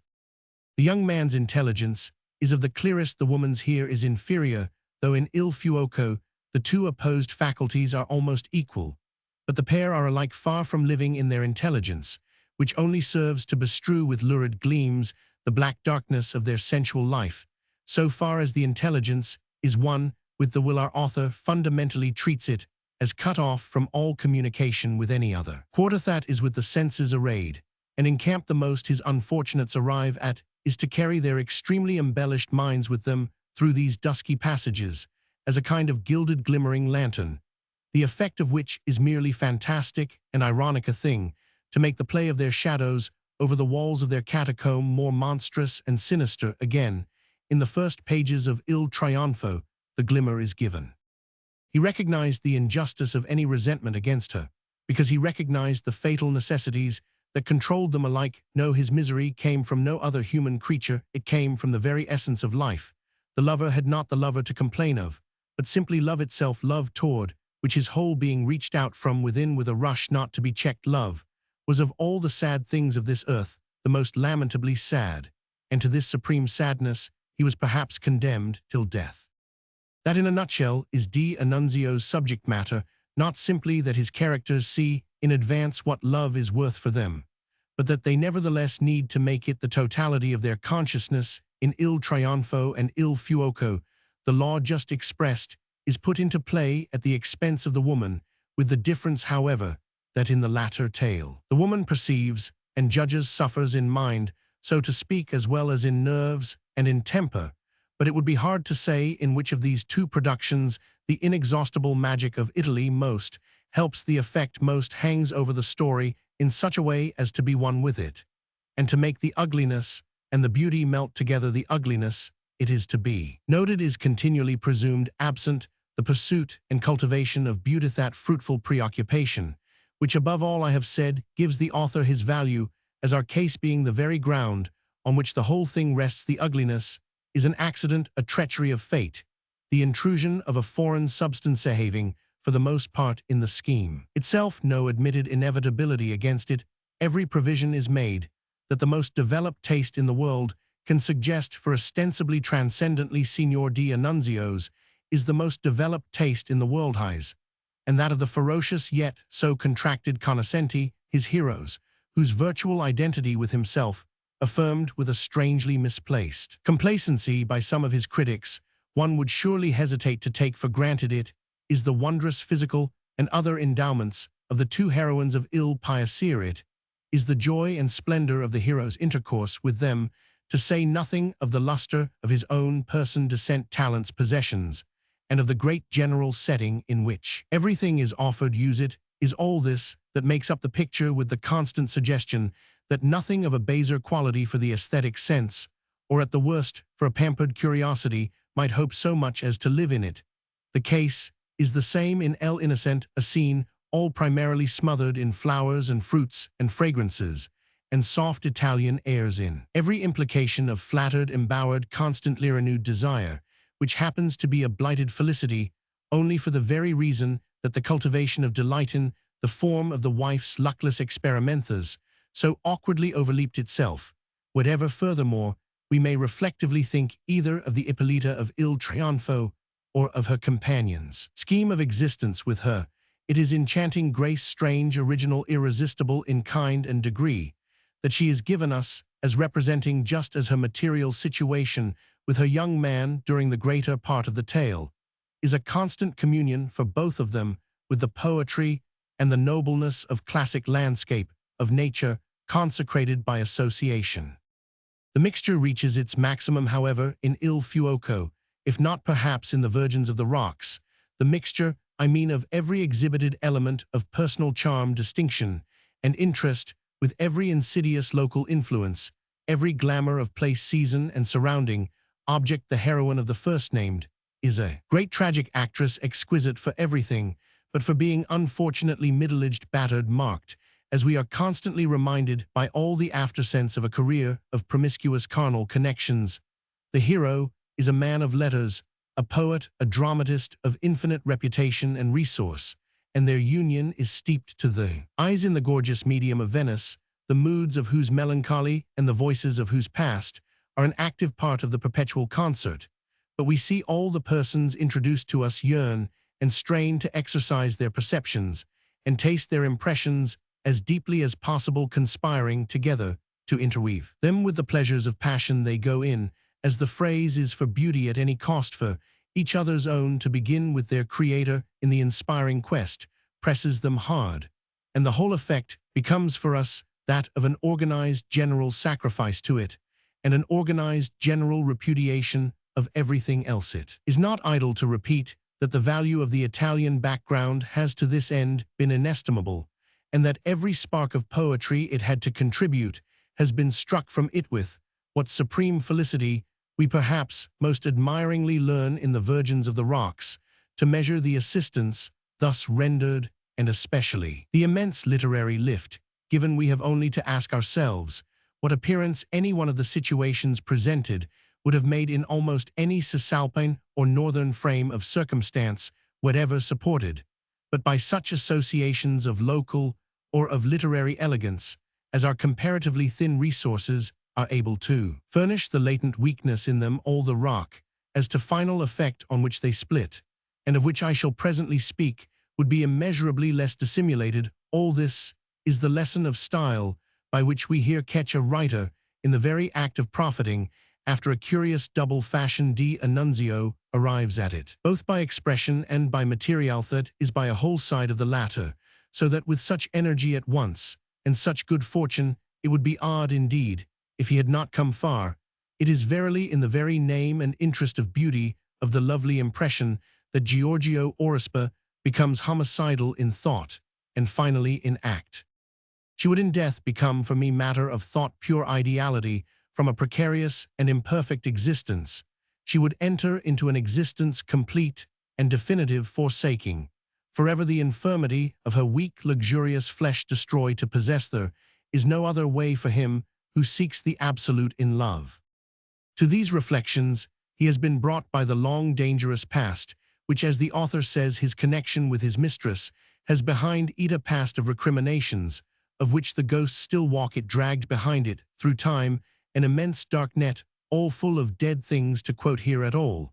is always to desire to continue, and il triunfo abounds in the illustrative episodes that are ever made so masterfully concrete, offering in strictness, incidentally, the only exhibition in all the 5 volumes of a human relation, other than the acutely sexual. It deals admirably enough with this opportunity, when the hero pays his visit to his provincial parents, before settling with his mistress at their hermitage. His people are of ancient race, and have been much at their ease, but the home in the old Apulian town, overdarkened by the misdeeds of a demoralized father, is on the verge of ruin, and the dull mean despair of it, all lighted by outbreaks of helpless rage on the part of the injured mother, is more than the visitor can bear, absorbed as he is in impatiences and concupiscences which make everything else cease to exist for him. His terror of the place and its troubles, but exposes, of course, the abjection of his weakness, and the sordid squabbles, the general misery and mediocrity of life that he has to face, constitute precisely for his personal design the abhorred challenge of ugliness. The interference of a call other than erotic, he flees before it, leaving it to make shift as it can, but nothing could be more rendered in detail than his overwhelmed vision of it. So with the other finest passages of the story, notably the summer day spent by the lovers in a long, dusty, dreadful pilgrimage to a famous local miracle-working shrine, where they mingle with the multitude of the stricken, the deformed, the hideous, the barely human, and from which they return disgusted and appalled to plunge deeper into consoling but 2 temporary transports, notably also the incident masterly in every touch of the little drowned contadino, the whole scene of the small starved dead child on the beach, in all the beauty of light and air and view, with the effusions and vociferations and grimnesses round him, the sights and sounds of the quasi-barbaric life that have the relief of antique rites portrayed on old tombs, and earns that quality and dignity of looming larger, which a great feeling on the painter's part ever gives to small things. With this ampler truth, the last page of the book is above all invested the description of the supreme moment for some time previous, creeping nearer and nearer at which the delirious protagonist beguiles his vaguely but not fully suspicious companion into coming out with him toward the edge of a dizzy place over the sea, where he suddenly grasps her for her doom. and the sense of his awful intention flashing a light back as into their monstrous past makes her shriek for her life. She dodges him at the first betrayal, panting and trembling. "Are you crazy?" she cried with wrath in her throat. "Are you crazy?" But as she saw him make for her afresh in silence, as she felt herself seized with still harsher violence and dragged afresh toward her danger, she understood it all in a great sinister flash which blasted her soul with terror. "No, no, Giorgio, let me go, another minute. Listen, just a minute, I want to say," she supplicated, mad with terror, getting herself free, and hoping to make him wait, to put him off with pity. "A minute, listen. I love you, forgive me," she stammered. Incoherent words, desperate, feeling herself overcome, losing her ground, seeing death, close murder. She then yelled in her fury, and she defended herself with her nails, with her teeth biting like a wild beast. Murder. She yelled, feeling herself seized by the hair, fell to the ground on the edge of the precipice. Lost. The dog meanwhile barked out at the scuffle. The struggle was short and ferocious, as between implacable enemies who had been nursing to this hour, in the depths of their souls, an intensity of hate, and they plunged into death, locked together. The wonder-working shrine of the Abruzzi, to which they have previously made their way, is a local lured, the resort from far and wide, of the physically afflicted, the evocation of whose multitudinous presence, the description of whose unimaginable miseries and ecstasies, groveling struggles and supplications, has the mark of a pictorial energy for such matters not inferior to that of Emile Zolato, the degree even that the originality of the pages in question was, if I remember rightly, rather sharply impugned in Paris. D'Annunzio's defense, however, was easy, residing, as it does, in the fact that to handle any subject successfully handled by Zola, his failures are another matter, is quite inevitably to walk more or less in his footsteps in prints so wide and deep as to leave little margin for passing round them, to which I may add that though the judgment may appear odd, the truth and force of the young man's few abject days at Gardiagrel, his casa paterna, are such as to make us wish that other such corners of life were more frequent in the author's pages. He has the supremely interesting quality in the novelist that he fixes, as it were, the tone of every cluster of objects he approaches, fixes it by the consistency and intensity of his reproduction. In the Virgins of the Rocks, we have also a casa paterna, and a thing, as I have indicated, of exquisite and wonderful tone, but the tone here is of poetry. The truth and the force are less measurable and less familiar, and the whole question, after all, in its refined and attenuated form, is still that of sexual pursuit, which keeps it within the writer's too frequent limits. Giorgio Aurospa in Il Trionfo lives in communion with the spirit of an amiable and melancholy uncle who had committed suicide and made him the heir of his fortune, and one of the nephew's most frequent and faithful loyalties is to hark back in thought to the horror of his first knowledge of the dead man's act, put before us, always with its accompaniment of loud southern resonance and confusion. He is in the place again, he is in the room at Gardiagrel, of the original appalled vision.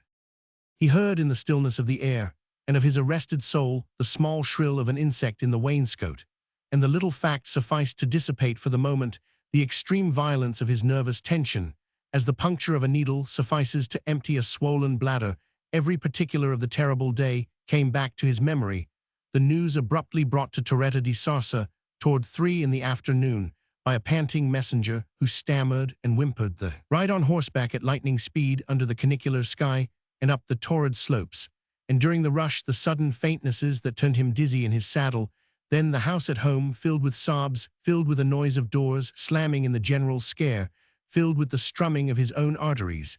and at last his eruption into the room, the sight of the corpse, the curtains inflated, and rustling, the tinkle on the wall of the little font for holy water. This young man's great mistake, we are told, had been his insistence on regarding love as a form of enjoyment. He would have been in a possible relation to it only if he had learned to deal with it as a form of suffering. This is the lesson brought home to the heroine of Il Fuoco, who suffers indeed, as it seems to us, so much more than is involved in the occasion. We ask ourselves continually why that is. We do so at first, we do so before the special force of the book takes us captive, and reduces us to mere charmed absorption of its successive parts and indifference to its moral sense. Its defect is verily that it has no moral sense proportionate to the truth, the constant high style of the general picture, and this fact makes the whole thing appear given us simply because it has happened, because it was material that the author had become possessed of, and not because, in its almost journalistic actuality, it has any large meaning. We get the impression of a direct transfer, a lift bodily of something seen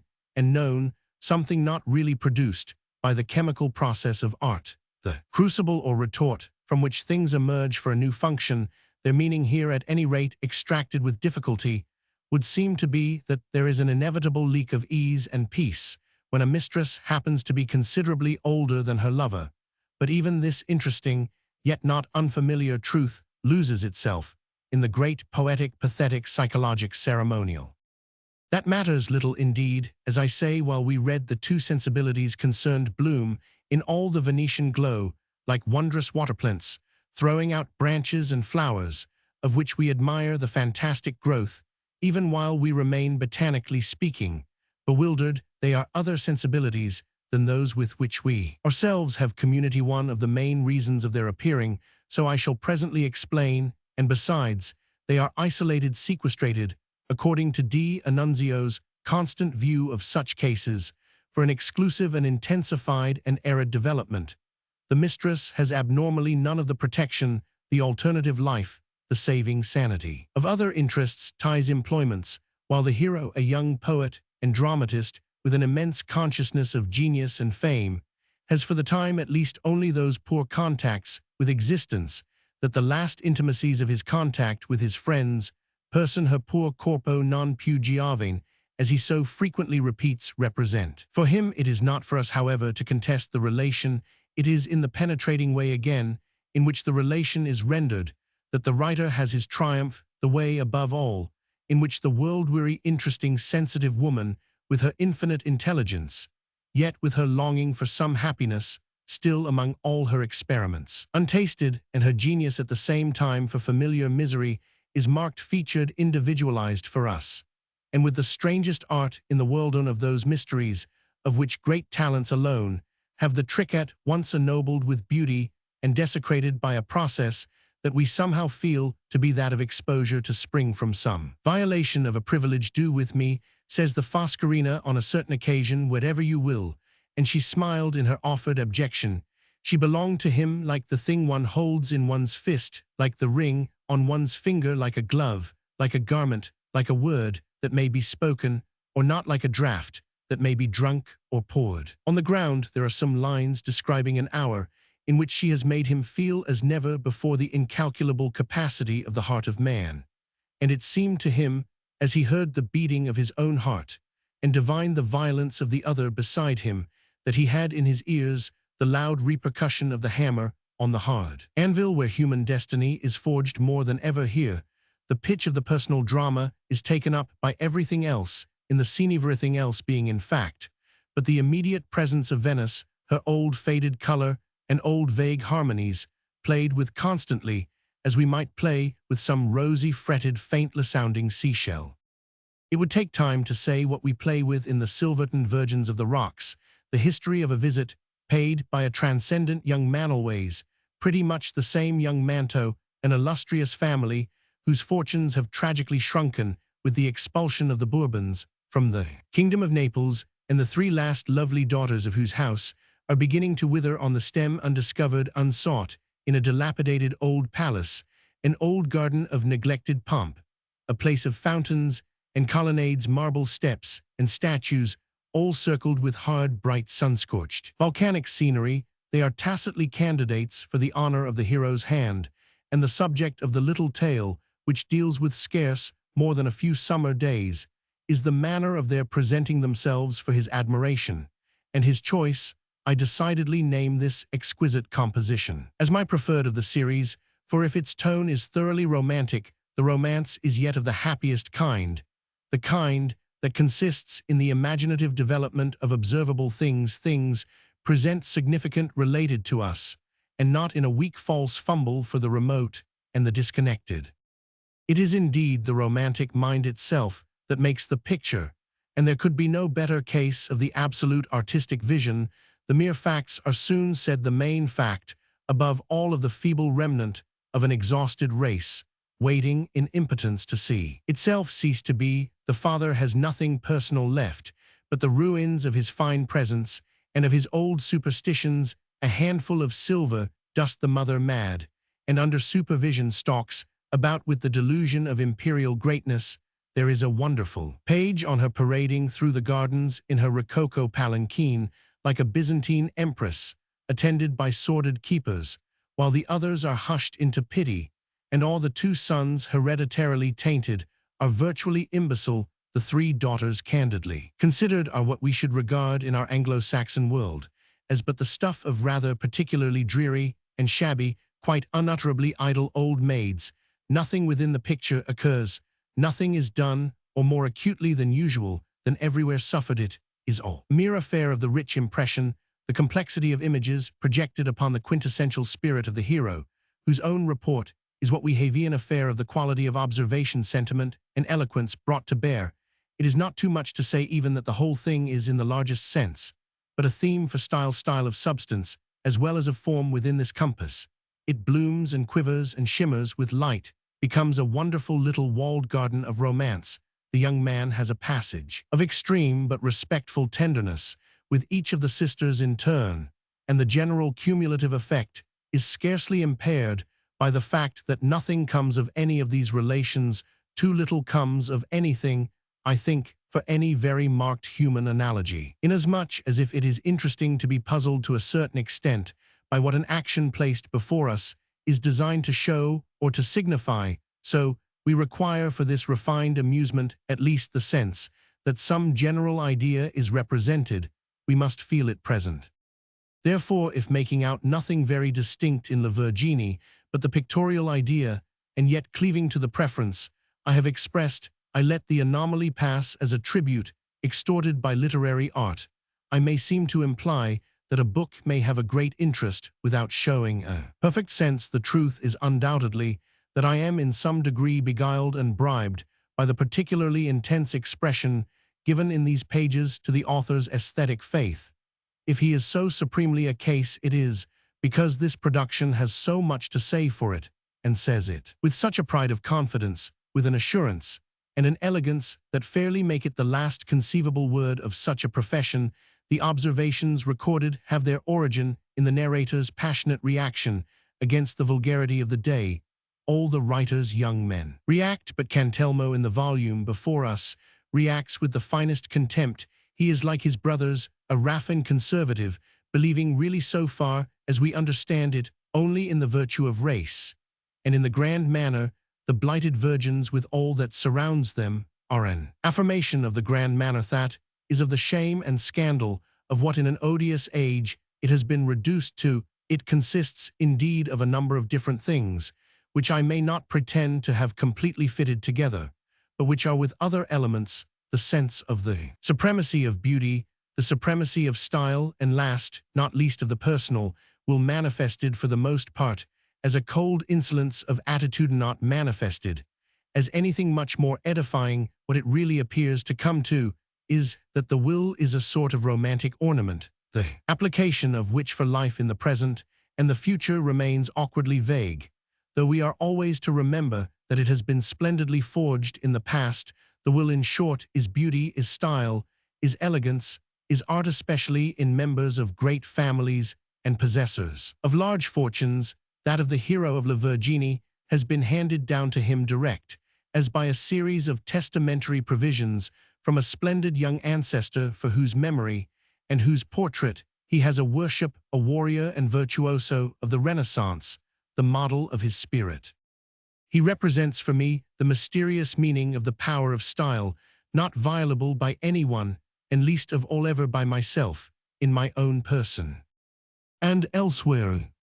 The sublime hands of Violante, the beauty and interest of hands, play a great part in general in the picture, pressing out in drops the essence of the tender flowers, and letting them fall bruised to the ground, performed an act which as a symbol corresponded perfectly to the character of my style, this being ever to extract from a thing its very last scent of life, to take from it all it could give and leave it exhausted, was not this one of the most important offices of my art of life? The book is a singularly rich exhibition of an inward state, the state of private poetic intercourse, with things the kind of current that in a given personal experience flows to and fro between the imagination and the world. It represents the aesthetic consciousness proud of its conquests and discoveries, and yet trying after all, as with the vexed sense of a want to look through other windows and eyes, it goes all lengths, as is of course indispensable on behalf of a personage, constituting a case. I firmly believe that the greatest sum of future dominion will be precisely that which shall have its base and its apex in Rome, such being in our personage the confidence of the Latin spirit. Does it not really all come back to style? It was to the Latin spirit that the Renaissance was primarily vouchsafed, and was not for a simplified statement the last word of the Renaissance, the question of taste, that is the aesthetic question. And when the Latin spirit, after many misadventures, again clears itself, we shall see how all the while this treasure has been in its keeping. Let us as frankly as possible add that there is a whole side on which the clearance may appear to have made quite a splendid advance, with Signor D'Annunzio himself. But there is another side, which I have been too long in coming to, yet which I confess is for me much the more interesting. No account of our author is complete, unless we really make out what becomes of that aesthetic consistency in him, which, as I have said, our own collective and cultivated effort is so earnestly attempting,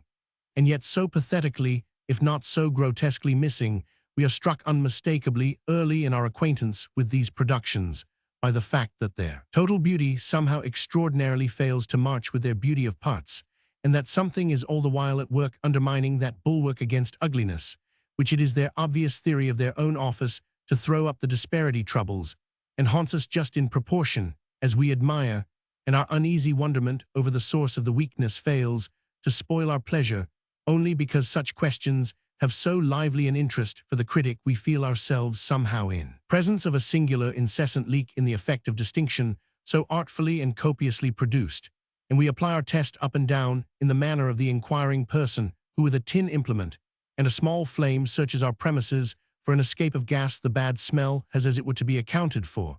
and yet where amid the roses and lilies and pomegranates, the thousand essences and fragrances, can such a thing possibly be quite abruptly? I think at last, if we have been much under the spell, our test gives us the news not unaccompanied with the shock with which we see our escape of gas spring into flame. There is no mistaking it. The leak of distinction is produced by a positive element of the vulgar,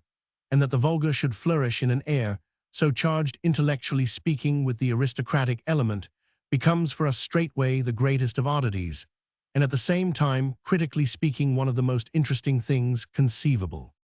The interest then springs from its being involved for us in the case. We recognize so many suggested consequences. If the case is really to prove responsible for it, we ask ourselves, if there be not a connection, we almost tremble lest there shouldn't be, since, what is more obvious than that, if a high example of exclusive aestheticisms, high a one as we are likely ever to meet, is bound sooner or later to spring a leak, the general question receives much light. We recognize here the value of our author's complete consistency. He would have kept his bottom sound, so to speak, had he not remained so long at sea. If those imperfect exponents of his faith, whom we have noted among ourselves, fail to flower for a climax in any proportionate way, we make out that they are embarrassed not so much by any force they possess, as by a force of temperament that they lack. The anomaly I speak of presents itself thus as the dilemma in which Signor D'Annunzio's consistency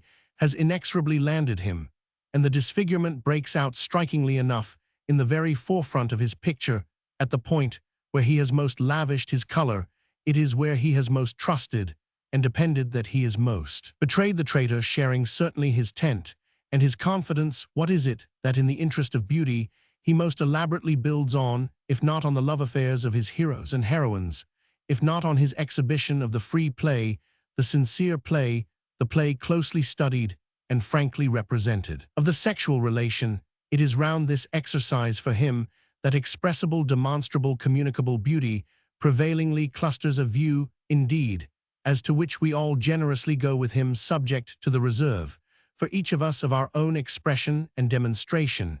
it is these things on his part that break down, it is his discrimination that falls short, and thereby the very kind of intellectual authority most implied by his pretension. There is according to him an immense amenity that can be saved by style from the general wreck and welter of what is most precious from the bankruptcy, determined more and more by our basely democratic conditions. As we watch the actual process, however, it is only to see the lifeboat itself founder the vulgarity into which he so incongruously drops, is I will not say the space he allots to love affairs, but the weakness of his sense of values in depicting them. We begin to ask ourselves at an early stage what this queer passion may be in the representation of which the sense of beauty ostensibly finds its richest expression, and which is yet attended by nothing else at all, neither duration, nor propagation, nor common kindness, nor common consistency with other relations, common congruity with the rest of life. To make its importance good, if beauty is the supreme need, so let it be. Nothing is more certain than that we can never get too much of it, if only we get it of the right sort. It is therefore on this very ground, the ground of its own sufficiency, that Signor D. Annunzio's invocation of it collapses at our challenge. The vulgarity comes from the disorder really introduced into values, as I have called them, from the vitiation suffered that we should have to record so mean an accident be taste, impeccable taste itself. The truth of this would come out fully in copious examples, now impossible. But it is not too much to say, I think, that in every principal situation presented the fundamental weakness causes the particular interest to be inordinately compromised. I must not, I know, make too much of il piacere of those works of promising youth, with which criticism is always easy, and I should indeed say nothing of it if it were also a work of less ability. It really, however, to my mind, quite gives us the key, all in the morning, early, to our author's general misadventure. Andrea Spirelli is the key. Donna Maria is another key of a slightly different shape. They have neither of them the aesthetic importance any more than the moral that their narrator claims for them. And in his elaborate insistence, on which he has so hopelessly lost his way, if they were importanti, which I mean, if they showed in any other light than that of their particular erotic exercise, they would justify the claim made for them with such superior art. They have no general history, since their history is only and immediately and extravagantly that of their too cheap and too easy romance. Why should the career of the young man be offered as a sample of pathetic, of tragic, of edifying corruption, in which case it might indeed be matter for earnest exhibition, the march of corruption, the insidious influence of propinquity, opportunity, example, the ravage of false estimates, and the drama of sterilizing passion. All this is a thinkable theme, thinkable especially in the light of a great talent. But for Andrea Spirelli, there is not only no march, no drama, there is not even a weakness to give him the semblance of dramatic, of plastic material. He is solidly, invariably, vulgarly strong, and not a bit more corrupt at the end of his disorders than at the beginning. His erudition, his intellectual accomplishments and elevation are too easily spoken, for no view of him is given in which we can feel or taste them. Donna Maria is scarcely less signal, an instance of the apparent desire on the author's part to impute a value defeated by his apparently not knowing what a value is. She is apparently an immense value for the occasions on which the couple secretly meet. But how is she otherwise one? And what becomes therefore of the beauty, the interest, the pathos, the struggle, or whatever else of her relation of character, of judgment, even of mere taste? To her own collapse, the immediate physical sensibility that surrenders in her is as throughout exquisitely painted. But since nothing operates for her one way or the other, but that familiar faculty, we are left casting about us almost as much for what else she has to give, as for what in any case she may wish to keep. The author's view of the whole matter of durations and dates in these connections gives the scale of distinction by itself a marked downward tilt. It confounds all differences between the trivial and the grave. Juliana in El Innocent is interesting because she has had a misadventure, and she is exquisite in her delineator's view because she has repented of it, but the misadventure, it appears, was a matter but of a minute, so that we oddly see this particular romance attenuated on the ground of its brevity. given the claims of the exquisite, the attenuation should surely be sought in the very opposite quarter, since, where these remarkable affections are concerned, how otherwise than by the element of comparative duration do we obtain the element of comparative good faith, on which we depend for the element, in turn, of comparative dignity. Andrea Spirelli becomes, in the course of a few weeks in Rome, the lover of some 20 or 30 women of fashion. Number scarce matters, but to make this possible, his connection with each has but to last a day or two, and the effect of that in its order is to reduce to nothing by vulgarity, by frank grotesqueness of association, the romantic capacity in him on which his chronicler's whole appeal to us is based. The association rising before us more nearly than any other is that of the manners observable in the most mimetic department of any great menagerie. The most serious relation, depicted in the sense of being in some degree the least suggestive of mere zoological sociabilities, that of the lovers in Il Fuoco, as we also take this pair for their creator's sanest and most responsible spirits. It is a question between them of an heroic affection, and yet the affection appears to make good for itself no place worth speaking of in their lives it holds, but for scant few weeks. The autumn already reigns when the connection begins, and the connection is played out, or if it be not, the ado is about nothing. With the first flush of the early Italian spring, it suddenly on our hands becomes trivial, with all our own estimate of reasons and realities and congruities falsified. The Foscarina has on professional business to go away, and the young poet has to do the same. But such a separation, so easily bridged over by such great people, makes a beggarly climax for an intercourse on behalf of which all the forces of poetry and tragedy have been set in motion, where then we ask ourselves, is the weaknesses, we ask it very much in the same way in respect to the vulgarized aspect of the tragedy of Giorgio Aurospa. The pang of pity, the pang that springs from a conceivable community in doom, is in this latter case altogether wanting. Directly we lift a little the embroidered mantle of that gift for appearances which plays on Signor di Annunzio's part such tricks upon us, we find ourselves put off, as the phrase is, with an inferior article. The inferior article is the hero's poverty of life, which cuts him down for pathetic interest, just as the same limitation in Il Piacere cuts down Donna Maria. Presented each as victims of another rapacious person who has got the better of them, there is no process, no complexity, no suspense in their story, and thereby we submit there is no aesthetic beauty. Why shouldn't Giorgio Aurospa go mad? Why shouldn't Stelio Efrena go away? We make the inquiry as disconcerted spectators, not feeling in the former case that we have had any communication with the wretched youth's sanity, and not seeing in the latter why the tie of all the passion that has been made so admirably vivid for us should not be able to weather chain. Nothing is so singular with Di Annunzio as that the very basis and subject of his work should repeatedly go aground on such shallows as these. He takes for treatment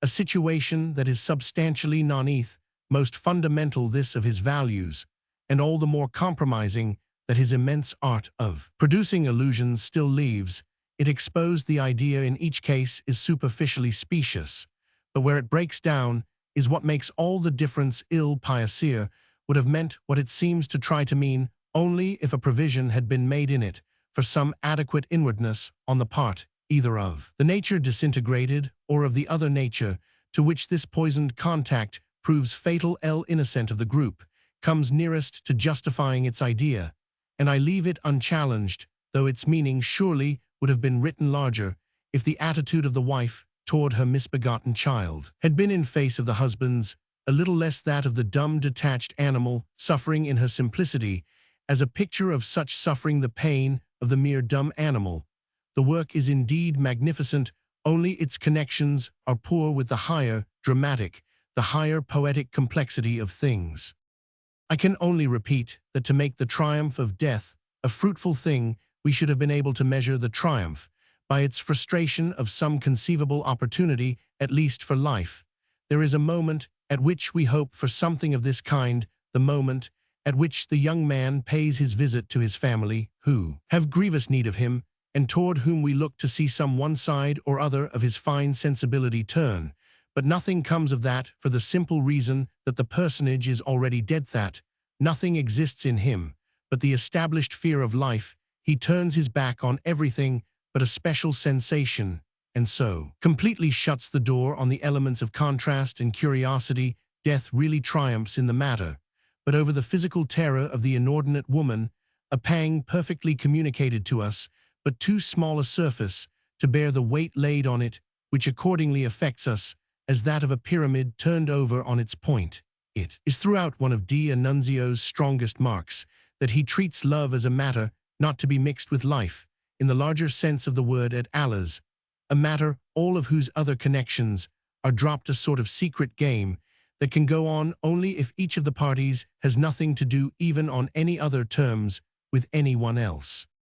I have dwelt on the fact that the sentimental intention in Il Fuoco quite bewilderingly fails. In spite of the splendid accumulation of material, we wait to the end to see it declare itself, and then are left, as I have already indicated, with a mere meaningless anecdote on our hands, brilliant and free, each freighted with a talent that is given us as incomparable. The parties to the combination depicted have for their affection the whole world before them, and not the simple terraqueous globe, but that still vaster sphere of the imagination in which by an exceptionally happy chance they are able to move together on very nearly equal terms. A tragedy is a tragedy, a comedy is a comedy, when the effect in either sense is determined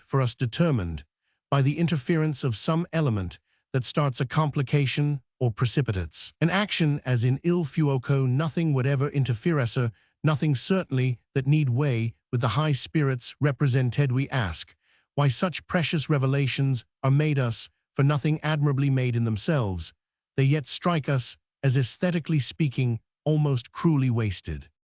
This general remark would hold good as well of La Vergine, if I might still linger, though its application has already been virtually made. Anatolia, in this tale, the most robust of the three sisters, declines marriage, in order to devote herself to family, who have, it would certainly appear, signal need of her nursing. But this, though it sufficiently represents her situation, covers as little as possible the ground of the hero's own, since he, quivering intensely with the treasure of his will inherited straight line from the Cinquecento, only asks to affirm his sublimated energy. The temptation to affirm it, erotically at least, has been great for him in relation to each of the young women in turn.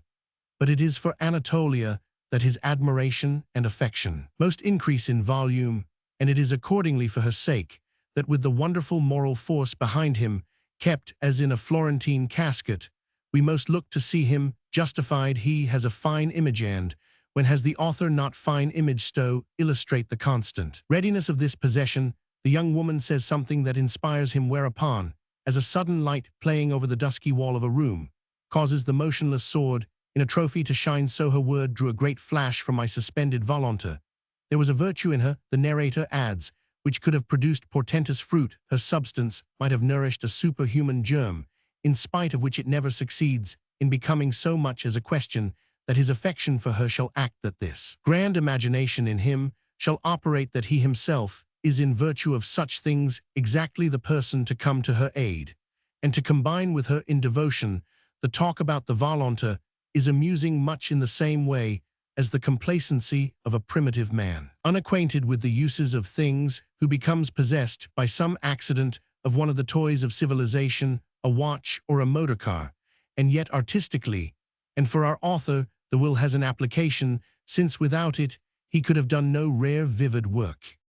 Here, at all events, we put our finger, I think, on the very point at which his aesthetic plenitude meets the misadventure that discredits it. We see just where it joins on with vulgarity, that sexual passion from which he extracts such admirable detached pictures, insists on remaining for him only the act of a moment, beginning and ending in itself, and disowning any representative character from the moment it depends on itself alone for its beauty. It endangers extremely its distinction, so precarious at the best, for what it represents precisely. Is it poetically interesting? It finds its extension and consummation only in the rest of life, shut out from the rest of life, shut out from all fruition and assimilation. It has no more dignity than to use a homely image of boots and shoes that we see in the corridors of promiscuous hotels, standing often in double pairs at the doors of rooms detached, and unassociated these clusters of objects present, however, obtruded no importance. What the participants do with their agitation, in short,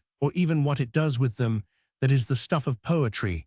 and it is never really interesting save when something finely contributive in themselves makes it so. It is this absence of anything finely contributive in themselves on the part of the various couples here concerned that is the open door to the trivial. I have said, with all appreciation, that they present the great relation for intimacy, as we shall nowhere else find it presented. But to see it related in its own turn to nothing in the heaven above or the earth beneath this undermines, we definitely learn the charm of that achievement. And so it is strangely that our aesthetic case enlightens us. The only question is whether it be the only case of the kind conceivable. May we not suppose another with the elements differently mixed? May we not in imagination alter the proportions within or the influences without and look with cheerfulness for a different issue? Need the aesthetic adventure, in a word organized for real discovery, give us no more comforting news of success? Are there not, so to speak, finer possible combinations? Are there not safeguards against futility that in the example before us were but too presumably absent, to which the sole answer probably is that no man can say it is Signor D'Annunzio alone who has really sailed the sea and brought back the booty? The actual case is so good that all the potential fade beside it has for it that it exists, and that whether for the strength of the original outfit or for the weight of the final testimony, it could scarce thinkably be bettered. Matilde Serrault. Few attentive readers, I take it, would deny that the English novelist from whom in this case there happens to be even less occasion than usual for distinguishing the American testifies in his art, much more than his foreign comrade, from whatever quarter to the rigor of convention. There are whole sides of life about which he has as little to say as possible, about which he observes indeed in general a silence that has visibly ended by becoming for the foreign comrade his great characteristic. He strikes the spectator as having, with a misplaced humility, consented once for all to be admonished as to what he shall or shall not mention, and to be admonished in especial by an authority altogether indefinite. He subscribes, when his turn comes round, to an agreement in the drawing up of which he has had no hand. He sits down to his task with a certain received canon of the proper before his eyes. The critic, I am supposing, reproaches him naturally in this critic's way with a marked failure ever to challenge, much less to analyze, that conception with having never, as would appear, so much as put to himself, in regard to most of the matters of which he makes his mystery, the simple question proper to what, how can any authority, even the most embodied, asks the exponent of other views, decide for us in advance what shall in any case be proper, with the consequent implication of impropriety to our given subject. The English novelist would, I imagine, even sometimes be led on to finding that he has practically had to meet such an overhauling by a further admission, though an admission still tacit, and showing him not a little shy of the whole discussion, principles and formulas being in general, as we know, but little his affair. Would he not, if off his guard, have been in peril of lapsing into the doctrine suicidal, when reflected upon that there may be also an a priori rule, a thou shalt not, if not a thou shalt, as to treatable subjects themselves? Then it would be that his alien foe might fairly revel in the sense of having him in a corner, laughing an evil laugh, to hear him plead in explanation that it is exactly most as to the subject to be treated that he feels the need laid upon him to conform. What is he to do when he has an idea to embody? We might suspect him rashly to inquire, unless frankly to ask himself in the first place of all, if it be proper. Not indeed. We catch the reservation that he is consciously often accessible to ideas for which that virtue may not be claimed naturally. However, still, such a plea only brings forth for his interlocutor a repetition of the original appeal proper to what there is only one propriety the painter of life can ask of his morsel of material. Is it, or is it not, of the stuff of life? So, in simplified terms, at any rate, I seem to hear the interchange to which I need listen no longer than thus to have derived from it a word of support for my position. The question of our possible rejoinder to the scorn of societies otherwise affected I must leave for some other connection. The point is, if point I may expect to obtain any countenance to its being called that, in spite of our great Dickens, and in a minor degree of our great George Eliot. The limitations of our practice are elsewhere than among ourselves, pretty well held to have put us out of court. The thing least conceded to us, moreover, is that we handle at all frankly if we put forward such a claim even our own subject matter, or in other words our own life your own, is all. We want of you all we should like to see, but that your system really touches your own is exactly what we deny never, for what it really comes to is that practically we of all people in the world are accused of a system, call this system a conspiracy of silence, and the whole charge is upon us. The fact of the silence, whether or no of the system, is fortunately all that at present concerns us. Did this not happen to be the case, nothing could be more interesting, I think, than to follow somewhat further several of the bearings of the matter, which would bring us face to face with some wonderful, and I hasten to add by no means doubtless merely disconcerting truths about ourselves. It has been given us to read a good deal in these latter days about lame Francaise and lame Racine, with the result, in all probability, of our being rather less than more penetrated with the desire, in emulation of these opportunities, to deliver ourselves upon the English or the American soul. There would appear to be nothing we are totally conscious of that we are less eager to reduce to the mere expressible, to hand over to publicity current journalistic prose, aiding than either of these fine essence. And yet incontestably there are neighborhoods in which we feel ourselves within scent and reach of them by something of the same sense that in thick forests serves the hunter of great game. He may not quite touch the precious presence, but he knows when it is near. So somehow we know that the Anglo-Saxon soul, the modern at least, is not far off when we frankly consider the practice of our race comparatively recent, though it bane, taking for granted the innocence of literature. Or perhaps a trifle witless way of expressing our conception of this innocence, and our desire for it, is characteristically enough by taking refuge in another vagueness, by invoking the allowances that we understand works of imagination and of criticism to make to the young. I know not whether it has ever officially been stated for us that given the young, given literature, and given under stress, the need of sacrificing one or the other party, it is not certainly by our sense of style that our choice would be determined. No great art in the reading of signs and symptoms is at all events required for a view of our probable instinct. In such a case, that instinct, however, has too many deep things in it to be briefly or easily disposed of, and there would be no greater mistake than to attempt too simple an account of it. The account most likely to be given by a completely detached critic would be that we are as a race better equipped for action than for thought,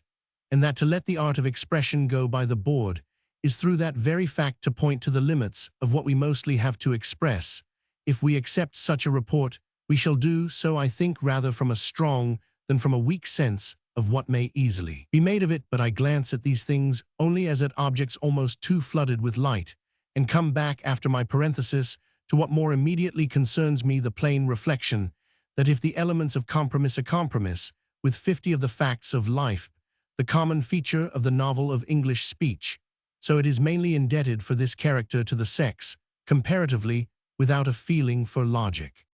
Nothing is at any rate a priori more natural than to trace a connection between our general mildness, as it may conveniently be called, and the fact that we are likewise so generally feminine. Is the English novel proper because it is so much written by women, or is it only so much written by women because its propriety has been so firmly established? The intimate relation is on either determination. All that is here pertinent effect and cause may be left to themselves. What is further pertinent, as happens, is that on a near view the relation is not constant, by which I mean that though the ladies are always productive, the fashion of mildness is not always the same. Convention, in short, has its ups and downs, and these votaries have of late years, I think, been as often seen weltering in the hollow of the wave as borne aloft on its crest. Some of them may even be held positively to have distinguished themselves most, whether or no, in veils of anonymity. The occasion of the downward movement making us really wonder if their number might not fairly, under any steadier force of such a movement, be counted on to increase. All sorts of inquiries are suggested in truth by the sight emancipations are in the air, and may it not possibly be that we shall see two of the most striking coincide, if convention has to the tune to which I just invited an ear blighted our fiction, what shall we say of its admitted, its still more deprecated, and in so many quarters even deplored effect upon the great body under the special patronage, of which the output has none the less insisted on becoming incomparably copious, since the general inaptitude of women appears by this time triumphantly to have been proved an assumption particularly hollow, despoiled more and more each day of the last tatters of its credit. Why should not the new force, thus liberated really in the connection I indicate, give something of its measure?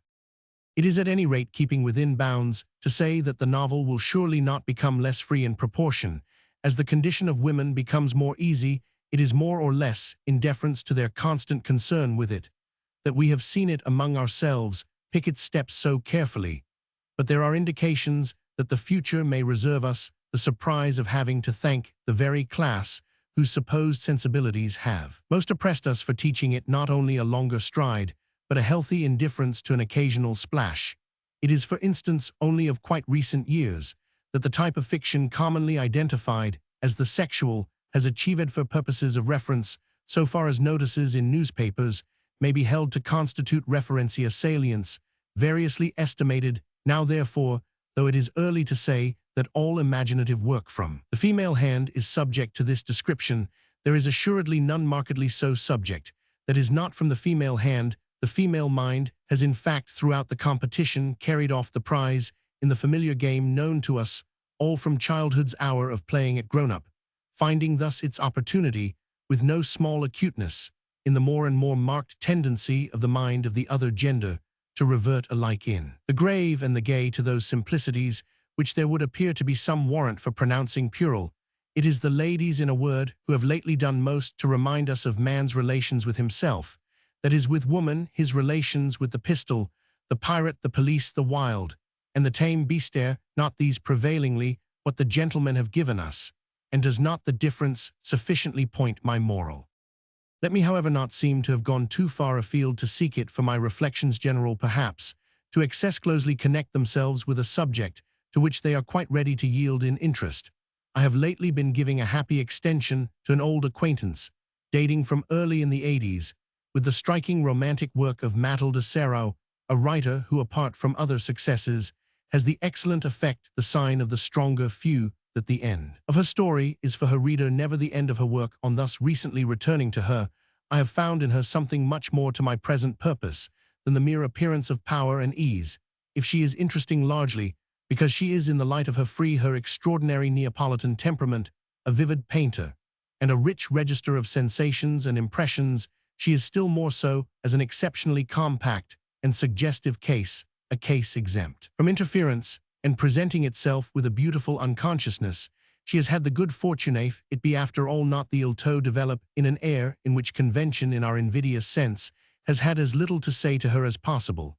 and she is accordingly a precious example of the possibilities of free exercise. The questions of the proper and the improper are comfortably far from her, and though more than in the line of her sisters of English speech, she may have to reckon with prescriptions as to form a burden, at which in truth she snaps her fingers with an approach to impertinence, moves in a circle practically void of all prejudgment, as to subject and matter conscious enough doubtless of a literary law to be offended, and caring little in fact, I repeat, for it is her weakness what wrong it may suffer. She has not even the agreeable incentive of an ability to calculate the moral shocks she may administer.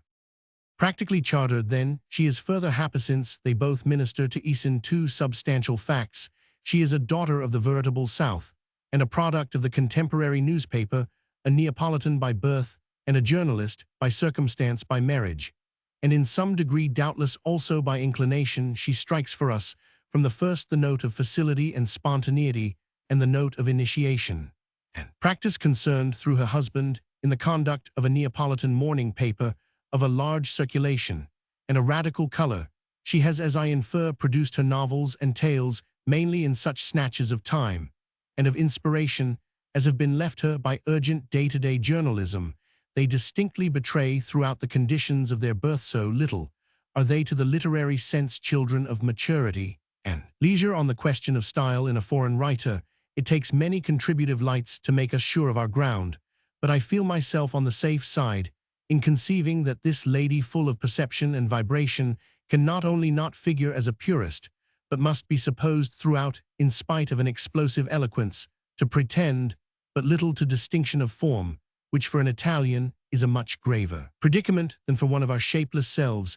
that however would perhaps pass for a small quarrel with a writer, or rather with a talker, and for it is what one must most insist, own a feeler of Matilda Serra's remarkable spontaneity. Her Neapolitan nature is by itself a value to whatever literary lapses. It may minister a torch kindled at that flame, can be but freely waved, and our author's arm has a fine action loud. Loquacious, abundant, natural, happy, with luxurious insistences on the handsome, the costly, and the fleshly, the fine persons and fine clothes of her characters, their satin and velvet, their bracelets, rings, white waistcoats, general appointments, and bedroom furniture, with almost as many repetitions.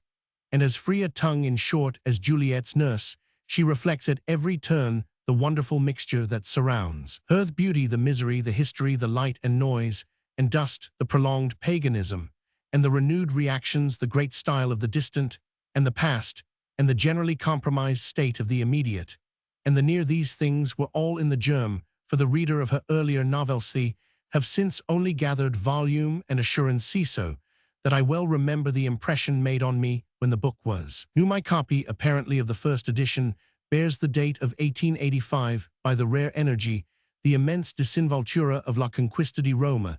This was my introduction to the author, in consequence of which I immediately read Fantasia, and the Vita e Avventure di Riccardo Joanna, with some smaller pieces after which interrupted, but not detached. I knew nothing more, till in the course of time I renewed acquaintance on the ground of Il Piece di Cuccagna, then however no longer in its first freshness. That work set me straightway to reading everything else I could lay hands on, and I think therefore that save Il Vento di Napoli and 2 or 3 quite recent productions that I have not met, there is nothing from our author that I have not mastered, such as I find her in everything. She remains, above all things, the signal case.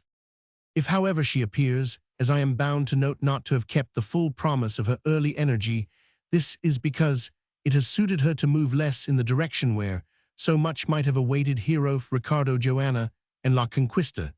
than in that, on the whole, less happily symptomatic of Fantasia. Fantasia is before all else a study of passion, or rather of the intenser form of that mystery which the Italian passion better expresses, and I hasten to confess that had she not so marked herself an exponent of this specialty, I should probably not now be writing of her. I conceive none the less that it would have been open to her to favor more that side of her great talent, of which the so powerful Piece di Cuccagna is the strongest example. There is, by good fortune, in this large miscellaneous picture of Neapolitan life,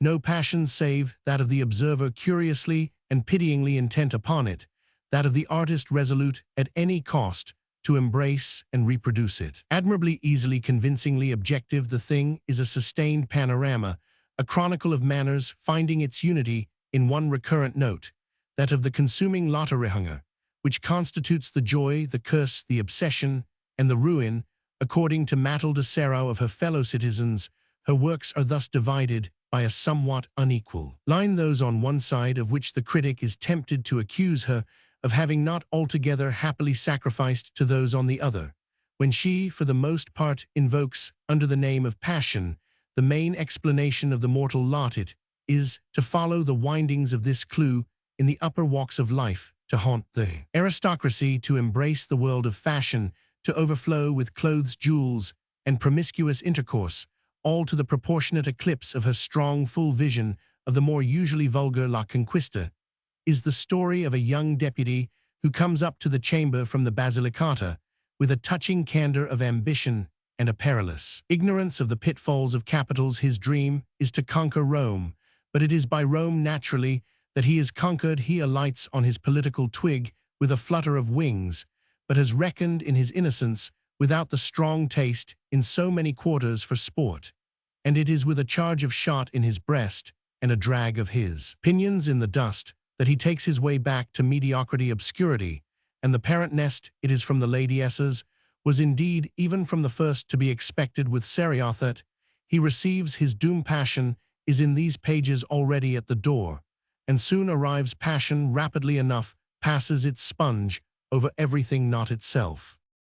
In Quor Infermo, in Addio Amore, in Il Castigo, in the 2 volumes of Gli Amanti, and in various other pieces, this effacement is so complete that we see the persons concerned, but in the one relation with every other circumstance, those of concurrent profession, possession, occupation, connection, interest, amusement, kinship, utterly superseded and obscured, save in the 3 or 4 books I have named as exceptional. The figures evoked are literally professional lovers available, as the term is for passion alone, which is the striking sign, as I shall presently indicate, of the extremity in which her enjoyment of the freedom we so often have to envy has strangely landed. Our author Riccardo Joanna, which like La Conquista has force, humor, and charm, sounding with freshness the note of the general life, is such a picture of certain of the sordid conditions of Italian journalism, as if I may trust my memory without reperusal sharply and pathetically imposes itself. I recall Fantasia, on the other hand, as wholly passional concentration and erotics, the latter practiced in this instance, as in Addio Amore, with extreme cruelty to the good heroine, the person innocent and sacrificed. Yet this volume, too, contributes its part, in the retrospect, to that appearance of marked discipleship, which was one of the original sources of my interest. Nothing could more have engaged one's attention in these matters at that moment than the fresh phenomenon of a lady novelist, so confessedly flushed with the influence of Émile Zola, passing among ourselves as a lurid warning even to workers of his own sex. He drew a new grace from the candid homage, all implied and indirect, but as I refigure my impression, not the less unmistakable of that half of humanity which, let alone attempting to follow in his footsteps, was not supposed even to turn his pages, there is an episode in Fantasia scene in which the relations of the hero and the bad heroine are strangely consolidated by a visit together to a cattle show, in which the courage of the pupil has but little to envy the breadth of the master, the hot day and hot hour, the heavy air, and the strong smells, the great and small beasts, the action on the sensibilities of the lady, and the gentleman of the rich animal life, the collapse indeed of the lady, in the presence of the prize bull. These are touches for which luckily our author has the warrant of a greater name. The general picture in Fantasia of the agricultural exhibition at Caserta is in fact not the worse at any point, for a noticeable echo of more than one French model would the author have found so full an occasion in it without a fond memory of the immortal cornices of Madame Bovary. These, however, are minor questions pertinent only as connecting themselves with the more serious side of her talent. We may rejoice in such a specimen of it as is offered by the 2 brief series of episodes of the romance of the maiden. These things, dealing mainly with the small miseries of small folk, have a palpable truth, and it is striking that, to put the matter simply, Madame Serao is at her best almost in direct proportion as her characters are poor. By poor I mean literally the reverse of rich, for directly they are rich and begin, as the phrase is, to keep their carriage. Her taste totters and lapses, her style approximates at moments to that of the ladies who do the fashions and the letters from the watering places in the society papers. She has acutely, and she renders with excellent breadth, the sense of benighted lives, of small sordid troubles, of the general unhappy youthful, on the part of her own sex at least, and the general more or less starved plebeian consciousness. The degree to which it testifies to all this is one of the great beauties of Il Piece di Cucagna, even if the moral of that dire picture be simply that, in respect to the gaming passion, the madness of numbers, no walk of life at Naples is too high or too low to be ravaged. Beautiful in Il Romanzo della Fanciulla are the exhibitions of grinding girl life in the big telegraph office, and in the State Normal School the gem of Gli Amanti is the tiny tale of Vicenzella, a masterpiece in 20 small-page. The vision of what 3 or 4 afternoon hours could contain for a slip of a creature of the Naples waterside, a poor girl who picks up a living by the cookery and sale on the edge of a parapet of various rank dismembered polyps of the southern sea, and who is from stage to stage despoiled of the pence she patiently pockets for them by the successive small emissaries of her artful absent lover, constantly faithless, occupied not too far off in regaling a lady of his temporary preference, and proportionately clamorous for fresh remittances. the moment and the picture are but a scrap, yet they are as large as life. Canatuccia in pickle anime may happily pair with Vicenzella Canatuccia, being simply the humble rustic guardian in field and wood, scarce more than a child of the still more tender Staccato, and Staccato being a fine young pink and white pig, an animal of endowments that laid, after he has had time to render infatuated his otherwise quite solitary and joyless friend, to his premature conversion into bacon. She assists helplessly silent staring, almost idiotic from a corner of the cabin yard by night and lamplight, in the presence of gleaming knives and steaming pots and bloody tubs, at the sacrifice that deprives her of all company, and nothing can exceed the homely truth of the touch that finally rounds off the scene, and for which I must refer my reader to the volume. Let me further not fail to register my admiration for the curious cluster of scenes that in Il Romanzo bears the title of Nella Lava. Here, frankly, I take it, we have the real principle of naturalisme, consistent presentment of the famous slice of life. The slices given uslices of shabby hungry maidenhood in small cockney circulaire, but sketchily related to the volcanic catastrophe we hear rumbling behind them, the undertone of all the noise of Naples, but they have the real artistic importance of showing us how little story is required to hold us when we get before the object evoked, and in the air created the impression of the real thing, whatever thing interesting in Ferencehas, but effectively to be real to constitute in itself story enough. There is no story without it, none that is not rank humbug, whereas with it the very desert blooms. This last-named phenomenon takes place, I fear, but in a minor degree, in such of our author's productions as Cor Infermo, Addio, Amore, Il Castigo, and the double series of Gliamanti,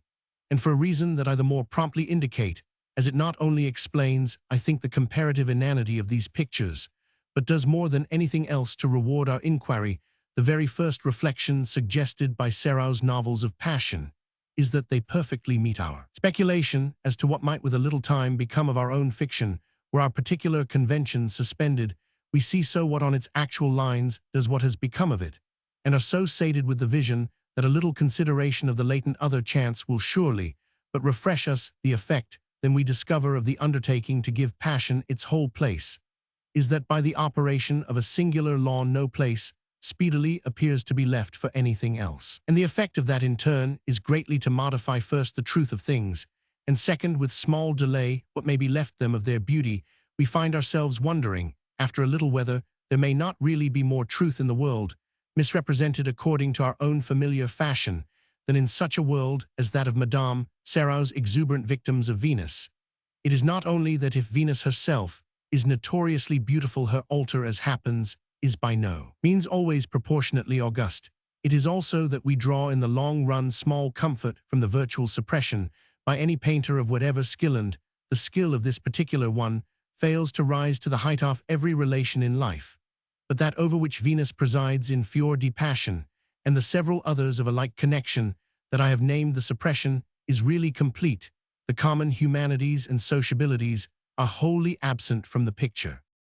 The effect of this is extraordinarily to falsify the total show, and to present the particular affair of intimacy in hand for the moment, though the moment be but briefas taking place in a strange false perspective, a denuded desert, which experience surely fails ever to give us the like of, and the action of which on the faculty of observation in the painter is anything but favorable. It strikes at the root in the impression producible and produced of discrimination and irony of humor and pathos. Our present author would doubtless contend on behalf of the works I have mentioned that pathos at least does abound in them, particular bitterness, the inevitable despair, that she again and again shows to be the final savor of the cup of passion. It would be quite open to her to urging, she would be sure to do so with eloquence, that if we pusillanimously pant for a moral, no moral really can have the force of her almost inveterate evocation of the absolute ravage of Venus. The dry desolation that in 9 cases out of 10 Venus may be perceived to leave behind her, that however but half meets our argument, which bears by no means merely on the desolation behind, but on the desolation before, beside, and generally roundabout. It is not in short at all the moral, but the fable itself, that in the exclusively sexual light breaks down and fails us love at Naples, and in Rome, as Madame Serrao exhibits it is simply unaccompanied with any interplay of our usual conditions with affection, with duration, with circumstances or consequences, with friends, enemies, husbands, wives, children, parents, interests, occupations, the manifestation of tastes. Who are these people? We presently ask ourselves, who love indeed with fury, though for the most part with astonishing brevity, but who are so without any suggested situation in life that they can only strike us as loving for nothing, and in the void to no gain of experience, and no effect of a felt medium or a breathed air. We know them by nothing but their convulsions and spasms, and we feel once again that it is not the passion of hero and heroine that can ever give the heroine and the hero interest,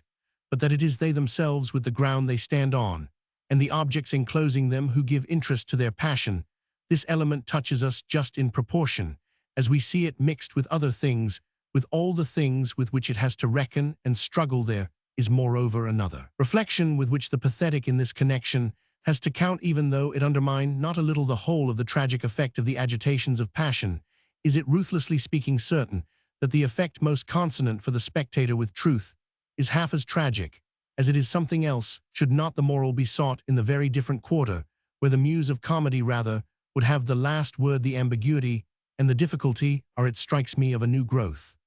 spring from a perverse desire on the part of the erotic novelist to secure for the adventures he depicts a dignity that is not of the essence. To compass this dignity, he has to cultivate the high pitch and beat the big drum. But when he has done so, he has given everything the wrong accent, and the whole the wrong extravagance. Why see it all, we ask him, as an extravagance of the solemn and the strained? Why make such an erotic a matter of tears and imprecations, and by so doing render so poor a service both to pleasure and to pain? Since by your own free showing it is preeminently a matter of folly, let us at least have folly with her bells, or when these must, since they must sound knells and dirges, leave them only to the light hand of the lyric poet, who turns them at the worst to music. Matilda Serao is in this connection constantly lugubrious, even from the little so-called pastels of Gly Amanti. She manages, with an ingenuity worthy of a better cause, to expunge the note of gaiety. This dismal party pris, indeed, will inevitably, it is to be feared, when all the emancipations shall have said their last word, be that of the ladies. Yet perhaps too, whatever such a probability, the tone scarce significin the presence, I mean, of the fundamental mistake, from which the author before us warns us off. That mistake, we gather from her warning, would be to encourage, after all, any considerable lowering of the level of our precious fund of reserve. When we come to analyze, we arrive at a final impression of what we pay as lovers of the novel for such a chartered state as we have here a glimpse of,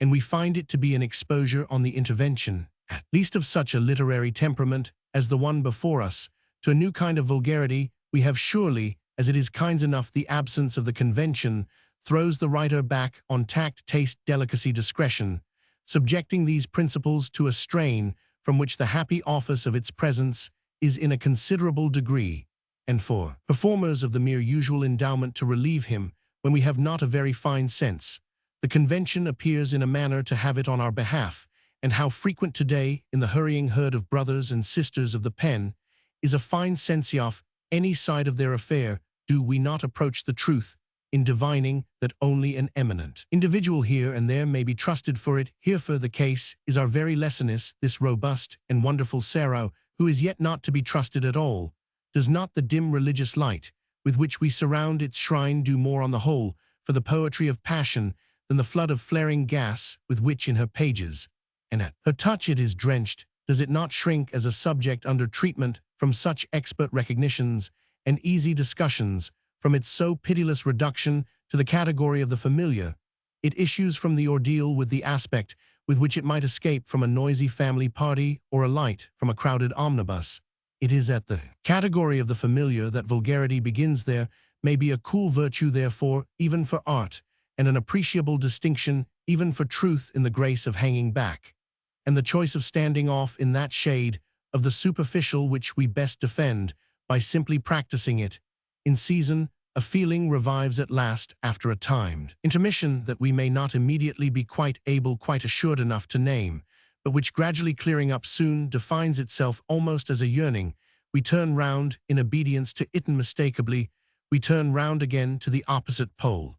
and there, before we know it, have positively laid a clinging hand on dear old Jane Austen. The new novel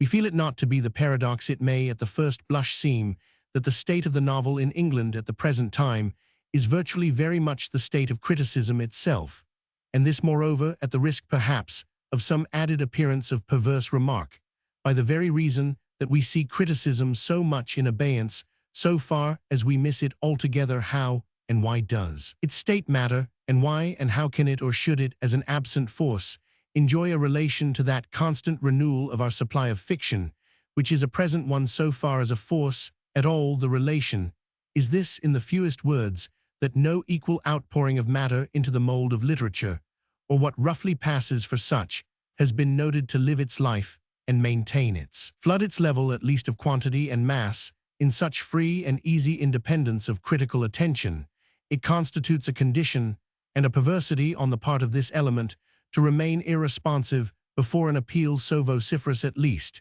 and so incessant therefore. How can such a neglect of occasions, so careless a habit, in spite of marked openings, be better described than as responsibility declined in the face of disorder? The disorder thus determines the relation from the moment we feel that it might be less, that it might be different, that something in the way of an order even might be disengaged from it, and replace it from the moment, in fact, that the low critical pitch is logically reflected in the poetic, or less pedantically speaking, the improvisational at large. The effect, if not the prime office of criticism, is to make our absorption and our enjoyment of the things that feed the mind as aware of itself as possible, since that awareness quickens the mental demand, which thus in turn wanders further and further for pasture. This action on the part of the mind practically amounts to a reaching out for the reasons of its interest, as only by its so ascertaining them can the interest grow more various. This is the very education of our imaginative life, and thanks to it, the general question of how to refine, and of why certain things refine more and most on that happy consciousness, becomes for us of the last importance. Then we cease to be only instinctive and at the mercy of chance, feeling that we can ourselves take a hand in our satisfaction and provide for it, making ourselves safe against dearth. And through the door opened by that perception, criticism enters, if we but give it time, as a flood, the great flood of awareness, so maintaining its high tide, unless through some lapse of our sense for it, some flat reversion to instinct alone, we block up the ingress and sit in stale and shrinking waters. Stupidity may arrest any current, and fatuity transcend any privilege. The comfort of those who at such a time consider the scene may be a little with their curiosity still insistent to survey its platitude and record the exhibited shrinkage, which amounts to the attempt to understand how stupidity could so have prevailed. We take it here that the answer to that inquiry can but be ever the same. The flood of production has so inordinately exceeded the activity of control that this latter anxious agent, first alarmed,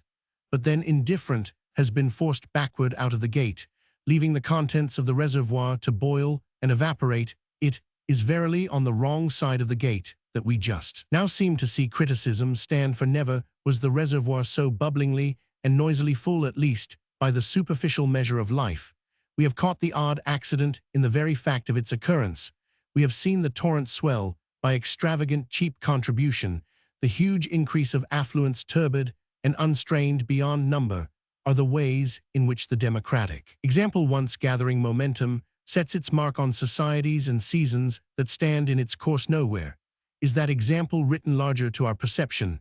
than in the new novel, though this, we hasten to add, not in the least, because prose fiction now occupies itself as never before with the condition of the people, a fact quite irrelevant to the nature it has taken on, but because that nature amounts exactly to the complacent declaration of a common literary level, a repudiation, the most operative, even if the least reasoned, of the idea of differences, the virtual law, as we may call it, of sorts and kinds, the values of individual quality and weight in the presence of undiscriminated quantity, and rough-and-tumble output. These attestations made, we naturally mean in the air of composition, and on the aesthetic plane, if such terms have still an attenuated reference to the case before us, with which, if we be asked in the light of that generalization, whether we impute to the novel, or in other words, the novelist, all the stupidity against which the spirit of appreciation spends itself in vain, we reply perforce that we stop short of that, it being too obvious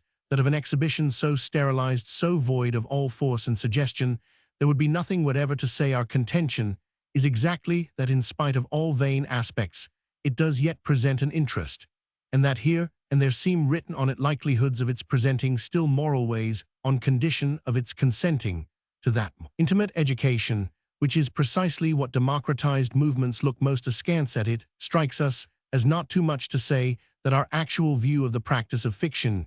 gives as just a measure as could be desired of the general, the incurable democratic suspicion of the selective and comparative principles in almost any application, and the tendency therewith to regard, and, above all, to treat one manner of book like one manner of person, as if not absolutely as good as another, yet good enough for any democratic use. Criticism reflects contentiously on that appearance, though it be an appearance in which comfort for the book and the manner much resides, so that the idea prompting these remarks of our own is that the comfort may be deeply fallacious.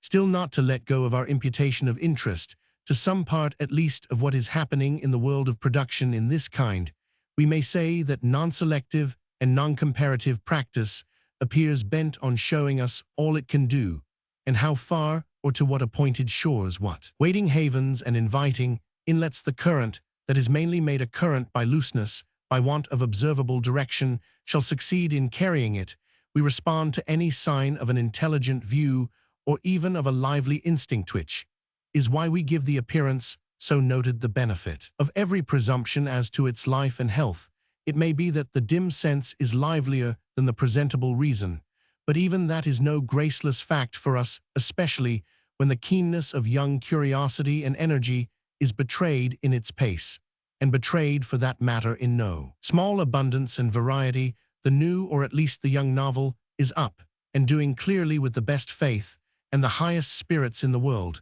if we but extend a little our measure of youth. Indeed, as we are happily more and more disposed to, we may speak of it as already chin-deep in trophies. The men who are not so young as the youngest were but the other day very little older than these Mr. Joseph Conrad, Mr. Morris Hewlett, and Mr. Galsworthy, Mr. H.G. Wells, and Mr. Arnold Bennett, have not quite perhaps the early bloom of Mr. Hugh Walpole, Mr. Gilbert Cannon, Mr. Compton Mackenzie, and Mr. Roman 500 H. Lawrence, but the spring unrelaxed is still to our perception in their step, and we see 2 or 3 of them sufficiently related to the still newer generation in a quasi-parental way to make our whole enumeration as illustrational as we need it. Mr. Wells and Mr. Arnold Bennett have their strongest mark, the aspect by which we may most classify them in common. Even if their 3 named contemporaries are doubtless most interesting in one of the connections, we are not now seeking to make the author of Tono Bungay and of the New Machiavelli and the author of The Old Wives' Tale and of Clayhanger have practically launched the boat in which we admire the fresh play of oar of the author of The Duchess of Rex, and the documented aspect exhibited successively by Round the Corner, by Carnival and Sinister Street, and even by Sons and Lovers. However much we may find Mr. Lawrence, we confess, hang in the dusty rear. We shall explain in a moment what we mean by this designation of the element, that these best of the younger men strike us as more particularly sharing our point, being provisionally that Mr. Wells and Mr. Arnold Bennett, speaking now only of them, began some time back to show us, and to show sundry emulous and generous young spirits, then in the act of more or less waking up what the state in question might amount to. We confound the author of Tono Bungay and the author of Clayhanger in this imputation for the simple reason that with the sharpest differences of character and range, they yet come together under our so convenient measure of value by saturation. This is the greatest value to our sense in either of them, their other values even when at the highest not being quite in proportion to it, and as to be saturated is to be documented, to be able even on occasion to prove quite enviably and potently, so they are alike in the authority that creates emulation. It little signifies that Mr. Wells documented or saturated state in respect to a particular matter in hand is but one of the faces of his generally informed condition,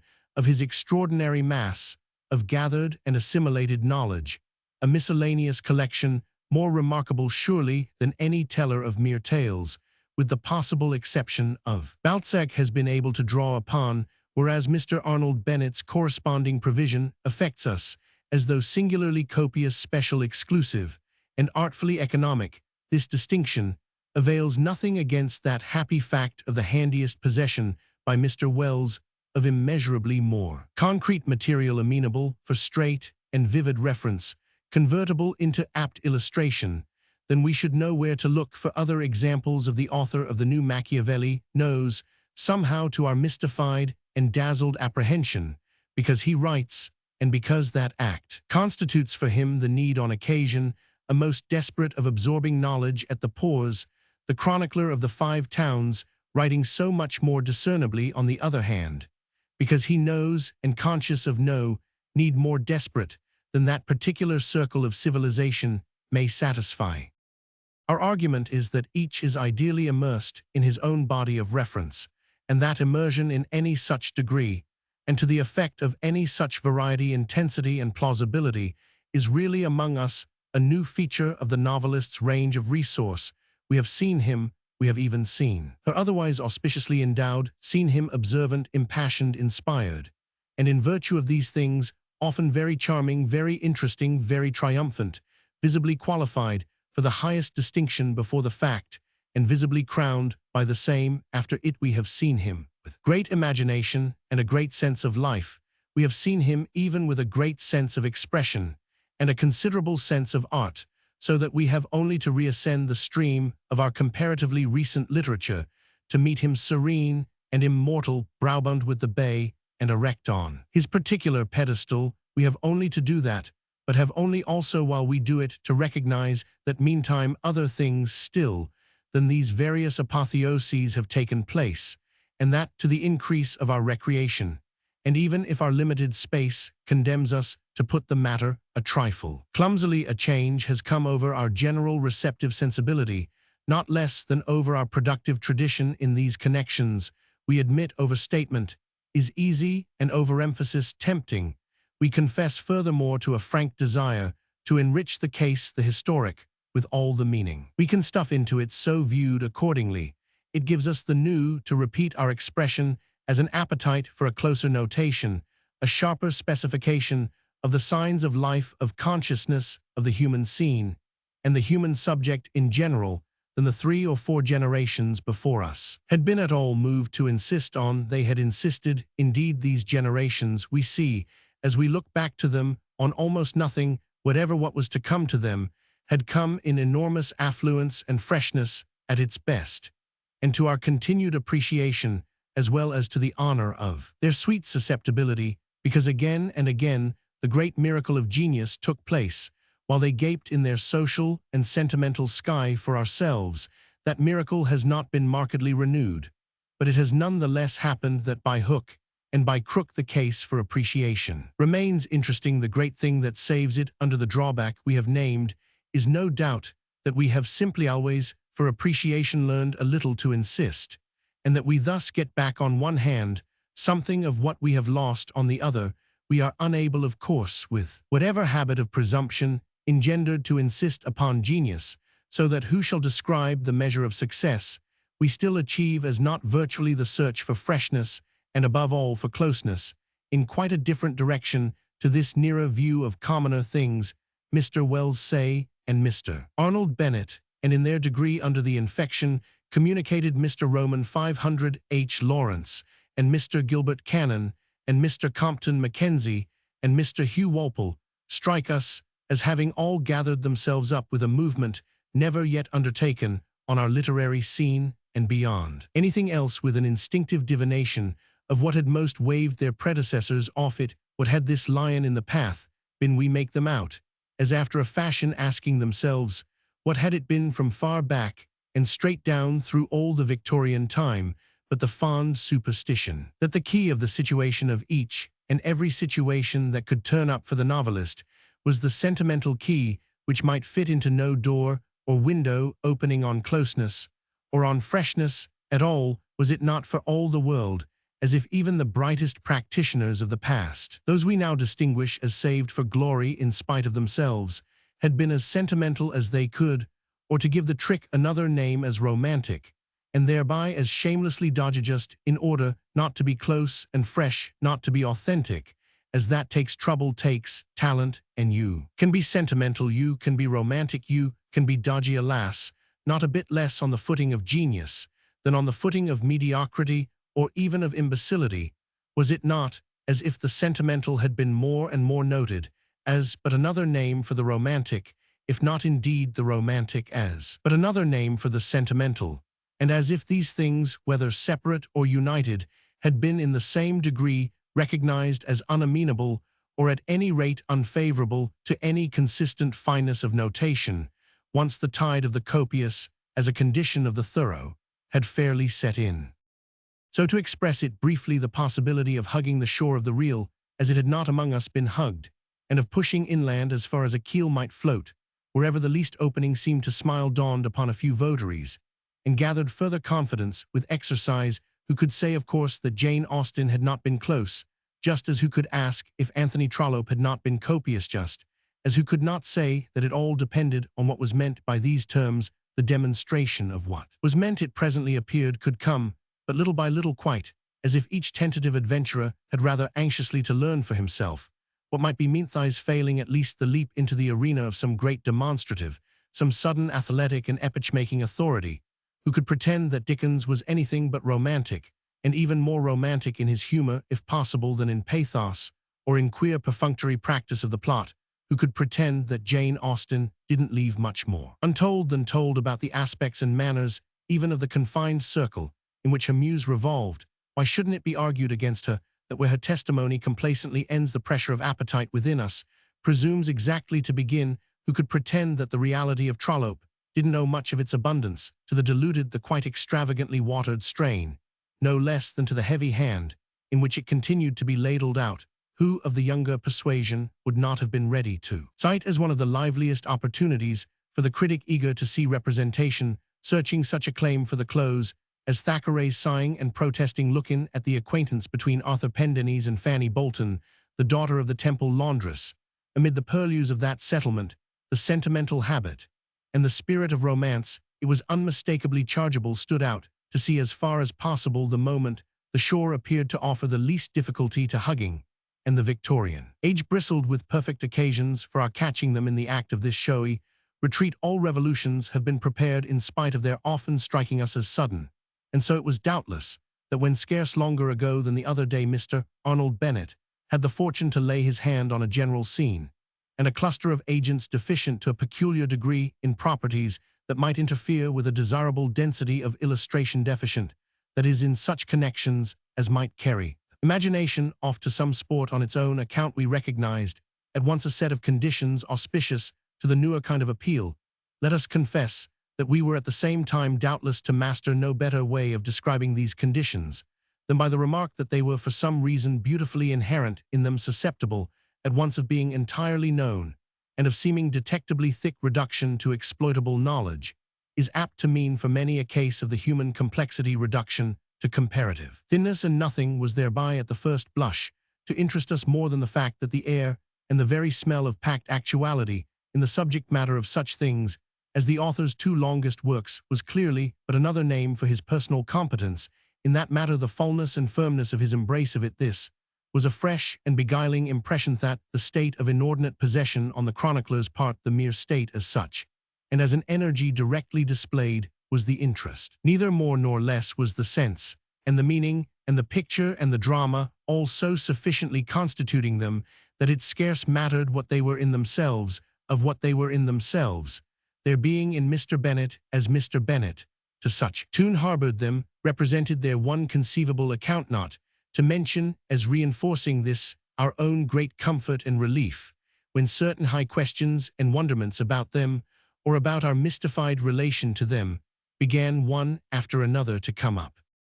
Because such questions did come, we must at once declare, and we are still in presence of them for all the world, as if that case of the perfect harmony, the harmony between subject and author, were just marked with a flaw, and didn't meet the whole assault of restless criticism. What we make out Mr. Bennet as doing is simply recording his possession, or to put it more completely, his saturation, and to see him as virtually shut up to that process is a note of all the more moment that we see our selected cluster of his interesting juniors, and whether by his direct action on their collective impulse or not embroiled, as we venture to call it, in the same predicament, the act of squeezing out to the utmost the plump and more or less juicy orange of a particular acquainted state, and letting this affirmation of energy, however directed or undirected, constitute for them the treatment of a themathat, is what we remark them as mainly engaged in, after remarking the example so strikingly, so originally set, even if an undue subjection to it be here, and there repudiated. Nothing is further from our thought than to undervalue saturation and possession, the fact of the particular experience, the state and degree of acquaintance incurred. However, such a consciousness may have been determined, for these things represent, on the part of the novelist, as on the part of any painter, of things seen, felt, or imagined, just one half of his authority, other half being represented, of course, by the application he is inspired to make of them. Therefore, that fine secured half is so much gained at the start,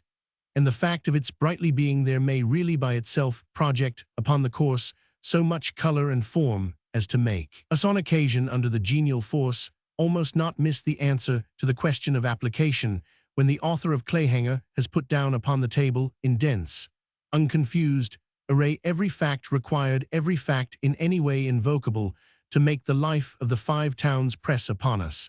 and to make our sense of it so full-fed content us, we may very well go on for the time in the captive condition, the beguiled and bemused condition, the acknowledgement of which is in general our highest tribute to the temporary master of our sensibility, nothing at such moments, rather at the end of them, when the end begins to threaten, may be of a more curious strain than the dawning unrest that suggests to us fairly our first critical comment, yes, yes, but is this all? These are the circumstances of the interest we see, but where is the interest itself? Where and what is its center? And how are we to measure it? In relation to that, of course, we may, in the act of exhaling that plaint, which we have just expressed, at its mildest, well remember how many people there are to tell us that to measure an interest is none of our affair, that we have but to take it on the cheapest and easiest terms, and be thankful, and that if by our very confession we have been led the imaginative dance, the music has done for us all it pretends, to which words, however, have only to happen to be for us the most unintelligent conceivable, not in the least to arrest our wonderment as to where our bed-wrenched consciousness may still not awkwardly leave us for the pleasure of appreciation, that appreciation is also a mistake, and a priggishness being reflective, and thereby corrosive, is another of the fond dicta which we are here concerned, but to brush asideth, more closely to embrace the welcome induction, that appreciation attentive and reflective, inquisitive and conclusive, is in this connection absolutely the golden key to our pleasure. The more it plays up, the more we recognize and are able to number the sources of our enjoyment, the greater the provision made for security in that attitude, which corresponds by the same stroke with the reduced danger of waste in the undertaking to amuse us. It all comes back to our amusement, and to the noblest surely on the whole we know, and it is in the very nature of clinging appreciation not to sacrifice consentingly a single shade of the art that makes for that blessing. From this solicitude spring our questions, and not least the one to which we give ourselves for the moment hereth is moment of our being regaled as never yet with the fruits of the movement, if the name be not of too pompous an application, where the flush and the heat of accident too seem so candidly to look forth in favor of the expression of life, in terms as loose as may pretend to an effective expression, at all the relegation of terms to the limbo of delusions, outlived so far as ever really cultivated, becomes of necessity. It will be plain the great mark of the faith, that for the novelist to show he knows all about a certain congeries of aspects, the more numerous within their mixed circle the better, is thereby to set in motion with due intensity the pretension to interest. The state of knowing all about whatever it may be has thus only to become consistently and abundantly active to pass for his supreme function, and to its so becoming active few difficulties appear to be discred. So great may on occasion be the excitement of activity, to the fact that the exhilaration is, as we have hinted often infectious to this, and to the charming young good faith and general acclamation under which each case appears to precede each case, we of course mean really repaying attention. The critical reader owes his opportunity so considerably and so gratefully to generalize. Roman 2. We should have only to remount the current with a certain energy to come straight up against Tolstoy as the great illustrative master-hand on all this ground of the disconnection of method from matter, which encounter, however,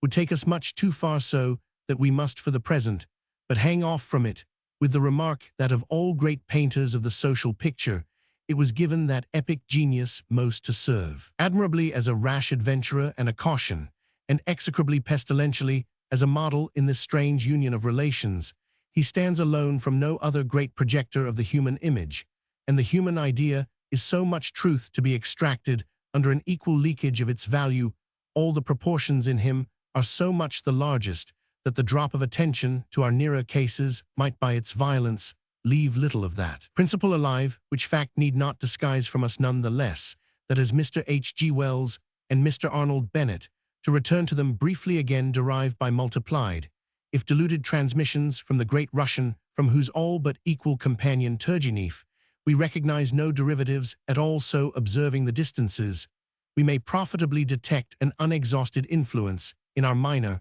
are still considerably less rounded vessels, highly attaching, as indeed the game might be of inquiring as to the center of the interest or the sense of the whole in the passionate friends, or in the old wives' tale, after having sought those luxuries in vain, not only through the general length and breadth of war and peace, but within the quite respectable confines of any one of the units of effect there clustered, this as preparing us to address a like friendly challenge to Mr. Cannon's round the corner, say, or to Mr. Lawrence's sons and lovers. Should we wish to be very friendly to Mr. Lawrencia, to Mr. Hugh Walpole's Duchess of Rex, or even to Mr. Compton Mackenzie's sinister street and carnival, discernibly, we hasten to add those certain betrayals of a controlling idea and a pointed intention do comparatively gleam out of the two fictions last named. The old wives' tale is the history of two sisters, daughters of a prosperous draper in a Staffordshire town, who, separating early in life through the flight of one of them to Paris with an ill-chosen husband,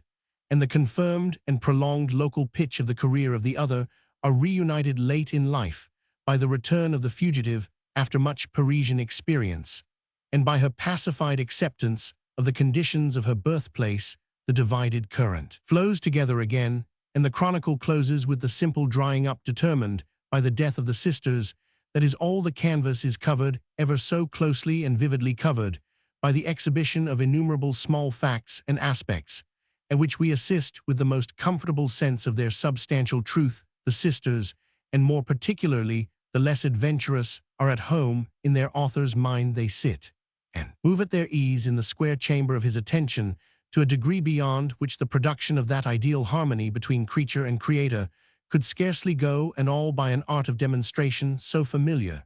and so quiet that the truth and the poetry, to use Goethe's distinction, melt utterly together,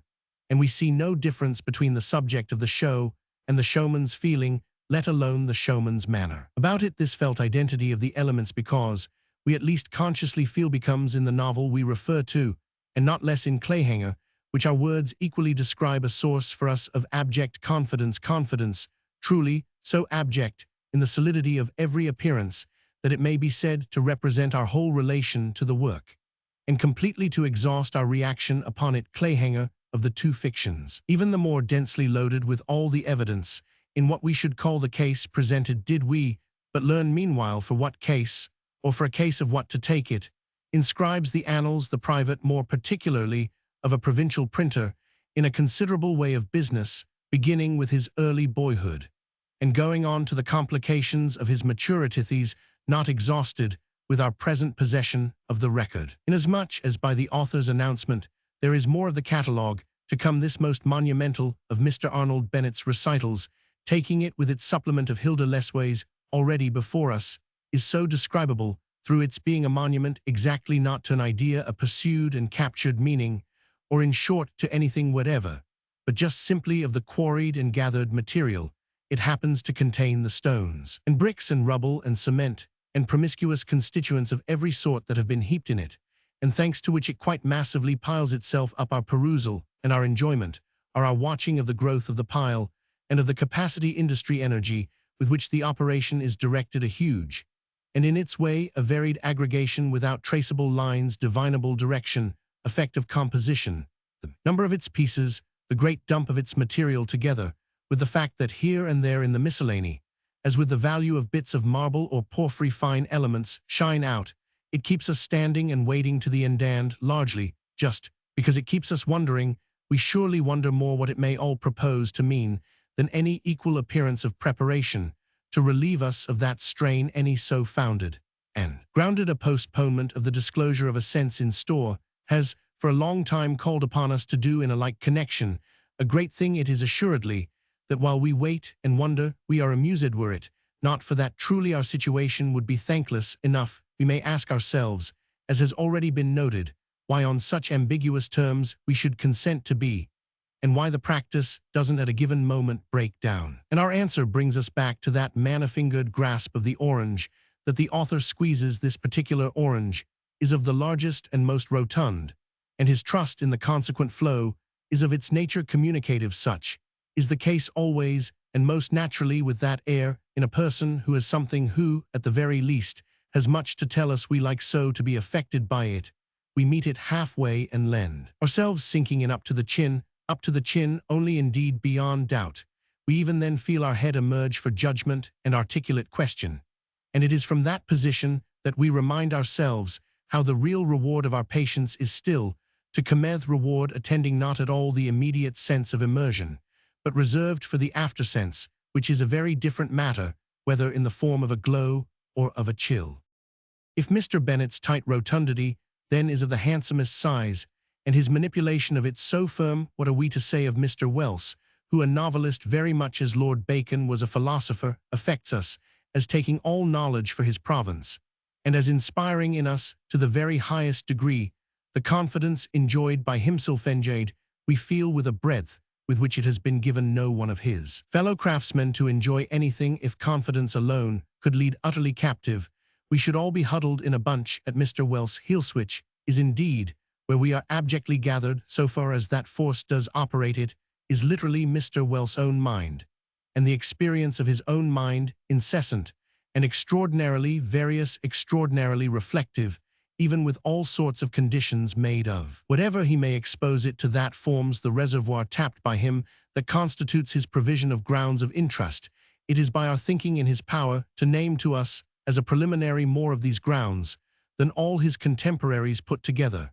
and even to exceed any competitor, without exception, in the way of suggesting that, thick as he may seem to lay them, they remain, yet only contributive, are not in themselves full expression, but are designed strictly to subserve it, that this extraordinary writer's spell resides, when full expression, the expression of some particular truth, seemed to lapse in this or that of his earlier novels. We speak not here of his shorter things, for the most part delightfully wanton, and exempt it was but by a hand's breadth, so that if we didn't inveterately quite know what he intended, we yet always felt sufficiently that he knew the particular intentions of such matters as Kipps, as Tono Bungay, as Anne Veronica, so swarmed about us in their blinding bluffing vivacity, that the mere sum of them might have been taken for a sense, over and above which it was graceless to inquire. The more this author learns and learns, or at any rate knows and knows, however, the greater is this impression of his holding it good enough for us such as we are, that he shall but turn out his mind and its contents upon us by any free familiar gesture,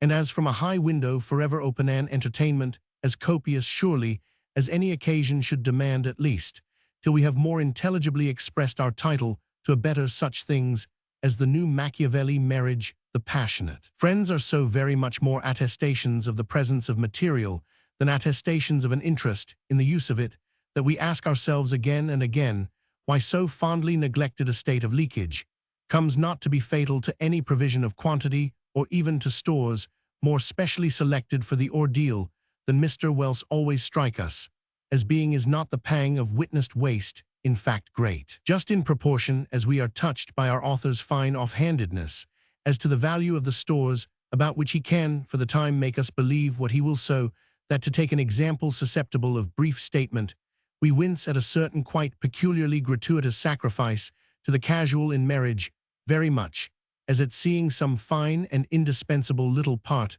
of a mechanism slip through profane fingers and lose itself, who does not remember what ensues after a little upon the aviational descent of the hero of the fiction, just named into the garden, occupied in company with her parents, by the young lady with whom he is to fall in love, and this, even though the whole opening scene, so constituted, with all the comedy hairs its function, appears to be to start, remains with its back squarely turned, aesthetically speaking, to the quarter in which the picture develops. The point for our mortification is that by one of the first steps in this development, the first impression on him having been made, the hero accidentally meets the heroine of a summer eventide in a leafy lane, which supplies them with the happiest occasion to pursue their acquaintancia. In other words, supplies the author with the liveliest consciousness, as we at least feel it should have been, that just so the relation between the pair, its seed already sown, and the fact of that bringing about all that is still to come, pushes aside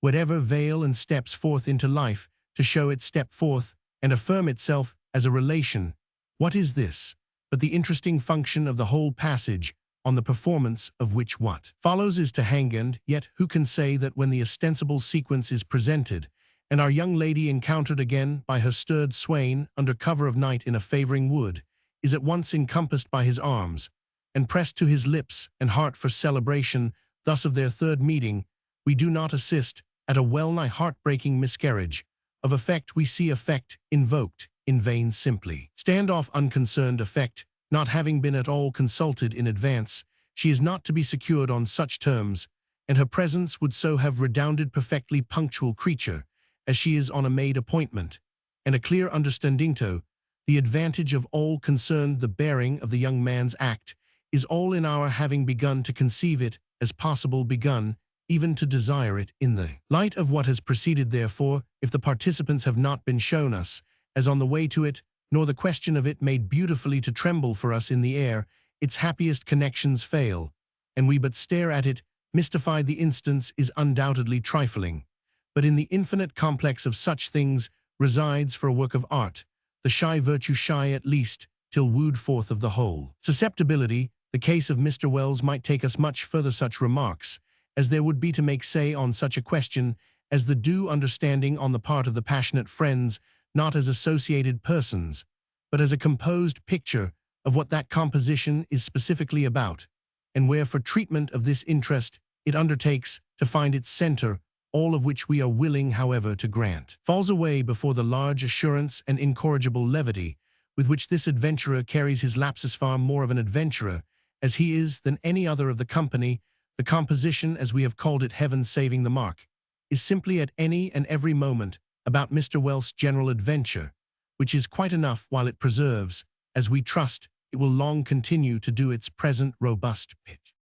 We have already noted that round the corner, Mr. Gilbert Cannon's liveliest appeal to our attention belongs to the order of constatations, pure and simple to the degree that, as a document of that nature and of that rigor, the book could perhaps not more completely affirm itself when we have said that it puts on record the tone, the manners, the general domestic proceedings and train de vie of an amiable clergyman's family established in one of the more sordid quarters of a big black northern city of the Liverpool or Manchester complexion. We have advanced as far in the way of descriptive statement as the interesting work seems to warrant, for it is interesting in spite of its leaving itself on our hands with a consistent indifference to any question of the charmed application springing from it all that places it in the forefront of its type. Again, as under the effect of Mr. Bennett's major productions, our sole inference is that the things disclosed go on and on in any given case, in spite of everything, with Mr. Cannon's one discernible care perhaps being for how extraordinarily much in the particular example here before him they were able to go on in spite of the conception, the presentation of this enormous inauspicious amount as bearing upon the collective career of the Foliats,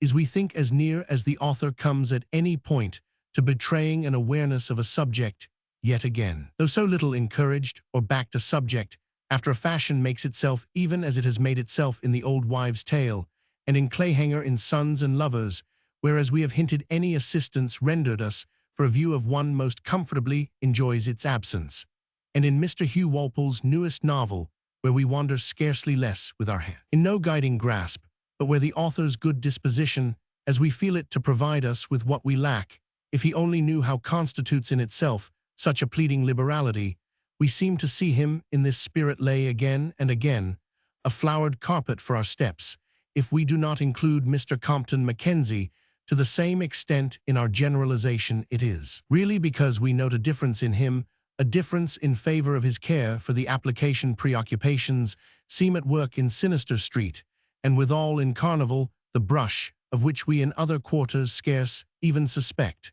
and at some of which it will presently be of profit to glance. I answer for it, you know, we seem at any rate to hear Mr. Gilbert Cannon say with an admirably genuine young pessimism, I answer for it, that they were really like that odd or unpleasant or uncontributive, and therefore tiresome, as it may strike you, and the charm of Mr. Cannon, so far as up or down the rank we so disengage a charm, is that we take him at his word, his guarantee, his straight communication of his general truth is a value, and values are rareth flood of fiction, is apparently capable of running hundreds of miles without a single glint of one end.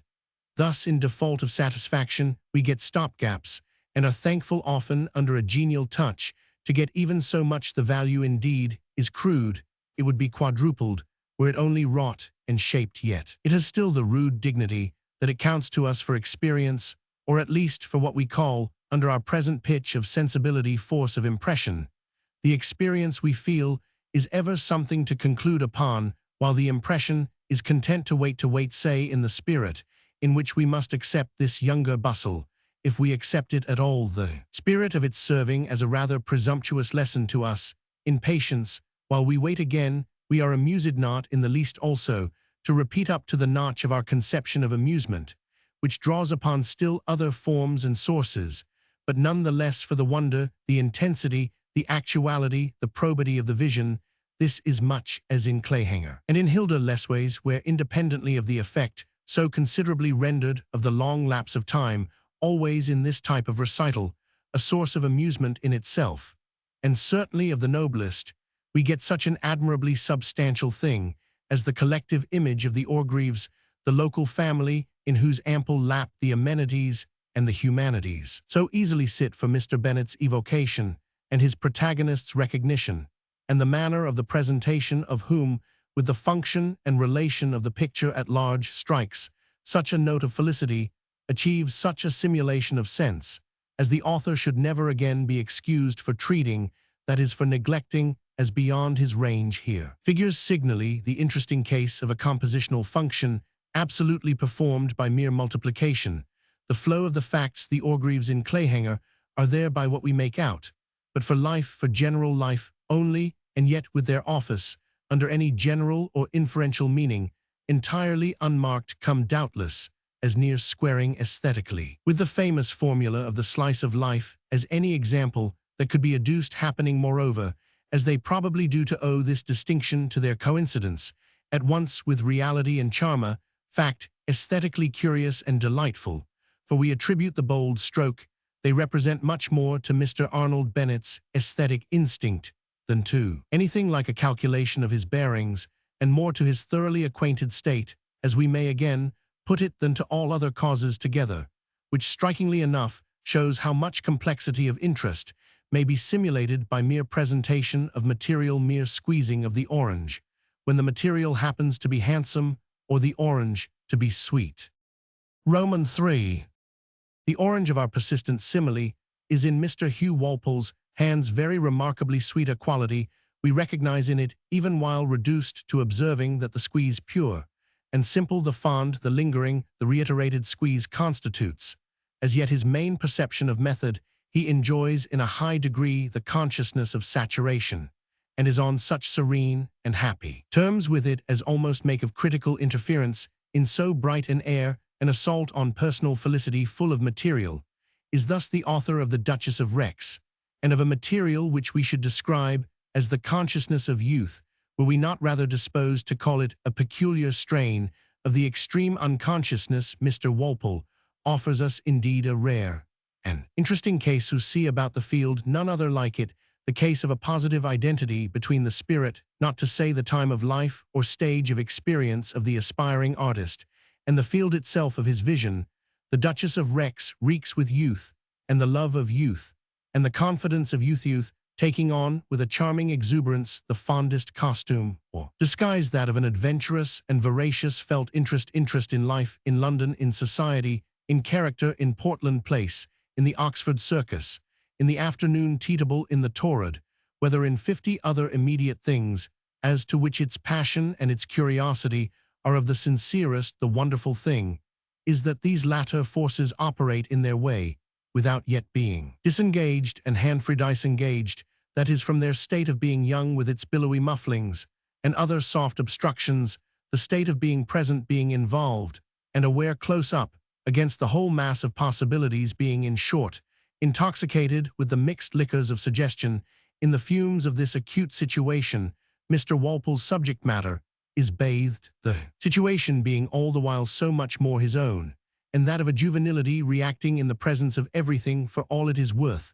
than the devised and imagined one. However, he may circle about some such cluster, that every cupful of his excited flow tastes 3 times as much of his temperamental freshness as it tastes of this, that, or the other character or substance. Above all of this, that or the other group of antecedents and references supposed to be reflected in it, all of which does not mean, we hasten to add, that the author of the Duchess of Rex has not the gift of life, but only that he strikes us as having received it straight from nature with such a concussion as to have kept the boon at the stage of violence, that fairly pinned down by it, he is still embarrassed for passing it on the day he shall have worked free of this primitive predicament. The crude fact of the convulsion itself, there need be no doubt of his exhibiting matter, into which method may learn how to bite the tract, meanwhile affects us as more or less virgin snow, and we look with interest and suspense for the imprint of a process.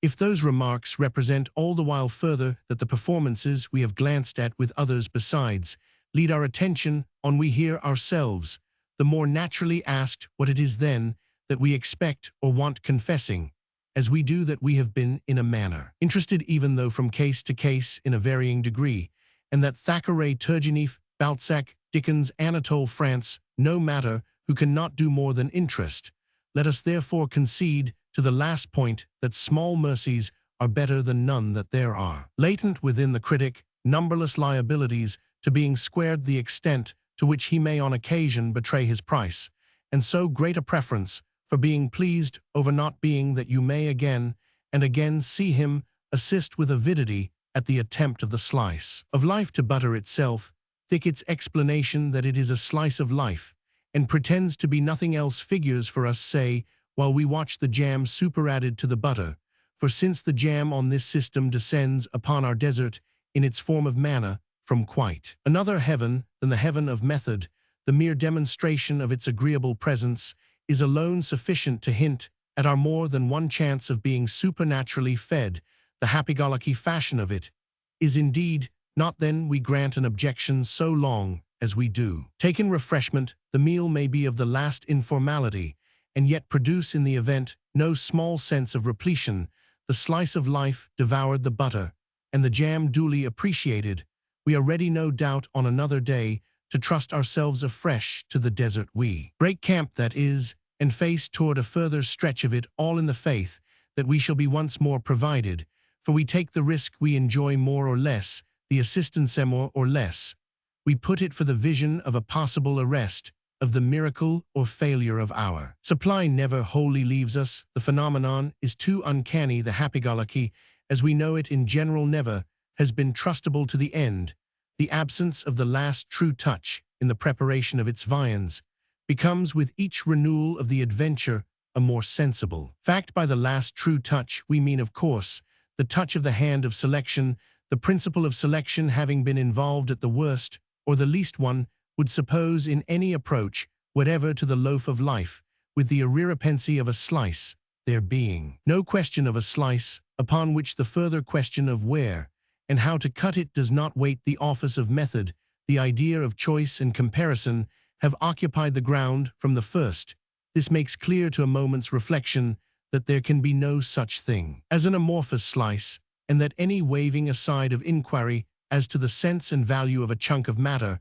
has to reckon with the simple truth of its having been born of naught else, but measured excision reasons have been the fairies waiting on its cradle. The possible presence of a bad fairy in the form of a bad reason to the contrary notwithstanding, it has thus had connections at the very first stage of its detachment that are at no later stage logically to be repudiated, let it lie as lumpish as it will for adoption we mean. Of the ideal of the lumpet has been tainted from too far back with the hard liability to form, and thus carries in its very breast the hapless contradiction of its sturdy claim to have none. This claim has the inevitable challenge at once to meet: how can a slice of life be anything but illustrational of the loaf, and how can illustration not immediately bristle with every sign of the extracted and related state? The relation is at once to what the thing comes from and to what it waits upon, which last is our act of recognition. We accordingly appreciate it in proportion as it so accounts for itself.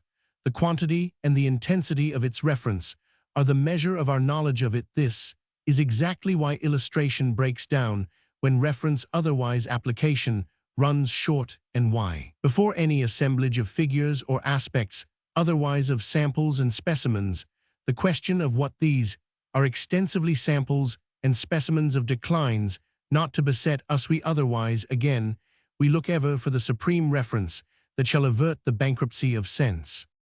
Let us profess all readiness to repeat that we may still have had on the merest life system, or that of the starkest crudity of the slice, all the entertainment that can come from watching a wayfarer engage, with assurance in an alley that we know to have no issue, and from watching for the very sake of the face that he may show us on reappearing at its mouth. The recitals of Mr. Arnold Bennett, Mr. Gilbert Cannon, Mr. Roman 500 H. Lawrence fairly smell of the real, just as the fortitude and the Duchess of Mr. Hugh Walpole's smell of the romantic. We have sufficiently noted, then, that once on the scent, we are capable of pushing ahead. How far it is at the same time from being all a matter of smell. The terms in which we just above glanced at the weakness of the spell of the happy-go-lucky may here serve to indicate their faces us all the while the fact that the act of consideration, as an incident of the aesthetic pleasure consideration, confidently knowing us to have sooner or later to arrive at it, may be again and again postponed, but can never hope not some time to fall due consideration, is susceptible of many forms, some one or other of which no conscious aesthetic effort fails to cry out for, and the simplest description of the cry of the novel, when sincerefer, have we not heard. Such compositions bluff us, as it were, with false creases, as an appeal to us, when we have read it once, to read it yet again. That is the act of consideration. No other process of considering approaches this for directness, so that anything short of it is virtually not to consider at all. The word has sometimes another sense, that of the appeal to us, not for the world to go back, thys being of course consideration of a sort. The sort, clearly, that the truly flushed production should be the last to invoke the effect of consideration, we need scarce remark, is to light for us, in a work of art, the 100 questions of how and why and whither, and the effect of these questions once lighted is enormously to thicken and complicate, even if toward final clarifications, what we have called the amused state produced in us by the work. The more our amusement multiplies its terms, the more fond and the more rewarded consideration becomes. The fewer it leaves them, on the other hand, the less to be resisted for us is the impression of bare ruined choirs, where late the sweet birds sang, birds that have appeared to sing, or whose silence we have not heeded on a first perusal prove on a second to have no note to contribute, and whether or no a second is enough to admonish us of those we miss, we mostly expect much from it in the way of emphasis of those we find. Then it is that notes of intention become more present or more absent. Then it is that we take the measure of what we have already called our effective provision. The bravest providers and designers show at this point something still in store, which only the second rummage was appointed to draw forth. To the variety of these ways of not letting our fondness fast is there not practically no limitant of the arts, the devices, the graces, the subtle secrets applicable to such an end. What presumptuous critic shall pretend to draw the list? Let him for the moment content himself with saying that many of the most effective are mysteries precisely of method, or that even when they are not most essentially and directly So it takes blessed method to extract their soul and to determine their action. It is odd and delightful, perhaps, that at the very moment of our urging this truth, we should happen to be regaled with a really supreme specimen of the part playable in a novel by the source of interest, the principle of provision attended to, for which we claim importance. Mr. Joseph Conrad's Chance is nonetheless a signal instance of provision, the most earnest and the most copious, for its leaving ever so much to be said about the particular provision affected. It is nonetheless an extraordinary exhibition of method, by the fact that the method is, we venture to say, without a precedent in any like work. It places Mr. Conrad absolutely alone, as a votary of the way to do a thing that shall make it undergo most. Doing the way to do it, that shall make it undergo least, is the line on which we are mostly now used to see prizes carried off, so that the author of Chance gathers up on this, showing all sorts of comparative distinction. He gathers up at least two sorts: that of bravery, in absolutely reversing the process most accredited, and that quite separate we make out of performing the maneuver under salvos of recognition. It is not in these days often given to a refinement of design to be recognized, but Mr. Conrad has made his achieve that miraclese in so far indeed as the miracle has been one thing, and the success another. The miracle is of the rarest, confounding all calculation and suggesting more reflections than we can begin to make place for here, but the sources of surprise surrounding it might be, were this possible, even greater, and yet leave the fact itself in all independence. The fact that the whole undertaking was committed by its very first step, either to be art exclusively or to be nothing. This is the prodigious rarity, since surely we have known for many a day no other such case of the whole clutch of eggs, and these withal of the freshest. That one basket, to which it may be added, that if we say for many a day, this is not through our readiness positively to associate the sight with any very definite moment of the past. What concerns us is that the general effect of chance is arrived at by a pursuance of means to the end in view, contrasted with which every other current form of the chase can only affect us as cheap and futile. The carriage of the burden or amount of service required on these lines, exceeding surely all other such displayed degrees of energy, put together, nothing could well interest us more than to see the exemplary value of attention given by the author and asked of the reader attested in a case in which it has had almost unspeakable difficulties to struggle with since. So we are moved to qualify the particular difficulty. Mr. Conrad has elected to face the claim for method in itself. Method, in this very sense of attention applied, would be somehow less lighted if the difficulties struck us as less consciously, or call it, even less wantonly invoked. What they consist of we should have to diverge here a little to say, and should even then probably, but lose ourselves in the dim question of why so special, eccentric, and desperate a course, so deliberate a plunge into threatened frustration, should alone have seemed open. It has been the course, so far as 3 words may here serve, of his so multiplying his creators, or as we are now fond of saying, producers, as to make them almost more numerous, and quite emphatically more material than the creatures and the production itself, in whom, and which we by the general law of fiction expect such agents to lose themselves. We take for granted by the general law of fiction a primary author, take him so much for granted that we forget him in proportion as he works upon us, and that he works upon us most, in fact, by making us forget him. Mr. Conrad's first care, on the other hand, is expressly to posit or set up a reciter, a definite, responsible, intervening first-person singular, possessed of infinite sources of reference, who immediately proceeds to set up another to the end, that this other may conform again to the practice, and that even at that point the bridge over to the creature, or in other words to the situation, or the subject, the thing produced, shall, if the fancy takes it once more, and yet once more glory in a gap. It is easy to see how heroic the undertaking of an effective fusion becomes on these terms: fusion between what we are to know, and that prodigy of our knowing, which is ever half the very beauty of the atmosphere of authenticity. From the moment the reporters are thus multiplied from pitch to pitch, the tone of each, especially as rendered by his precursor in the series, becomes for the prime poet of all an immense question. These circumferential tones having not only to be such individually separate notes, but to keep so clear of the others,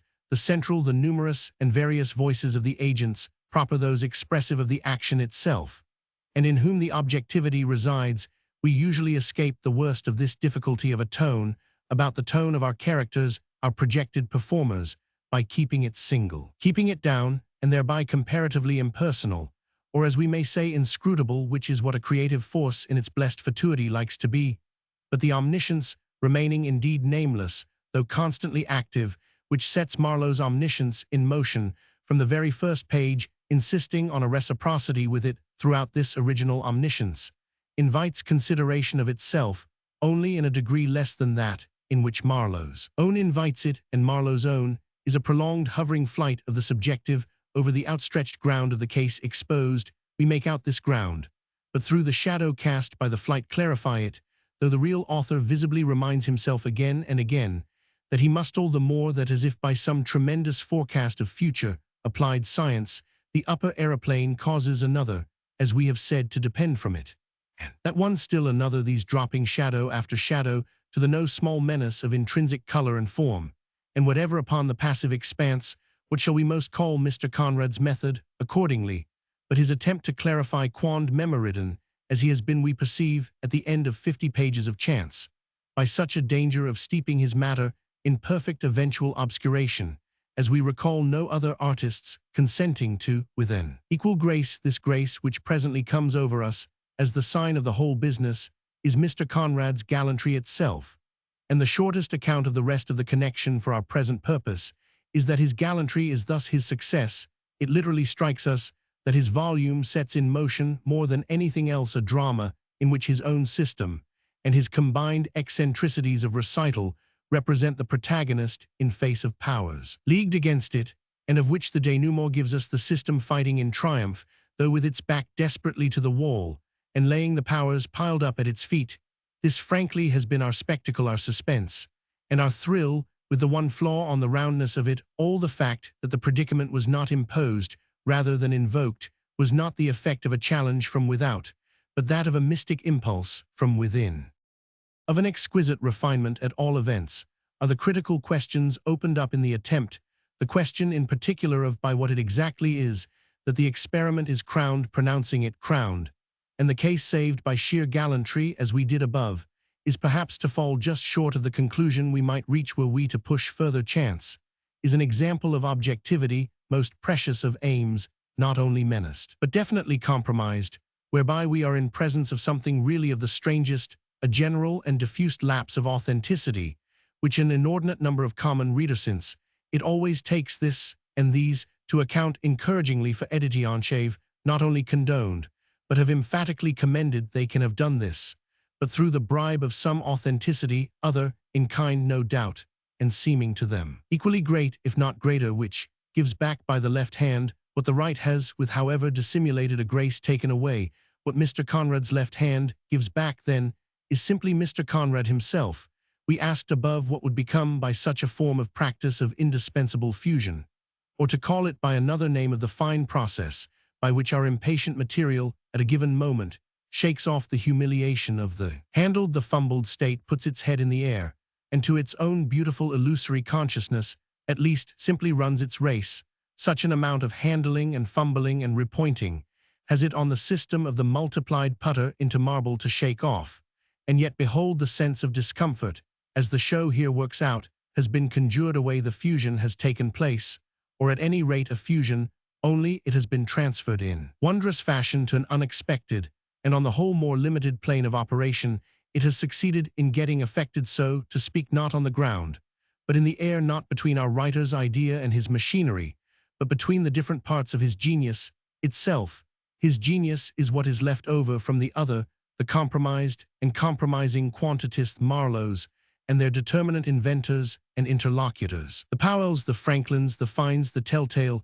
little dogs, the successive members of a queue, from one to the other, of which the sense and the interest of the subject have to be passed on together, in the manner of the buckets of water, for the improvised extinction of a fire, before reaching our apprehension, all with whatever result to this apprehension of a quantity to be allowed for as spilt by the way the residuum has. Accordingly the form not of such and such a number of images discharged and ordered, but that rather of a wandering, circling, yearning, imaginative faculty encountered in its habit, as it lives, and diffusing itself as a presence or a tide, a noble sociability of vision. So we have as the force that fills the cup just the high-water mark of a beautiful and generous mind at play in conditions comparatively thankless, thoroughly, unweariedly, yet at the same time ever so elegantly at play, and doing more for itself than it succeeds in getting done for it, than which nothing could be of a greater reward to critical curiosity, were it not still for the wonder of wonders a new page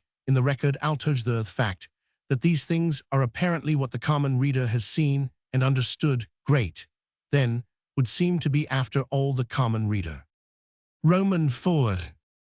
We must not fail of the point, however, that we have made these remarks not at all with an eye to the question of whether chance has been well or ill inspired, as to its particular choice of a way of really attending to itself among all the possible alternatives, but only on the ground of its having compared, selected, and held on since any alternative that might have been preferred, and that should have been effectively adopted, would point our moral as welland, this even if it is of profit none the less, to note the most striking of Mr. Conrad's compositional consequences. There is one of these that has had most to do with making his pages differ in texture, and to our very first glance from that straggle of ungoverned verbiage, which leads us up and down those of his fellow fabulists in general on a vain hunt for some projected mass of truth, some solidity of substance, as to which the deluge of dialogue, the flooding report of things said, or at least of words pretendedly spoken,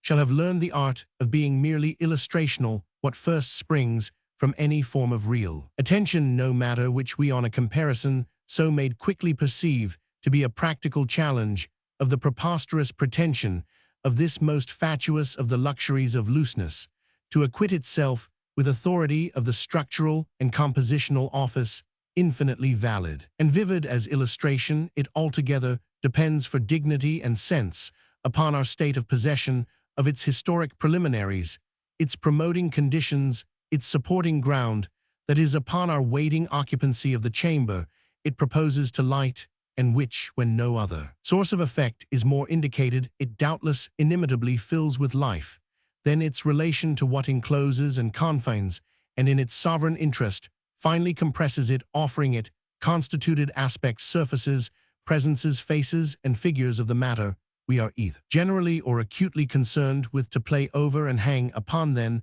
this relation gives it all its value. It has flowered from the soil prepared, and sheds back its richness into the field of cultivation. It is interesting, in a word, only when nothing else is equally so, carrying the vessel of the interest with least of a stumble or a sacrifice. But it is of the essence that the sounds so set in motion, it being as sound above all, that they undertake to convey sense, should have something to proceed from in their course, to address themselves to, and be affected by with all the sensibility of sounds. It is of the essence that they should live in a medium,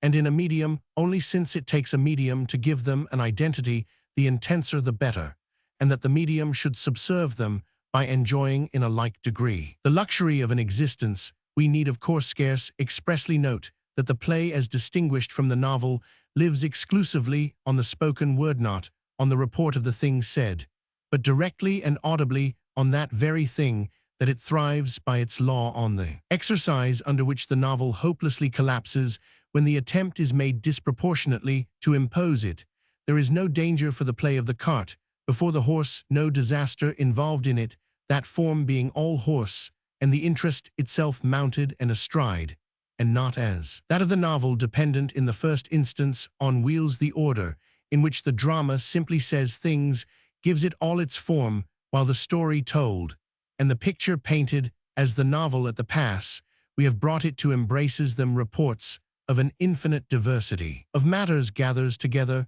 and gives out again 100 sorts, and finds its order and its structure, its unity and its beauty in the alternation of parts and the adjustment of differences. It is no less apparent that the novel may be fundamentally organized. Such things as the egoist and the awkward age are there to prove it, but in this case it adheres unconfusedly to that logic, and has nothing to say to any other, were it not for a second exception, one at this season rather pertinent chance. Then to return to it a moment would be as happy an example as we might just now put our hand on of the automatic working of a scheme unfavorable to that treatment of the colloquy by endless dangling strings, which makes the current story in general so figure to us a porcupine of extravagant, yet abnormally relaxed bristles.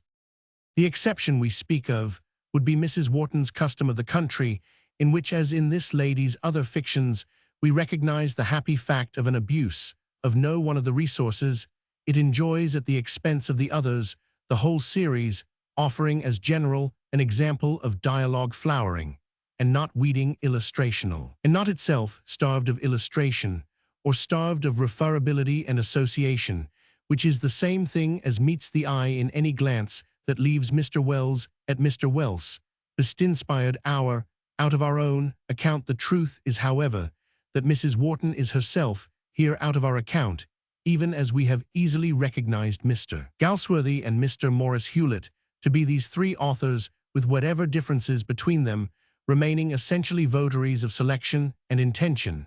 and being embodiments thereby in each case of some state over and above that simple state of possession of much evidence, that confused conception of what the slice of life must consist of, which forms the text of our remarks. Mrs. Wharton, her conception of the slice, so clarified and cultivated, would herself, of course, form a text in quite another connection, as Mr. Hewlett and Mr. Galsworthy would do each in his own, which we abstain from specifying. But there are 2 or 3 grounds on which the author of Ethan Frome, The Valley of Decision, and The House of Mirth, whom we brush by with reluctance, would point the moral of the treasure of amusement sitting in the lap of method, with a felicity peculiarly her own. If one of these is that she too has clearly a saturation which it would be ever so interesting to determine and appreciate, have it from her not in the crude state, but in the extract that makes all the difference for our sense of an artistic economy. If the extract, as would appear,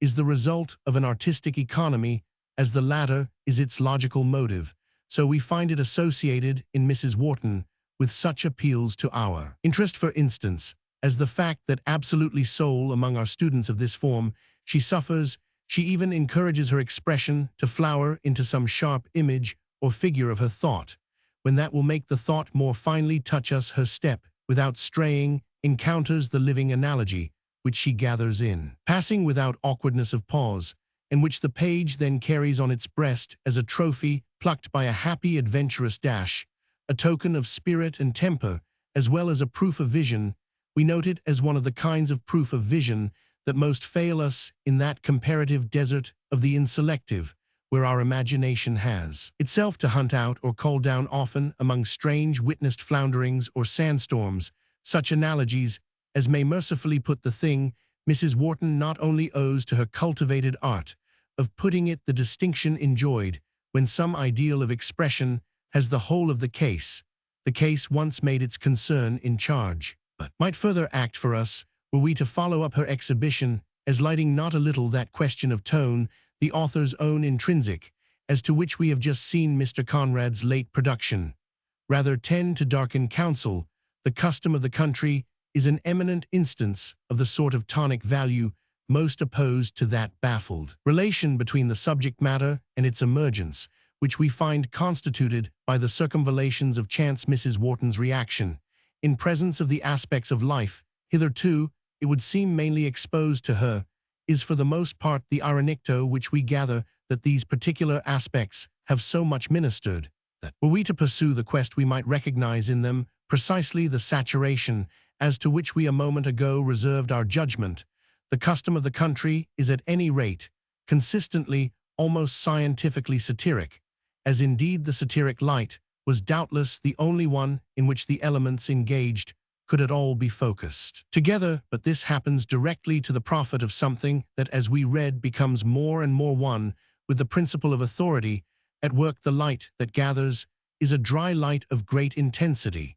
and the effect, if not rather the very essence of its dryness, is a particular fine asperity. The usual creative conditions and associations, as we have elsewhere languished among them, are, thanks to this ever so sensibly altered, the general authoritative relation attested, becomes clear remove in an air, purged at a stroke of the old sentimental and romantic values, the perversions, with the maximum of waste of perversions. And we shall not here attempt to state what this makes for in the way of aesthetic refreshment and relief, the waste having kept us so dangling on the dark aesthetic abyss. A shade of asperity may be in such fashion a security against waste, and in the dearth of displayed securities, we should welcome it on that ground alone. It helps at any rate to constitute for the talent manifest in the custom a rare identity. So far should we have to go to seek another instance of the dry, or call it, perhaps even the hard intellectual touch in the soft, or call it, perhaps even the humid temperamental air,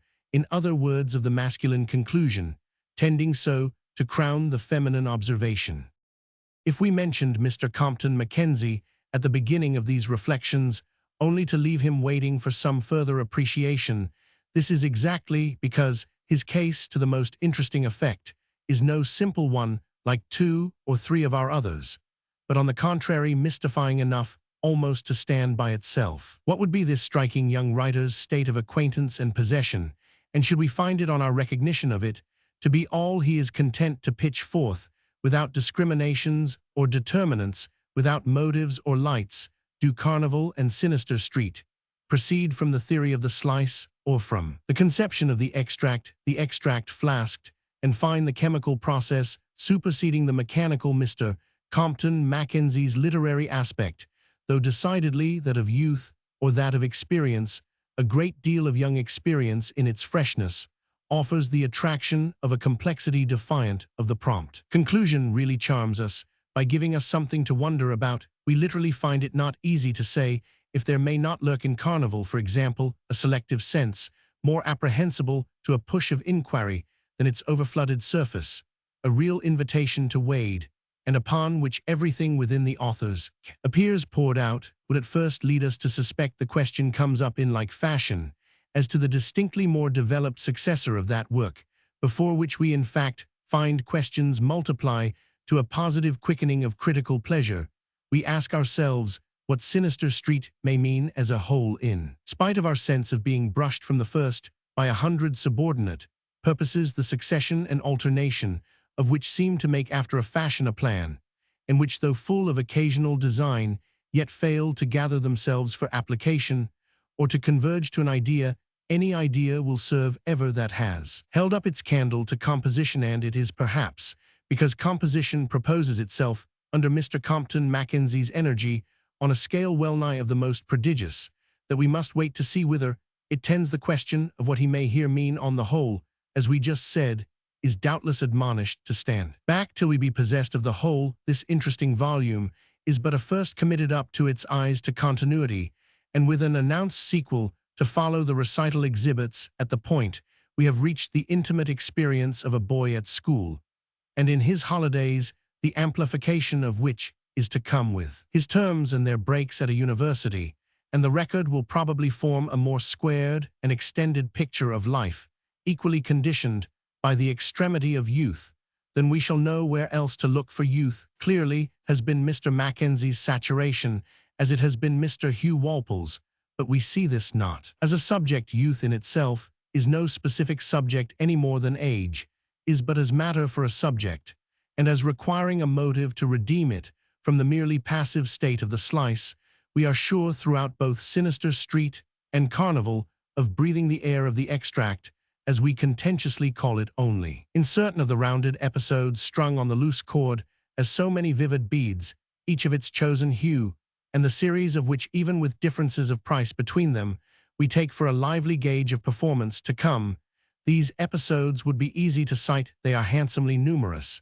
and each strikes us as giving in its turn great salience to its motive besides, which each is in its turn done with an eminent sense, and a remarkably straight hand for doing. They may well be cited together, as both signally and finely symptomatic for the literary gesture and the bravura breadth with which such frequent medallions as the adventure on the boy's part of the Catholic Church at Bournemouth, as his experiment of the Benedictine house in Wiltshire, as his period of acquaintance with the aesthetic cenacle in London, as his relation with his chosen school friend under the intensity of boyish choosing, are ornamentally hung up, differ not so much in degree as in kind from any play of presentation that we mostly see elsewhere offered us, to which we might add other like matters, that we lack space to enumerate. The scene, the aspect, the figure in motion, tending always under touches thick and strong to emerge and flush sound and strike catch us in its truth, We have read tales of school life,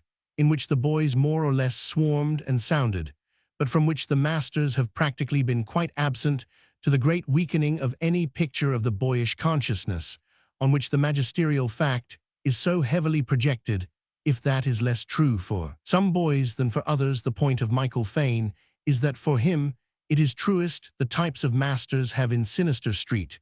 both number and salience, rendered though they be mostly as grotesques, which effect we take as characterizing the particular turn of mind of the young observer and discoverer commemorated. That he is a discoverer is of the essence of his interest, a successful and resourceful young discoverer, even as the poor ballet girl in Carnival is a tragically baffled and helpless one, so that what each of the works proposes to itself is a recital of the things discovered. Those thus brought to our view in the boy's case are of much more interest to our sense than like matters in the other connection. Thanks to his remarkable and living capacity, the heroine of Carnival is frankly too minute a vessel of experience for treatment on the scale on which the author has honored Hirsch is done assuredly, but under multiplications of touch that become too much in the narrow field monotonies, and she leaves us asking almost as much what she exhibitionally means, what application resides in the accumulation of facts concerning her, as if she too were after all but a slice, or at the most, but a slice of a slice in her history, but one of the aspects on her author's part of the condition of repleteness, against the postulate of the entire adequacy, of which we protest so far as this record does affect us, as an achieved extract to reiterate our term, that result abides in its not losing its center, which is its fidelity to the one question of her dolefully embarrassed little measure of life. We know to that extent, with some intensity, what her producer would be at yet an element of the arbitrary hangs for us about the particular illustrations, leaving us ever but half appreciative, till we catch that one bright light in which they give out all they contain. This light is of course always for the author to set somewhere. Is it set then so much as it should be in Sinister Street? And is our impression of the promise of this recital one with a dawning divination of the illustrative card that Mr. Mackenzie may still have up his sleeve, and that our after sense shall recognize as the last thing left on the table? By no means, we can as yet easily say. For if a boy's experience has ever been given us for its face value, simply for what it is worth in mere recovered intensity, it is so given us here of all the saturations it can in fact scarce have helped being the most sufficient in itself, for it is exactly where it is best from beginning to end the remembered and reported thing, that thing alone, that thing existent in the field of memory, though gaining value too from the applied intelligence, or in other words, from the lively talent of the memorizer. The memorizer helps, he contributes, he completes, and what we have admired in him is that in the case of each of the pearls fished up by his dive, though indeed these fruits of the rummage are not all Pearlshe's mind has had a further iridescence to confer, it is the fineness of the iridescence that on such an occasion matters, and this appeal to our interest is again and again on Mr. Compton Mackenzie's page of the happiest and the brightest. It is never more so than when we catch him, as we repeatedly do, in the act of positively caring for his expression, as expression positively providing for his phrase, as a fondly foreseeing parent for a child positively loving it, in the light of what it may do for him, eating revelations, that is, in what it may do, and appearing to recognize that the value of the offered thing, its whole relation to us, is created by the breath of language, that on such terms exclusively for appropriation and enjoyment we know it, and that any claimed independence of form on its part is the most abject of fallacies. Do these things mean that, moved by life, this interesting young novelist is even now uncontrollably on the way to style? We might cite, had we space, several symptoms, the very vividest of that possibility, though such an appearance in the field of our general survey has against it presumptions enough to bring us surely back to our original contention, scant degree in which that field has ever had to reckon with criticism. Dumas the younger. One of the things that most bring home his time of life to a man of 50 is the increase of the rate at which he loses his friends. Some one dies every week, some one dies every day, and if the rate be high among his coevals, it is higher still in the generation that on awaking to spectatorship he found in possession of the stage, he begins to feel his own world, the world of his most vivid impressions, gradually become historical. He is present and closely present at the process by which legend grows up. He sees the friends in question pictured as only death can picture. Thema masters superior to the Rembrandts and Titians, they have been of many sorts and many degrees. they have been private and public, but they have had in common that they were the furniture of this first fresh world, the world, in which associations are formed that one by one they go is what makes the main difference in it. The landscape of life in foreground and distance becomes, as the painters say, another composition, another subject, and quite as much as the objects directly under our eyes, we miss the features that have educated for us our sense of proportion. Among such features for the author of these lines, the younger Dumas, who has just passed away, was in the public order long one of the most conspicuous suffused, as he is already, with the quick historic haze, fixed for whatever term in his ultimate value, he appeals to me. I must begin by declaring as a party to one of these associations that have the savor of the prime. I knew him only in his work, but he is the object of an old-time sentiment, for the beginning of which I have to go back absurdly far. He arrived early, was so loudly introduced by his name. I am tempted to say that I knew him when he was young, but what I suppose I mean is that I knew him when I myself was. I knew him indeed, when we both were, for I recall that in Paris, in distant days and undeveloped conditions, I was aware with perhaps undue and uncanny precocity of his first successes. There emerges in my memory, from the night of time, the image of a small boy walking in the Palais Royal with innocent American girls who were his cousins, and wistfully hearing them relate how many times they lived in Paris. They had seen Madame Dotch in La Dame aux Camélias, and what floods of tears she had made them weep. It was the first time I had heard of pocket handkerchiefs. As a provision for the play, I had no remotest idea of the social position of the lady of the expensive flowers, and the artless objects of my envy had, in spite of their repeated privilege, even less of one, but her title had a strange beauty, and her story a strange meaning. Things that ever after were to accompany the name of the author with a faint yet rich echo. The younger Dumas, after all, was then not only relatively but absolutely young. The American infants, privileged and unprivileged, were only somewhat younger, the former going with their bonne, who must have enjoyed the adventure to the upper boxes of the old vaudeville of the Place de la Bourse, where later on I remember thinking Madame Farguel divine. He was quite as fortunate, moreover, in his own designation as in that of his heroine, for it emphasized that bloom of youth, I don't say bloom of innocentia, very different matter, which was the signal note of the work destined in the world at large to bring him 9/10 of his celebrity. Written at 25, La Dame aux Camélias remains in its combination of freshness and form of the feeling of the springtime of life, and the sense of the conditions of the theater, a singular and astonishing production. The author has had no time to part with his illusions, but has had full opportunity to master the most difficult of the arts. Consecrated as he was to this mastery, he never afterwards showed greater adroitness than he had then done in keeping his knowledge and his naivete from spoiling each other. The play has been blown about the world at a fearful rate,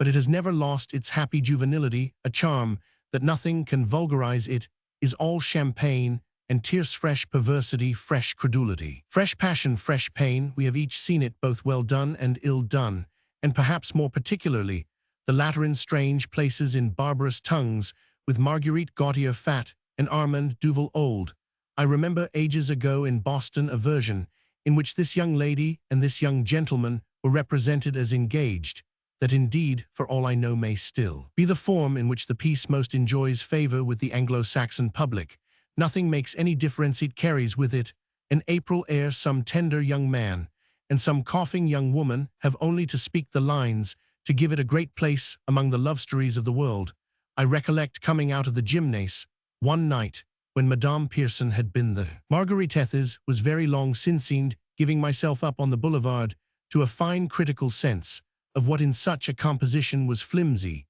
and what was false. Somehow none the less my fine critical sense never prevented my embracing the next opportunity to expose it to the same irritation, for I have been, I am happy to think today, a playgoer who, whatever else he may have had on his conscience, has never had the neglect of any chance to see this dramatist acted, least of all within a much shorter period.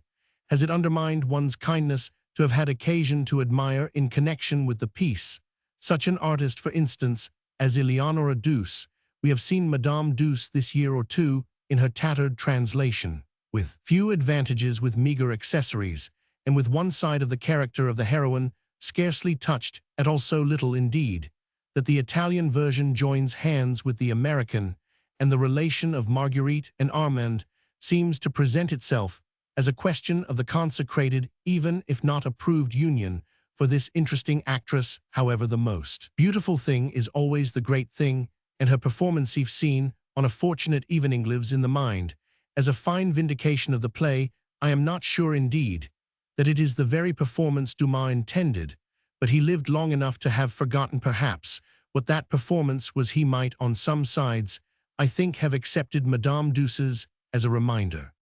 If I have stopped to be myself so much reminded, it is because after and outside of La Dame aux Camélias, Dumas really never figured among us all. Again, a circumstance full of illustration of one of the most striking of our peculiarities, the capacity for granting a prodigious ear to some one manifestation of an author's talent, and caring nothing whatever for the others. It is solely the manifestation, and never the talent, that interests us, and nothing is stranger than the fact that no critic has ever explained on our behalf the system by which we hurl ourselves on a writer today and stare at him tomorrow as if we had never heard of him. It gives us the air of perpetually awaking from mistakes, but it renders obscure all our canons of judgment. A great force makes a great success, but a great force is furthermore no less a great force on Friday than on Monday. Was the reader a sorry dupe on the first day, or is the writer a wanton sacrifice on the second? That the public is intelligent on both occasions is a claim it can scarcely make. It can only choose between having its acuteness impugned or its manners condemned. At any rate, if we have in England and the United States only the two alternatives of the roar of the market and the silence of the tomb, the situation is apt to be different in France, where the quality that goes into a man's work and gives it an identity is the source of the attention excited. It happens that the interest in the play of the genius is greater there than the boom of the particular hit, the concern primarily for the author rather than the subject, instead of, as among ourselves, primarily for the subject rather than the author. Is this because the French have been acute enough to reflect that authors comprehend subjects, but that subjects can unfortunately not be said to comprehend authors? Literature would be a merry game if the business were arranged in the latter fashion. However such a question may be answered, Dumas was in his own country to the end, the force that, save in connection with his first play, he failed to become elsewhere. And if he was there much the most original worker in his field, one of the incidental signs of his originality was that, despite our inveterate practice in theatrical matters of helping ourselves from our neighbor's plate, he was inveterately not a convenience to us. We picked our morsels from the plates of smaller people, never found on that of the author of Le Fils. Natural any we could swallow, he was not to our poor purpose, and I cannot help thinking that this helps a little to give his artistic measure. It would be a bad note for him now if we had found him amenable to that graceless game of which we show signs today of having grown ashamed, but which flourished for years in two imperturbable communities as the art of theatrical adaptation. A Dumas adaptable is a Dumas inconceivable, and in point of fact he was touched by the purveyors of the English-speaking stage only to prove fatal to them. If the history of so mean a traffic as the one here glanced at were worth writing, it would throw light on some odd conceptions of the delicacy in the abused name of which it was carried on.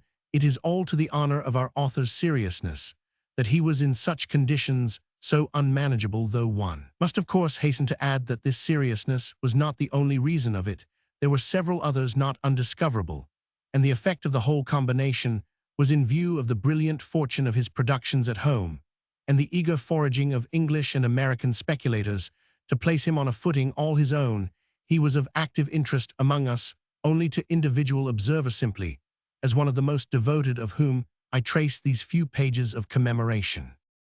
It takes some analysis, yet is not impossible to explain why among the men of his time to whom the creative gift had been granted, his image for sundry such admirers always presented him as somehow the happiest consciousness. They were perhaps not always aware of it, but now that he is gone, they have a revelation of the place he occupied in the envious mind.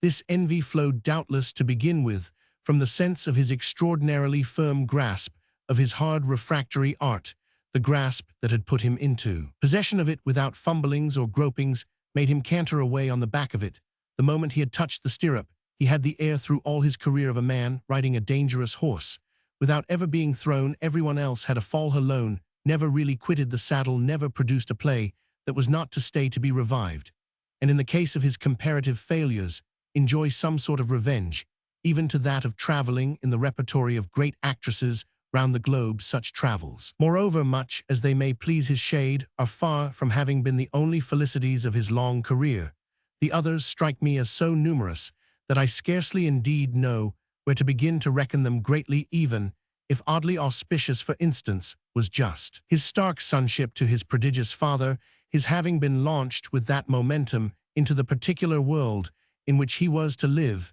It was a privilege to make up for the legal irregularity attaching to his birth.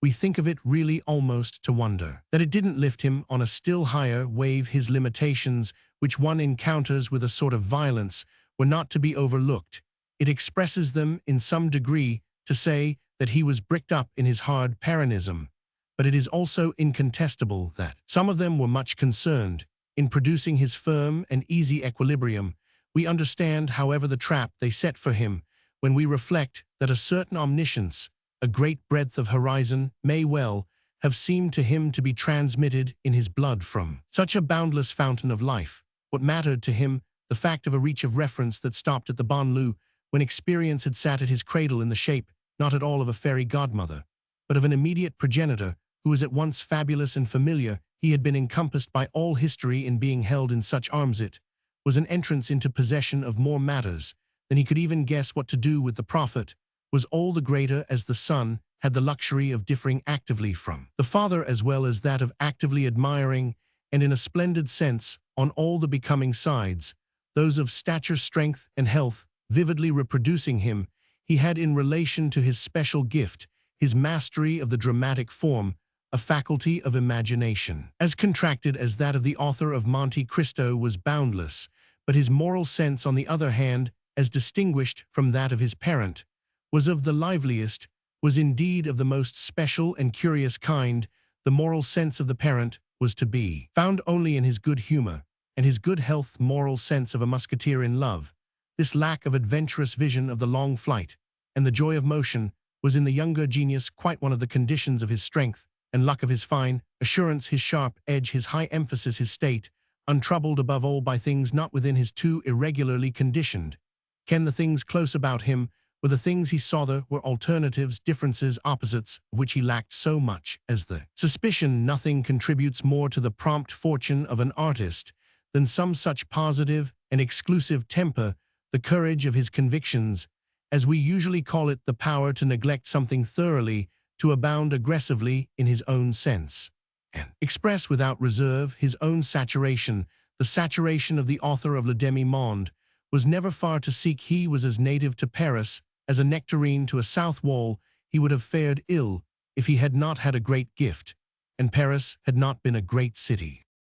It was another element of the happy mixture that he came into the world at the moment, in all our time, that was for a man of letters the most amusing and beguiling moment, exactly when he could see the end of one era and the beginning of another, and join hands luxuriously with each. This was an advantage to which it would have taken a genius more elastic to do full justice, but which must have made him feel himself both greatly related and inspiringly free. He sprang straight from the lap of full-grown romanticism. He was a boy, a privileged and initiated youth, when his father, when Victor Hugo, when Lamartine and Musset and Scribe and Michelet and Balzac and George Sand were at the high tide of production. He saw them all, knew them all, lived with them, and made of them his prophet, tasting just enough of the old concoction to understand the proportions in which the new should be mixed. He had above all in his father, for the purpose that was in him, a magnificent springboard, a background to throw into relief,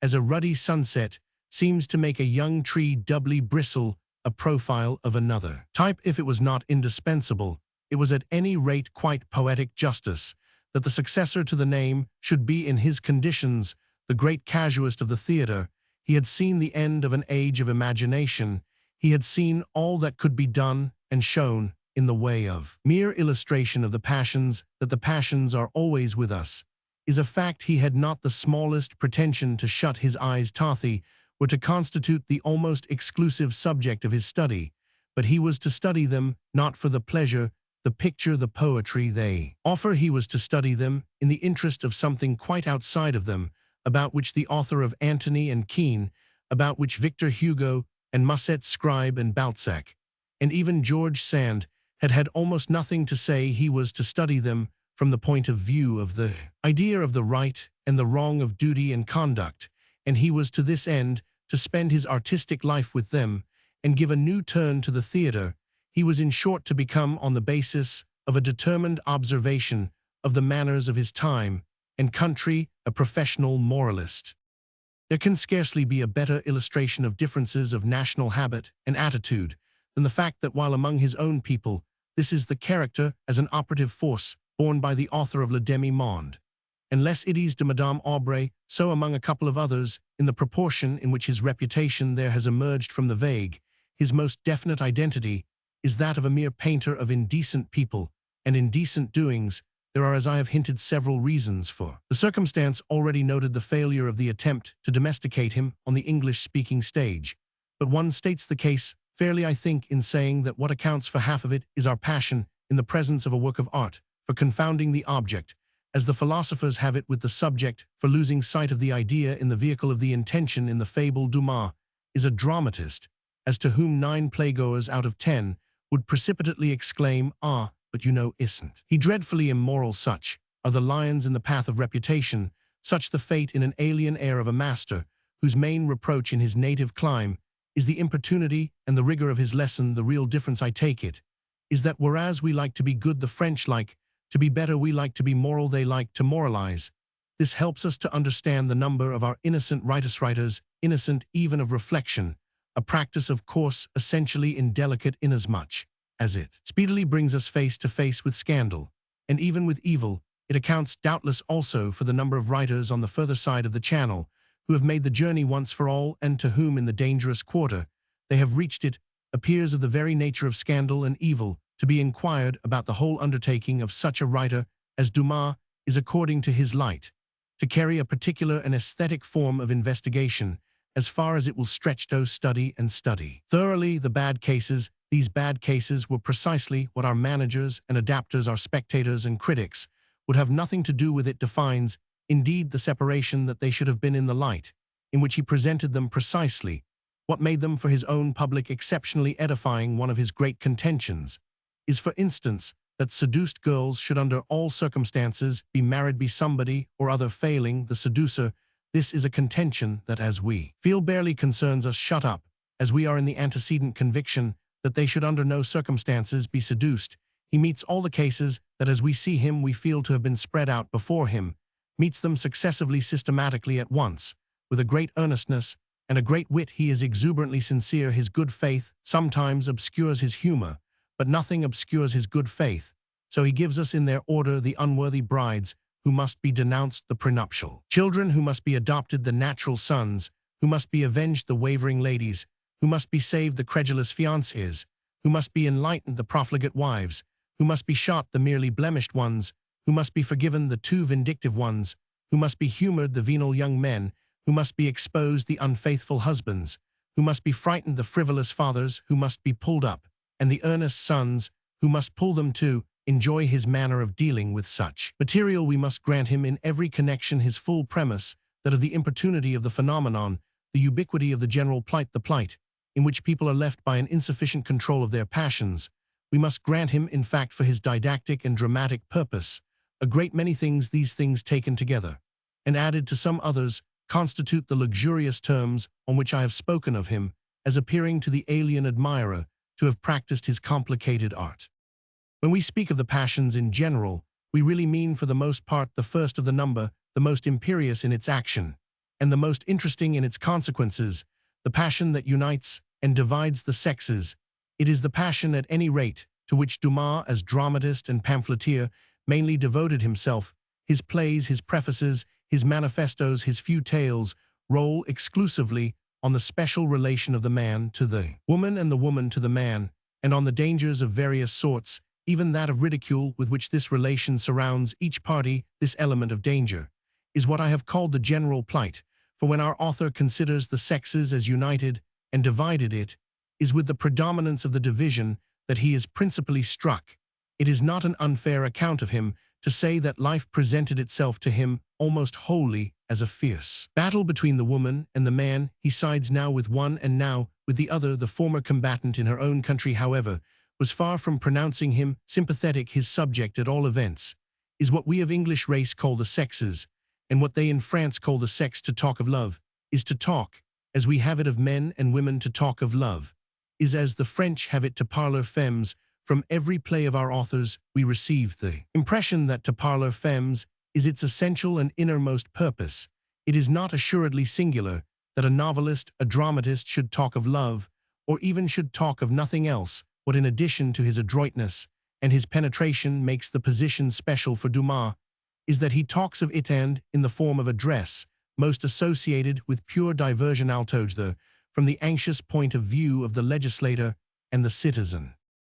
Diane de Lys, which immediately followed La Dame aux Camélias, is, so far as I can recall it, a picture pure and simple, a pretty story, as we say, sufficiently romantic and rather long-winded. But with Le Demi-Monde began his rich argumentative series, concluding only the other day with Denise and Francillon, the series in which every theme is a proposition to be established, and every proposition a form of duty to be faced. The only variation that I can recollect in the list is the disinterested portraiture of Le Pere Prodigue, with its remarkable presentation in the figure of Albertine de la Borde of Vice, domesticated and thrifty, keeping early hours and books in Dublintree, and its remarkable illustration, I may further add, of all that was the reverse of infallible in the author's power to distinguish between amiable infirmities and ugly ones. The idea on which Le Pere Prodigue rests belongs more distinctively to the world of comedy than almost any other situation exhibited in the series.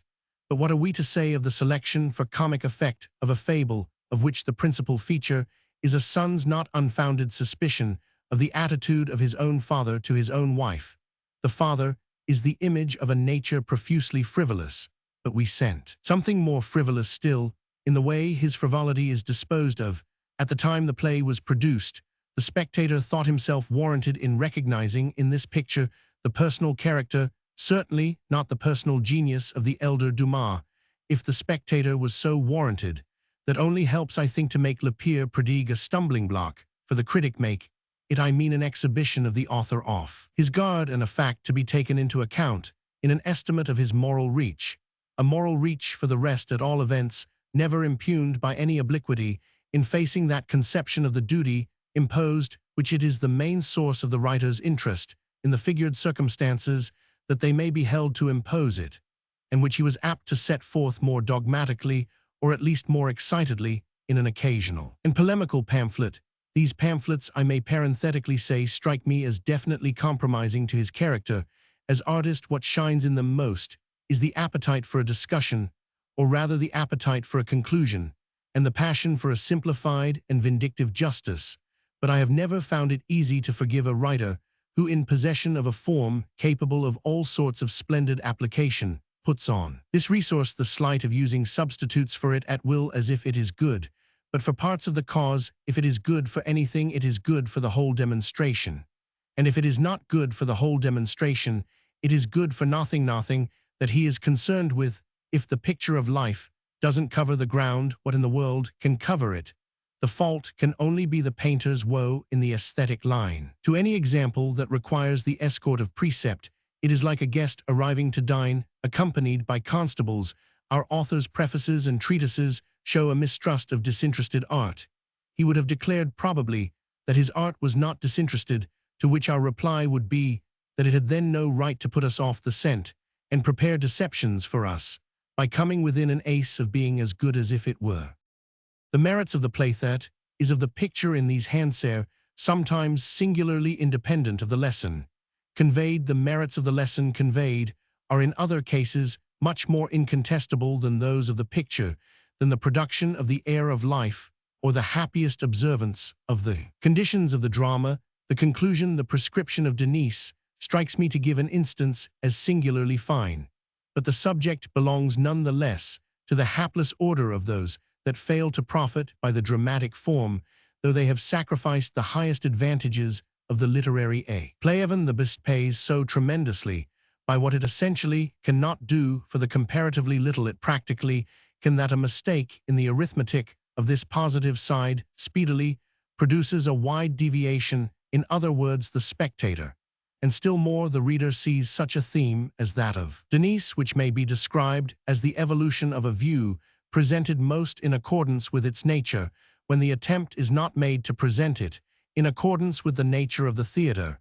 It is the nature of the theater to give its victims, in exchange for melancholy concessions, a vision of the immediate not to be enjoyed in any other way, and consequently, when the material offered it to deal with is not the immediate, but the contingent, the derived, the hypothetic, our melancholy concessions have been made in vain, and the inadequacy of the form comes out in Francillon partly. Perhaps because the thing has nothing to do with anybody's duty, last of all with the heroines, which would be surely to keep off the streets. Form happens to be remarkably adequate. The question is of the liberty of the protagonist, the right of a wronged and indignant wife to work out her husband's chastisement in the same material as his sin, work it out moreover on the spot, as a blow is repaid by a blow, exacting an eye for an eye and a tooth for a tooth. The play has all the kinds of life that the theater can achieve because, in the first place, Dumas, though acting as the wife's advocate, has had the intelligence to give us a solution which is only a scenic sequence and not a real, still less a philosophically one, and because, in the second, it deals with emotions and impulses which can be shown by the short measure, and not with reflections and aspirations which can be shown but by the long.